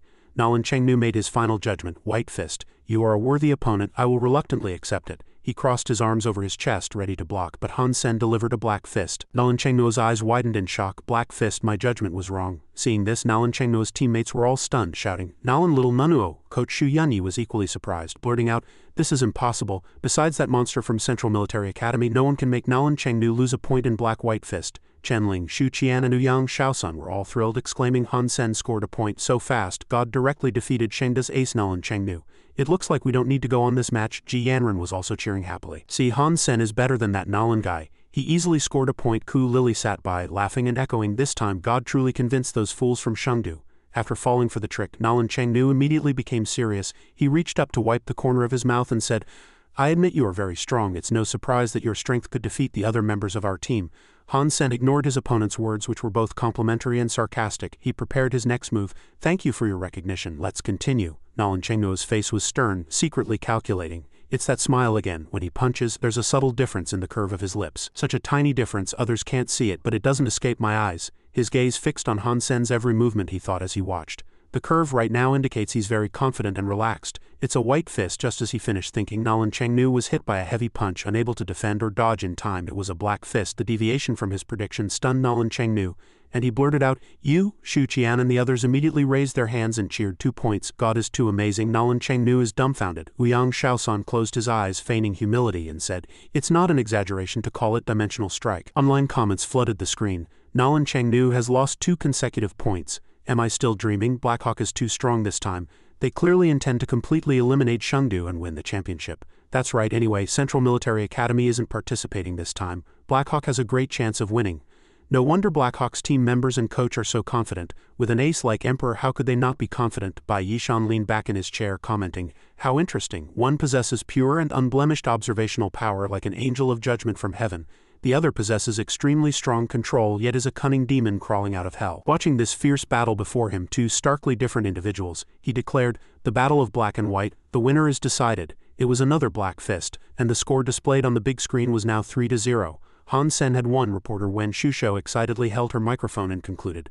The match is over and a champion has been crowned. Let's congratulate Blackhawk Military Academy and congratulations to Emperor Blackfist. This was a splendid match. The history of Black White Fist development has turned a glorious new page. Emperor Blackfist defeated Shengdu. My goodness, if I hadn't seen it with my own eyes I wouldn't have believed it. God Han Sen. I will always support you. Please remain steadfast on any path. Amidst the joyous applause and cheers, Bai Yishan also smiled silently, rubbed his chin and began to pay attention to this person. Han Sen, is it? It seems you are more suited for my great young magnetic robe. By now, night had fallen, and the moon hung high over a silent forest. Han Sen and Ji Yanren met in a very secluded spot. Ji Yanren took the initiative and said, "Close your eyes." Han Sen playfully teased, "Can I keep them open?" She pouted and said, "Hurry up." After some playful banter, the two knowingly leaned in and pressed their lips against each other. Both closed their eyes, looking very romantic. Ji Yanren, blushing, released his lips and said, "You won the match. I said I'd give you a gift." Han Sen seized the opportunity to interject. "It seems I'll have to win all my future matches then." Just as the two were immersed in their own world, Han Sen's phone in his pocket suddenly rang, making him annoyed. "Who is it? What terrible timing. I'm in the middle of something important." As soon as he opened his phone, it was a video call from Wangfu Pingjing, and she was in a bathtub. Seeing this eye-catching scene, Ji Yanren couldn't help but feel jealous. This woman has no shame. Han Sen also frowned slightly. Senior sister Wangfu Pingjing, however, didn't care, covering her mouth and laughing nonchalantly. "Did I disturb you too?" On her end, steam rose from her body in the bathtub. Wangfu Pingjing pretended as if nothing had happened, seriously discussing business. "Sorry, I didn't mean to. I just wanted to tell junior brother Han Sen something. The Beast Soul auction at Steel Armor Sanctuary is in 3 days. Remember to come to my house." As soon as he heard the call's content, Han Sen felt helpless. "You don't need to make a special video call for something like this, do you? A message would have been enough," he said, secretly glancing behind him. At this moment, Ji Yanren, her earlier shyness completely gone, was like a raging beast. Her eyes burned with fury and she fiercely scolded, "You scoundrel, how do you plan to explain this time?" In the once romantic forest, only Ji Yanren's shouts remained. She was fuming, scratching him a few times with her nails. "I'll kill you, you scoundrel, scoundrel." Han Sen could only cover his head and beg for mercy, his face bearing several scratch marks. "No, Yanren, this is really a misunderstanding. You're murdering your own husband." Watching the young couple in murder, Wangfu Pingjing smiled and added fuel to the fire. "This wasn't a coincidental call this time. I have many informants at Blackhawk. Junior brother Han Sen, you can't escape my grasp." 3 days later at the auction. In front of a tall building, the crowd gathered bustlingly, discussing animatedly. As expected of the Wangfu family's eldest daughter, so many beast souls are rare items, extremely hard to come by. Indeed, the Ares Martial Arts Club truly lives up to its reputation. I need to choose carefully. Han Sen stood in the crowd, scratching his head, walking around and looking at the auction items. "The starting bids for these auction items are all over 100 million. I can't afford any of it. I really shouldn't have come to join the excitement." He watched the wealthy individuals flaunting their riches. On the main stage, Pingjing was introducing the next item.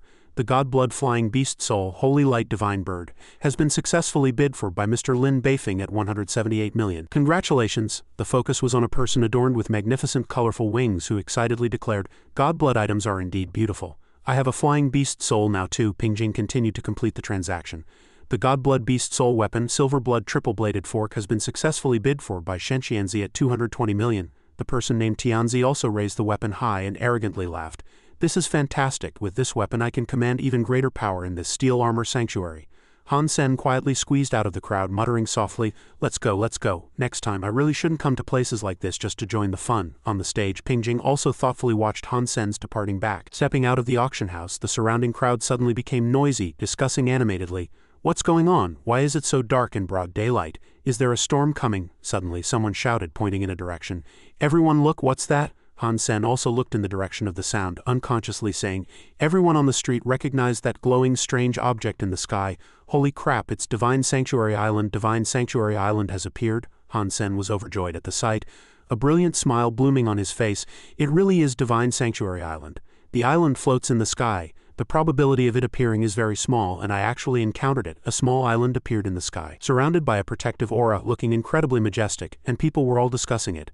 I heard that each Divine Sanctuary Island is guarded by a God-blood creature. Cutting off its head can yield a God-blood beast soul, and this type of God-blood beast soul is usually very rare." Han Sen didn't think much and immediately ran towards the island. However, wanting to reach a Divine Sanctuary Island 10,000 meters in the sky is not easy. One must have God-blood wings. This is also the minimum requirement to reach the island. Thinking of those 2 pairs of wings, Han Sen couldn't help but reflect, in the entire Steel Armor Sanctuary there are only 2 known God-blood flying beast souls, a purple feather scaled dragon and the Holy Light Divine Bird that young Master Lin just auctioned for. Thinking of Pingjing's regretful expression, he secretly chuckled. Senior sister Wang Fu is probably regretting it immensely now. If she had kept them, the value of those god blood wings would surely double. That bastard Shenxianzi couldn't bid for the holy light divine bird. He must be regretting it to death. Han Sen at this moment placed his hands on the ground preparing to transform. Now let's see what God can do. After equipping those god blood wings, Han Sen rapidly rushed towards the island, shouting, "Divine Sanctuary Island, I'm coming." As he flew towards the island, Han Sen suddenly saw someone equipped with the holy light divine bird flying in front of him, and he immediately guessed, "Is that Lin Beifeng? He's too fast. He just got the holy light divine bird beast soul and now he wants to fly to Divine Sanctuary Island." He quietly pondered, "The god blood creature on Divine Sanctuary Island must be tough to deal with. Why not cooperate with young Master Lin?" Just as he dismissed the thought, the person in front suddenly shouted, "Coin?" Han Sen immediately recognized who it was. "Why is it Shenxianzi again?" Everything happened in an instant. Shenxianzi rushed towards Han Sen intending to fight. "This bastard, don't even think about the god blood creature, I'll kill you right now." Although he said that as he dived, the helmet part was already starting to freeze. He gritted his teeth. "Damn it, why is the wind so strong at this altitude? It's too cold, my body is almost freezing solid." Han Sen at this moment also assumed a battle stance, but he was still puzzled. The holy light divine bird beast soul was clearly auctioned by young Master Lin. How did it end up in Shenxianzi's hands? Never mind, I'll worry about that later. His armor is not as good as my god blood armor, he can't resist the strong wind at all. Thinking this, he immediately rushed quickly towards Shenxianzi, seizing the opportunity. Now is the perfect time to kill him. Suddenly a figure swiftly shot past Han Sen, making him pause. It was Thumb from behind wearing flying beast soul armor. Han Sen thought with some worry, "Thumb, he actually has a flying beast soul too, although I know him, we're not exactly friends, and he doesn't know I'm Coin. If he teams up with Shenxianzi." There was no time to think. Thumb had already flown to Shenxianzi to discuss. "Thumb, let's cooperate to kill Coin first. I'll get you the battle armor you want." The man chuckled and agreed, "All right, but I want it at 20% below market price." Shenxianzi immediately sealed the deal. Thumb, holding an iron shield, said to Han Sen, "Sorry God. We have no grievances, but the benefits Shenxianzi offered are too tempting. I have no choice." Han Sen was unmoved. He smiled and his emotion-severing sword burst into flames as he replied, "No need for pleasantries. I won't give you the god blood creature on Divine Sanctuary Island," he thought to himself.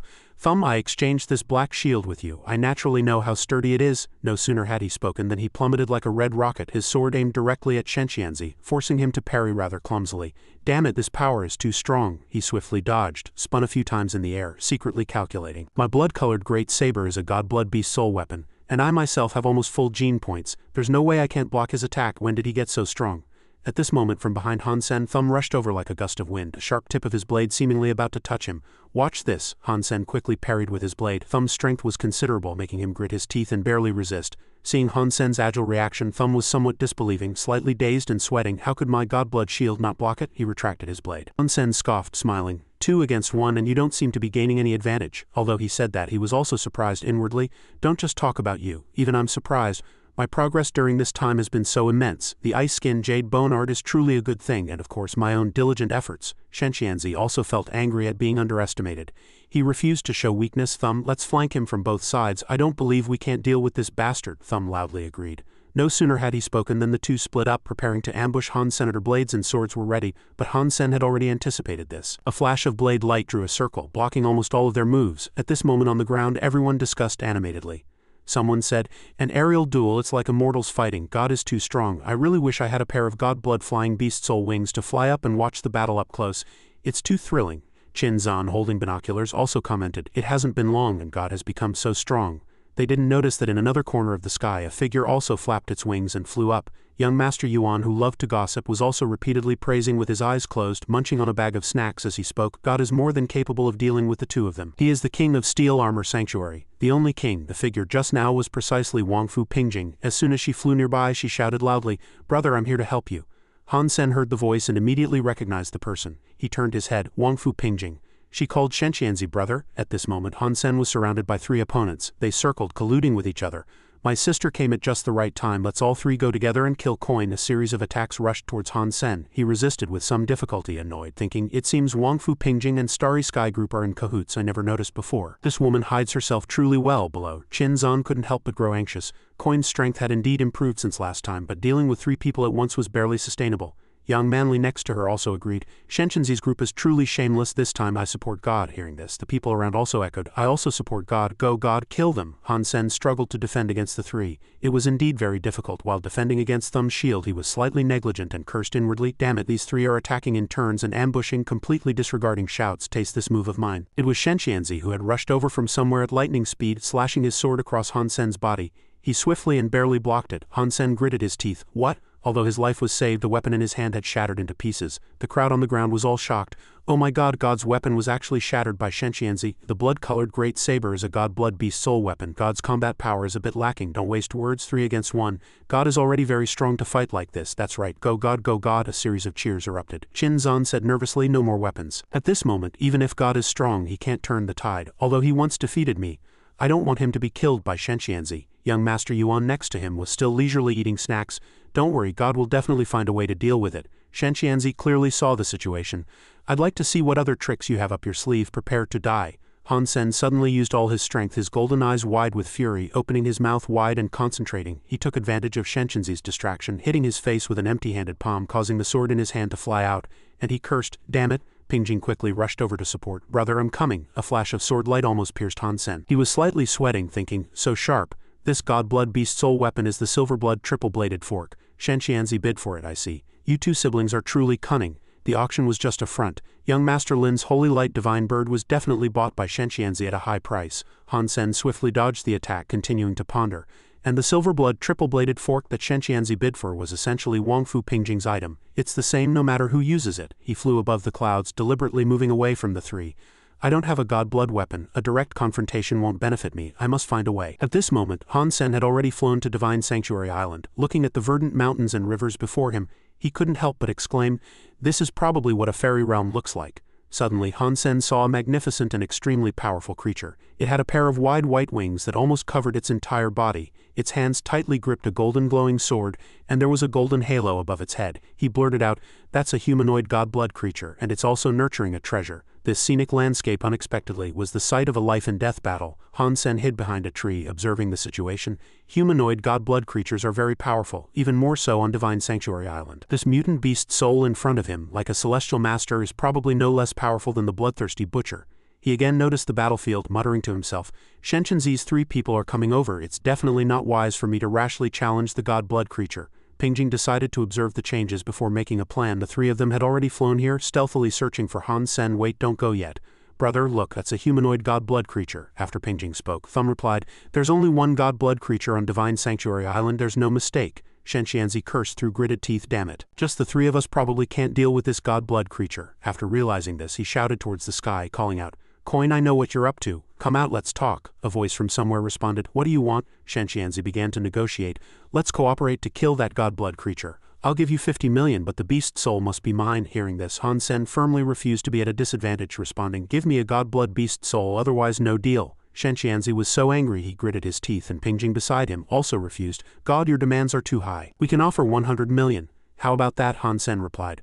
I don't need to explain how precious a humanoid God blood creature is. If you don't agree, we'll just watch. Pingjing stopped negotiating now. She shot arrows in the direction of the voice. Hiding was futile. Hundreds of arrows rained down, forcing Han Sen to reveal himself. She said, your position is exposed. You don't know what's good for you. Don't blame me for being ruthless. Han Sen continued to flee, speaking as he ran. Shenshinzi, I advise you to agree to give me a God blood beast soul or you'll regret it. Shenshinzi turned a deaf ear. My biggest regret is not killing you. Today I will tear you into 1,000 pieces. Han Sen gave a cunning smile. Then keep regretting. He flew directly towards the God blood creature's dwelling place. It was a grassy clearing, and at its center was the creature that looked like an angel. Seeing this, the 3 were all shocked. Shenshinzi shouted, is this bastard looking for death? Thumb, being more astute, said, he must think that if he flies to the God blood creature, we won't dare to pursue him. Don't fall for it. Pingjing noticed something else. Wait, I feel something is off.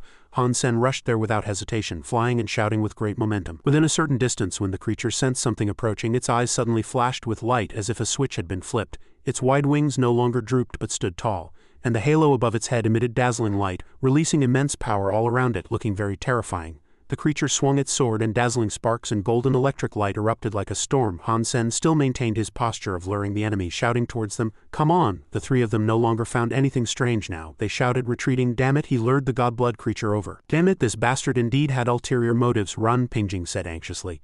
It's too late. The God blood creature's flying speed is much faster than ours. We can't escape. Han Sen didn't fly in a fixed trajectory. His speed was incredibly fast, closely followed by the pursuing godblood creature. He thought nervously, its speed is truly fast enough. Seizing a small opportunity, Han Sen spun around like lightning, brandishing a knife from somewhere and rushing towards the creature, but it dodged in an instant. Not only that, but the knife in his hand was also cut in half, its speed so fast that it was impossible to see with the naked eye. Han Sen was sweating profusely, trembling as he thought, too strong. The mutant blood-colored great spear was a mutant weapon after all, yet it was directly cut off. He knew he couldn't retreat any further, couldn't delay any longer, or his life would be in danger. However, as he had just retreated a few meters, the creature's deathblade had already descended near his body, perfectly severing the remaining hilt as well. Han Sen flew away at top speed. He looked back with a smile, relieved, thinking, successfully escaped death. Suddenly, the blade landed where the three stood. The pillar of light seemed to suck people in, surrounded by lightning like electric arcs, looking both like heaven and hell. This move attacked Thumb. He could only rely on his small shield to minimize the damage. He was pushed far away, and the other two shouted his name in unison. Thumb! Suddenly, he transformed instantly from his flying beast soul mech form into a beast form, a gigantic, dangerous grizzly bear with black wings. It roared, displaying its might. Coin, put aside our personal grudges for now. If you're willing to cooperate, we still have a chance to fight. Otherwise, none of us will leave Divine Sanctuary Island alive today. Han Sen seemed to agree at this point. He flew down to the ground, shouting as he charged. To the ground were no match for it in the air. His godblood transformation form. Thumb opened a massive shield, fending off the powerful attack. He yelled, "You two get down quickly. With my godblood transformation and godblood shield, I can barely hold it off." Shenxianzi flew to the ground helplessly. He frowned and gritted his teeth, saying to Han Sen, "How interesting, good things never happen to others." He then thought to himself, "Coin, just you wait. After we kill this godblood creature, I'll kill you immediately." The three had already taken the opportunity to descend to the ground. Han Sen landed first and quickly announced, "Everyone, use your transformation forms, preferably godblood level. This godblood creature possesses powerful attack and defense gear. One wrong move and you'll die." Shenxianzi grew furious upon hearing this, transforming into a huge, fierce godblood lion with sharp crimson eyes. He panted, "Do I need you to tell me that? Pingjing isn't transformed, she's actively providing support. I specialize in long-range archery, and transforming would actually weaken my combat power. I'll provide cover. The attack is up to you two." Thumb strained to defend with his iron shield, which already had several long cracks. He shouted, "I'll go first. You two aim for opportunities to attack." Seizing a slight opening, Thumb violently swung the sword in his other hand, intending to strike down the creature. The godblood creature easily dodged the immense jade-green force. But right behind it, Han Sen was already prepared for an ambush. He grinned triumphantly, thinking, good opportunity. However, even when he swung his sword with all his might, the creature remained unharmed. He gritted his teeth, thinking, no, it's too tough. Mutant-grade weapons are completely useless. Shenxianzi also charged forward in coordination, gripping the sword in his hand. He was also swiftly struck by the creature and roared as he dodged. Damn it, although this transformation is also godblood level, it's not humanoid, offering no advantage. With the sword's force cutting down, Shenxianzi landed safely, thinking to himself, if I hadn't given the Vajra mighty ape-beast soul to that good-for-nothing Lua last time, then it wouldn't have. He cursed through gritted teeth in his transformed state. If not for that, he wouldn't have been beheaded by that animal. Coin, just you wait, Coin, I'll settle all old and new scores. After speaking, he recalled the moment he was miserably defeated by Han Sen, his beast soul swiftly cut down by a single sword. Han Sen had no weapon in hand at this moment, like hitting a rock with an egg, only able to move and dodge attacks. To make matters worse, his transformation was still flashing warnings about to end. He had no choice but to shout, can one of you lend me a godblood weapon? Hurry. My transformation time is limited. I can't delay any longer. Pingjing yelled. Lend you a godblood weapon? That's not something you can just agree to. Shenxianzi snarled. Coin, don't take us for fools. If you want a godblood weapon, you'll have to provide collateral. Han Sen didn't get angry. He looked at the three of them and smirked mockingly. Looks like we can't reach an agreement. No matter, let's all go our separate ways. None of you will be taking this godblood creature's treasure or beast soul. With that, he fled like a shot, leaving only his back to the three of them. Pingjing hastily cried out, wait, that bastard Coin, he just left like that. She turned to Shenxianzi and said, brother, what do we do now? We're at an even greater disadvantage with one less person. He frowned, unfazed. We shouldn't have trusted that bastard in the first place. He wasted so much of our time. The godblood creature had already caught up. Thumb proactively suggested, I think we should go back first. As long as we don't attack it, the godblood creature doesn't seem to attack either. Shenxianzi was also at a loss. He frowned deeply and whispered, that's the only way. We'll go back and figure something out. We'll try again before Divine Sanctuary Island disappears. A godblood beast soul is too precious to give up easily. A few hours later, Divine Sanctuary Island still floated in the sky with a dazzling light behind it, amidst a dense thicket of bushes. Han Sen crouched low, scouting around. Shenxianzi and his group would never dream that he would dare to return to Divine Sanctuary Island alone. If he couldn't kill this godblood creature, then the destruction of his Shira battle armor and mutant sword would be in vain. He slowly approached the powerful creature, which was concentrating on recovering its stamina. Thinking of godblood weapons, he did indeed have one left. The godblood ghost flame butterfly dart, but But this was a single-use beast soul weapon. He absolutely couldn't use it without 100% certainty. After making up his mind, Han Sen indeed took out that weapon. A fiery red mech suit and a massive bow appeared. He clenched his fist, determined. He only had one chance. If he failed, escaping would be an issue. He raised the bow, straightening his arm to draw the string and calculate. Long-range archery was not a problem. The key was to conceal his killing intent and scent, acting as a mysterious hunter in the night. Suddenly, the godblood creature sharply opened its bright eyes. Recognizing an enemy nearby, it moved, raising its sword ready to strike. Han Sen was a little flustered. Damn, it still spotted him. Its vigilance in the dark seemed to be even higher. He was sweating profusely, gritting his teeth and deciding to change his plan. He couldn't shoot an arrow. If this arrow missed, mutant Black Needle Wind Arrow's soul would definitely be severed. He couldn't afford to lose any more mutant weapons. The moment the creature made its move, he flew out of the bushes and shouted in front of it. The Fairy Queen Beast Soul's double vision, combined with the super particle stream acceleration movement technique, truly made for a perfect combination. He diligently and quickly dodged the attacks. Didn't expect that, did you? That I'd dare to actively close the distance. As fast as lightning, he flew near its face, aiming for the right moment. At that instant, a silver-blue dart appeared in Han Sen's hand, precisely that single-use weapon. He threw it, making it circle around the creature's body, shouting, "Go!" The dart, as if guided, continuously attacked the creature, forcing it to defend with its sword. He anticipated that the ghost flame butterfly dart's trajectory would be unpredictable, changing within a certain range based on its surroundings. He had practiced so long precisely to unleash unimaginable power at the precise moment. The dart, like a chip, circled the creature's sword a few times, then swiftly pierced its mech suit. Han Sen shouted excitedly, "Success!" Fierce blue flames burned within the creature. It shrieked, twisting in pain. Han Sen was startled. What? This creature was no longer white. Instead, it was engulfed by an immense power, charging uncontrollably towards Han Sen. It stood before him like a demon crawled out of hell, mouth agape, roaring as if to devour him.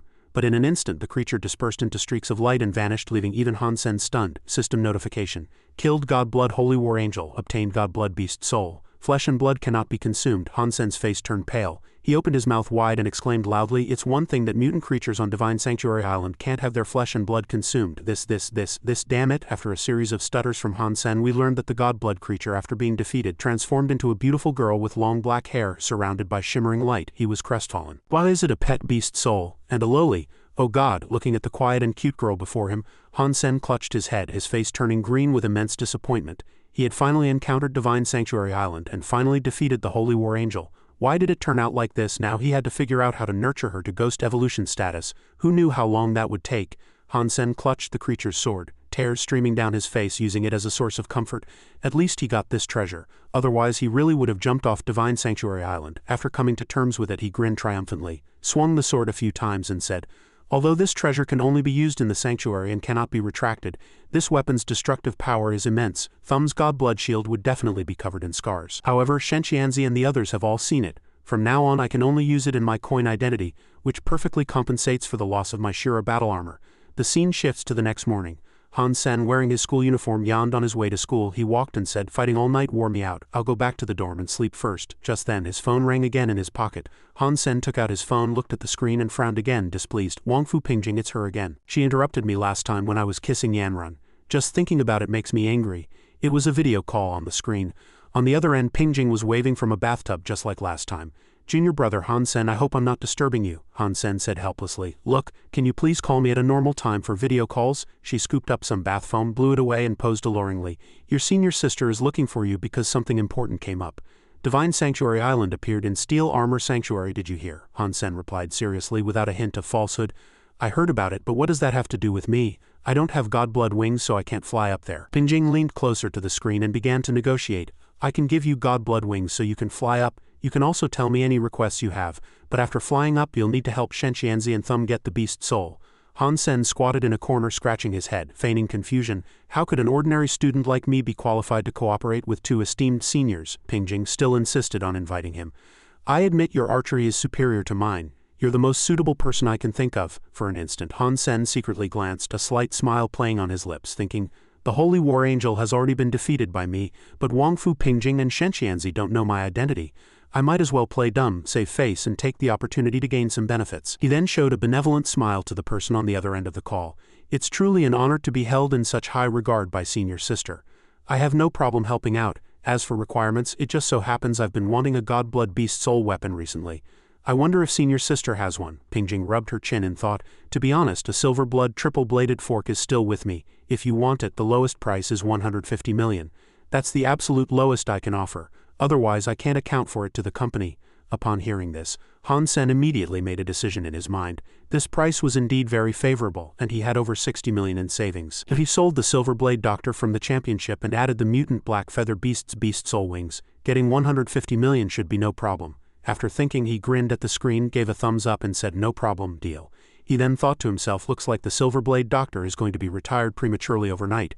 Oh well, out with the old and with the new. In the outskirts of Steel Armor Sanctuary, Han Sen, Shen Qianzi and Thumb stood together, deliberating. Shen Qianzi pointed at Han Sen and said, "You bastard, if it weren't for my cousin's enthusiastic recommendation, I definitely wouldn't use you. Remember, don't act on your own initiative like you did last time against the purple feather-scaled dragon. You need to listen to me." On the surface he smiled friendly and humbly.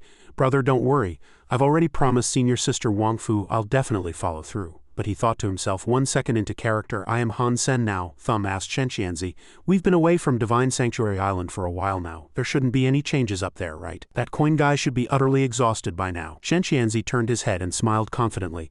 "Don't worry, coin alone can't possibly deal with that god blood creature unless he's looking for a death wish. This time I borrowed a humanoid god blood transformation beast soul from Qin Zan. We're definitely going to win." With that, the two immediately flew into the sky.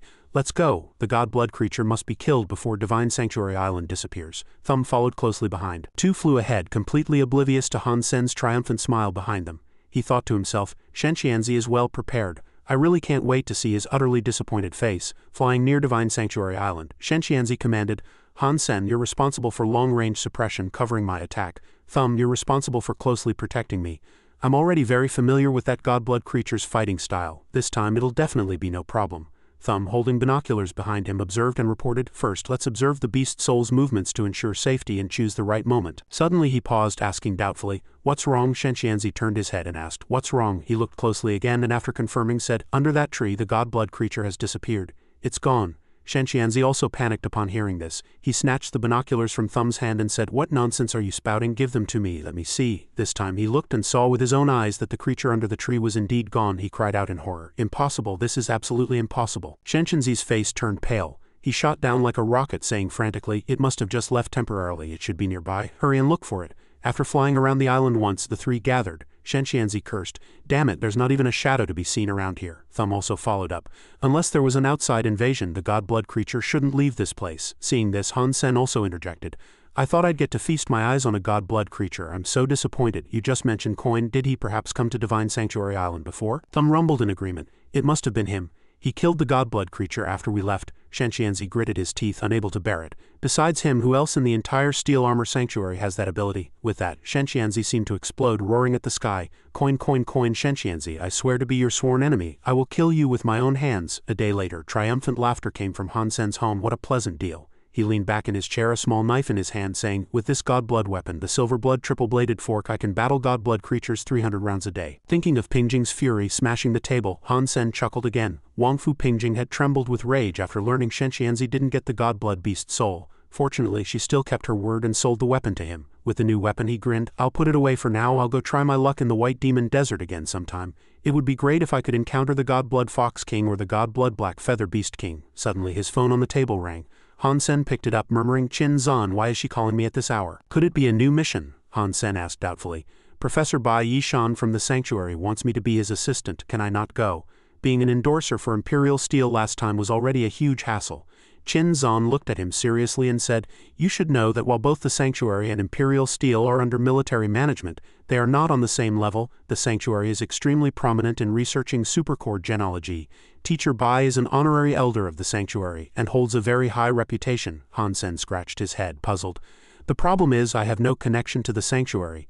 I don't even know this Professor Bai. Why is he suddenly looking for me?" Qin Zan replied, "Professor Bai watched your match with Nalan Chengnu last time. Simply put, that match led him to form an opinion of you, which is an absolute endorsement for you."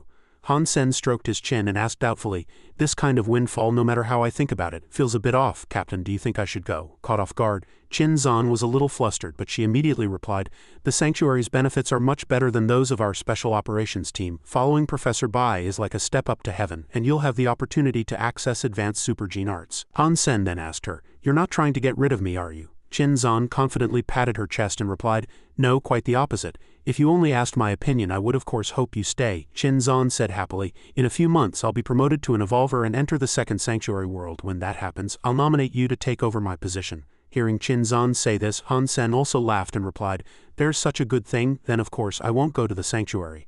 I'll just follow the captain," he thought to himself, no reward without merit, so it's better not to go, and he had already cultivated the ice skin jade bone art. It wouldn't be good if the experts at the sanctuary noticed it. Qin Zan was very satisfied with Han Sen's performance, she thought. He wasn't blinded by profit, very good, indeed I didn't misjudge him. If only he were a bit older. Little men aren't my type. Bai Yishan stood in front of a bookshelf looking at the information with a surprised expression, he said. He actually refused, that's somewhat unexpected. Suddenly, Bai Yishan's gaze became resolute and his tone decisive, he said. If the direct path doesn't work, it seems I'll have to find my own way. Such a good seedling cannot be wasted. I must get Han Sen to cultivate my great young magnetic robe. Ji Yanran was operating her game console nonstop, frowning and saying angrily, "Damn it, I got my points stolen again. This guy is really something." Han Sen stood outside and tapped on the glass window, teasing Ji Yanran. "Hey beautiful, school's over and you're still playing Hand of God, not eating?" She was still engrossed in the game, not even looking at Han Sen, and replied angrily, "I'm too angry to eat, come help me teach this guy a lesson." Han Sen immediately jumped over the window and came to Ji Yanran's seat. He asked, "Who's so bold, daring to make our Yanran angry? Is he uncultured?" Ji Yanran pulled his hand and said to Han Sen, feeling wronged, "I met an opponent online who has won 3 rounds against me in a row. He seems skilled. Quick, you play with my account, don't let him log off." Han Sen then sat in front of the game console. He casually pulled Ji Yanran to his side and said, "No problem, watch my performance." She was very surprised by Han Sen's actions. She asked, "What are you doing?" Han Sen held Ji Yanran in his arms, glanced at her affectionately and said teasingly, "This way you can see clearly, don't even blink for a second." Ji Yanran, blushing, scolded Han Sen, "You pervert, how can you play like this? What if it affects your performance?" Han Sen then focused on analyzing the game. "This is an unevolved person's area, I can win even with a casual play." He first sent him a challenge invitation. The screen displayed the opponent's ID, Hand of God, third hand. The opponent opened his voice and said, "You're Ji Yanran from Blackhawk Military Academy, aren't you?" Han Sen said, "This person knows you, so arrogant." Ji Yanran immediately denied, "Don't know him, it's a random match. I've never seen this ID." The other party then said, "I'm Liu Beidao from Central Military Academy's Hand of God team, one of the top 10 three-handed heavenly kings in the Alliance Military Academy League. You must have heard my name right. Can I add you as a friend?" Ji Yanran asked doubtfully. "The three-handed heavenly king from Central Military Academy, a top 10 player in the Alliance Military Academy League. How does he know this is my account?" Han Sen frowned angrily and said, "He must be interested in you and has been asking around, right?" He snorted, "Daring to have ideas about my girlfriend, doesn't he think about what the consequences will be?" In a male dormitory at Central Military Academy, Liu Beidao was happily playing on his phone and said, "Ji Yanran, I've noticed you for a long time. It's a pity that Blackhawk's strength can't compare to Central, otherwise you'd be my girlfriend by now." Liang Yiming saw Liu Beidao playing on his phone and smiling foolishly, so he walked over and asked, "I say, you brat, what are you smiling foolishly about alone?" Liu Beidao then showed off to Liang Yiming. "Liang Yiming, guess who I ran into while playing Hand of God, Blackhawk's Ji Yanran." Liang Yiming immediately got excited. "Holy crap, your dream girl, you saw her in Blackhawk's promotional video last time and were completely smitten." Liang Yiming then teased Liu Beidao, "Don't be too rough. When dealing with such a beauty you need to show your strength but also maintain a gentlemanly demeanor."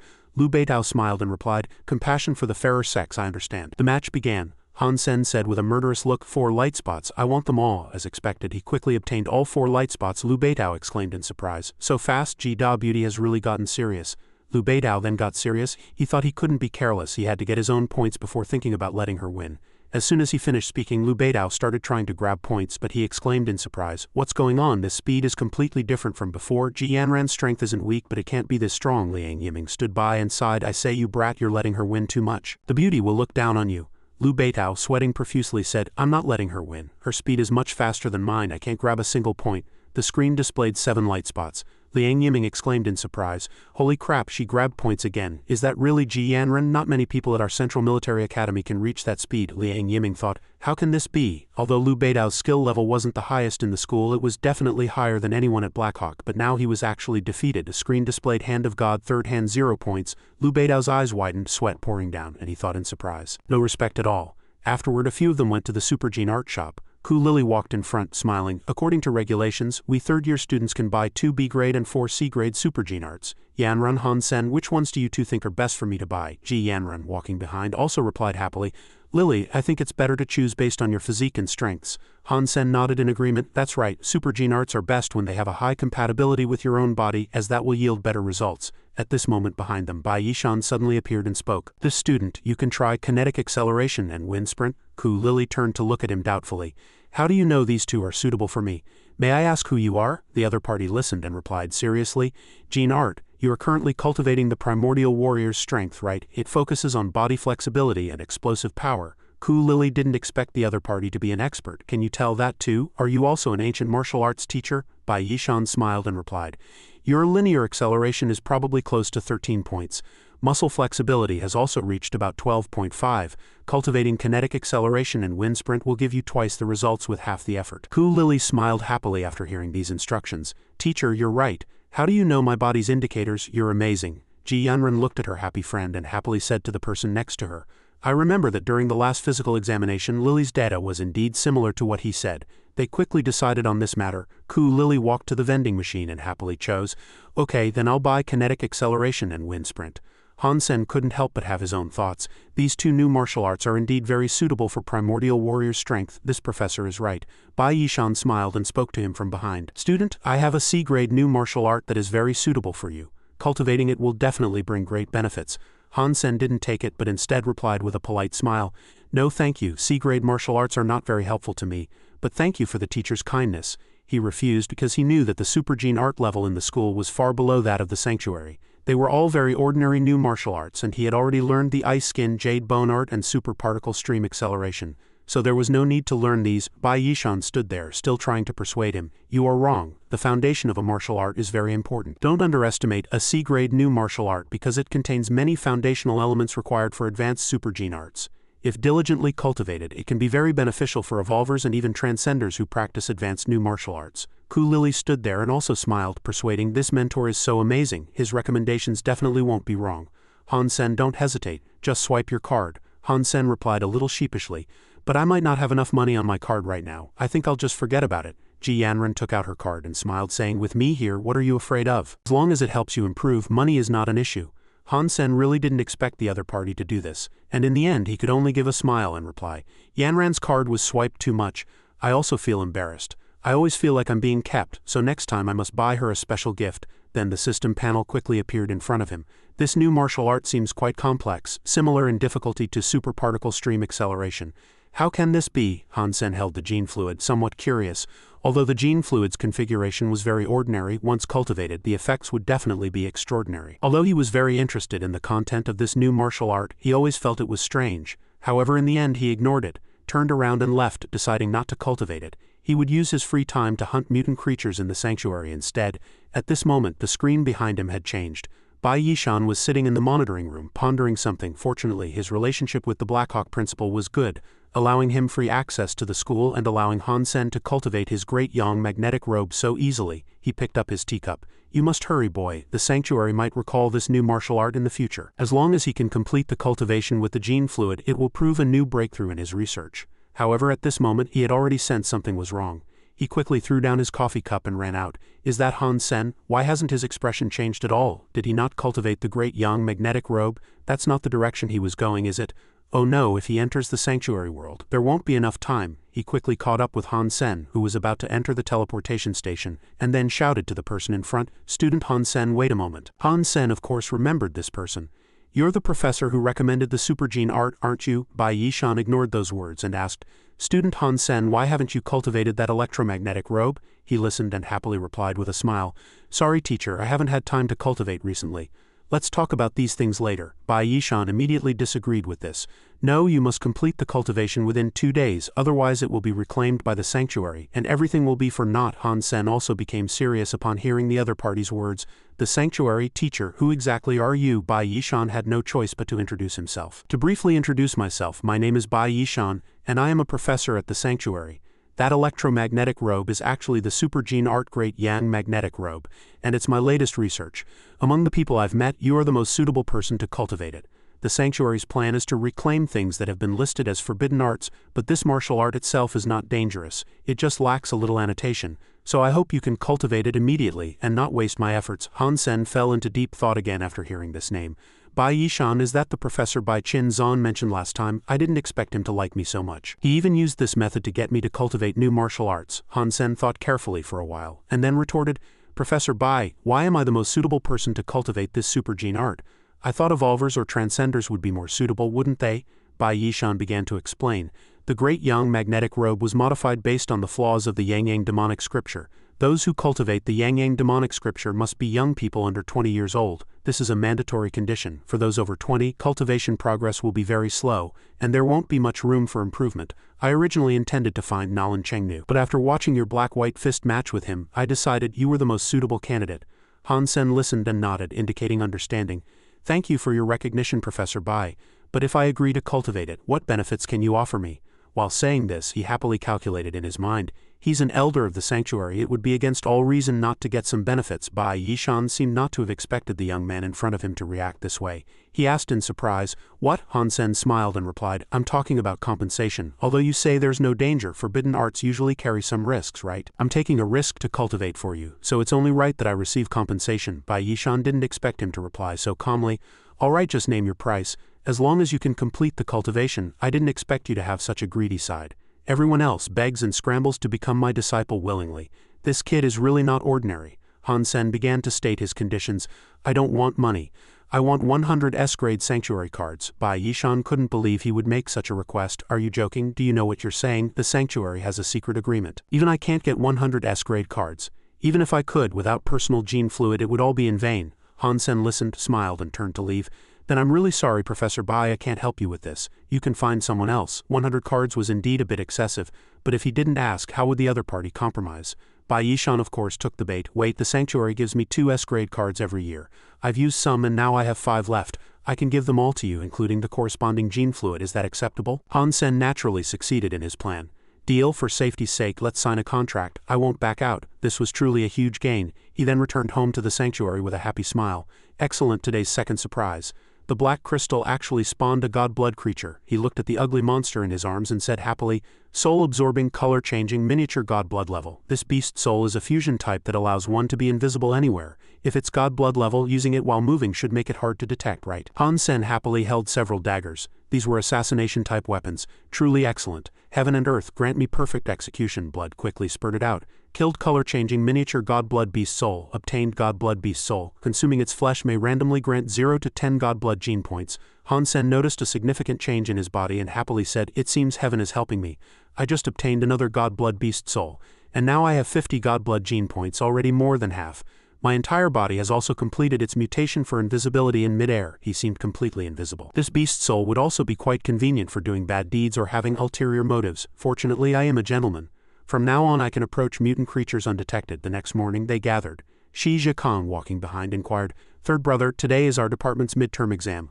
I haven't seen you at training, are you alright? Han Sen calmly replied. Definitely no problem. Lu Ming respectfully reminded him, you'd better take it seriously. The coach is very displeased with you and has already flared up several times. Zhang Yang stood by, smiling, no problem. Third brother is so amazing, what could go wrong? The coach is just too rigid, always checking the roll call. Han Sen secretly thought, the coach, Coach Situ Zhang's exercises are all the most basic in the department, and I was too lazy to go.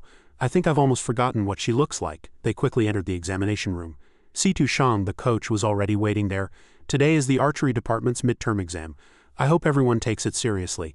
Please line up in order and maintain formation. Seeing him appear, everyone started discussing, God is here for the exam. Then we'll get to see an amazing performance, won't we? God will definitely get the best results in the whole department. Of course, among the SBD levels, God is definitely S tier. Listening to their flattery, Han Sen smiled and replied, you students exaggerate. I just need to perform normally. Passing the exam is enough. At this moment, 2 people appeared above. Invigilator Lu Dong and archery department coach Situ Shang. Lu Dong stood aside and said, Coach Situ, student Han Sen seems very popular. He truly is a prominent figure in our department. The girl next to him replied, what's the use of being popular? Getting good grades is what matters most. Situ Shang couldn't help but think, this Han Sen kid, his attendance score is pitifully low. Instead of training properly, he goes to mech competitions and endorsement ads. As long as he fails any D-tier exam, I will immediately apply to the principal to have him expelled. Today is crucial for the overall physical improvement of our archery department, and I won't allow such perfunctory people to exist. Then they began roll call. Han Sen, Zhang Yang, Bai Hao, Zhang Chengyi. Everyone was present. They proceeded to the first test. The fixed target test. Han Sen held his bow, shooting sharp arrows. Not a single arrow missed, each one precisely hitting the bullseye. Too amazing, God S-tier perfect execution. I am truly humbled. Lu Dong, seeing this, also happily said, Coach Situ, student Han Sen's arrow is astonishing. As he joined the school team, such talent must not be lost, he must be nurtured well. Situ Shang, however, replied dismissively, it's just a fixed target, don't be so surprised, let's see his other tests first. However, he easily and perfectly completed all subsequent tests. Others watching from outside also shouted in disbelief. Is this something a normal person can do? Moving target, offset target, and combination target. God hit the bullseye on all of them. Is God an ordinary person? God is God, of course God can do it. Lu Dong excitedly shouted. Coach Situ, student Han Sen is the most talented student I have ever seen. Seeing all his scores are S tier with my own eyes, you should evaluate him objectively. Situ Shang hadn't expected this from the kid. She couldn't help but think, Han Sen, since you have such strength, why don't you proactively join the archery team and school team? You could clearly be a core main member, yet you disregard the department's honor. After everything was over, she quickly picked up her phone and called another person. A man's voice came from the phone. Xiao Shang, you haven't visited Dad in a long time. Is school very busy lately? Situ Shang obediently replied, Dad, I need a favor. After explaining everything, the girl happily clenched the phone, revealing an arrogant smile. Han Sen, aren't you quite amazing? Just wait to be taught a lesson. Meanwhile, they sat in the cafeteria happily eating and drinking, toasting to successfully passing the midterm exam. Shi Zhikong sat by, happily teasing. Third brother, tell us, you usually don't come to training, so how did you get all S tiers? I thought the coach wanted to use this opportunity to teach you a good lesson, but there was no chance at all. Han Sen happily smiled and replied, just good luck, nothing special. At this moment his phone suddenly rang next to him. He quickly picked it up to check. Is it a message from the Academic Affairs Office? Shi Zhikong also looked at his phone. Student Han Senator, in light of your outstanding performance in the midterm exam, the Academic Affairs Office has decided to invite you to participate in a special training organized by instructor Situ Cheng. His two classmates in front of him were surprised upon hearing this. Situ Cheng, is it Situ Cheng? Han Sen was a little confused. Who is that? Your reactions are too exaggerated. Zhang Yang's eyes lit up and he replied, he's Blackhawk's honorary principal. He used to be an archery instructor in the military, nicknamed Smiling King of the Underworld. Lu Meng sat there, seriously reminding him, I advise you not to go. His special training is simply unbearable for humans. I heard that everyone laments and gets injured from exhaustion during his special training, ending up disfigured. Someone once even wrote a bloody letter to complain to the school, but it was useless. Then he quickly embraced Han Sen affectionately. Third brother, you're definitely in great peril this time. I hope you can come back alive. Han Sen couldn't sit still. How could this person have such emotions, making it sound like a final farewell? Then he followed the instructions and went to the school's special training ground. Han Sen stood in front of the building holding his phone. The message said, this is the place, right? This is my first time here. Why am I the only one? Shouldn't special training have many people? Did I come too early? Soon, two people appeared before him. Situ Shang began to introduce. Student Han Sen, there's no need to be surprised because this special training only invited you. Only students like you with all S-tier grades receive such treatment. The middle-aged man standing next to her smiled and looked at him. This is Situ Cheng, let me introduce you. This is instructor Situ Cheng. From today onwards you will undergo his special training. I hope you take the training seriously and don't disappoint my expectations. Han Sen smiled, confidently extending his hand to greet him. Instructor Situ, hello, I'm a first-year student from the archery department. My name is Han Senator. Inwardly he couldn't help but think both these people are surnamed Situ. Could they be father and daughter? Situ Cheng also replied, Student Han Sen, I heard you achieved groundbreaking results in the exam. I truly look forward to your performance. Situ Cheng turned to leave. Special training begins now, I have to go first. The real show has begun, Han Sen. I predict it won't be long before you beg me to let you leave. Situ Cheng still maintained his smile. Student Han Sen, you are the rising star of our Blackhawk archery department. The school values you highly. I will impart all the archery knowledge and experience I know to you. He extended his hand holding a piece of jade. Come, let me give you a welcome gift first. Han Sen also recognized that this was the alloy arm, a technique only new evolvers could cultivate. Truly amazing. Han Sen looked at the jade in front of him, somewhat confused, modifying the structure of one's own life particles through genetic supercore alteration to transform the flesh and blood of the hand into an alloy state. When can I reach this realm? He then quickly accepted the gift, thanking instructor Situ for this special present, calling it a gift, but he probably wants to put me in my place, right? Although I admit you're stronger than me, I didn't come unprepared. He stood there and began to instruct. Special training begins. You will start with posture holding. 3 hours later, stand up. Han Sen entered the posture holding state, and while holding it he spoke. Instructor Situ, I have a small request. I don't have any special hobbies. I just like playing Black-White Fist. After the training, could we? Situ Cheng became a little interested upon hearing this. You play Black-White Fist? Alright, I heard you once defeated Nalan Chengnu. Without waiting for Han Sen to react, he punched directly at Han Sen. Then why wait until after training? Let's spar now. Han Sen immediately blocked with his hand. Black Fist. Situ Cheng, seeing the other party could block his punch, also praised. Good, quick and accurate judgment. It seems we have time for some fun today. You flatter me, you flatter me. I once looked it up online. Instructor Situ Cheng was obsessed with Black-White Fist in his youth and loved sparring with others. Han Sen then asked, it's my turn to attack. Instructor, do you guess this punch is a black fist or a white fist? He fell for it so easily, he's still an old child. Situ Cheng stood in front and replied, there's no force in your punch, no killing intent or desire to win on your face. Of course it's a white. Before he could finish, Han Sen delivered a heavy punch to him. Situ Ching clutched his face, slowly stood up, truly bewildered as to how it could be a black fist. At this moment someone outside had already pushed the door open and entered. Situ Shang was truly stunned by the scene in the room. "Dad, no, Instructor Situ, how could this be?" Situ Shang quickly ran over to help her father. "What on earth are you two doing? Why is Instructor Situ on the ground?" Situ Ching gestured that he was fine. "Don't be so surprised, we were just sparring in black-white fist." He stood up, smiled and looked at Han Sen. "Your black-white fist skill is indeed not simple. How did you do it?" Han Sen happily replied. "It's not as amazing as you say. I just focus more on concealing my exertion of force. The most important thing in black-white fist is illusory and real power. Different forces cause different muscle contraction states, but the most crucial detail is not letting the opponent see the state of muscle contraction." Situ Ching actually happily put his arm around Han Sen's shoulder and left. "Come, tell me more in detail." Han Sen asked. "Instructor Situ, don't we still have special training? We still need to practice archery." But he dismissed it. "What special training? Your midterm exam scores were so good, those basic exercises don't need to be done. I'll just pass on some experience and techniques to you later." Han Sen, hearing the other party so happy, also smiled and replied, "Wouldn't that be inappropriate?" Situ Shang stood behind, truly unhappy. "Instructor Situ, what you're doing doesn't comply with school regulations." Situ Ching completely disregarded his daughter. "What regulations? Xiao Shang, don't you have other things to do? Go quickly." Situ Shang was truly angry. "Seriously, Han Sen, you actually managed to win over Dad so easily? Is he really so good that even Dad acknowledges him?" Soon 10 days passed and Han Sen was once again summoned to Situ Zhang's office. "Han Sen, your special training has ended early. I will recommend you to join the school archery team. Although your foundation is good, you still need to spend more time practicing. We are going to participate in an archery competition." Han Sen scratched his head, a little displeased. "Coach, when is the competition? Station Master Chin might still have missions for me. What a hassle. And they didn't even ask if I wanted to participate." Situ Shang seriously replied, "The archery competition schedule is very short. It's held at the end of the semester, so you still have a few months to prepare." "All right. I understand." Han Sen could only leave, holding his phone and checking it carefully. The communicator in the office had been flashing. It was another message from Wang Fu Pingjing, saying she discovered a god-blood creature in the canyon of the White Demon Desert. The next day he quickly found Wang Fu Pingjing to check the situation there. Han Sen, writing big white, asked, "Senior Sister Wang Fu, what kind of god-blood creature are you talking about? You're so powerful and you have so many subordinates, yet you can't capture it." Wang Fu Pingjing turned to look at him and replied, "If I'm not mistaken, it's a meat-eating god-blood creature. Its entire body like a bird-shaped rock, incredibly hard, somewhat like a humanoid mech, and it also has a treasure weapon." Han Sen was also a little surprised to hear this.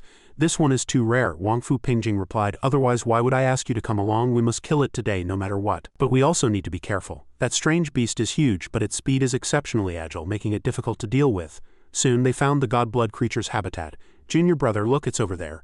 My 2 subordinates were hit by its treasure hammer back then. One died and one was injured. Over there was a huge wild boar with 2 terrifying tusks wearing a sturdy set of armor." Han Sen surveyed the area in front of him. This quicksand was its home territory. Anyone who fell in would be buried alive. It seems a flying beast soul is essential and it must be god-blood tier. Wang Fu Pingjing took an arrow from her hand. "My god-blood wings are not on me temporarily, so there's nothing I can do. However, I can give you god-blood composite arrows. With your archery skills, you can definitely wound it." "I will take the opportunity to continue attacking." Han Sen nodded, indicating understanding, and a pair of huge black wings appeared behind him. "No need for godblood composite arrows. We'll find a way to deal with it. Instead, if we get the beast soul, what then?" Wang Fu Pingjing replied in a serious tone. "Both the beast soul and the treasure weapon must be mine. Just tell me what compensation you want. I will definitely not go back on my word." "But aren't those your black feather wings? Are you sure you can do this?" Han Sen didn't say much, quickly spread his wings and flew into the air. "Senior Sister Wang Fu, just think about how to reward me. After the deed is done, there must be at least a luxurious feast." Han Sen flew, muttering to himself, "I can't use the purple feather-scaled dragon wings, it's really a headache. This speed is slower than a steam train, but quietly approaching that godblood creature should make it hard to detect." The monster suddenly raised its head, looking at Han Sen with terrifying eyes. Han Sen felt the aura it exuded and slowly stopped. It had still discovered him. So agile, the monster, hammer in hand, leaped directly upwards. Soon it appeared before Han Sen with a terrifying blow. This godblood treasure weapon was too powerful. Even with his Ghost Star Ant battle armor, he couldn't withstand many hits. Their ensuing battle was exceptionally fierce, a constant dance of elusive dodges. His entire body had also begun to mutate at this point, transforming into a different form.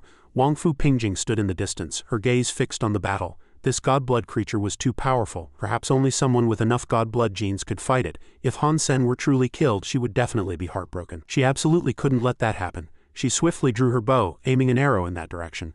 "Han Sen, I don't want you to die. I'll cover you. Quickly find a chance to retreat." Han Sen, however, remained fearless, using his own strength to leap forward. "Senior Sister, I told you I had a way to deal with it. Just stand there and watch." His steps once again leapt upwards, completely avoiding the quicksand pit.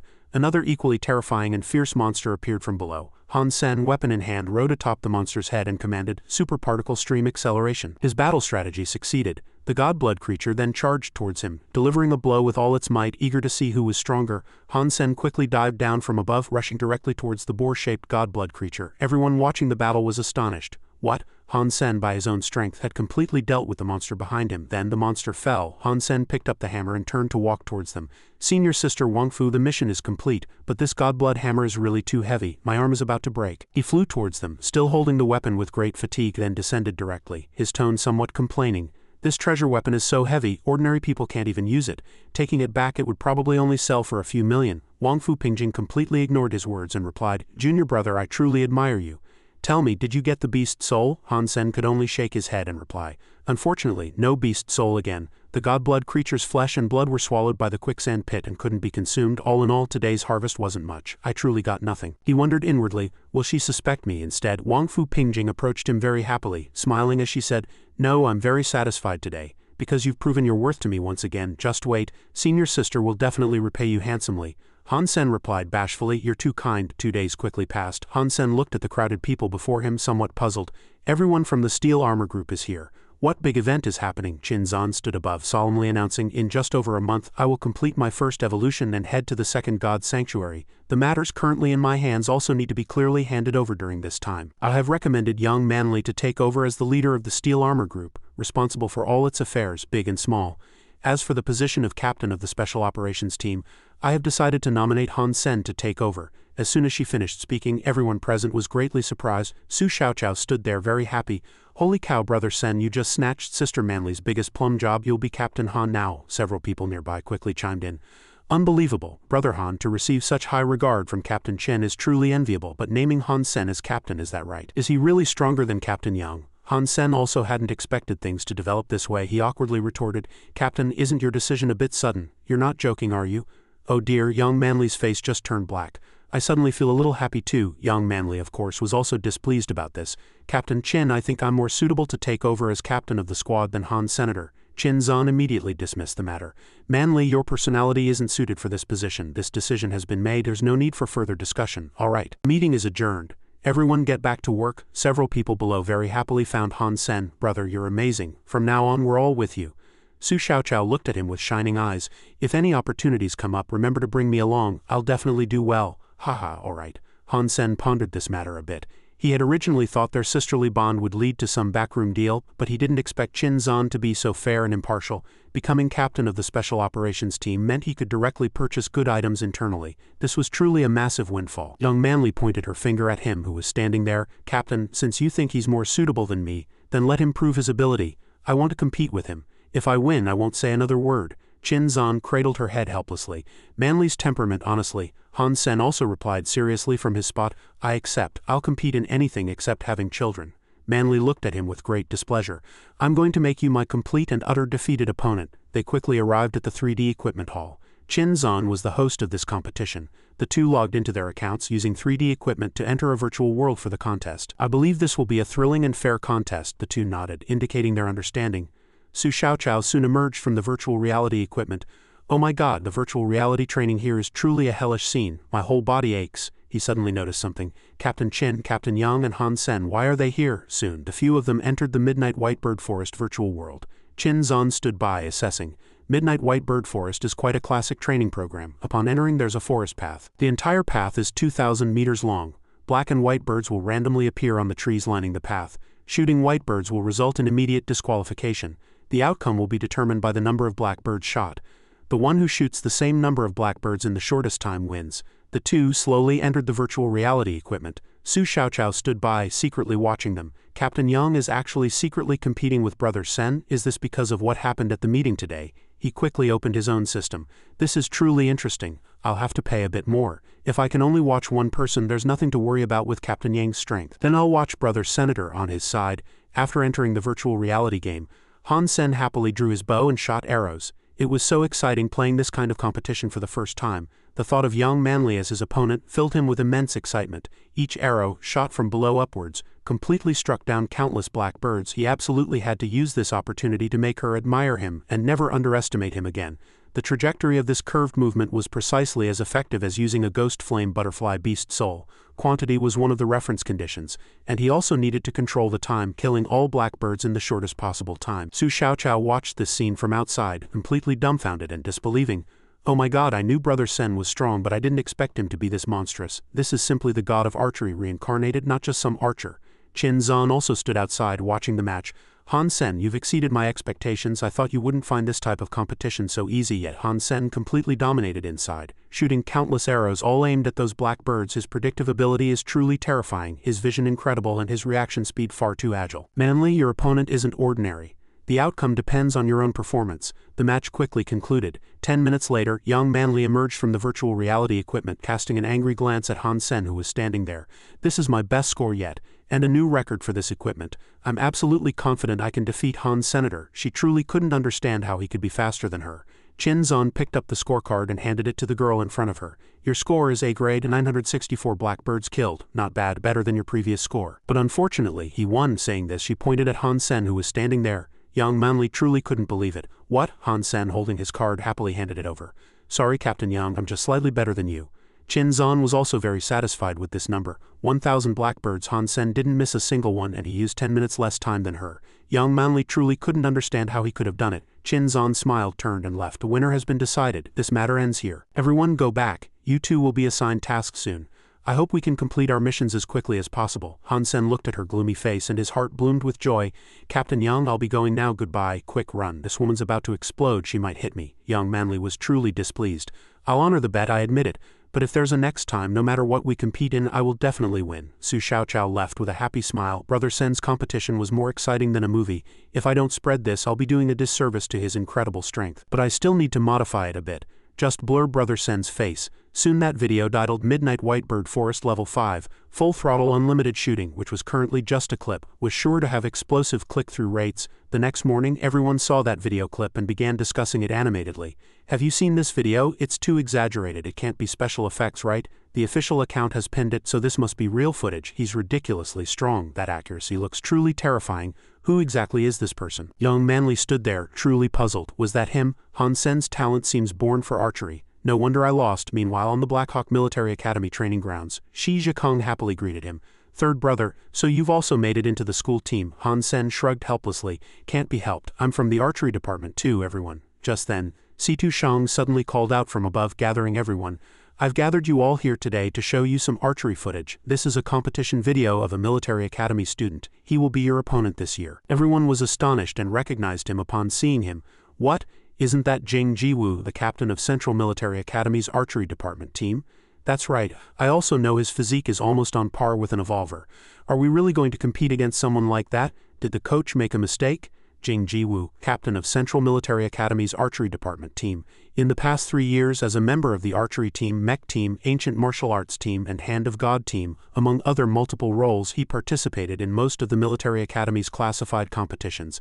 Whenever he participated, Central Military Academy would crush all opposition and claim the championship. Precisely because of him, the military academy's competition rules had to change, forcing a single contestant to participate in only one cross-departmental competition. This year he chose the archery competition. Since we're going to lose anyway, it might as well be to Jing Jiwu. That would sound better. With our strength, the probability of encountering Central Military Academy isn't high. Whatever Jing Jiwu chooses has nothing to do with us. Situ Shang suddenly asked Han Sen, what do you think of Jing Jiwu? Han Sen replied with a confident smile. The outcome of victory and defeat can only be known after competing. Several people nearby couldn't help but laugh. This newcomer certainly talks big. What's there to compare? You've already lost before even competing.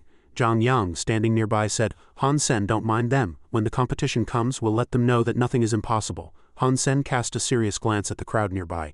Talking more is useless. Everyone just wait and see when the time comes. He believed that the more he competed against strong opponents, the more he could improve his own strength and strive to become stronger. He was very serious. Situ Shang stood above, having already switched the video. Then let's watch another video. A very familiar figure appeared there. Everyone started to stir again. Who is this person? Is it Jing Jiwu again? This reaction speed, this predictive ability, isn't that unevolved person, is it? Han Sen knew at a glance that the figure was himself. Damn it, isn't that me? I've been secretly filmed again? Situ Shang suddenly walked up to him and asked, Han Sen, do you think this person is stronger than you? Han Sen could only force a reply, it's probably a draw. Situ Shang quickly uplifted everyone's spirits below. Very good, let's all work hard together. After they finished gathering, they saw someone waiting. Shi Zhikong looked at the person in front of him and immediately exclaimed, Milk God. Wangfu Pingjing appeared there, a smile on her face. Junior brother Han, do you have time to chat privately? Last time you helped me kill that godblood creature in the White Demon Desert, I haven't had a chance to repay you. Then she looked at the people nearby and said, Junior brothers, you don't mind if I borrow Han Sen, do you? Not at all, not at all. Shi Zhikong stood behind, chatting with Lu Meng nearby. Third brother is truly amazing. First there was the great Beauty Ji, and now even Milk God is looking for him. Is Miss Ji not into third brother anymore? The two then set off for Queen's restaurant. Han Sen, filled with doubt, asked, Senior sister Wangfu, where are you taking me? Didn't you say we were going to eat? They sat at a nearby table where two people were fighting below. Senior sister Wangfu, where is this place? He was a little surprised. The two people fighting were actually evolvers. Wangfu Pingjing spoke while looking at the two fighting below. This is an establishment of our Ares Martial Arts Club. Every day, students from the Ares Martial Arts Club come here to perform. Wangfu Pingjing picked up a wine glass nearby and handed it to him. Do you have any plans after graduation? What plans could there be? After graduation, I'll have to serve in the military. Below they were still fighting intensely. If you, junior brother, plan to develop in the military, you could consider joining our Ares Martial Arts Club. Many people in the military have trained at the Ares Martial Arts Club, and I believe it will be helpful to you then. Junior brother, you don't need to answer me immediately. You still have a few years until graduation, so you can take your time to consider. Their conversation continued. Then do you know why this restaurant is called Queen's Restaurant? As she spoke, the host below also loudly announced, Next is the exciting moment, because here we have a true queen. A mysterious girl appeared, her face covered by a mask and a large cloak draped over her shoulders. Han Sen watched from above, sensing that the aura emanating from this woman was terrifying, as if she had walked out of a mountain of corpses and a sea of blood, giving off an extremely dangerous feeling. Was this what an evolver was like? Everyone in the stands cheered loudly for her. Queen, Queen, Queen. The champion who appeared before her today about to challenge the queen was an evolver from the Iron Fist Martial Arts Club, Xu Zhijiang. Han Sen assessed their match from above. Metallic hands. If I'm not mistaken, this should be the highest level version of Golden Palm. It was the S-grade new martial art from the evolver area of the sanctuary. Super Alloy Palm. This person was a powerhouse among evolvers. The battle below had already begun. Xu Zhijiang threw a heavy punch. Han Sen was surprised that he couldn't keep up with my eyesight. I couldn't even clearly see how that punch was thrown. No, what's truly powerful isn't his fist but his footwork. He fell into thought again.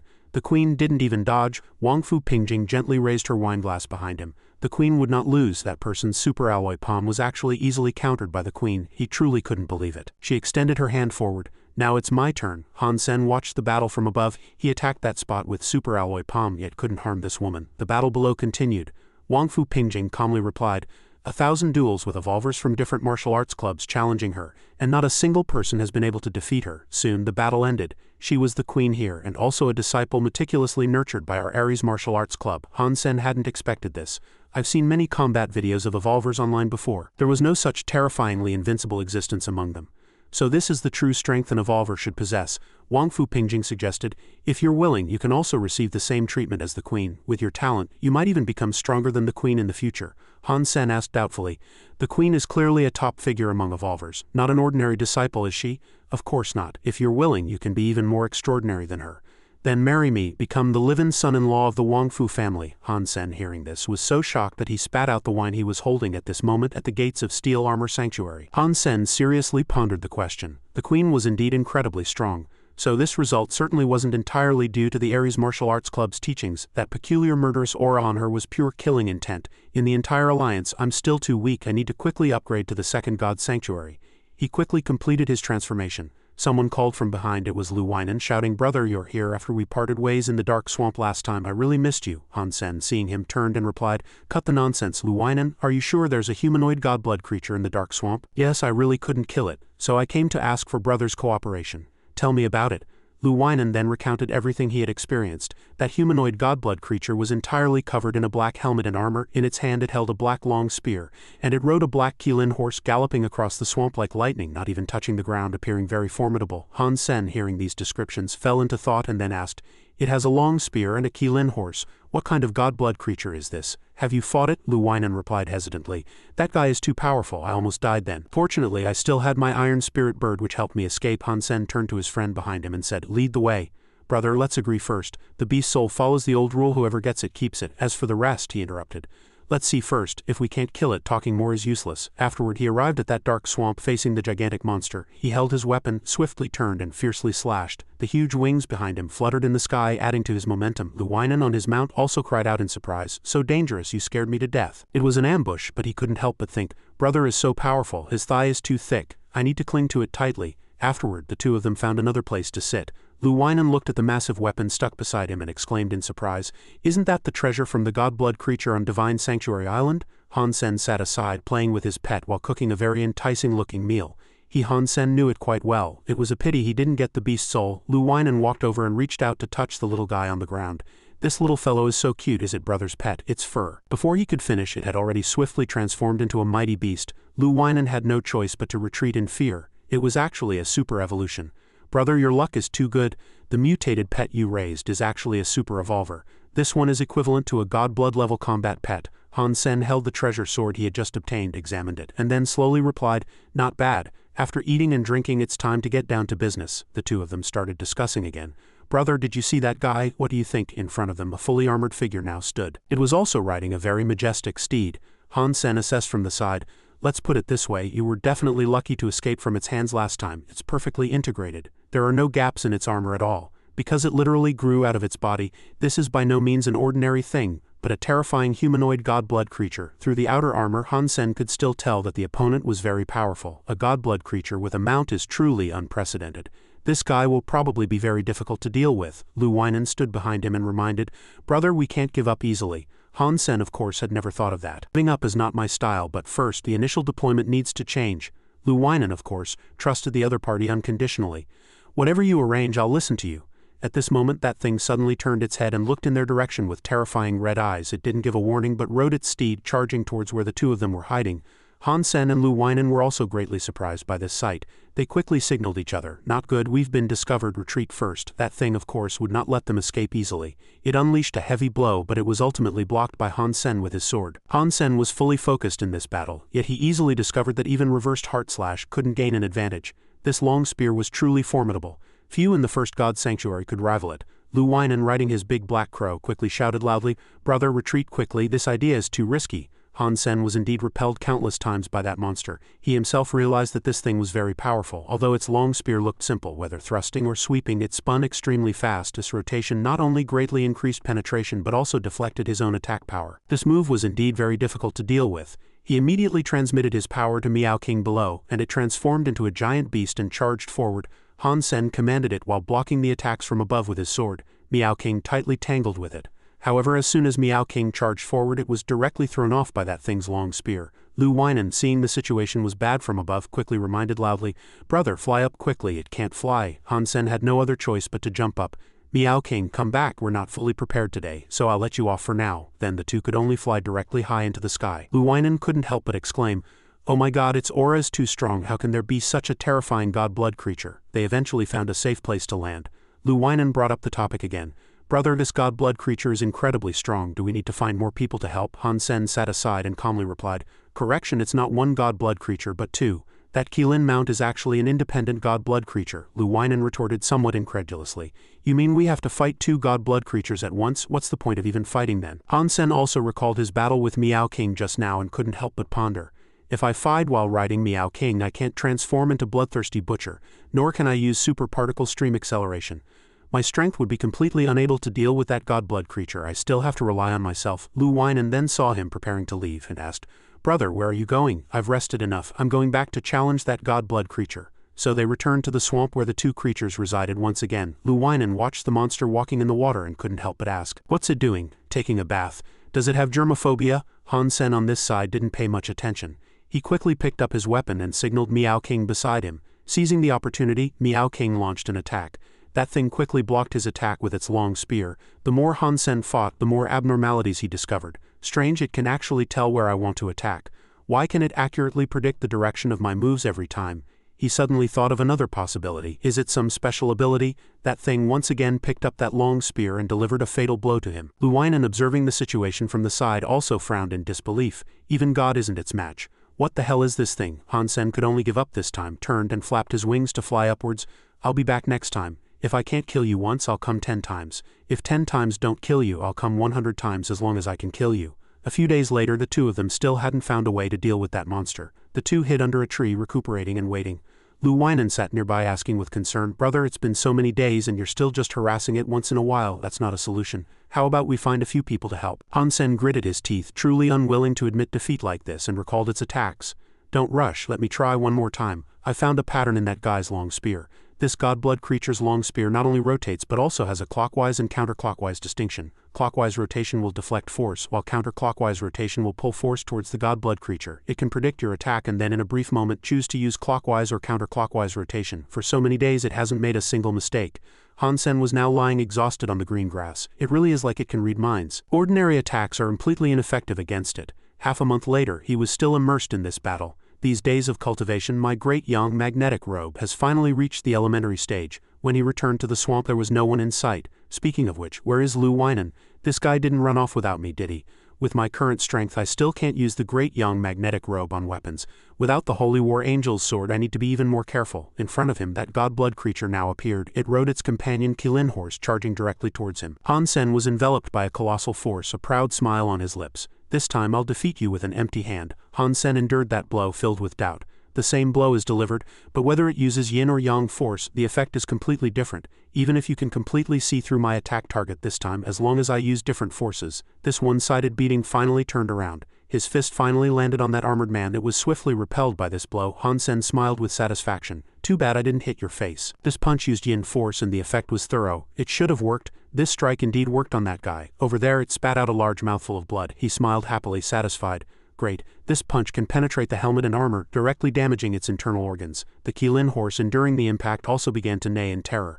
The godblood creature on its back used its long spear to deliver a heavy blow to him. Hansen felt something was off. Why is this guy's strength even greater even though it's injured? No, a wise man doesn't fight when the odds are against him. That guy delivered another blow, but at this moment he could only turn and dodge. He flew into the sky on his back wings, then loudly called Meow King back. The guy below's attack shot directly upwards, piercing through Hansen's enormous wings. He himself realized this strike was very dangerous and could only retreat to a safe place covered in wounds. My life was almost lost, but that guy shouldn't get far. It must be killed quickly while it's injured. The next day, Hansen was once again hiding in the familiar bushes. Watching it bathe like this every day, he couldn't help but sigh. It's just a godblood creature. There's no need to be so clean, is there? So heavily injured, yet it still wants to wash? What's going on? It seems this guy's condition is even better than his own. Internal injuries recovered overnight? Could it be? There must be something strange in that lake. He spent 2 months circling around this lake, carefully checking everything. However, there was nothing but water and grass. The mutated creature I'm raising at home is about to evolve to godblood level. I can't delay any longer. It seems I can only use that move. He quickly jumped down, hiding behind a nearby clump of grass. Hansen looked somewhat disheveled at this moment. "It's been a long time since a godblood creature forced me to use assassination methods. This current isn't special either. So why is that guy, after suffering such heavy injuries, acting as if nothing happened? As soon as they enter the water I'll make them taste cruelty." In an instant he had completely submerged himself. His long months of practicing assassination techniques hadn't been in vain. He had concealed his aura and killing intent. Neither of the two godblood creatures discovered him. Finally, Hansen could only use his assassination skill, delivering a fatal blow from below, directly hitting the Kilin horse's abdomen. An earth-shattering neigh ripped through the air. Hansen, wearing another set of armor, emerged from the water. "Without this horse you're half crippled." The godblood monster was startled by this sudden situation, but it ultimately delivered a heavy blow in this direction. Hansen remained fearless. "On land you have your Kilin horse, so I can't get close to you. But now you're using such a heavy weapon and an assassin is close to you, you're finished." As he approached it he couldn't help but praise.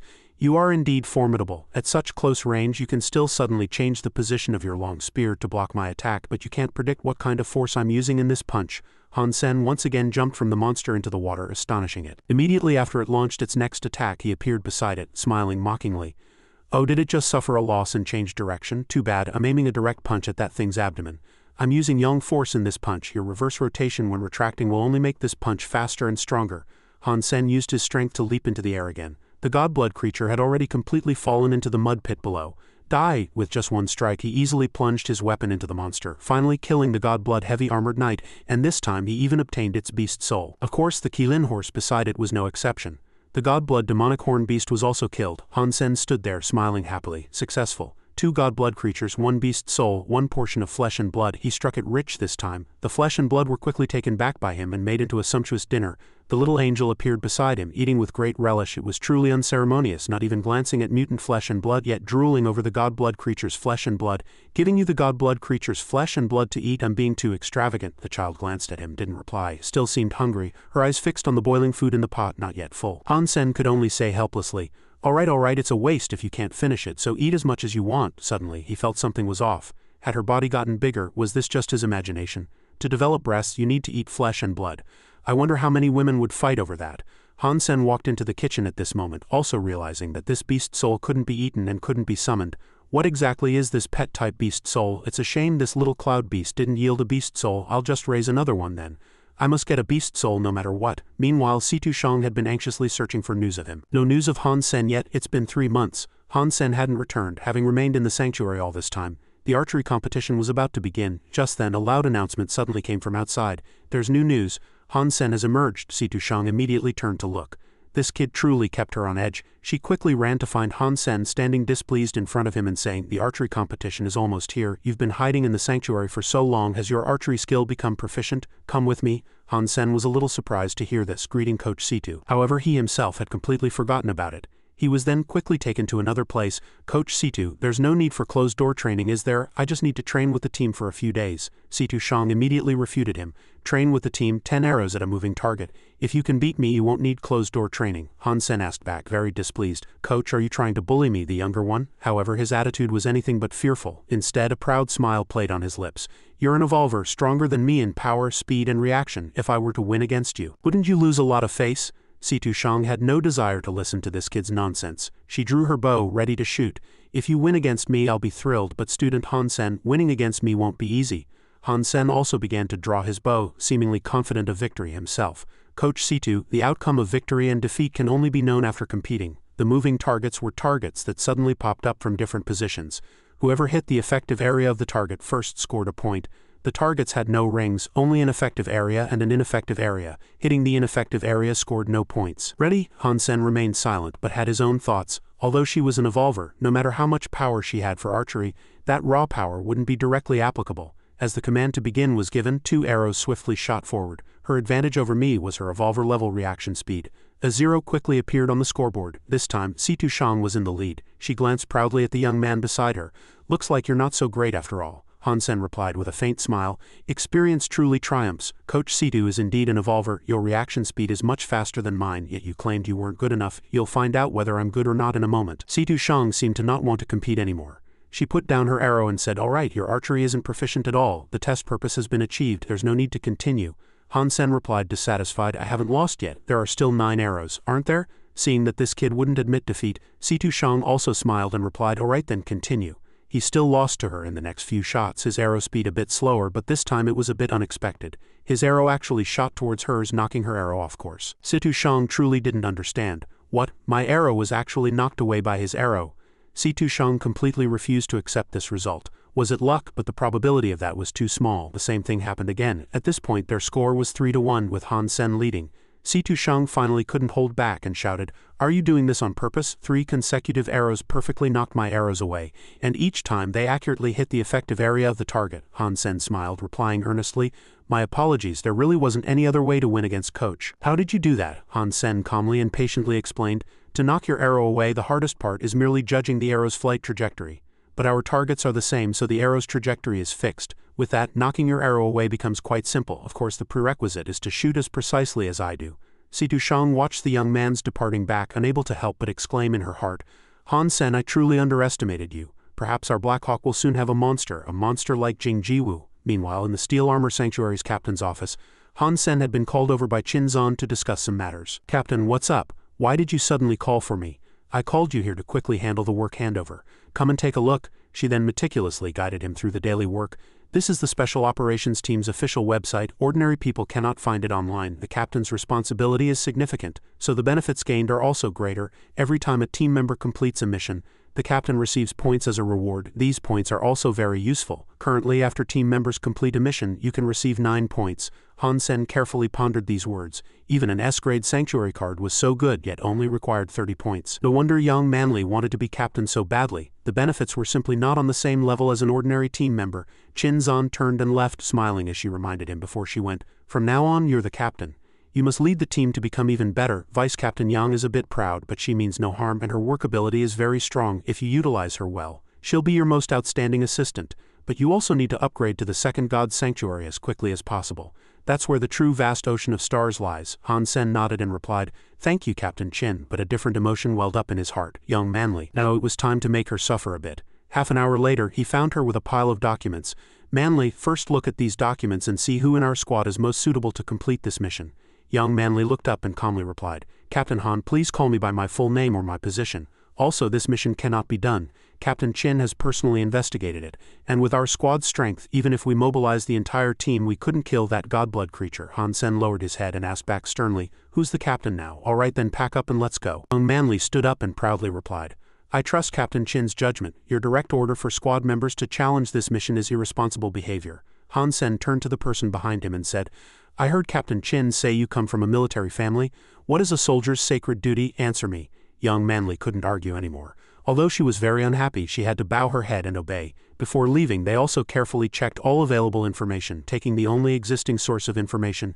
"Lead us to find that godblood creature." Soon the few of them entered that thing's territory. This time Han Sen also brought young Master Yuan and young Master Ching to check out the situation, which made them very happy. Young Manly walked behind, saying unhappily, "Captain, when we go to kill a godblood creature, it's better not to bring irrelevant people." Captain Chin wouldn't do such a thing either. Young Master Yuan happily said, "Brother Sen, with such a good opportunity, I also want to learn a bit. Take me along." Han Sen replied very generously, "No problem, let's all go together." Young Master Ching was very happy to hear this. He turned to tease the beautiful assistant behind him, saying, "Brother Sen is truly the most generous, beautiful assistant. You should learn from him." Young Master Ching hid behind him, pointing forward. "Brother Sen, that godblood creature is in the forest ahead. That thing is very sensitive, so be careful. You two wait here. Manly and I will go kill that godblood creature and then call you over later." Young Manly walked through the forest, assessing as she went. "There are trees everywhere here. Archery is completely unusable." Han Sen said, "Manly, you go to the front and lure that godblood creature out. I'll cover you from behind with my bow and arrow." Young Manly, hearing this command, immediately turned angrily and asked back, "You're making me the bait again?" If it were Captain Chin, she would never put squad members at risk. "I'm the captain now. I order you to go." Young Manly felt her eyes were practically spitting fire from anger. "You're settling a personal score," Han Sen calmly asked back. "What is a soldier's sacred duty?" Although young Manly was very unhappy, she still turned and left. "As long as I get out of this alive, I will definitely apply to be transferred out of the Steel Armor Squad. As long as you're in the Steel Armor Squad, I'll be your captain." Young Manly walked ahead, saying very unconvinced. Chin Zan, in the end, she still misjudged him. The moment she left, this guy wanted to settle a personal score. At that moment, a large ape suddenly appeared on the tree behind her. It swiftly pounced on her with its eagle claws. Young Manly had no idea this would happen. This time she was finished. Its large claws were as fast as lightning, giving her no chance to defend. Just then, Han Sen appeared beside her, saving her and not forgetting to mock, "Is this your level, Vice Captain Yang?" Young Manly sat on the ground, her face full of anger. "Weren't you trying to settle a personal score? Where did you jump out from now?" Han Sen calmly replied, "I said I would cover you." Han Sen reached out a hand, seemingly to help her up. "As a soldier, you should trust your teammates, but you clearly don't trust me. Vice Captain Yang, your performance today was very poor, very unprofessional. With your ability, you shouldn't be so disheveled." Young Manly, of course, realized her mistake and could only lower her head in apology. Later, in the Steel Armor Sanctuary's captain's office on the TV, a host was introducing recent news. Blackhawk Military Academy's archery team, with Han Sen's help, was originally a dark horse in this year's archery competition. But unexpectedly, this dark horse met Central Military Academy in the second round. Suddenly there was a knock on the door from outside. Han Sen's voice came, "Please come in." Young Manly stood outside the door carrying a teacup and walked in. Han Sen actually asked, "Vice Captain Yang, have you written your transfer application yet?" Young Manly carefully put down the teacup, finally having to admit her mistake. "Captain, I'm here to apologize to you. Captain Chin was right. In both ability and ambition, you far surpass me. You are the leader who can lead the Steel Armor Squad." Han Sen, of course, didn't make things difficult for her. He took the teacup and said, "To err is human. To correct it shows greatness. Don't let similar things happen again in the future. I promise there won't be a next time." Everyone at Blackhawk Military Academy and its advisors had been paying close attention to Jing Jiwu. If Nalan Chengnu was the omniscient sage, then Jing Jiwu was the sole overlord between heaven and earth. It would probably be difficult to find anyone among all unevolved individuals who could rival him. Wishing Blackhawk Military Academy and Han Sen good results in their match against Central Military Academy. Situ Shang sat there very distressed. "Why is my luck so bad? Why couldn't we be drawn into any other group but had to be drawn against Central Military Academy? Meanwhile, Ji Yanran and Han Sen were still having dinner. The second round. Will your archery competition meet Jing Jiwoo? Han Sen calmly replied. It seems so. What's wrong? Ji Yanran remembered unpleasant things from the past and just wanted to cry. Last year I led our team in the Hand of God competition and almost made it to the top 16. That was the best result our school had ever achieved. But we were eliminated by Central Military Academy, led by Jing Jiwoo. This revenge must be taken. Ji Yanran quickly cheered him on again, encouraging him. Han Sen, if you beat Jing Jiwoo, a 4-day 3-night couples trip to an Asian beach. A luxurious presidential suite, my treat. Han Sen's eyes immediately lit up upon hearing these words. 4 days and 3 nights, presidential suite couples trip, this must be achieved. He then ate his meal while seriously scrutinizing his next opponent. This Jing Jiwoo was truly formidable. After watching so many matches he still hadn't revealed any weaknesses. Defeating him head-on was simply impossible. Just then the phone beside him suddenly rang a few times. It was Tang Zhenlu and Lu Feng calling. As soon as he answered they said, "Are you really going to participate in the archery competition against Central Military Academy?" Han Sen calmly replied. I'm from the archery department and a member of the school team, so of course I'll participate. Tang Zhenlu cautiously reminded him from the other end, this battle might be very tough for you. Do you know old Lin's strength? Jing Jiwoo once learned a bit from old Lin at our aristocratic academy, and he was in no way inferior to old Lin. Later he transferred to Central Military Academy, and didn't have the chance to decide the winner against old Lin. Now he's at his full strength and he's not going to the Second God Sanctuary precisely because he wants to compete with old Lin in the next battle. Are you feeling a bit nervous now? Han Sen replied with a hint of disdain. I've never thought about losing, and there's nothing to be nervous about. Lu Feng sat beside him and reminded him, don't be careless, Jing Jiwoo is the most talented and diligent person I've ever seen. Han Sen carefully pondered these words. What kind of formidable person could make Lu Feng say such things? Military Academy All-Rounder seems like a good nickname, and it sounds much better than God Bay.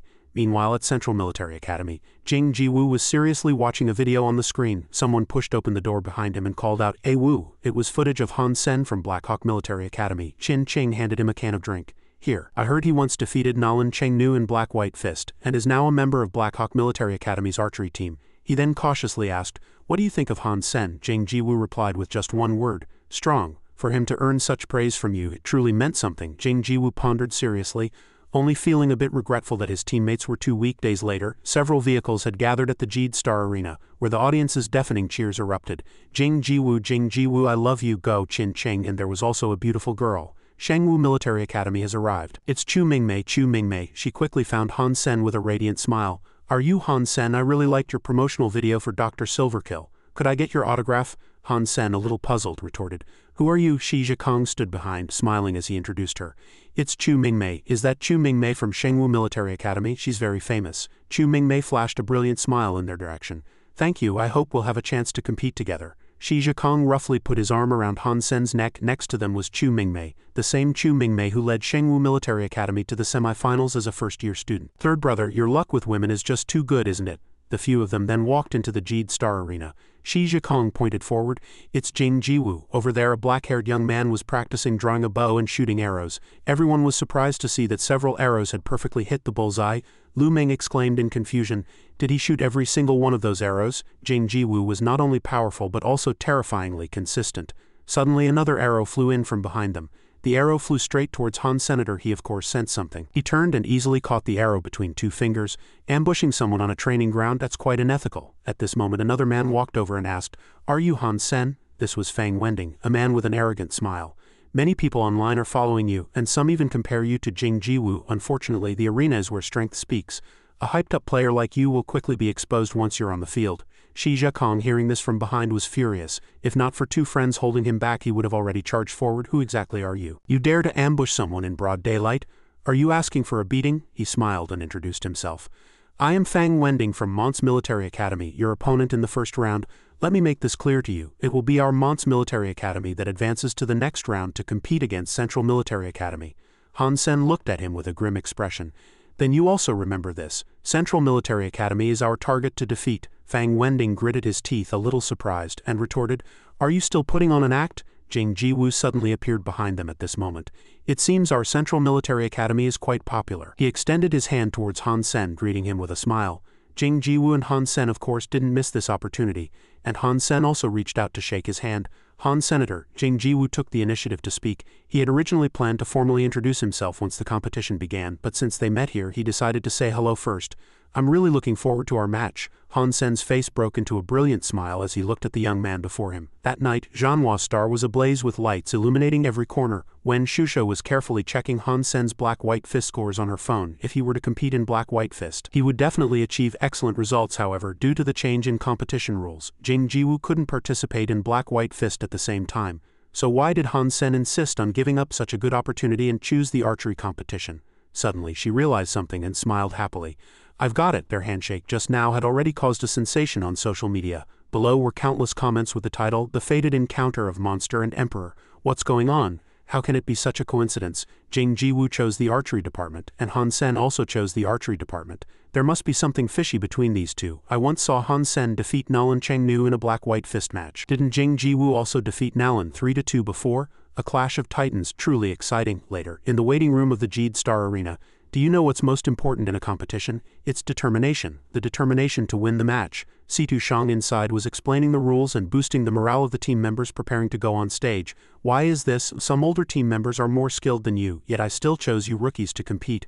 A difference in strength isn't the reason for defeat, but fighting spirit is. Han Sen saw Shi Zhikong standing next to him taking a deep breath and also asked, What are you nervous about? Shi Zhikong turned his head, smiled and confidently said, With third brother here we'll definitely win. Han Sen confidently replied, It's just Mons, get ready for a good show. Outside, everyone was still staring at the big screen. The past performances of Mons Military Academy and Blackhawk Military Academy were both less than ideal. Teacher Feng, what are your thoughts on this match? Feng Julin stood aside and replied, It's about a 40-60 split.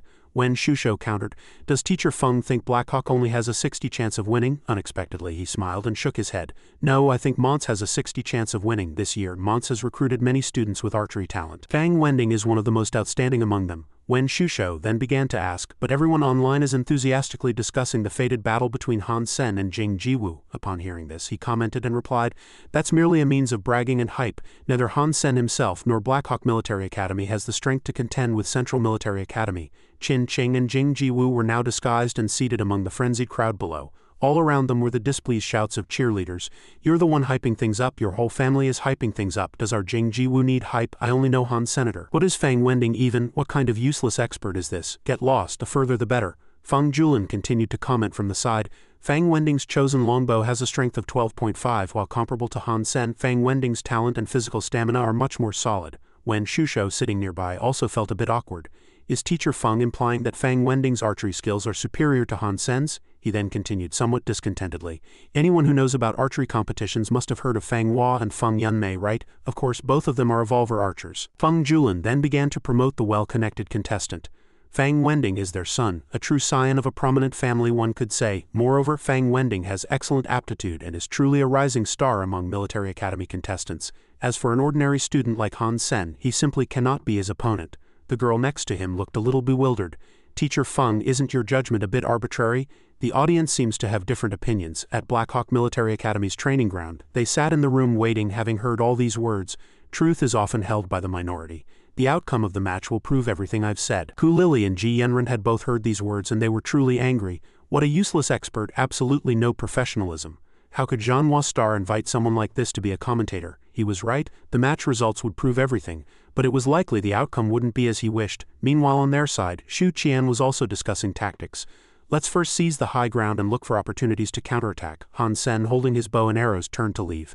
It's just Mons, we can take care of them in 5 minutes. His words caught the opponents off guard, and his teammates behind him had also quickly picked up their bows and arrows ready to charge. Just finish them off. She continued to watch the screen and said, Mons team's 5 players have chosen their hiding spots. The choice of these positions can be said to be very clever. In contrast, Blackhawk's side, Feng Julin covered his eyes, looking disappointed.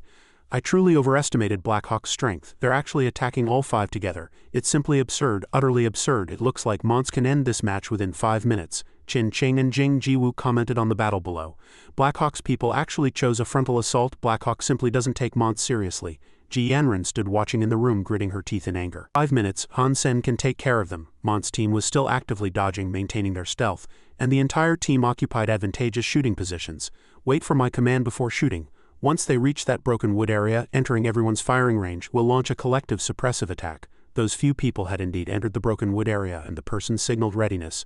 Blackhawk team was still steadily advancing. The people outside truly couldn't understand what Han Sen wanted to do. Charge out and become a live target? No way, is Han Sen just going to lose like this? What about the duel between the Emperor and the monster? Blackhawk is finished this time. Situ Shang inside was surprisingly calm. Han Sen and his team had all entered Mont's firing range, which also meant that Mont's people had entered Han Sen's firing range. His eyes were sharp as he looked forward.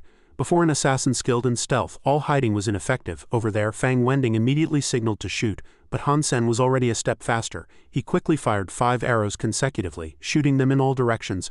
I alone are enough for this match. No matter where those few people are hiding, they've already been hit by those arrows. Fang Wending truly couldn't understand. How could he possibly have found our positions? The two hosts outside were also very surprised.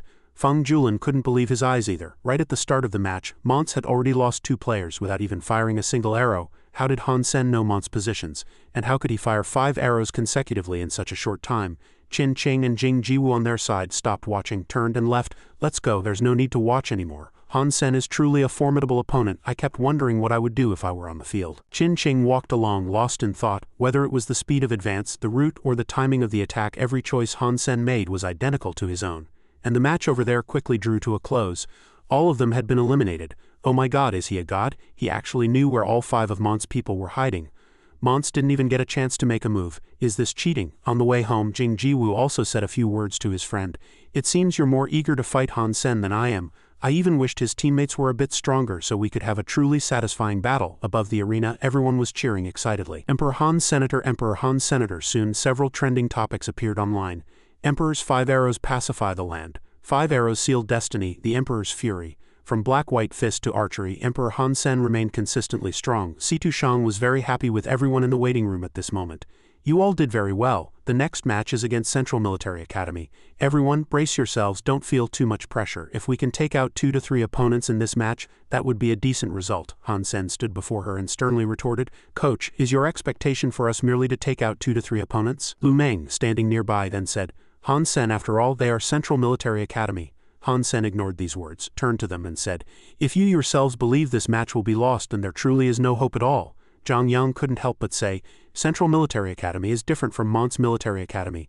Not only do they have Jing Jiwu, but every one of their members is far superior to ours. Han Sen didn't want these words to affect their morale, so he spoke to Situ Shang in front of him. Coach, what did you say when you recruited me into the school team? You said you hoped the school team could win the championship in this competition, didn't you? Situ Shang hesitated before replying, yes. Han Sen then became full of fighting spirit. Then please tell me how to win. I want to win. Situ Shang, of course, also saw his determination. If you truly want to win, then there is only one way, and the key to success lies with you. Han Sen and Situ Shang then led the team out. In terms of strength, you can't win every position. Central Military Academy is much stronger than us in every position. Their team's coordination is also something you can't compare to, but this also doesn't mean you have no chance of winning. If you try, you only have a 1% chance of winning, but a 99% chance of losing. Subsequently, the match began. The 2 schools started from opposite ends of the map. Han Sen still held his determination. I want to be that 1%, coach, please tell us what to do. Tang Zhenlu and Lu Feng had also disguised themselves to come and watch this exciting match. Old Lu, do you think Han Sen has a chance to win? Lu Feng sat aside and calmly replied, in terms of overall team strength, Han Sen has no chance of winning, but Han Sen's specialty is assassination. Creating illusions to mislead and taking out one doesn't necessarily require crushing the entire team. Blackhawk Military Academy's members had already started the match. From his high vantage point, Tang Zhenlu truly couldn't understand what they were trying to do. What on earth is Blackhawk up to? They're trying to circle around to Central Military Academy's rear. If they want to win, the only way is to create an assassination opportunity for Han Senator. Rewind to before the match, Situ Shang held a small meeting for them. All teams would first occupy nearby high ground. Central Military Academy would mostly do this as well, but in a few rare matches they would directly occupy the rocky high ground in the central area of the arena. Lu Meng was somewhat interested in this analysis. Rarely? How many times exactly? Situ Shang had thoroughly researched her opponents. I've watched all their matches in recent years. There were a total of 3 times, all when they encountered strong enemies. Using this tactic, teams that were originally considered by outsiders to be evenly matched with them were completely routed. Han Sen, sitting aside, also made a judgment. Facing strong opponents, they chose an aggressive tactic, Situ Shang then continued. To beat them, we can only counter haste with even greater haste, adopting a tactic more aggressive than theirs. Shi Zhikong below exclaimed, that's a suicide path. Han Sen continued. But that is also our only chance. Situ Shang revealed a determined expression. The key lies in the reports related to Han Sen and Jing Jiwu. Han Sen is currently in the spotlight and many people are anticipating their decisive battle. We must take a gamble betting that Central Military Academy will be wary of Han Sen this time and adopt a special tactic against us. But if Central Military Academy uses conventional tactics against Blackhawk this time, we are guaranteed to lose. Meanwhile, in the stands, the few of them were still jokingly chatting, perplexed. My God, wasn't this already agreed upon? How ridiculous. This is interesting. The Central Military Academy team still didn't know Blackhawk would circle behind them. A miracle was unfolding. Those few from Central Military Academy, still high above, remained unaware that their opponents were already at the foot of the mountain. Situ Shang smiled somewhat helplessly. This is all I can do for you. Han Sen, from now on victory or defeat rests in your hands. Han Sen then signaled to his teammates behind him to prepare their arrows. They had already set their tactics. He is your first target. Qin Cheng. The few below were also somewhat surprised to see this tactic. Can't be Jing Jiwoo, can it? He's Qin Cheng. Who is Qin Cheng? Soon his profile was introduced. Qin Cheng, Central Military Academy's second-in-command. In fact, he was Central Military Academy's second corps member. He came from the Armored Command Department. He possessed excellent intuition and command capabilities. Firstly, because Jing Jiwoo's individual strength was too great, an ambush might not succeed.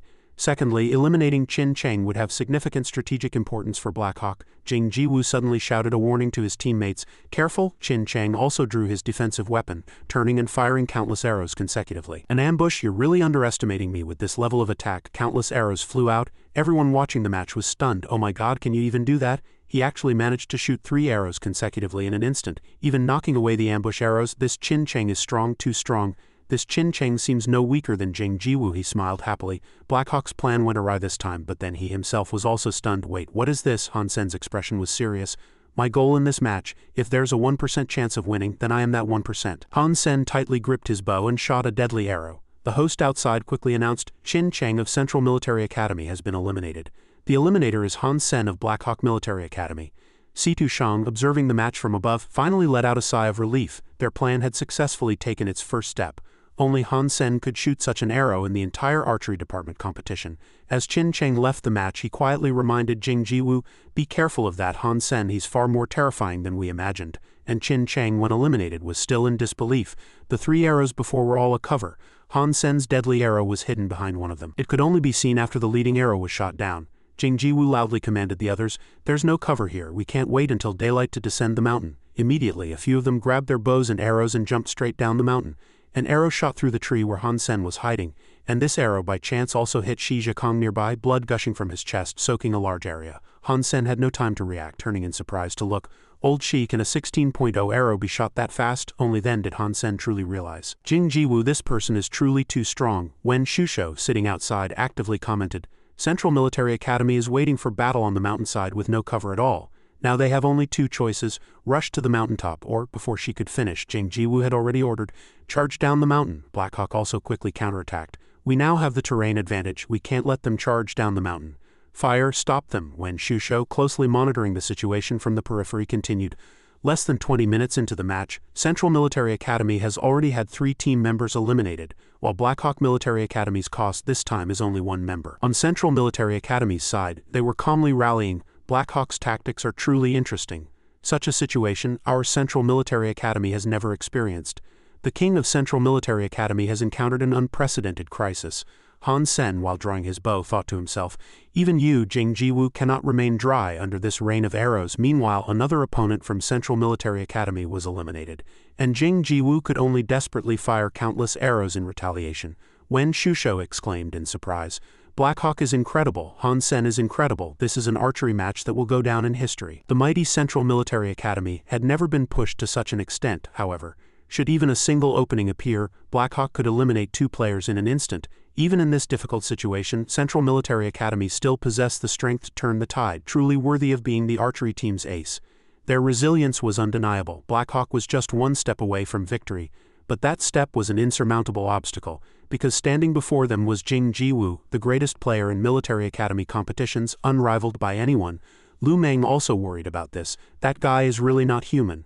Han Sen, of course, also knew this was a formidable opponent. Jing Jiwoo with extreme speed shot arrows towards them with his bow. Han Sen was in trouble. He had still allowed him to enter the rock area. Now we're back to square one. Tang Zhenlu, sitting in the stands, was also greatly surprised. Blackhawk's coach truly had skill to be able to make Central Military Academy look so disheveled. Han Sen, whether you can pull Jing Jiwoo down from his pedestal depends on you. Lu Feng, sitting nearby, suddenly said, Han Sen's bow isn't good enough. He then analyzed very astutely. To hit Jing Jiwoo with such a strong bow, one would need to be very close, but in an archery competition, achieving such a close distance is almost impossible. Jing Jiwoo had now escaped the unfavorable terrain, completely unleashed, like an agile beast in the mountains. Han Sen, currently hiding in a tree, also saw his opponent running below. Lu Meng reminded him from the side, "We need to change positions." Han Sen signaled him to be quiet. Before he finished speaking, a sharp arrow was already flying towards them. Han Sen quickly shouted, "Dodge!" He leaped down, shooting a powerful arrow in that direction. The two arrows collided. Tang Zhenlu also realized the situation. Although the choice of bow had achieved great success on a tactical level, when facing a player like Jing Jiwoo alone, such a bow ironically became a fatal weakness. No matter how hard Lu Meng tried from behind, he couldn't dodge that arrow. "Third brother, it's up to you." Lu Meng of Blackhawk Military Academy has been eliminated. The stands began to buzz again. As long as Jing Jiwoo is still in, Central Military Academy won't lose. Blackhawk is too foolish. With such a huge advantage, they didn't even eliminate Jing Jiwoo first. Wen Shusho continued to analyze the strategic situation. Truly worthy of being a top-tier archery commentator. Without any auxiliary equipment, Han Sen and Jing Jiwoo seemed to have completely mastered each other's positions and movements. Each time they could move one step ahead to leave a dangerous position of ambush, finding another advantageous spot to ambush their opponent. Han Sen, facing the enormous threat from his opponent, could only hide behind a rock. Han Sen's bow was too weak, there was no chance left. I truly hope to see a decisive battle between Jing Jiwoo and Han Sen again. But this was Jing Jiwoo's last year. Even if Han Sen competed in the future, Jing Jiwoo wouldn't be there. They met too early. Their stage should have been the finals. Fate truly plays tricks on people. The battle between the two was truly intense and fierce. No one wanted either of them to lose. Chu Mingmei, standing aside, couldn't help but exclaim, "Incredible, truly incredible. This might be the greatest duel in military academy competitions in the last decade. Regardless of who wins or loses, neither of them is a failure." Half an hour passed, and their match still hadn't ended. Half an hour had passed and the two of them hadn't even shot a single arrow. Like two master blind chess players, they couldn't see each other, yet they were using this competition arena as a chessboard for a psychological battle. Han Sen, of course, also realized this. Once they entered the crosswood area, it would turn into a direct confrontation. Wen Shusho never left the commentary booth. Han Sen did very well, he just had the wrong bow at the wrong time. If he were also a student of Mons Military Academy, this would be a super duel unprecedented in history. On Blackhawk's side, they had truly fallen silent, unable to bear it any longer. "No, I don't want to lose again. We've come so far. Why are we still facing Jing Jiwoo?" Lu Meng, standing behind, comforted them. "Captain, next year we..." But they truly had no next year. "I'm almost graduating. There's no next year for me." Situ Shang on her side was also at her wit's end. Their captain was almost going crazy. "Even if it costs me 10 years of my life, please let a miracle happen." Han Sen had already begun to move within the arena. He of course also knew there was no more cover. Continuing to run was meaningless. Jing Jiwoo looked down from above. "You're not bad. Unfortunately, there's no next time for me. I can only create an ending today." Han Sen, fearless, directly confronted him. "Why wait for next time? Now is fine." The two entered a king versus king state, drawing their bows and preparing for battle to an unparalleled degree. The aura emanating from the two truly instilled fear. Who would be the victor in this match? Tang Zhenlu never took his eyes off the battle, a direct confrontation on flat ground, with no cover. An 11-pound bow against a 16-pound bow. Han Sen has absolutely no chance. "Old Lin, it seems only you can personally defeat Jing Jiwoo now." As they faced each other, a powerful arrow was shot directly. Lu Feng, sitting nearby, replied, "Not necessarily. That person hasn't given up yet. I haven't seen a trace of wavering in his eyes. In this world, sheer strength doesn't represent everything." Countless arrows flew out. The small hill behind was also destroyed. They traded shots and the battle was exceptionally fierce. With the two of them like this, unless one was eliminated, a conclusion would never be easily reached. Every arrow from Jing Jiwoo was again shot towards him with extreme speed. On Central Military Academy's side, a few people were still carefully observing. 3 consecutive arrows from 200 meters haven't hit. Does that mean Awu is too unlucky, or that kid is too lucky? Qin Cheng, standing aside, replied, "It's not because Awu is unlucky nor because that kid is too lucky, but because his deceptive power is too strong." The other party asked back, somewhat puzzled. "Deceptive power? What are you talking about?" "By deceptive power I mean the deceptive nature of Han Sen's movement trajectory. Did everyone think his back-and-forth movement was random? He makes others think he wants to go in one direction, but after moving they find he's gone completely in another. Han Sen's movements were full of illusory deceptive power, causing Awu's judgment to err. Han Sen had already continuously dodged countless arrows shot at him. Qin Cheng then commented, "Although Han Sen is more formidable than I imagined, his bow is too weak. As long as the distance between them is closed to within 100 meters, he will definitely lose." Their team leader also responded, 100 to 50 meters is hell for Han Senator. With Awu's ability, he can shoot 6 arrows at this distance. Victory is assured. Situ Shang on her side was still continuously praying, "Charge." The few of them truly couldn't understand why it was 50 to 100 meters, because Han Sen's arrows within 50 meters also became a threat to Awu. Their distance was once again closed to 150 meters, arrows still flying everywhere, and in the blink of an eye it became 100 meters. Just then, Han Sen quickly jumped to the side. Everyone present couldn't believe this move. What does he want to do? Wen Shusho also couldn't understand. Han Sen is too impatient. A 100-meter distance isn't too difficult for an 11-pound bow. How could he launch a full power attack from such a position? Lu Feng, sitting in the stands, then said, "It's not impatience, it's that he knows this is his last chance. With Jing Jiwu's strength he couldn't possibly get within 50 meters, and even at 50 meters he might not hit Jing Jiwu." Tang Zhenlu had also stood up, somewhat impatient. But what's the point of him attacking at this distance? Now he probably only has 20 arrows left in his quiver. There are no resupply points nearby. Once he runs out of arrows he loses. Lu Feng of course also knew this, so he had to win here. The battle below was exceptionally fierce.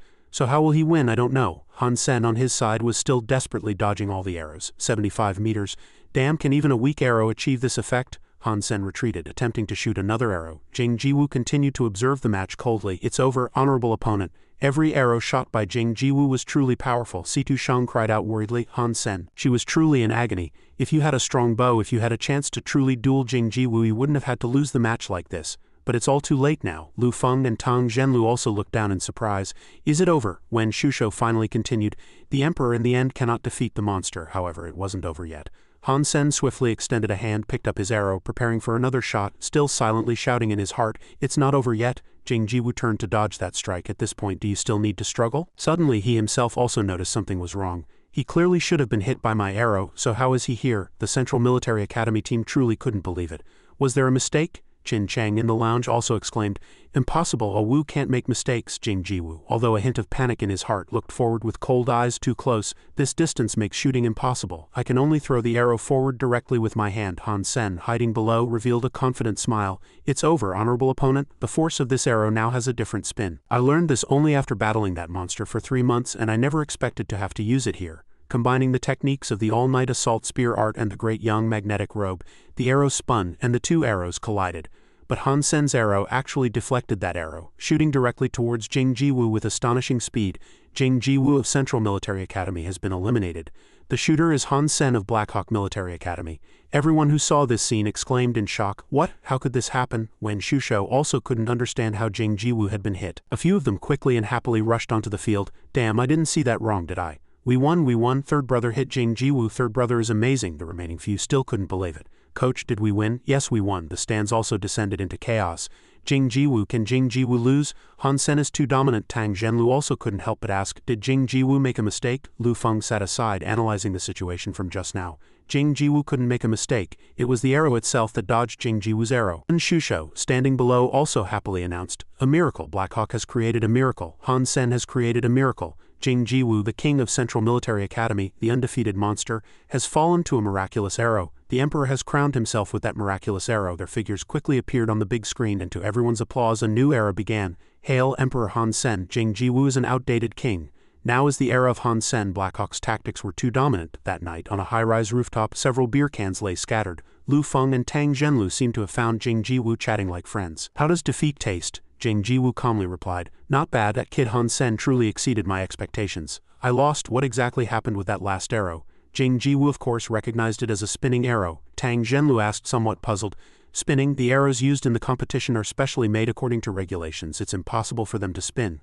Lu Feng, standing nearby, said, "Using opposing air currents to change an arrow's direction, firing a truly spinning arrow is not impossible, but no unevolved person has ever achieved it." Jing Jiwu replied with a somewhat somber look in his eyes. "It truly is interesting. What a pity this is my last year. I won't have another chance to face him."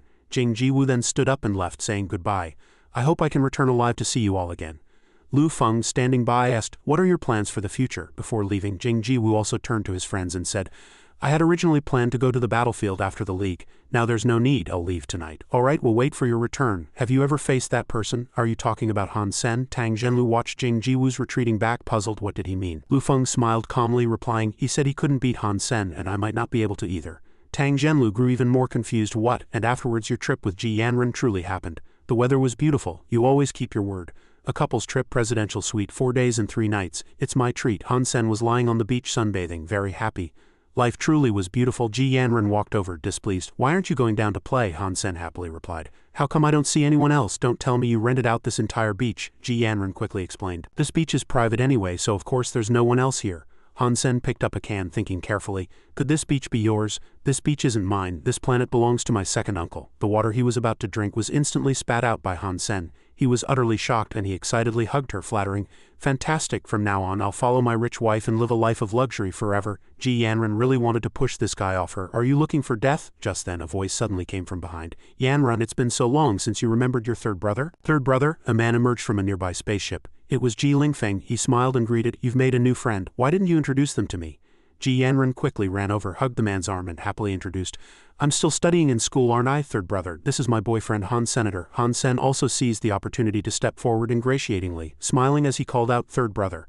Ji Lingfeng of course didn't object to his sister's early romance. He smiled and greeted, "Are you Han Sen who defeated Jing Jiwu in the archery league? I've seen quite a few news reports about you these past few days, truly a young hero." The few of them sat in the spaceship, circling above the sea, having a wonderful time. "Han Sen, do you know Mara?" "I know a little. Let me tell you, while you may have defeated Jing Jiwu in archery, you might not be able to beat my third brother in Mara." "Oh, you're clearly looking down on your husband. HMPH, who's your wife? Don't run, let me kiss you." Han Sen then returned to where he was raising his little cloud beast. He was eagerly awaiting its growth. "It'll take over a month for you to reach God blood level. That's too slow. I need to improve faster than others. I must find a way." He quickly opened his computer to check the current situation. Yulong Mountain's white sand, a gathering place for high-level mutant creatures. Legend has it that the bloodthirsty butcher and many god-blood creatures originated from the Yulong Mountain Range. A team of 30 once discovered a god-blood creature at the border of the Yulong Mountain Range, but now only 2 seem to have survived. Han Sen abruptly stood up, very excited. "A gathering place for god-blood creatures? I'm coming." Soon he arrived at the Yulong Mountain Range. It was a tall mountain, a gathering place for high-level mutant creatures, rumored to be the homeland of god-blood creatures and the bloodthirsty butcher. Han Sen, his body already mutated, stood before the great mountain. How strange. The intel clearly said there are many god-blood creatures outside the Yulong Mountain Range, but after entering there isn't even one? The herbal water I got with exchange points is indeed useful. It tastes completely herbal. Perhaps it can fool creatures with keen senses. Just then a violent tremor suddenly came from underfoot. An earthquake? No, something was clearly running towards him. Han Sen quickly turned his head to look behind him where a gigantic mammoth had appeared, blocking the way. Holy crap, that thing is too huge. Soon he was engaged in a chase with the giant elephant. Han Sen was truly tired. No wonder there were no other creatures here. They had all been scared off by this one. As long as he followed it, the surrounding mutant creatures wouldn't dare to approach him easily. So Han Sen decided to quickly follow it. "Hey buddy, wait for me." Unexpectedly, a lion also appeared here. This thing was 100 times larger than the elephant, and it bit fiercely at the elephant with its mouth. For a moment, Han Sen truly couldn't react. What the hell is going on? How are these mutant creatures getting bigger and bigger? A wise man doesn't fight when the odds are against him. "I'll retreat first." However, he never dreamed that a group of other creatures was already running straight towards them from behind. I shouldn't have said there were few mutant creatures here. This was a whole horde of monsters. So the lion stood there, facing this group of monsters charging towards them. Han Sen had no choice but to use his ultimate move. "Good thing I have a god-blood chameleon beast soul." He quickly jumped upwards. "There are mutant beasts in front and pursuers behind. If I don't want to be trampled to death, I can only go up." However, he didn't expect several birds to be circling overhead, so even going up was impossible. Han Sen could only desperately try to find a way to escape. "What's with these bird wings? Even my chameleon ability can't fool them." And behind them, a herd of elephants was angrily charging in that direction. "This lion is so huge it might not notice me." Han Sen took a risk, choosing to jump directly onto it. "Just take me as a dead bug, don't find me, please don't find me." Han Sen then jumped onto the great lion's mane. The birds behind were still flying towards them.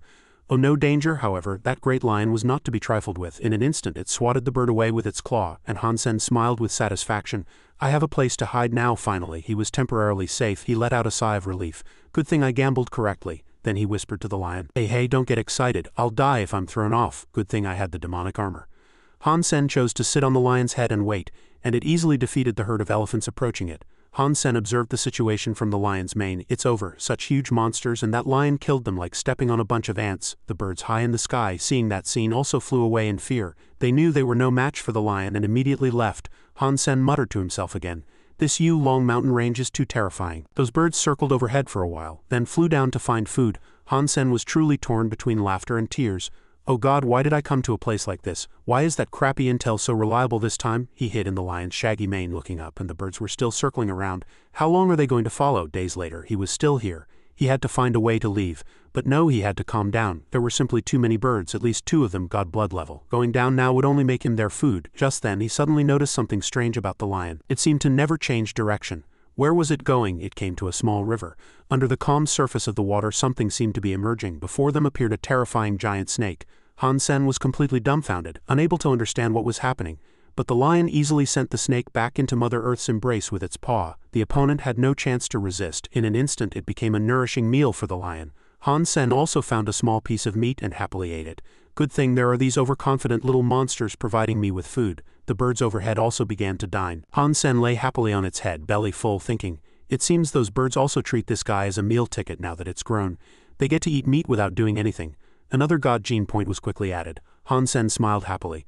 Was that stupid weak snake actually a god-blood creature? He suddenly thought of something else. It can easily kill a god-blood creature. What exactly is this lion? A month quickly passed, and Han Sen was truly torn between laughter and tears, lying on the lion's head watching it swim across the river. Where exactly is this place? How can I get back? If heaven granted me another chance, I would never again seek my own demise. And the birds overhead had already left.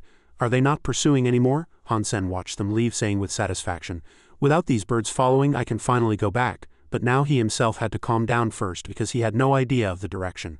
There were so many sea beasts and god-blood raptors in the sea. Going down would be tantamount to feeding himself to those beasts, so he could only stay here. If going down means death, then I'll just see where you can take me. A strange light suddenly appeared in the distance. Han Sen was somewhat surprised. Is this your destination? Han Sen then followed the lion onto the island. Is this a nest? Looking ahead, he couldn't help but ponder. This island is too quiet, no other creatures, or have they all been scared away by it? Suddenly its speed increased so fast that Han Sen himself couldn't react. Holy crap, why is it suddenly running so fast? Days later, they embarked on another long journey. Han Sen with his wings stood on a mountain overlooking below. This thing has been howling here for days. Is it going to die? If it dies, who will take me back? Wait, come to think of it, it is a god-blood creature after all. Eating such a huge pile of meat would definitely greatly increase my genes, reaching god gene grand completion. Then I could figure out a way back. It wouldn't be a loss. Suddenly, the monster roared angrily a few times. Han Sen truly got a headache from the noise. Then he saw it playing with its cubs. Han Sen finally understood. You made me run for months just to give birth to cubs? Its next move was unbelievable to him. Blood gushed from its mouth like a spring. Was that blood? Something seemed to have fallen into that pool of blood. In that large pool of blood, a huge golden orb appeared. It stood out with its glittering appearance. Then he saw the small cub approach it, wanting to eat it. The big lion let out a soft roar, then died. Han Sen flew down from above and entered the pool of blood. By now there were no signs of life. It seems it's truly dead this time. The small cub next to it was smaller than its mother but as large as Han Sen's entire body. If it hadn't just been born, its size alone would make it a formidable opponent. It was better to be careful. Han Sen, weapon in hand, walked towards the orb, trying to forcefully grab the huge orb. I wonder how heavy this thing is. Let's see if I can pry it loose. The orb really rolled out, causing the small cub to look up at it. Han Sen, seeing its movement, smiled happily. You can't even stand steadily and you want to fight me? Then he quickly rushed down again, hugging the cold large orb. It was like jade now, and he didn't know if it was edible. Behind him the small cub cried out a few times, seeming to want its mother's item back. Han Sen pondered. It wouldn't hurt its own child. If the little golden lion could eat it, then it should be fine. Han Sen leaned in and took a bite. It felt like it was melting. This feeling had no difference except it wasn't sweet. His body quickly changed, feeling as if all the pores on his body had opened up. Every inch of his skin, every cell came alive. It was truly comfortable. He continued to eat the huge thing with his mouth. It truly is good stuff, better than Viagra. Oh God, I can take on 10 people now. A figure appeared behind him. The small cub seemed to have arrived. Han Sen of course sensed this. I pity you being freshly born and didn't want to kill you so quickly, but if you insist on seeking death, don't blame me. As he spoke, he jumped upwards and struck downwards at the cub's head with the fastest possible speed, then jumped away. Han Sen was also surprised to see it completely unharmed. How is that possible? The god-blood treasure weapon of the heavy-armored knight couldn't even break the skin of a newborn cub. Its eyes gradually turned red. It was angry. Although it was a newborn cub, it roared fiercely a few times. Han Sen gripped his weapon tightly, facing forward. The most vulnerable spot on any creature is its eyes. Combined with my spinning spear technique, I can definitely pierce it. The long spear thrust towards its red eyes. It seemed to fall. Han Sen was somewhat confused. Why is there no blood, however? The thing stood up again. Is it okay? He then unleashed countless other attacks. Take my full damage attack, now my holy war angel's sword, now my silver blood triple-bladed fork. All these attacks completely failed to defeat the creature, but Han Sen was already exhausted. After fighting for ages, he hadn't even plucked a single hair. Are your god-blood treasure weapons fake? He noticed that the fighting style of this small beast before him had changed. Its footsteps were becoming steadier and its movements faster. Its growth rate was truly abnormal. He had tried all his ace treasure weapons, but they couldn't injure it at all. The monster pounced towards him. Han Sen flew away with his wings. Now I can't catch it and it can't catch me. This is truly pointless. The orb rolled out again, and the lion cub behind charged towards it. He quickly rushed down himself and hugged the large orb. Han Sen, flying in the air with the heavy spherical object in his hand, sighed. This is truly too dangerous. Then he thought about trying to eat this thing again. This thing is too big. I definitely can't fly far with it. I'll finish this quickly before that guy comes down the mountain. Han Sen then found a place to eat his fill. Unjinghua, the life gene essence of the super god creature Rhino Hair Roar Super God Gene +1. Han Sen was also startled by this notification, Super God Gene. Then with a slight smile he opened his attribute panel to check and finally jumped up with joy. Super God Gene, Super God Gene. It turns out there are Super God Genes above God Genes. Above was the clear blue sky, below were countless fish swimming in the sea. Han Sen transformed into a fisherman happily catching fish. Today there's food, mutant genes, 86 points. Super God Genes, 10 points. He ate the large fish, delighted, thinking that only by consuming all of this god blood creature could he obtain the full 10 gene points. Now, having only consumed a bit of the golden hair roar's gene essence, he had gained 10 super god genes. It seemed that super god creatures were indeed different from other alien creatures. He also recalled the large jade stone in the spider he had dealt with. Could the black crystal he obtained from the black beetle also be the life gene essence of some super god creature? After a full meal he began to ponder again. No, I only ate a little of the golden hair roar's life gene essence. If it were truly life gene essence, such a small amount would have been consumed long ago. Just then he heard a cry from the mountaintop. Han Sen quickly turned his head to look back. What's going on? The small lion had already grown up and it was no longer suitable for him to stay here. The small golden hair roar was growing so fast that it might come looking for revenge in a few days. What a nuisance. I wonder how early humans managed to kill godblood creatures. The peach blossoms here were flying in the air. If only there were a Skynet here. Han Sen could only lie on the pink grass. Now he was completely disoriented. Leaving this island would be a near certain death. But staying on this island and waiting for the golden hair roar to grow up was certainly a dead end. Even if there was only a 1 in 10,000 chance he had to escape. 2 days later, he began searching for a way to leave this place again, flying in the clear blue sky, and he seemed to see something else. Is that a ship? Am I seeing things? That was a human ship. Below was a large ship, but it seemed to have encountered a storm and drifted here. This ship was old and broken. Only 2 days. Was his luck that good? Han Sen didn't want to think about it anymore and quickly flew down. With a ship comes people and maybe even a shelter. Finally, I can go back. After being out for several months, Yanran must be frantic. He had also missed the midterm exam. Han Sen then landed on Purple Wind Island. There wasn't even a single building here. It didn't look like a shelter at all, nor a place where people would live. Suddenly, there was a noise from behind and Han Sen vigilantly turned to look back. Who's there? A blonde beauty spoke up. It's me. This person was Shu Ruyan. She saw him and was very happy. Oh my god, we finally made it. Han Sen was somewhat confused about who she was. Shu Ruyan asked back, puzzled. Aren't you here to rescue us? Are you from Grand Island? The people traveling with them finally gathered. Han Sen then explained, I'm sorry, I'm not from Grand Island. I'm from Steel Armor Sanctuary, and I accidentally ended up here after being stranded. Excuse me, where is this place? The few men with her turned and walked away in frustration, completely losing interest.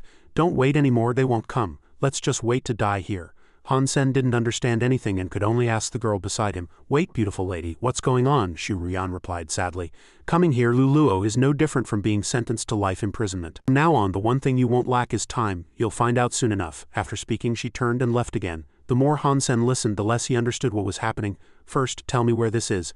Han Sen was then led to a cave. The person walking ahead handed him a small flask. This is for water. Han Sen looked around the cave and could clearly see that they were very skilled at working here. How long have you all been here? A man replied. This is Fu Shan, also newly arrived. If you want to stay here in the future, you must abide by the rules here. Follow orders and work. We don't have extra food to feed idlers. Han Sen wanted to take this opportunity to understand the situation. I see plenty of alien creatures in the surrounding sea. There must be many alien creatures on the island too, so food shouldn't be a concern for everyone. Fu Shan walked ahead and warned, we are all shipwrecked people, so don't blame me for not warning you. This Purple Wind Island is full of dangers, so it's best not to wander around or you'll have no one to blame if you lose your life. What kind of dangers? Lu Ji stood behind and explained, I tell you there's a god blood creature on this Purple Wind Island. Do you have the ability to deal with it? Han Sen calmly replied, just a god blood creature. Lu Ji then sneered. Kid, you need to know who you're bragging to. Do you know who we are? Have you heard of the Special Operations Security Team? Han Sen was also interested to hear this name. Are you from the Special Operations Security Team? I am too, as it happens. Which squad are you from? They also asked back curiously. You're also from the Special Operations Security Team? You're only 20, aren't you? Which unit recruited a snot-nosed kid like you? Han Sen extended his hand, showing goodwill and introducing himself. I'm Han Sen, captain of the Steel Armor Squad, Special Operations Security Team. Lu Ji, standing below, couldn't believe his ears. You kid are a captain? Kid, open your eyes and see clearly. This is the real captain of the Special Operations Security Team squad. He's also our boss, Vice Captain Fu Shan. Shu Ruyan stood by, asking back with interest, did you just say Steel Armor Squad? Fu Shan had of course also heard of their reputation. As far as I know, the captain of Steel Armor Sanctuary is Qin Zan and the vice captain is Yang Manli. There is no captain. I have never heard the name Han Sen either. Han Sen of course understood that they had been stranded here and had become old-fashioned. Vice Captain Fu, you've been trapped on this island for at least half a year, haven't you? No wonder you don't know that Captain Qin has been promoted to the administrator of the Second God Sanctuary. Now I, Han Sen, am the captain of the Steel Armor Squad. Lu Ji then stepped forward to question, so what? Just because you say it, it's true. Where's the proof? Show it. I don't have proof. There's nothing I can do if you don't believe me. Anyway, there's no benefit for me to choose you, Shu Ruyan suggested. Then you must know what characteristic Captain Qin has behind her left ear, right? Han Sen carefully thought back to his previous battles with her. If I remember correctly, there's nothing behind her left ear, but Captain Qin has a pea-sized red birthmark behind her right ear. Shu Ruyan smiled with satisfaction. Although I don't know if you're really the captain, you're definitely very familiar with Qin Zan. She indeed has a pea-sized red birthmark behind her right ear, which she usually covers with her hair, so ordinary people wouldn't know. Han Sen chuckled and replied, "Is senior sister also from the Special Operations Security Team?" She began to introduce herself. "I am Shu Ruyan from the Starry Sky Group, the recruiter for this special operation."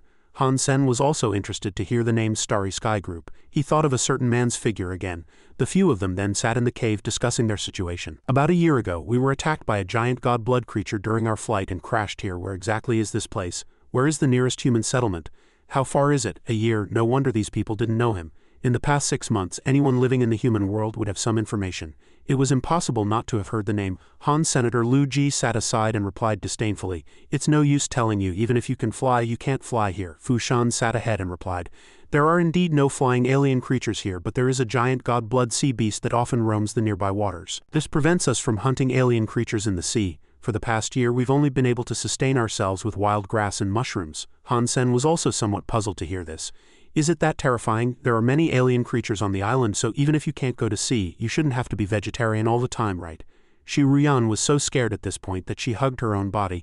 "Have you seen a ghost-eyed bear?" "What's a ghost-eyed bear?" The girl recalled the image of a terrifying giant black bear with purple eyes and a wide bloodthirsty mouth, extremely ferocious. There was only one type of alien creature on the island, the ghost-eyed bear. They looked like bears, but their bodies were enormous. And they moved extremely fast. This island was full of cliffs, yet they moved like the wind as if on flat ground. Fu Shan, sitting aside, chimed in. "When our team set out, there were 30 of us," Han Sen asked back with some confusion. 30 people, where are the other 10 plus people?" He then recounted the previous battle. "When we first arrived on this island, we tried to hunt the ghost-eyed bears. It turned out that among that group of ghost-eyed bears there was a god-blood level ghost-eyed bear, their king. Not only was it much larger than ordinary ghost-eyed bears, but more terrifyingly, it was very intelligent. It knew how to use terrain advantages. To command other ghost-eyed bears to fight us, that battle was truly unfair. We sacrificed over 10 people, and one member of the squad only killed a few primitive level ones, which had no impact on the ghost-eyed bear king at all." Han Sen finally roughly understood the situation. "So you're hiding here and being vegetarian, Miss Shu? Let's make a deal." Shu Ruyan asked back, puzzled. "Miss Shu, I don't think I told you my identity." Han Sen smiled and replied, "I guess everyone here respects you very much. I think there's only one possibility. You, or rather the Starry Sky Group, is their hope of returning. So your identity must be unusual." Shu Ruyan smiled and asked back, "So what kind of deal do you want to make at this point? While waiting, don't you want to taste some delicacy, Sister Shu?" Shu Ruyan's eyes lit up when she heard this, and she looked at him. "Do you have food?" Han Sen scratched his head embarrassed and replied, "I don't have food, but aren't there a lot of them on the island?" Shu Ruyan then said sadly, "Are you thinking of those ghost-eyed bears? Give up that idea. I don't want to see anyone else die in vain. It seems you don't want to make this deal." Han Sen glanced at the few people behind him. "Vice Captain Fu, are you interested?" Lu Ji sat there and reminded, "Brother, be realistic. Now I'm sorry, Vice Captain, but we can still earn a living." Fu Shan actually wanted to make a deal with him. Lu Ji cried out in disbelief, "Captain, don't listen to this kid's nonsense. If this kid wants to die, let him go alone. Don't drag our squad down." Han Sen smiled, walked over and patted his shoulder, appealing to their shared identity as members of the Special Operations Security Team. "Let's go hunt ghost-eyed bears together. The flesh and blood of the god-blood ghost-eyed bear are mine. The flesh and blood of other ghost-eyed bears will be split 50-50. What do you think?" Lu Ji, sitting aside, angrily shouted, "You kid are too arrogant. You haven't even seen the shadow of a god-blood ghost-eyed bear and you're already thinking of splitting its flesh and blood, and you want to drag our squad to its death? Dream on." Fu Shan sat there and replied in silence, "I will not risk the lives of my teammates." The next day, only Han Sen left. Shu Ruyan stood there, asking worriedly, "Are you really going?" Han Sen calmly replied, "Just wait for the ghost-eyed bear meat. Before I return, Miss Shu can think about how to price it," she said very seriously.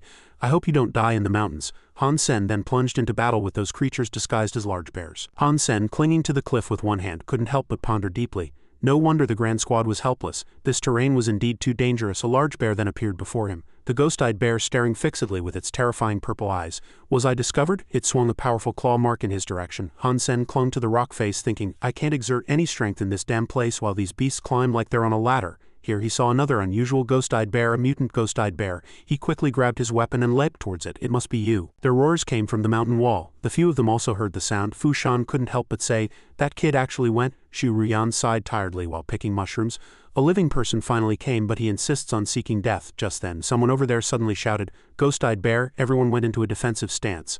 A giant ghost-eyed bear appeared before them. "Run, the ghost-eyed bear is here." Fu Shan then comforted them. "Calm down." Because beneath that creature's massive fur was Han Sen's happy smile. "Hello everyone." "Is everyone here?" Fu San smiled, unable to believe it. "It's that kid, he's not dead." Xu Ruyan was also surprised. "He really guessed right, and it's even a mutant ghost-eyed bear? Can this person really do it? Our 30 family members fought these ghost-eyed bears, suffering heavy losses. And this person actually killed a mutant ghost-eyed bear by himself." Han Sen quickly threw the giant beast to the ground, and he smiled as he looked at them. "It's heavy. Miss Xu, are you interested in doing business with me now?" Xu Ruyan's eyes lit up and she said, "Yes, of course I am." They finally reached an agreement. Before the Starry Sky group arrived, she absolutely had to get that thing. Once he dealt with those bothersome ghost-eyed bears, nothing would stop her from reaching the finish line. A few people stood around this large beast, unable to believe it. "Meat, I smell meat. It's been a year. Finally I can eat meat. Mushrooms and wild vegetables can go to hell. I want to eat meat." Xu Ruyan happily walked forward. "Captain Han, how do you want to trade? Based on market price, a mutant creature is probably 2 to 3 million, right?" Han Sen then held up one finger. 10,000 or 10 million, Han Sen replied very happily with a smile. 100 million. Lu Ji, sitting aside, angrily shouted when he heard this price. "A mutant creature for 100 million. What kind of market price is that?" Xu Ruyan, of course, also disagreed with this price. "Captain Han, even rare mutant creature meat on the market is only 20 to 30 million. Even if it's 10 times that, it's only 2 to 300 million. Isn't your price of 100 million a bit excessive?" Han Sen stood on the beast he had just hunted, happily smiling. "Different locations, of course, mean different prices. The situation here is 100 million per beast. If you think it's expensive, that's fine. I'll keep it to eat myself." Xu Ruyan glanced at the person next to her. "Vice Captain Fu and his team are family to you. Do you also sell it to them for 100 million each?" Han Sen then continued. "If I say yes, you'll inevitably think I'm too much. If I say no, you'll let Fu Shan buy it at a low price, and then, as a recruiter, you'll split some of the meat, right?" Xu Ruyan, having been correctly guessed, naturally had nothing to say. Han Sen spoke to Fu Shan in front of him. "But Vice Captain Fu, don't forget, from the very beginning I offered you cooperation, but you gave up that opportunity. It's fine." Han Sen smiled and continued. "So my answer is, anyone who wants to buy must pay the same price." Section. Xu Ruyan resumed negotiations. "Captain Han has also fallen to this state. We should help each other. You don't treat Vice Captain Fu as one of us, or rather, you're a complete fake." Voices started to rise again. "Vice Captain Fu, this person's behavior is suspicious. Why don't we arrest him first and get to the bottom of it?" Han Sen ignored their attitude and began to quote another price. 200 million. Fu Shan angrily turned and left. "I don't know if he's from the Special Operations Security Team. Everything today has nothing to do with us. Squad, let's go back." But they were truly very reluctant to leave the pile of meat. "Captain, what about the meat?" Han Sen replied with a smile. "It seems this deal can't be made.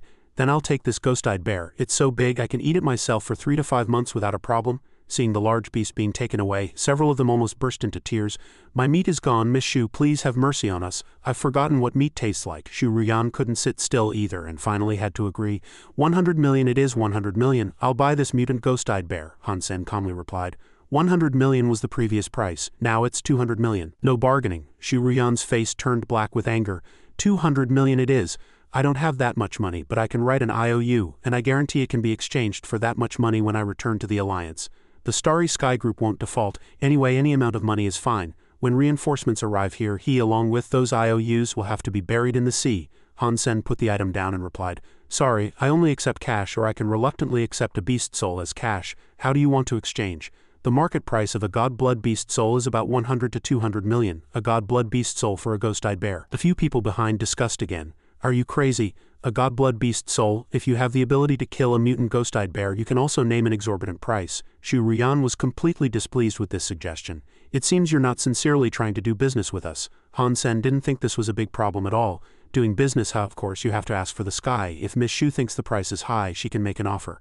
A mutant beast soul for a ghost-eyed bear is indeed a bit of a loss. But I also want to do long-term business with Miss Xu. Happy cooperation." Xu Ruyan then gestured to the person next to her. "Vice Captain Fu, are you going to let him be so arrogant?" Fu Shan was checking the wounds of the beast lying there. "Look at this." He pointed to a wound on the creature's body, and Xu Ruyan asked somewhat confusedly, "Look at what?" Fu Shan was a professional and could naturally see that this ghost-eyed bear only had one wound, a fatal one. to single-handedly break into the ghost-eyed bear's habitat, kill a mutant ghost-eyed bear with one blow and safely retrieve the body. If we were to become enemies with him, we would surely pay a heavy price, so this transaction, Han Sen had completely achieved his goal. He returned to the beast's lair once again, smiling happily.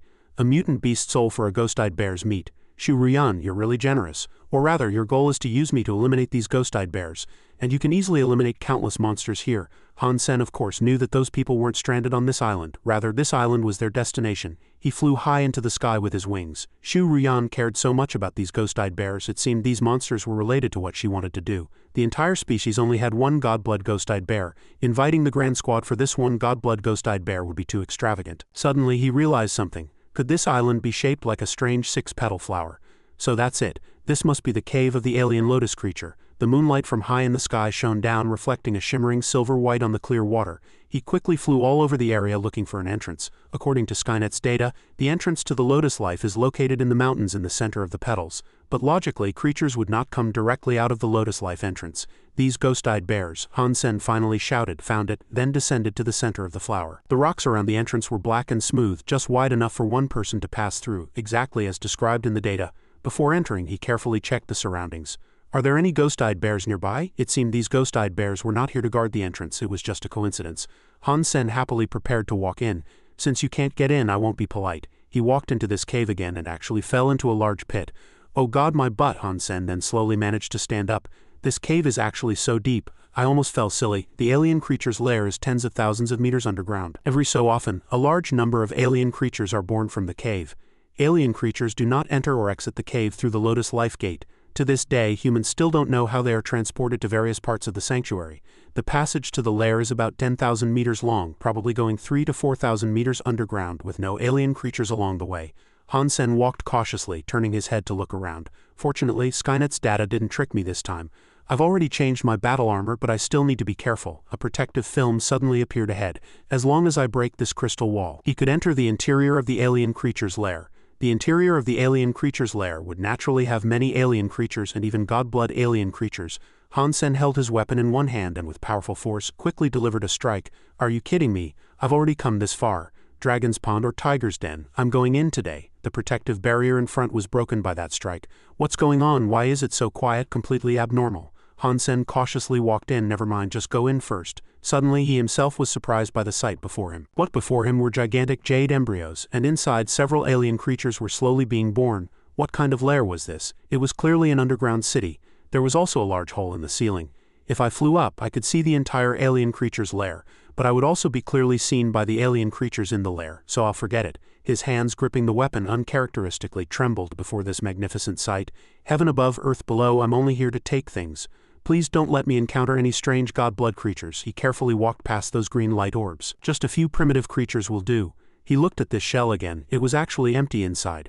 It seems this alien creature has already escaped. Why are they all empty? Is this alien creature's lair another empty nest? No way. The data says that every alien creature's lair has a unique alien creature egg, and as long as there's an alien creature egg, alien creatures will continuously be born. And the entrance to this lair has been sealed, which also proves that no one has ever entered. The alien creature egg must still be there. How can it be so clean inside? As soon as he took a step forward, a sound suddenly came from the side. He swiftly blocked their attack with his sword. Here it comes. It's another humanoid alien creature. It's like a skeleton, rushing over to attack. Han Sen gripped his sword, vigilantly watching it. That thing was oddly shaped. It seemed he was in trouble this time. It could even use a treasure weapon, a pair of daggers.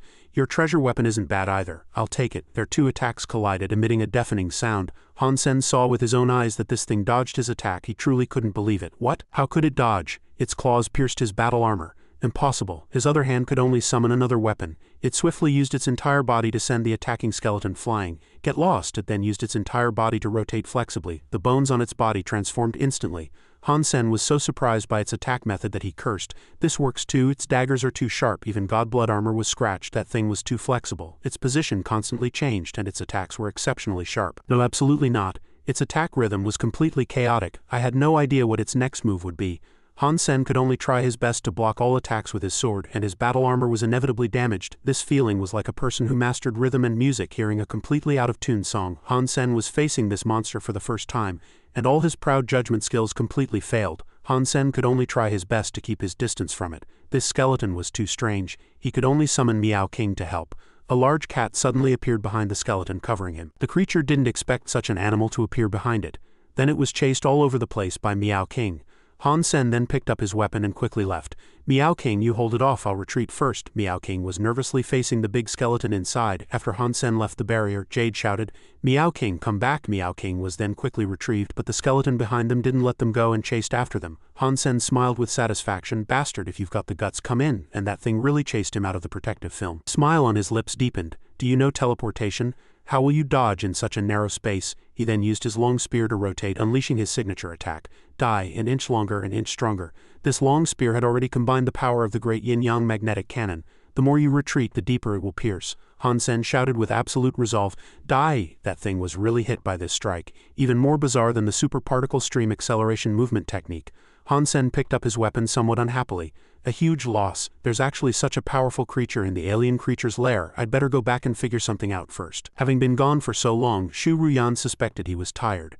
And on Shu Ruyan's side, several people also noticed the small plume of smoke rising from the mountaintop. Fu Shan also began to wonder, was this kid deliberately trying to attract them by roasting meat every day, attract them or mislead them? She decided not to wait any longer and stepped forward to greet Han Senator. Information about the Lotus Life can all be found online. That kid was active in the center of the flower all day long. What if he discovered something? And over here he was happily roasting meat and enjoying a meal, then spoke to the group of people hiding in the bushes. Come out, what are you doing hiding there secretly? They also quickly appeared and surrounded him. Captain Han, what are you roasting? We smelled the aroma from afar, Han Sen happily replied. Do you want to eat bear paw? Ask Miss Shu to buy it and eat it. Shu Ruyan stood aside and said that she came to find him because she was worried about his safety. It was truly a case of good intentions going unrewarded. Han Sen replied indifferently, worried about my safety, then I thank Miss Shu. She bent down and continued, I'm relieved to see Captain Han still here. Captain Han, let's talk about the ghost-eyed bear trade. After eating and drinking his fill, Han Sen happily replied, Miss Shu, it's not that easy. I went out today and encountered a primitive ghost-eyed bear. How much are you offering for a primitive ghost-eyed bear? Then how much does Captain Han plan to sell it for? Han Sen happily replied. Old price, a beast soul for a ghost-eyed bear. Shu Ruyan stood aside and replied, Captain Han, that's a bit unfair. The people behind also began to object to this price. A mutant ghost-eyed bear also costs 1 beast soul. A primitive ghost-eyed bear also costs 1 beast soul. Why are you treating our Miss Shu like an idiot? Kid, you're too greedy. Be careful not to choke. Shu Ruyan gestured to the person behind her. Wang Zhongfeng, go. That person walked forward with a smile. Captain Han, the beast soul is here. Do you want to play? Han Sen became interested and asked back. Do you want to play? Wang Zhongfeng showed a happy smile. One-on-one. If Captain Han wins, you can take the mutant beast soul. If you lose, just give me a ghost-eyed bear. But he was quickly grabbed by Han Sen's hand and could only let out a few painful cries. Han Sen, on the other hand, smiled. There's no lose in my dictionary, win or die. If you dare to play, come over. If you don't dare, go back to your position. Shu Ruyan then said, Captain Han, it was just a joke, why be so serious? Han Sen replied arrogantly. I only play with lives. If you want to play, I'm always ready. Shu Ruyan could only watch them turn and leave with anger in her heart. Han Sen, Shu Ruyan, I swear to make this island your burial ground. Fu Shan finally had no choice but to walk over with a beast soul and exchange it for a ghost-eyed bear. Han Sen took it and smiled happily. No problem, Vice Captain Fu, please wait half a day. I'll send it to you tomorrow morning. Fu Shan for once spoke to him.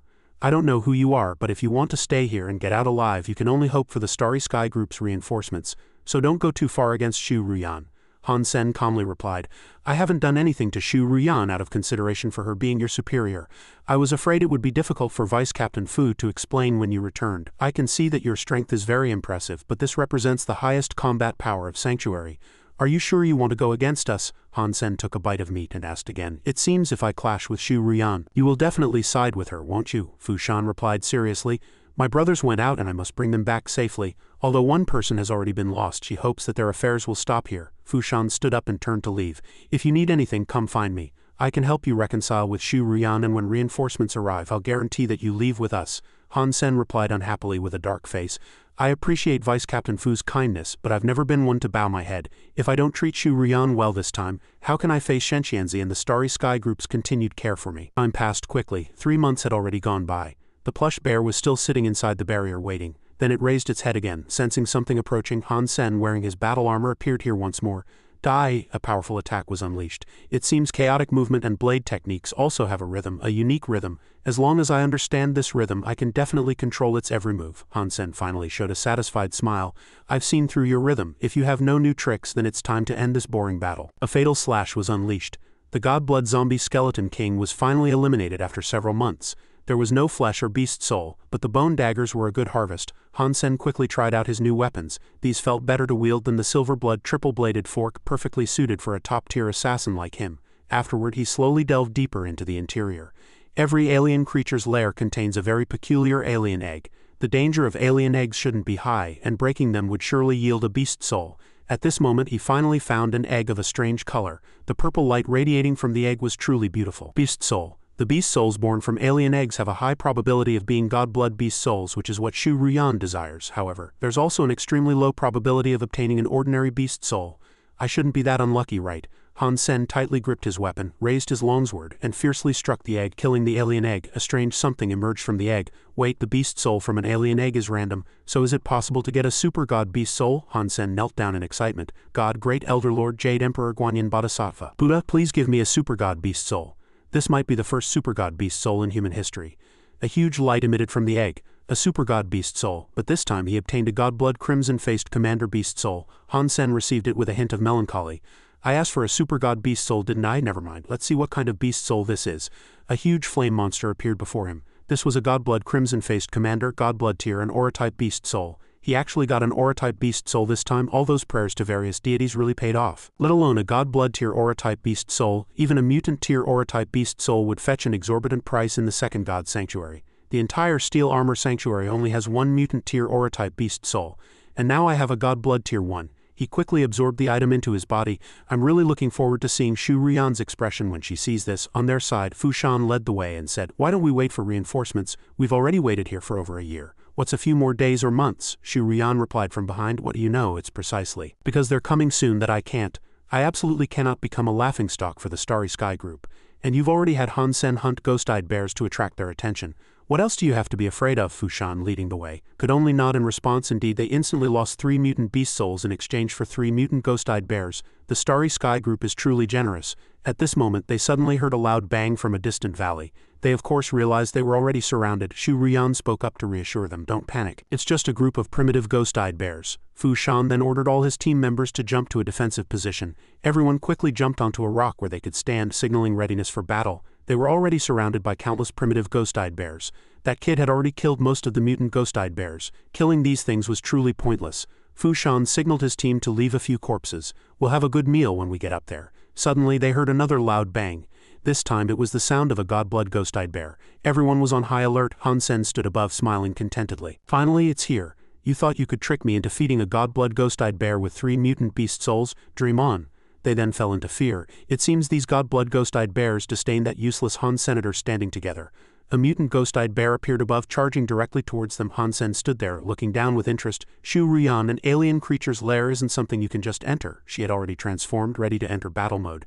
Everyone get out of my way! The huge monster let out several terrifying roars. She seemed to be imbued with power by a giant man. Her eyes shone brightly as she let out a loud roar, then punched the large bear. Han Sen was somewhat surprised. It seemed Shu Ruyan had some abilities after all. However, after throwing that punch, she seemed to be exhausted. Everyone quickly went forward to support her. Miss Shu, are you alright? Miss Shu, do you need me to carry you? I'm fine, a ghost-eyed bear isn't dead yet. Let's hurry. Han Sen of course wouldn't let them escape so easily. Standing high above, he drew his bow and shot an arrow downwards directly at their front, followed by a loud explosion. Shu Ruyan was somewhat surprised, turning to look behind her. What was that sound just now? Han Sen had already appeared before them, wings on his back, killing the god-blood ghost-eyed bear. God-blood ghost-eyed bear beast soul. Miss Shu's luck is truly good. If it's a beast soul, it's yours. Shu Ruyan stood below, gnashing her teeth in anger. Han Sen, it's you again. However, she no longer had time to be angry here. Don't waste time, entering the lair is more important. But when they entered, Shu Ruyan went crazy again, and a few people there couldn't help but curse. Han Sen, I will tear you to pieces. What happened? Everything in the lair was taken by someone?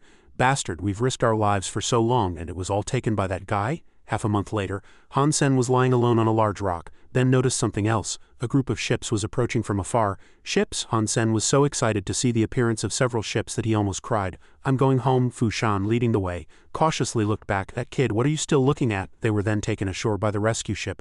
Look at the place we've lived for 2 years. I never want to come back here again. Seeing this attitude, Shu Ruyan naturally understood. Are you worried about Han Sen? Fu Shan could only reply calmly. We've searched the entire island and haven't seen him. He must not be on the island anymore. Miss Shu, please come aboard. Shu Ruyan might never forget how that kid had toyed with her. Meanwhile, Han Sen was also flying in that direction, relying on the mist above with a happy smile on his face. As long as I have a direction, nothing can stop me from going home. He could finally return to the Shulon sanctuary. Han Sen was truly so excited he almost cried. It felt so good to be back in the human world. He then successfully returned to Black Hawk Military Academy. Everyone in the dorm excitedly shouted, "Third brother," a reunion feast began. "Third brother, you've been gone for a year. We all thought you died in the sanctuary and would never come back. You heartless fellow, you didn't even know your girlfriend joined the military." Han Sen noticed that sentence. "What did you say? Yanren joined the military?" Shi Zhekong calmly replied. "It's senior year, isn't it time for internships? Didn't you know? Ji Yanren has gotten much thinner because she was worried about you." Lu Meng stood by and continued. "Welcome home, brothers are almost in their third year. If you don't want to become our follower, hurry up and prepare for your makeup exams." He was still holding a thick stack of books. Han Sen returned to his desk and picked up his phone. The first call he made was to his mom, so excited that tears almost fell. She too was truly overjoyed. "You little rascal, why didn't you call mom for a whole year? I've been too busy with my studies, no time. Didn't you know to call back when mom called? Do you know how worried mom was about you?" Han Sen could only shed silent tears. It felt so good to be scolded by his mom. Then he picked up his phone again, wanting to call Ji Yanren. However, he heard that everyone in the military uses communication equipment uniformly distributed by the army. Their original communication accounts could no longer be used. Indeed, he couldn't reach her. Han Sen lay his head on the desk, feeling a bit depressed. That night he made an appointment with Wang Fu Pingjing again at Queen's Restaurant. "Junior brother, you've been missing for so long and you didn't even say anything when you came back. Do you still remember me, your senior sister? Isn't this because I was scared?" Wang Fu Pingjing playfully teased. "You didn't care at all when you were messing with Shu Ruyan. Now you're scared, are you?" She happily picked up her wine glass. "Did you come out of Shulan Sanctuary? You'll go back to whichever sanctuary you came from. Can't find your way back to Steel Armor Sanctuary, can you? Do you want to go back?" Han Sen happily replied. "Of course I do. Does senior sister have a way?" She thought for a moment, then continued. "If my brother Shenxianzi were still in Steel Armor Sanctuary, I'd advise you not to go back, but he's already ascended to the second God Sanctuary." Han Sen asked back in surprise. "Shenxianzi ascended to an evolver? That's unexpected. His progress was originally similar to Qin Zan's. Qin Zan completed her gene perfection half a year earlier than him. From Shulan Sanctuary to Steel Armor Sanctuary, one must pass through at least 5 sanctuaries. Not only is the journey long, but it's also full of dangers. If it were anyone else, I wouldn't take on such a troublesome business for any amount of money. But if it's you, as long as junior brother is willing to join our Ares Martial Arts Club." Han Sen heard this proposal, feeling a little tired. "Senior sister, just name your price directly. This time I've swindled a lot of beast souls from Shu Ruyan, and the money I've earned from your Starry Sky group can at most only repay a portion." Wang Fu Pingjing replied very shrewdly. "How about those godblood beast souls you got from the alien creature's lair? This price is a bit steep. I've already said, I need to mobilize a lot of manpower to accomplish this. Then, senior sister, please give me the route map. I'll go myself. This is very dangerous, junior brother. Think carefully." "No problem, just give me the map." The next person he visited was Bai Yishan. Hearing the call from outside the door, Professor Bai Yishan was also happy to see him appear. "Han Sen, you're finally back. How is your cultivation of the great young magnetic robe going?" Han Sen came to him at this time for sure for another reason. "Professor Bai, I have some questions about supergene arts I'd like to ask you. Among the supergene arts that unevolved people can cultivate, which one has the strongest destructive power?" Bai Yishan thought seriously about this question, then replied, "That depends on how you define strongest. For example, your great young magnetic robe. If used properly, you can absolutely kill god blood creatures with mutant beast soul weapons. That could be considered quite strong, right?" Han Sen remembered the large lion he had encountered before and continued, "I want to kill creatures that are even more powerful than god blood creatures." Han Sen then had a solo training session with his mount Miao King. Miao King turned its head and he picked up his weapon, leaping fiercely upwards, stabbing directly at the alien creature. A terrifying shriek echoed, and with just one strike he quickly dispatched the creature. Han Sen stepped forward, picking up his weapon. Wang Fu Pingjing is truly generous. The route map she gave is both detailed and relatively safe. This route map in hand could easily be used to earn a small fortune selling beast souls between 5 sanctuaries. Picking up the map, Han Sen once again carefully examined it. "She only charged me 5 mutant beast souls for this. I owe Wang Fu Pingjing a favor this time." Then his stomach rumbled again. So hungry, the cultivation technique he practiced last time truly increased his appetite, Bai Yishan once said. Supergene arts are called new martial arts, and most of them originate from ancient martial arts. More than 20 years ago, an ancient text on ancient martial arts was unearthed, titled Shang Shi Jing, and within it there was an ancient martial art believed to be complete called Jiyu Shi Zhou.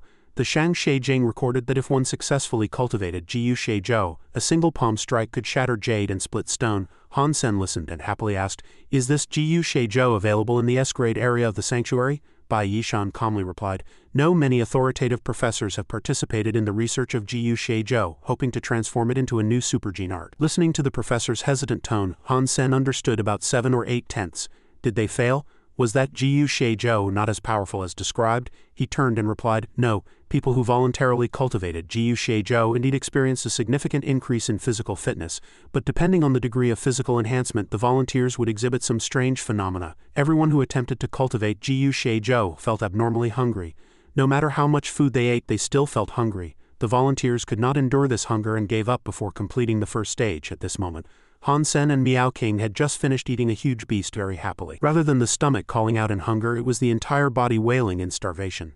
This feeling was truly a terrible torment. Han Sen watched Miao King eat with gusto, truly drooling with desire. No, I can't eat anymore, I'll burst if I do, but I feel so uncomfortable. This is truly an extreme psychological battle. Bai Yishan also once said that a professor once speculated that this was because the first stage of cultivating Jiu Shizhou involved many true incantations, which required a large amount of energy to improve the cardiovascular gene circulation. Therefore all energy was supplied to the heart circulation. Other parts of the body would lack energy, leading to this hunger. If the hunger was due to all the body's energy being supplied to the heart circulation, then using the ice skin jade bone art to slow down the energy circulation might alleviate this hunger, right? Professor Bai once said that the true incantation was the foundation for Jiu Shizhou to strengthen cardiovascular and meridian genes. Otherwise, when cultivating to the third incantation, the cultivator's heart would be unable to bear the pressure and would directly explode. After calming down, he indeed felt his heartbeat become more powerful and his strength was rapidly increasing. Han Sen happily jumped up. Miao King, let's go. Half a year later, Han Sen appeared in the sanctuary, looking thin and haggard. Captain, everyone looked at him in surprise. The captain is back, it's the captain, it's really the captain. Young Manly also quickly appeared there. Han Sen greeted her. Vice Captain Young, long time no see, you've lost so much weight, you've actually lost 30 kilograms. Better than diet pills. Han Sen could now seriously feel his body, but cultivating the true incantation was truly too painful. The second stage, the void-breaking incantation, was much easier to cultivate, and the hunger disappeared. His body's strength seemed to be gradually increasing, especially his cardiovascular function. My current cardiovascular blood circulation strength has already far exceeded what ordinary people can achieve, even surpassing Qin Zan. You have already completed the cultivation of atomic separation art, while I spent 3 years completing the first stage of the true incantation, the second stage of the void-breaking incantation, and have been cultivating the third stage of the longevity incantation ever since. The progress is really too slow. At this rate, when will I ever finish cultivating Jiu Shizhou to kill supergod creatures? So I should gain some weight first. Otherwise, how will I face Mom? Then he seriously looked at the small cloud beast in the cage again. It seemed unusual. Could he have seen it again? 2 different jade stones appeared next to it. So that's how it is, killed supergod creature, little cloud beast. Han Sen happily held 2 jade stones. This black crystal could actually cultivate a supergod creature, which meant there was a chance to obtain a supergod beast soul. Perhaps I wouldn't even need to finish cultivating the Jiu Shizhou to kill supergod creatures. Having already used the life essence on the supergod creature little cloud beast, he himself was truly excited. Han Sen, I'm about to become the first human to surpass the evolver level. If god blood genes counted as nobility, then I, an evolver with supergod genes, would be royalty among evolvers. At the Hand of God training ground, the Hand of God president finally conceded to a newcomer. Jing Ji-woo, he pondered, as expected of the Hand of God president, the most capable person in Blackhawk Military Academy's Hand of God, yet he also thought, besides me and Han Senator. People around began to gather, whispering, 20 points higher than the president. This new student Jing Ji-woo is really something. After the archery competition, Han Sen for some reason didn't even participate in the final exams. God is on the decline. It seems Blackhawk Military Academy will belong to Jing Ji-woo from now on. Just then, someone came in with news. Jing Ji-woo, do you know Han Sen is back? He quickly rushed out. What? Where is he? Take me there. Han Sen was currently strolling alone on campus, secretly thinking, I now have 19 god blood genes. To gather all supergod genes, I still need about 10 supergod creatures. I was gone for a year and a half and the little cloud beast just grew into a supergod creature. Cultivating a supergod creature takes at least 9 months to a year. That's too slow. I still have to rely on myself. I must adjust my physical condition to its best, ensuring no obvious flaws in my body. Foundation, yes, I need to improve my foundation. The Sanctuary's theory of all things is an encyclopedia of new martial arts fundamentals. Just then, someone suddenly called out from behind, is that Senior Han Sen? Turning around, he saw Jing Ji-woo standing behind him. I am Han Senator, who are you? I am Jing Ji-woo, a first-year student in the archery department. I hope Senior can give me some pointers in archery. I wonder when Senior is free. People around had already started discussing. Is this the new student Jing Ji-woo? Is he trying to challenge Han Sen? I have high hopes for Jing Ji-woo. Even though he just started, he's already defeated the archery department's top student, the mech department's top student, and the Hand of God president. Han Sen, however, was unfazed and smiled happily. Junior, forgive my bluntness. I don't have much time to teach you lately. Then he suddenly added, Jing Ji-woo is my brother. People around were provoked by this statement. Jing Ji-woo, is that the Jing Ji-woo who won the archery finals with just one arrow? No way. How could Jing Ji-woo's younger brother be at our school? No wonder he's so outstanding. Is he here to avenge his brother? He asked again. Can you compete with me now? My brother is definitely not weaker than you, and I will prove it for him. He only lost due to the coach's tactics and luck. However, the busy Han Sen would naturally not pay attention to such childish words. Let's forget about such boring matters. Say hello to Jing Ji-woo for me and tell him I miss him. Jing Ji-woo stood behind and replied, you can't refuse me. Han Sen, you can't escape. I will defeat you and make you realize you can't even compare to a single toe of either of us brothers. People outside started clamoring again. No way. God actually dared not accept the challenge? It's understandable that God might be afraid. Wouldn't it be embarrassing to lose to a junior? At this moment, he had already arrived at the information hall, holding a card, happily letting himself test the effects of the S-grade sanctuary card, Theory of All Things. Competing with unevolved individuals was too boring. A martial arts club would be better. Without identity verification, I could freely spar with evolvers. My current physical stats were around 20 points. Such stats would definitely make unevolved individuals roll on the floor, but for evolvers they were completely negligible. Han Sen finally chose a project that interested him. Dual Blades Overlord. That name sounded very formidable. He was quickly sent into a virtual scenario to spar with gladiators. This time their battle surprisingly involved dual blades. The martial arts content in Theory of All Things was extensive. To master it all, one had to learn opponents' moves and experiences. Long time no see, it was time to practice with dual blades. His opponent was a guy wearing an iron mask who surprisingly didn't use his preferred weapon but chose dual blades like Han Senator. He swiftly charged forward with his weapons. Brat, you'll soon pay for your arrogance. Han Sen used his weapons to block several of his attacks, however, one hand forward, one hand back. What kind of sword art was this? Truly impressive. He retreated again, dodging the opponent's attack. This person's physical stats shouldn't be much higher than mine. Around 25 points. However, this sword art was truly something I'd never encountered before. The opponent could execute countless flashy and bizarre sword moves. Truly amazing. This was exactly the kind of opponent I wanted to face. The Iron Masked Man also couldn't help but wonder, what in the world is this sword art? My strength was clearly superior to his, and my sword art more refined, yet I couldn't defeat him. Han Sen's movements were extremely agile. With his weapons, his dodges and attacks were perfect. No matter how refined a sword art is, it must follow a rhythm, but the chaotic dual blades I learned from Skeleton White Jade could completely break that rhythm. The Iron Masked Man fell into thought again. This was perhaps the first time he faced an opponent with such a strange fighting style. Are all the gladiators in this martial arts club this strong? A guy who wins 4 matches and loses 8,000 actually has such terrifying sword art, it seems I must go all out. He unleashed his power with the 13 countercurrent blades. This move was like a whirlwind formed by his own strength. In an instant his entire body spun, forming a powerful blue whirlwind. Han Sen could only struggle to block each of his decisive attacks with his weapons. He was now at a disadvantage, and his body damage index had risen to 27. He, however, showed no fear but instead a confident smile. 27 is still manageable. I can continue fighting. In the end, he could only use his remaining strength to find a way to dodge. However, his opponent also fell into confusion. Damn it. Han Sen's lips curled into an arrogant smile. This was the advantage of gladiator battle armor. You've struck 13 blows, yet only caused 27 damage. He quickly retreated. If 13 blows couldn't kill you, then I'll do it again. However, Han Sen had already seen through the rhythm of the first 9 blades. This time he wouldn't have another chance. Han Sen could only stand there and endure another set of 13 blades, his body damage index dropping to 11. The guy had never expected this. The previous 9 blades had all struck him. Why was the effect so much worse this time? I can't believe he still has 11 damage remaining. But so what? Just one more set of 13 countercurrent blades, and you'll be rolling off the arena. Han Sen could only desperately block with his sword, yet he showed no fear, a confident smile on his lips. This is exactly why I came to the gladiators. This is the opponent I've been waiting for. If an opponent's physique is too much stronger than mine, I can't learn anything, and his blade art was precisely the living essence within Theory of All Things. The 13 blades were like individual strikes. Once hit by one, the subsequent blades became even harder to block, and the remaining ones were sure to hit. The man used the 13 countercurrent blades again, but this time Han Sen was able to completely dodge all attacks. The guy eventually became exhausted. How is this possible? There are still 5 points of damage left, and more than a dozen sets of 13 countercurrent blades didn't even hit. Han Sen held his weapon and smiled. Then it's my turn. His weapon-wielding style quickly changed. Fortunately, with this sword art, Moming has understood what it means to be alive. This is how to truly wield it. He himself could actually use the 13 countercurrent blades. The guy's eyes widened in surprise. Is this the first blade of the 13 countercurrent blades? The masked man was Huang Yulei. He simply couldn't believe it. No, impossible. I've practiced blademanship since childhood. Began learning the basic blade art of the Soaring Tyrant's absolute style with my father at 10. And only at 16, meeting the requirements to use the 13 countercurrent blades, could I begin cultivating it. Thanks to 6 years of learning the basics of Soaring Tyrant's absolute style, it still took me over a month to master the 13 countercurrent blades. Yet this person before me, that fatally familiar whirlwind, quickly appeared. This guy, after only watching a dozen times, imitated my sword art within a mere hour. Impossible, impossible, another man had spoken with him. This man was Shu Zuyu. Yulei, you brat, you've become an evolver. Why didn't you invite your brothers for a celebratory meal? Huang Yulei smiled and replied, Brother Zhu, let's talk about celebrations later.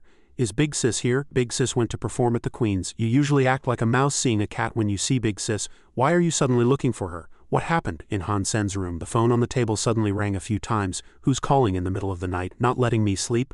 Han Sen groggily woke from his sleep, hearing the notification. Captain, an alien creature lair has been discovered in the nearby mountains. He, of course, immediately sat up and headed there. Go quickly, Super God Beast Soul, I can't miss a single chance. Huge wings had already appeared on his back. Han Sen slowly flew into the mountainous terrain, a lotus life formation. This was the entrance to the alien creature lair. Top masters were already gathered here, waiting, including the Steel Armor Group, God's Disciples, and the combat team. The three major factions of Steel Armor Sanctuary were all present. Young Manly also noticed him nearby. The captain is here. Seeing him land with his huge wings behind him, young Master Cheng and young Master Yuan were also waiting here. Brother Sen is also interested in this alien creature lair. Standing here like this isn't going to work. How about a gentleman's agreement? Han Sen stood aside and smiled, asking, All right, what kind of gentleman's agreement? Young Master Yuan smiled and replied, We draw lots to decide which group enters the alien creature lair first. It's all up to luck. Young Master Cheng then added, Captain Han, young Master Yuan, I'll let you two go first. Han Sen could only resign himself to the lot he drew. All right, I guess I have bad luck. It seems my God's disciples will have to wait for the next round. Half an hour later, they saw someone frantically running out of the cave. Pinky, what happened? The man was covered in wounds and replied with difficulty. A group of mutant creatures and god-blood creatures have blocked the entrance. Who knows how many alien creatures are behind them? The cave entrance is so small, not even a ghost could rush through. Young Master Yuan walked out from inside and said, It's our turn to go down. Everyone be careful. Han Sen stood outside and seeing them emerge again after only half an hour asked, Young Master Yuan, young Master Cheng, how are you faster than Pinky? Having just entered, they of course had also experienced everything. Pinky hadn't exaggerated at all. It's very dangerous down there. We God's disciples can't die in vain. Han Sen turned to young Manly who was standing behind him and said, Let's go down and take a look too. Captain, be careful of the dangers, don't be too nervous. Vice Captain Young, I'll leave this place to you.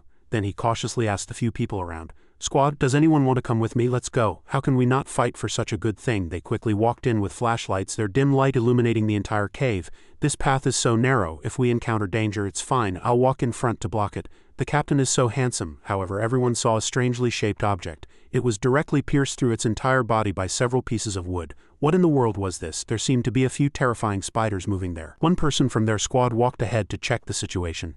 It was packed with mutant creatures, who knows how many. Henry, Pinky, and young Master Yuan, none of them dared to go in. Then he turned to Han Sen and said from behind, Old Han, there's no way to get through this. How about we retreat first, wait for the mutant creatures inside to rush out, then kill whichever ones we encounter, and then find an opportunity to rush in? Han Sen, of course, would not let them risk going in. How about this?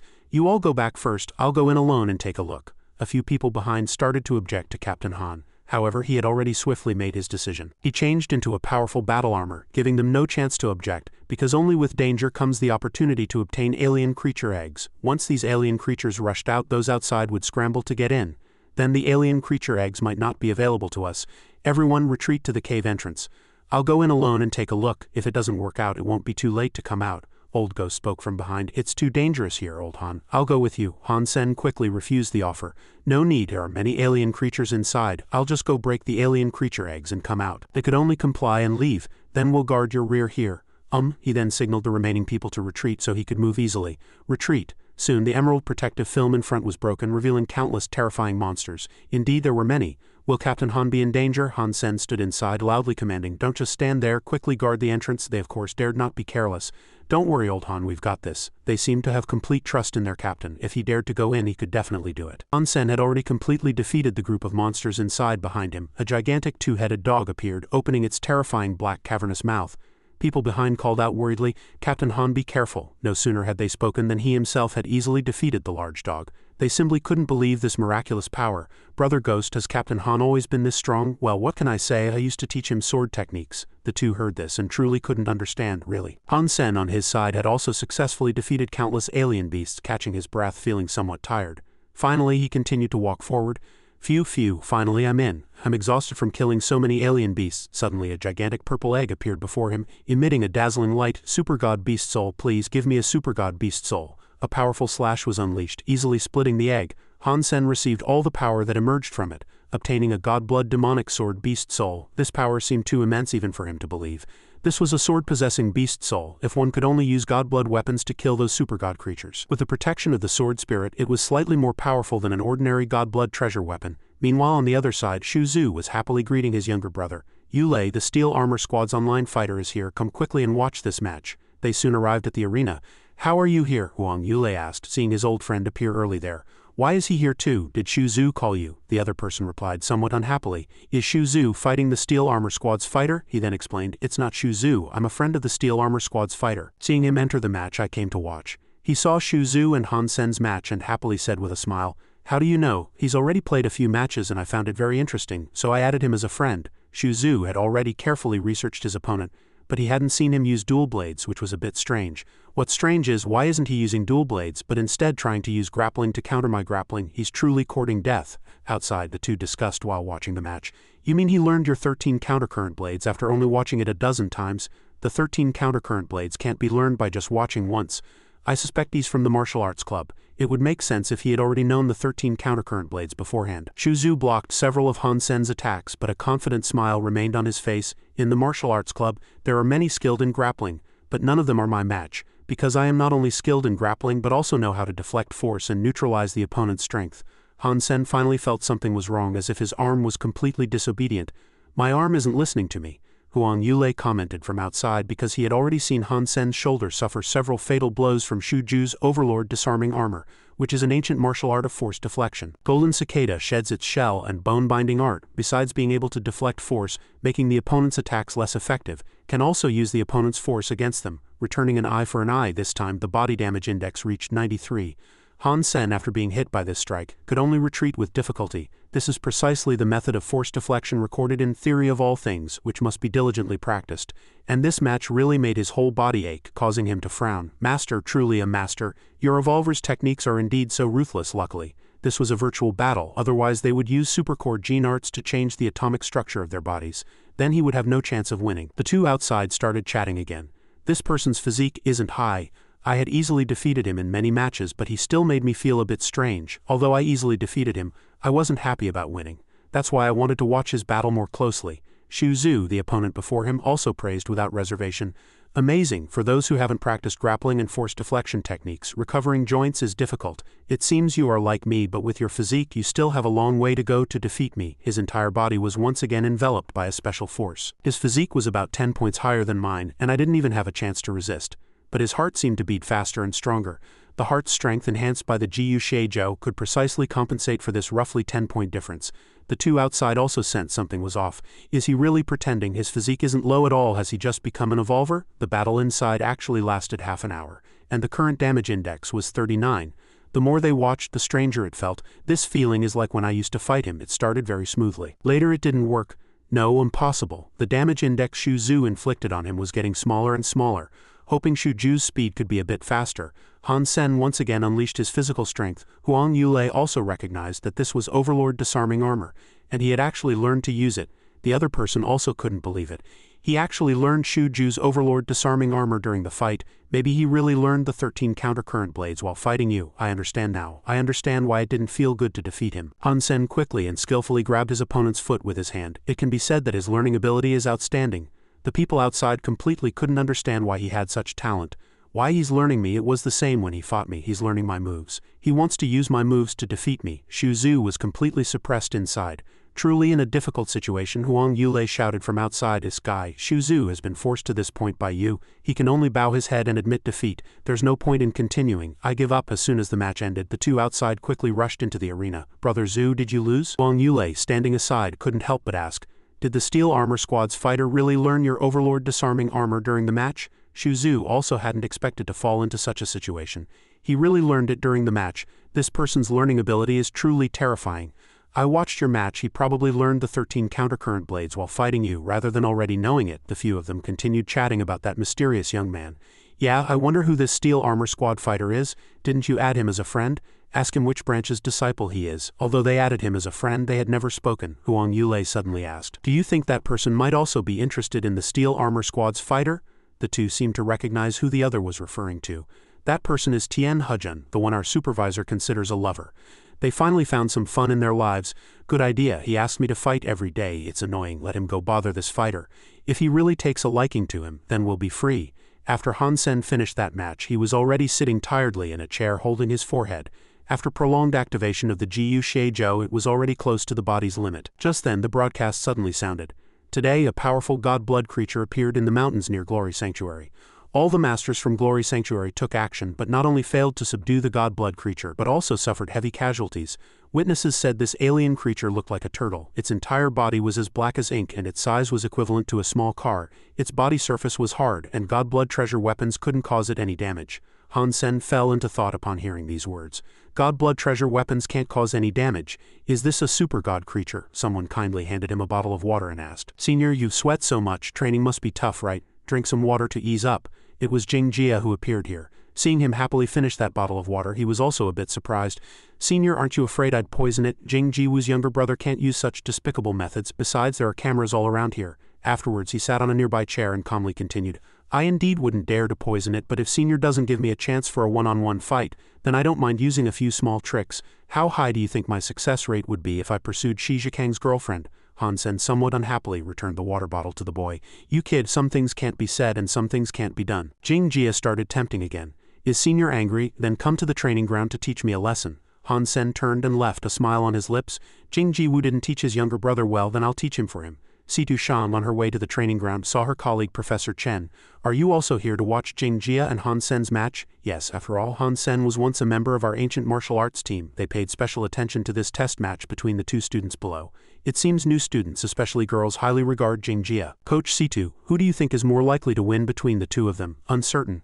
I've seen Jing Jia's skill. Maybe he's even stronger than Jing Jiwu. The two walked out of the stands amidst the cheers of everyone around. They're here, so handsome. Shaoya, go for it. Almighty God, God is awesome. Jing Jia picked up an arrow and asked, Senior, I have something I want to tell you first. What do you have to say? Say it quickly. Afterwards, he raised his bow and arrow, preparing to shoot forward. Senior, watch closely. Everyone present was very surprised. Even the two coaches above couldn't believe it. 10 arrows follow the same trajectory. How did he do it? Indeed stronger than Jing Jiwu. Much stronger. Do you think that's all? Situ Shang saw his arrows change again, and all of them hit the bullseye. The direction of the arrows changed. That's Han Sen's archery. How can Jing Jia also use spiral arrow art? A monster even more terrifying than Jing Jiwu. Jing Jia looked at Han Sen beside him with great pride. Senior, what do you think of my spiral arrow art? Han Sen also prepared to pick up his bow and arrow, not forgetting to praise a few words. Not bad, Shaoya, to have practiced the spiral arrow art to this level at such a young age. It's not easy. It seems Senior has even stronger archery. Why not show me? No need, I'll leave once I'm done here. Afterwards, he saw Han Sen wanting to use an 11-pound bow and seriously asked, Senior Han, are you really going to use this 11-pound bow? Is there any problem? No, above. The two coaches continued analyzing the match. At this point, an 11-pound bow's power would be much weaker than the 16-pound bow Jing Jia uses, right? Coach Situ, why did Han Sen choose such a bow? If this is his choice, then perhaps it's because that year he defeated Jing Jiwu with an 11-pound bow. So he wants to defeat Jing Jia again with an 11-pound bow. Jing Jia, full of confidence in his own talent, arrogantly asked, Senior Han, now I will also decide the winner here. How about it? It's up to you. Jing Jia once again raised his bow and knocked an arrow, preparing to shoot forward, waiting for the referee's whistle. Han Sen, how you defeated my brother is how I will defeat you. I practice spiral arrow art every day for today, to defeat you with your own methods. Only then can I wash away my brother's shame. Countless powerful arrows shot out with immense rotational force. People around couldn't help but comment, too strong, impossible to dodge. The era of God is over. Han Sen, completely fearless, picked up his weapon and seriously replied, the advantage of spiral arrow art isn't in the arrow's strength or speed, but in the inherent rotational force of the arrow itself. Only one arrow is shot, but its power is completely different from the opponent's arrow. Such a spiral is still too weak. Everyone watching also widened their eyes. Shaoya's arrow flew out, and God's arrow not only wasn't touched, but got faster and faster. Is this God's strength? Not that he's afraid to fight Jing Jia, but simply disdains it. Jing Jia, seeing that arrow shot towards him, couldn't help but stand there dumbfounded. The few arrows he shot were completely struck down. The spiral arrow art I use originates from spiral spear art. Combined with the theory of the great yin-yang magnetic cannon, it can form two completely different forces, clockwise spiral and counterclockwise spiral. Without theory, it's not spiral arrow art at all. Jing Jia looked at Han Sen's departing back, still unable to believe it, and as a senior, Han Sen also very kindly left a few words. Xiaoya, if you want to learn true spiral arrow art, come find me. I'll teach you. The two coaches above also began to have different opinions. This is truly surprising. How can such a weak bow shoot such powerful arrows? And after being hit 10 times, its speed and power actually got faster and stronger. This is the spiral arrow art that defeated Jing Jiwu. Jing Jia stood up and pulled out an arrow from his body, but still carried anger in his heart. This strength is indeed very strong, but even if you are stronger, I will defeat you. Afterwards, Han Sen found a strange area where there was actually an island floating in the air. Sanctuary Island. Divine Sanctuary Island actually appeared again in the black swamp. Han Sen's lips curled into a confident smile. A pair of huge wings appeared on his back and he slowly flew into the air. The black swamp is originally rarely visited, so no one should compete with me, right? Haha, this godblood beast soul is mine. However, somewhat unexpectedly, someone seemed to have already arrived above. Someone beat him to it. They are strangers. It seems they are not from Steel Armor Sanctuary. Could they be from the nearby Glory Sanctuary? He personally saw 2 people fiercely fighting a humanoid red-eyed wolf. Godblood weapons, godblood armor. The identities of these 2 are not simple, but they don't seem to be a match for that large wolf. It seems this situation is bad, but they also don't seem to be a match for the wolf. One of them soon saw him and shouted loudly, "Friend, I am Ma Mingjun of the Glory Group, let's cooperate." Han Sen stood aside and asked back, "If we cooperate, who gets the beast soul and meat? It's up to luck, whoever gets it keeps it." The large wolf over there was preparing to attack his teammate again. Han Sen's lips curled into a confident smile. Then it's a deal. He quickly used his weapon to launch the attack he had just learned. The few of them also seemed to recognize this move. This is the 13 countercurrent blades. His teammate Su Jinmei stood aside, also very surprised. Who is he? Is there such a person in Glory Sanctuary? Maybe he's from Steel Armor Sanctuary. Han Sen easily defeated the Godblood Wind God Wolf with just one strike, obtaining its beast soul and also Godblood genes. Han Sen achieved his goal, a happy smile on his face. Mount type beast soul. Oh my god, this is my first Godblood mount beast soul. The 2 soon walked here chatting with smiles. Friend, are this pile of meat and beast soul for sale? The price is negotiable. Absolutely won't let you suffer a loss. I'm not interested in money. Han Sen of course wouldn't compromise with anyone on this matter. But if you have a Godblood beast soul from the second God Sanctuary, I might consider exchanging with you. Su Jinmei was very displeased upon hearing these words. You're too much. A primitive beast soul from the second God Sanctuary is more precious than a Godblood beast soul from the first God Sanctuary. Han Sen had no time to listen to their rambling, then quickly picked up the wolf and left. Then forget it. Su Jinmei angrily shouted from behind. Afterwards she angrily said to the person next to her, "Are you just going to let him go like that?" Ma Mingjun had already thought a lot. This person is not simple. His blade art is the Flying Overlord Absolute style, a secret technique of the Ares Martial Arts Club. Not many people know how to use it, so he must be an important disciple of the Ares Martial Arts Club. Afterwards he walked towards the cliff and shouted a few times, "Hey friend, where are you going? Let's go together." So the 3 of them traveled together, walking across the mountain grasslands. Our people encountered a Godblood sea turtle in this valley. There are too many strange places here. Without your guidance, I don't know when I'll find it. On the way, they suddenly saw a group of people walking towards them. How are they here? Who are they? The 3 also stopped on the high cliff. Captain Ma, are you here in the Bronze Red Mountains because you're interested in that Godblood turtle? No, our Glory Group suffered heavy losses last time. We have no energy left to fight it. A bald man below spoke up. Good then, I don't want to fall out with Captain Ma. His attitude was very displeased. He looked at Han Sen with a strange smile. Captain Ma's friend looks like a stranger, never seen him before, right? Is he here for the Godblood turtle? Ma Mingjun could only give a dry laugh. He was just curious to take a look. Hearing these words, Han Sen could only turn and leave. Captain Ma, thank you both for bringing me here. Let's part ways now, the man below then coldly warned. Captain Ma, he better just be looking, otherwise don't blame me for not giving you face. Ma Mingjun also remained silent upon hearing these words. Han Sen finally found the place he needed to go. It was it. Suddenly he looked up and discovered something. What kind of fruit was that? Did this old turtle abandon the sea for the land just to eat that fruit? Indeed, a gigantic turtle appeared, looking very strong. The bald man also chased after him at this moment. Kid, do you want to die or alive? He, completely fearless, retorted. What if I want to die? What if I want to live? The other party replied with a smile. If you want to die, a few of us brothers will chop you down. If you want to live, then scram out of the Bronze Red Mountains obediently. Han Sen, on the contrary, found these words very ridiculous.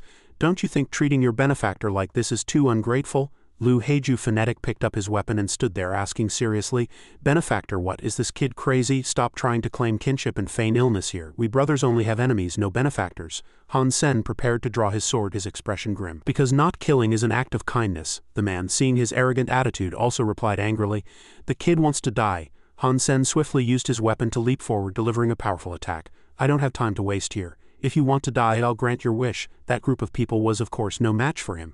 They turned and fled in terror. Damn it, retreat quickly, every survivor counts. Han Sen of course wouldn't let them escape easily. With his unique spinning spear technique he effortlessly defeated that group of people. Time quickly passed, and a few days later the large turtle was slowly walking in the desert. Surrounded by mountains on three sides, it was a good place to make a move. This was it. Han Sen had been following this turtle for several days. That little golden hair war cub was so terrifying right after birth. And this was an adult one, so he couldn't be careless. A powerful force emanated from his body. Demonic sword, beast soul possession was indeed a good thing. With the demonic sword's possession power bonus, sharpness and flexibility increased by over 30. With the power bonus of the crimson-faced Commander Dragon and Gu Sheijo, Old Turtle, I have enough toys to play with you. Afterwards he himself was filled with fighting spirit again, picked up his weapon, leaped forward and charged directly at the turtle. You must be that super god creature. Don't disappoint me after I've followed you for so many days. Kill, but he didn't expect that thing could easily eat his greatsword. How could it be so fast? Hansen truly couldn't understand. This was already the best strike he could deliver, yet his precious greatsword was ultimately destroyed by it. Hansen, holding the sword in his hand, felt he had taken a heavy blow, thinking, super god creature, this must be a super god creature. The monster roared several times, terrifyingly. Hansen was a little overwhelmed. Damn it, my god blood treasure weapon, you actually swallowed it. He could only become a fugitive, turning and fleeing from the gigantic monster. Which bastard said turtles are slow? He even tried luring it with food and then grew huge wings and flew directly into the sky. Here's a snack for you, don't chase me anymore. Hansen sighed wearily. Oh god, I almost died here. He then returned in a very poor state with no super god blood battle armor, no movement technique to dodge and no power to penetrate its body. Now there was indeed no hope of defeating a super god creature. Suddenly a system notification popped up. The Queen has sent a duel invitation. Do you accept? He thought of that proud girl in beautiful battle armor again. Truly a tough opponent, a fundamental aspect of all nature. The demonic turtle would certainly not wait for him to upgrade in the Bronze Red Mountains. He needed to significantly enhance his internal power through various means in a short time.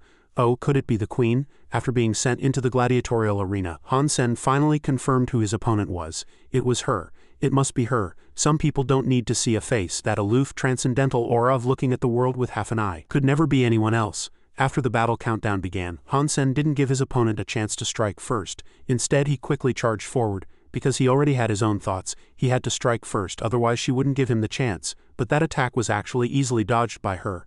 Hansen retreated to the side, unable to understand why she didn't counterattack. Their battle could be described as one-sided. He attacked, she dodged, with absolutely no challenge. Since that was the case, he wouldn't miss a practice opportunity delivered right before him. Hansen could give a slight assessment of the girl before him. She dodged quite quickly. If it was a chaotic rhythm attack, how could she predict it?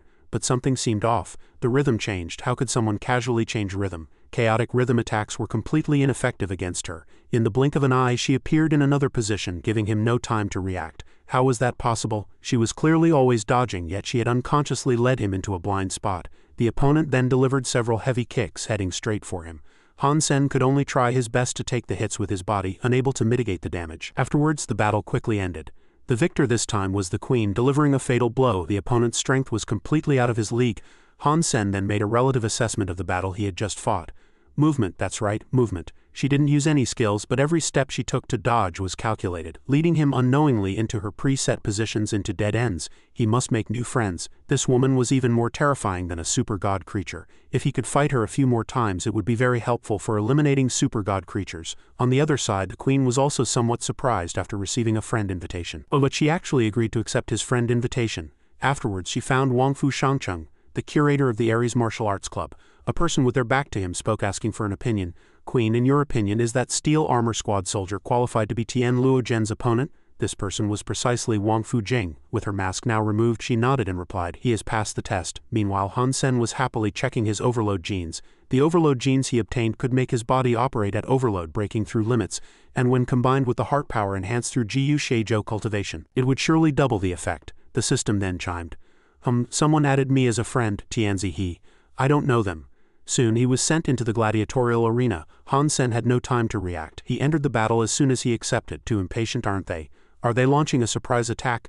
The opponent kicked towards him, but Hansen blocked it with his hand. This guy didn't seem old, and his physical stats were at least above 30. An extraordinary and domineering power emanated from him. Hansen realized this guy was definitely not an easy opponent, and in the end he could only struggle to resist. Too strong. This kind of power, this kind of move, its origin is not simple. If this continues, I'll lose quickly. A powerful light emitted from his body. After deep thought, Hansen made a decision. He would simultaneously use Gu Sheijo and overload genes, which could boost his physical stats to 27 or 28 points. Let's have a good practice, however. The opponent defeated him completely with just one strike. The steel armor squad soldier failed, but Tianzi he didn't stop at all. He continued to strike, sending him flying with another punch. Hansen was revived once again. Damn it, whether it's physical stats or martial arts moves, I'm simply no match for him. Reflecting again, perhaps I can try that. Hansen fought using the moves he had previously learned from the Queen, but he wasn't as proficient as the Queen yet. Once he stopped to think, the opponent would seize the opportunity to attack. He had to be fast. Tianzi, he smiled arrogantly, observing the many different and chaotic movements. This person is strange but very interesting. Han Sen saw the opponent losing their sense of rhythm, realizing an opportunity had arisen. Overload gene footwork. Think 10 steps ahead with every step, gradually luring the enemy deeper. Tianzi, he was somewhat surprised. These are moves I've used, you're learning from me. Han Sen looked down at his feet, immediately spotting an opportunity. In the blink of an eye he was no longer in front of him, everything had changed. What? Finally he looked up in surprise to see Han Sen's figure above him. Tianzi, he had no time to react at all. He had indeed determined Han Sen's trajectory and pre-locked his attack. However, with his extraordinary power, Tianzi, he managed to dodge that blow at the last moment. Han Sen coldly glanced at him. Damn it, still a bit too slow. This can forcefully stop a rhythm. The opponent's stamina was too strong. Tianzi, he eventually changed his mind. This person is too strange. He can actually get so close to me. I can only suppress him with my physical stats. He's worthy of being someone the Queen recognizes. This is a good opportunity for me to practice with you. In Black Hawk Military Academy's Armory No. 7, Jing Jia stood above, looking down at the faint figure below. He couldn't help but secretly ponder, too fast, too fast. Even Big Brother didn't have this speed before becoming an evolver. However, Han Sen below still felt this speed was not enough, not fast enough. Not fast enough. This speed still can't dodge the fake turtle's attacks. During a break he saw Jing Jia standing above, looking for him again. Is there something you need? That kid had already come down to strike up a conversation. You said you'd teach me spiral arrow art, is that true? Of course, as long as you pay tuition. Jing Jia, hearing these words, happily smiled and retorted, Aren't you afraid I'll master it and defeat you? Han Sen, of course, didn't care about such trivial matters. Whatever I want to learn, I will be the strongest at it. No one can surpass me. Even if I teach you, you won't defeat me. A few days later, the Sanctuary also received news of a new mission. Captain Han issued a mission from above, tasking them with escort duty. He had already carefully studied this mission many times. Even Sun Minghao, who would be the target of protection this time, had meticulously read the information. The Sanctuary's research on plants for over 50 years was indeed impressive. Since the Sanctuary had so much research on plants, perhaps they would know what on earth that turtle was eating. At this moment in Glory Sanctuary he had gone to pick them up. Sun Minghao immediately spoke up to greet him. You are Han Sen? Han Sen didn't expect the other party to be so young, which didn't match the information he had received anyway. Professor Sun, the data said you are already in your 70s. Sun Minghao then spoke up to greet him. Haha, I have to thank the Alliance government for providing me with meat, enough for 4 types of genes, so of course I look young, but I'm truly exhausted. From now on I'll rely on you to take care of this old man. Han Sen replied seriously. You don't need to be so polite, it's my duty. Jin Riji suddenly coughed a few times where he stood. Cough. Han Sen glanced at the other party, smiling and assuring, Captain Jin, rest assured, before reaching Steel Armor Sanctuary I will follow all your orders and definitely won't cause any trouble for anyone. They then reached an agreement with Lu Mingda and Jin Mingli also in charge of this mission. Alright, we will see this through, safely escorting Professor Sun and Captain Han to Steel Armor Sanctuary. The few of them following the old man truly couldn't understand. Afterwards many people discussed among themselves. This old man reached 4 types of genes long ago. Is he not upgrading to the Second God Sanctuary just to do these things? I truly admire him. He could have gone to the Second God Sanctuary earlier, possessing a younger body and a longer lifespan, yet he gave up everything for the love of his career. While Sun Minghao was very happy to see what he needed, I've only seen this plant in my father's records. This is my first time collecting a genuine specimen, Han Sen asked back, somewhat puzzled. Professor Sun, why are you so fascinated by the Sanctuary's plant research? He replied with a faint smile. Regarding some things from the past, both my father and grandfather were doing this. Alien creatures in the Sanctuary can increase genes, but plants don't have this effect.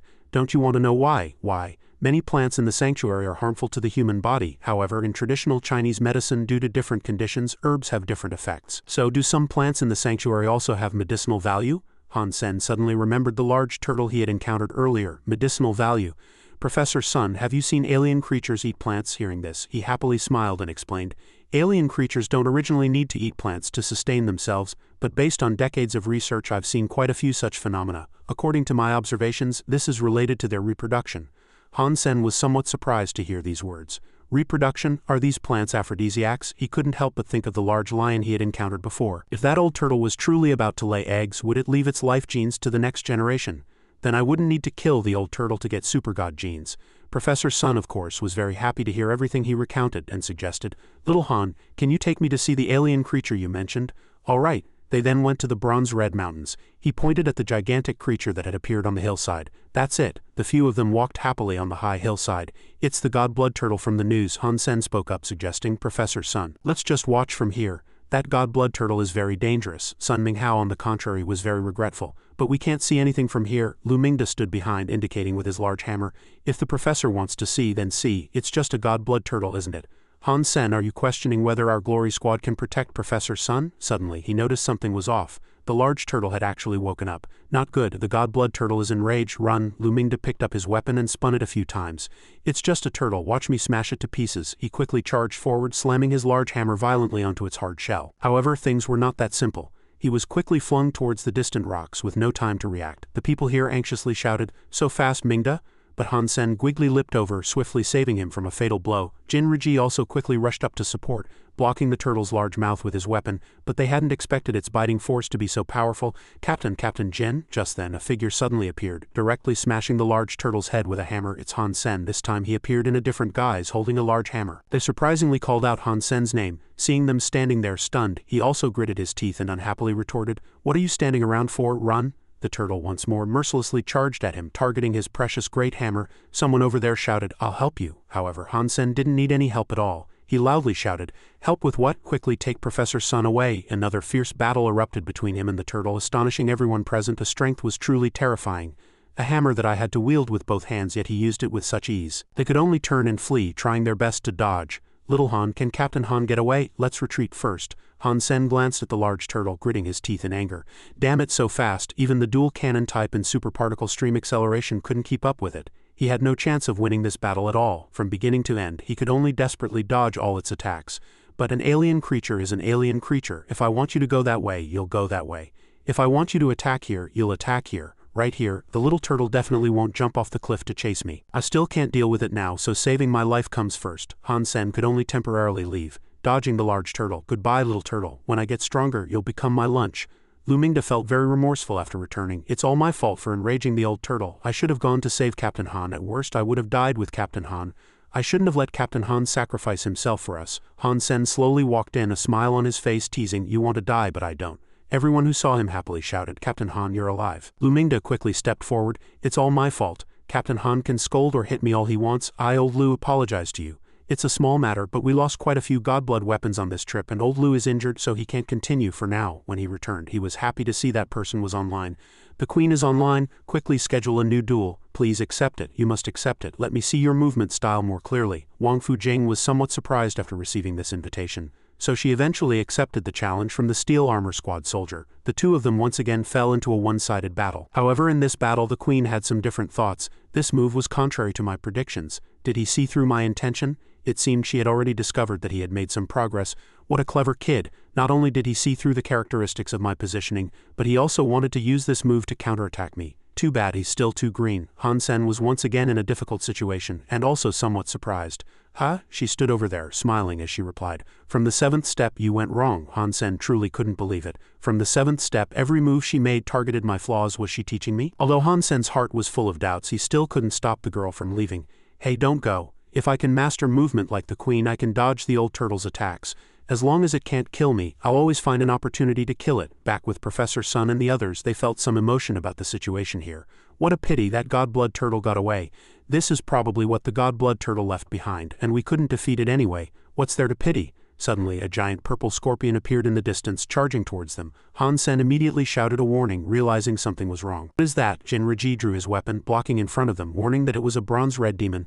"A bronze-red demon's beast soul is a good thing. If we can't kill the godblood turtle, killing this bronze-red demon won't be a loss." Countless scorpions of varying sizes appeared from the mountaintop surrounding them. "Look, that godblood bronze-red demon." Han Sen happily brandished his sword. This was truly a godsend. Han Sen charged to one side. A person next to him reminded him, "Be careful." However, he showed no fear, drew his bow, knocked an arrow, and prepared to shoot forward. The spiral arrow once again killed that monster. However, he didn't obtain a beast soul, but he did obtain godblood genes. Jin Riji then became the guide, continuing to climb upwards.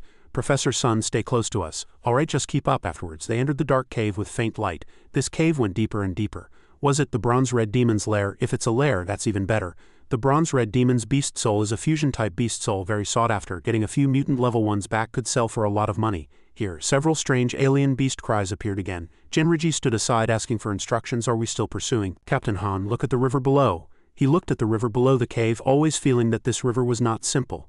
Even with his current strength, even with 2 more jade horns, he couldn't easily deal with it. Ultimately, to choose the safest method, Han Sen spoke up and instructed, "How about this? I'll fly over and try first. If there's no danger, then everyone can bring Professor Sun across the river." Before he left, a few of them cautiously reminded him, "Captain Han, be careful, it's too dark here. You can't see anything." However, just as he flew to the center of the river, a large monster appeared below, attacking from the water with sharp teeth. "Captain Han, little Han." Han Sen could only curse silently in his heart, then use the monster's large nose to glide over. It was truly a case of bad things coming when you expect them, but good things nowhere to be found. Their mount, of course, also entered here. He landed, commanding it to run and find a small cave it couldn't squeeze into. A few people over there quickly found a safe hiding spot. Captain Han over here. While fleeing, Han Sen couldn't help but glance back. Damn it, this guy is really fierce. Is it another super god creature? At the critical moment of life and death, he also ultimately jumped into the small cave they had found. Too dangerous, but it seemed this cave couldn't be stayed in for too long. It was almost in. "You're not going to play with me like this, are you? Run!" They ventured deeper into the small cave, only to find it was like a winding labyrinth with no exit at all. All the paths here looked the same, completely indistinguishable. "Professor, which way should we go?" Sun Minghao sat down, carefully observing the plants here. "Go left. The plants on the left are growing better, which means air is coming in from that direction." The place they found indeed had a huge waterfall pouring down from above. Suddenly, everyone surprisingly saw something in the water. It was it. That fake turtle. They could only hide to one side, observing the situation. "Shush, don't disturb it. That old turtle is probably here to find food. If we follow it, maybe we can find an exit." Right? How could I not have thought of that? Everyone observed for a while, and eventually saw it move. It moved, follow it. However, the further they went, the more they felt something was wrong. "It's so hot. Why is it getting hotter and hotter?" Everyone couldn't help but think of some strange things. "This turtle isn't here to commit suicide, is it?" Although alien creatures aren't very intelligent, they wouldn't seek their own demise. Sun Minghao suddenly shouted from the side, "I know, this is where it lays its eggs." Jin Mingli stood aside, asking in confusion, "Laying eggs, won't the eggs get cooked if they're in lava?" Sun Minghao happily replied again, "Haha, lava is deadly to humans, but not necessarily to alien creatures. Turtles on Earth live in the sea, but when they lay eggs, they go to the beach and bury them in the sand." Han Sen carefully pondered this question from the side. If this turtle lays its eggs in lava, wouldn't its life gene essence be buried by the lava? Damn it, even if I have a body of steel, I can't jump into the lava to search for it. The lava below was truly hot enough to burn everything. Jin Riji heard something again and asked, "Did everyone hear something?" Then he loudly warned everyone, "It's an alien creature from the Black River." They looked in the direction of the sound, their hearts filled with doubt. Is it also a creature from the rock? Where does it want to go? That thing let out several fierce roars and then seemed to really want to jump into the lava river over there. However, they saw it crashing its head against the hard rock wall. This alien creature is crazy. It's not trying to commit suicide by crashing into the rock, is it? Han Sen quickly started thinking, pondering something. It could actually crack such a solid mountain wall. This guy might also be a super god creature. If it really kills itself, wouldn't that make it easy for me to pick up the spoils? He spoke his thoughts. Is this alien creature trying to fill the water with lava? Even Sun Minghao was surprised to hear this. What? If the water volume is large enough, the lava will solidify and the turtle is still below? That thing once again crashed its head into the large rock over here. Lava was everywhere, flowing down rapidly. Han Sen could only shout, signaling everyone, "Quickly put on your gas masks and carefully retreat." Han Sen could see that the beast's target was the old turtle in the lava pool. Damn it, is that old turtle finished just like that? Is this being buried alive? What kind of deep hatred would lead to this? Smoke filled the air. Sun Minghao suddenly realized something was wrong. Look, but they really hadn't expected that the turtle was still alive. A few of them were truly surprised. It's still alive. Super god creatures are truly amazing. Afterwards, 2 giant monsters engaged in a fierce struggle there. The snake quickly lost its footing and was flung far away, however, relying on the advantage of its long tail. The large snake had tightly coiled around the hard turtle. Jin Riji warned, "This cave seems like it's about to collapse. Captain Han, retreat quickly, it's dangerous." Han Sen quickly equipped himself with armor and weapons. "Everyone retreat first, I'll observe the situation." His companions all shouted in surprise, looking very worried. "Captain Han, you're not trying to stay and kill these 2 alien creatures, are you? That's too dangerous. It wouldn't be too late to come back for the flesh and blood after these 2 alien creatures have fought each other to death. What Captain Han wants is probably not flesh and blood but a beast soul. Let's go." Han Sen, of course, understood everything at this moment. The smoke over there was indeed a huge obstacle. Too much smoke, couldn't see anything. Using the Fairy Queen's vision, he once again changed the form of his body. The old turtle was not injured, but the other one looked like it couldn't hold on much longer. No wonder it had to use a strategy. It was no match for the old turtle at all. He gripped his weapon tightly, preparing to attack. "If I can stab that wound with one strike, I should be able to penetrate. No, I can't act rashly. If the old turtle touches me, I'll die." Every arrow was ready to be shot forward. Be patient, you only have one chance, that's right now. Immediately after, the arrow directly hit the large snake's head. A huge cry rang out. This sound even affected those waiting for him outside. Did little Han encounter danger, or perhaps Captain Han succeeded? He was determined to subdue the beast souls of those two alien creatures. However, he hadn't expected the arrow to only penetrate halfway. Damn it, it stuck. He could only desperately pray for the arrow's force to be a little stronger, to pierce through, to pierce through. The snake eventually spun and was forced into the large monster's mouth. A bloody smell permeated the air. It was done. Successfully killed the super god beast soul water dragon. Subdued the super god beast soul. Immediately after the scene of the snake's complete defeat, Han Sen exclaimed in disbelief, "Super god beast soul, I finally have a super god beast soul." The weapon and the gene essence jade stone of that super god creature also directly fell down. But something was wrong. Damn it, the old turtle is there. How can I go down and retrieve the life gene essence? But he hadn't expected the turtle to actually swim upstream looking for an exit. Gone, it's gone. Han Sen flew down to pick up his weapon, unable to help but ponder. Water dragon. It's already so large when it's small. How terrifying would it be when fully grown? Afterwards, he quickly enjoyed his newly found super god gene. The people above also quickly asked, "Captain Han, are you all right?" Han Sen happily smiled and replied, "I'm fine. Both alien creatures got away." He also eventually found an exit. "There's light coming in here. We can go out this way." Afterwards, he was invited to attend the Wong family's banquet. "Did you hear? Yesterday, the sanctuary was attacked by alien creatures and many people died. Luckily, I wasn't there." The people at the banquet were all discussing recent events. "I'm almost upgrading to the second god sanctuary. I heard that kind of thing happens frequently there. Should I stay in my current sanctuary?" "Are you foolish? How can you increase your genes in the first god sanctuary?" Suddenly, he met an acquaintance here again. "Han Sen, how are you here?" Tang Zhenlu and Han Sen then had a short conversation. "Are you here to celebrate Miss Wang's birthday? Is today Mengming's birthday? She never told me." "Mengming, it seems your relationship with Miss Wang is quite good." Han Sen couldn't shamelessly freeload either. "Old Tang, do you have an extra gift?" Tang Zhenlu calmly replied, "I only prepared one gift. Where would I have an extra one for you?" Afterwards, he pointed in a direction. "Look over there. Why is Shen Qianzi so quiet? It's not like him." Tang Zhenlu explained with a smile, "He's like a different person after going to the second god sanctuary. He couldn't have been possessed by a transmigrator, could he? He's not Shen Qianzi anymore." Tang Zhenlu suddenly changed the subject, asking, "When are you upgrading to the second god sanctuary?" "Not yet. It'll take another 2 or 3 years. I know what you want, but ever since I entered the second god sanctuary, I no longer consider you an enemy. Without entering the second god sanctuary, you'll never know what true power is. You won't know how naive your former self was. Even if you call the shots in the first god sanctuary, it's just child's play. Hurry and come to the second god sanctuary. If you happen to come to Black Emperor Sanctuary, you're welcome to join my team." Han Sen looked at his attitude a little displeased. "Naive? Just because he entered the second god sanctuary a few years before me, he's putting on airs." Wang Fu Pingjing stood aside and said, "Do you know what my brother said about you? You arrived too late. Forget being friends, we don't even have a chance to be enemies." Han Sen showed no anger, instead a smile played on his lips. "Not even qualified to be enemies. I hope you can still say that when I reach the second god sanctuary." Wang Fu Pingjing turned to leave, cautiously adding, "Come to the second god sanctuary, Han Sen. That's where you can truly become powerful." At this moment, a man suddenly approached from behind him. "Mr. Han Sen, my master has a transaction he'd like to discuss with you." He was then taken to meet Yang Zikan. "Captain Han, please have a seat." He of course knew who this person was. Yang Zikan was a senator's nephew.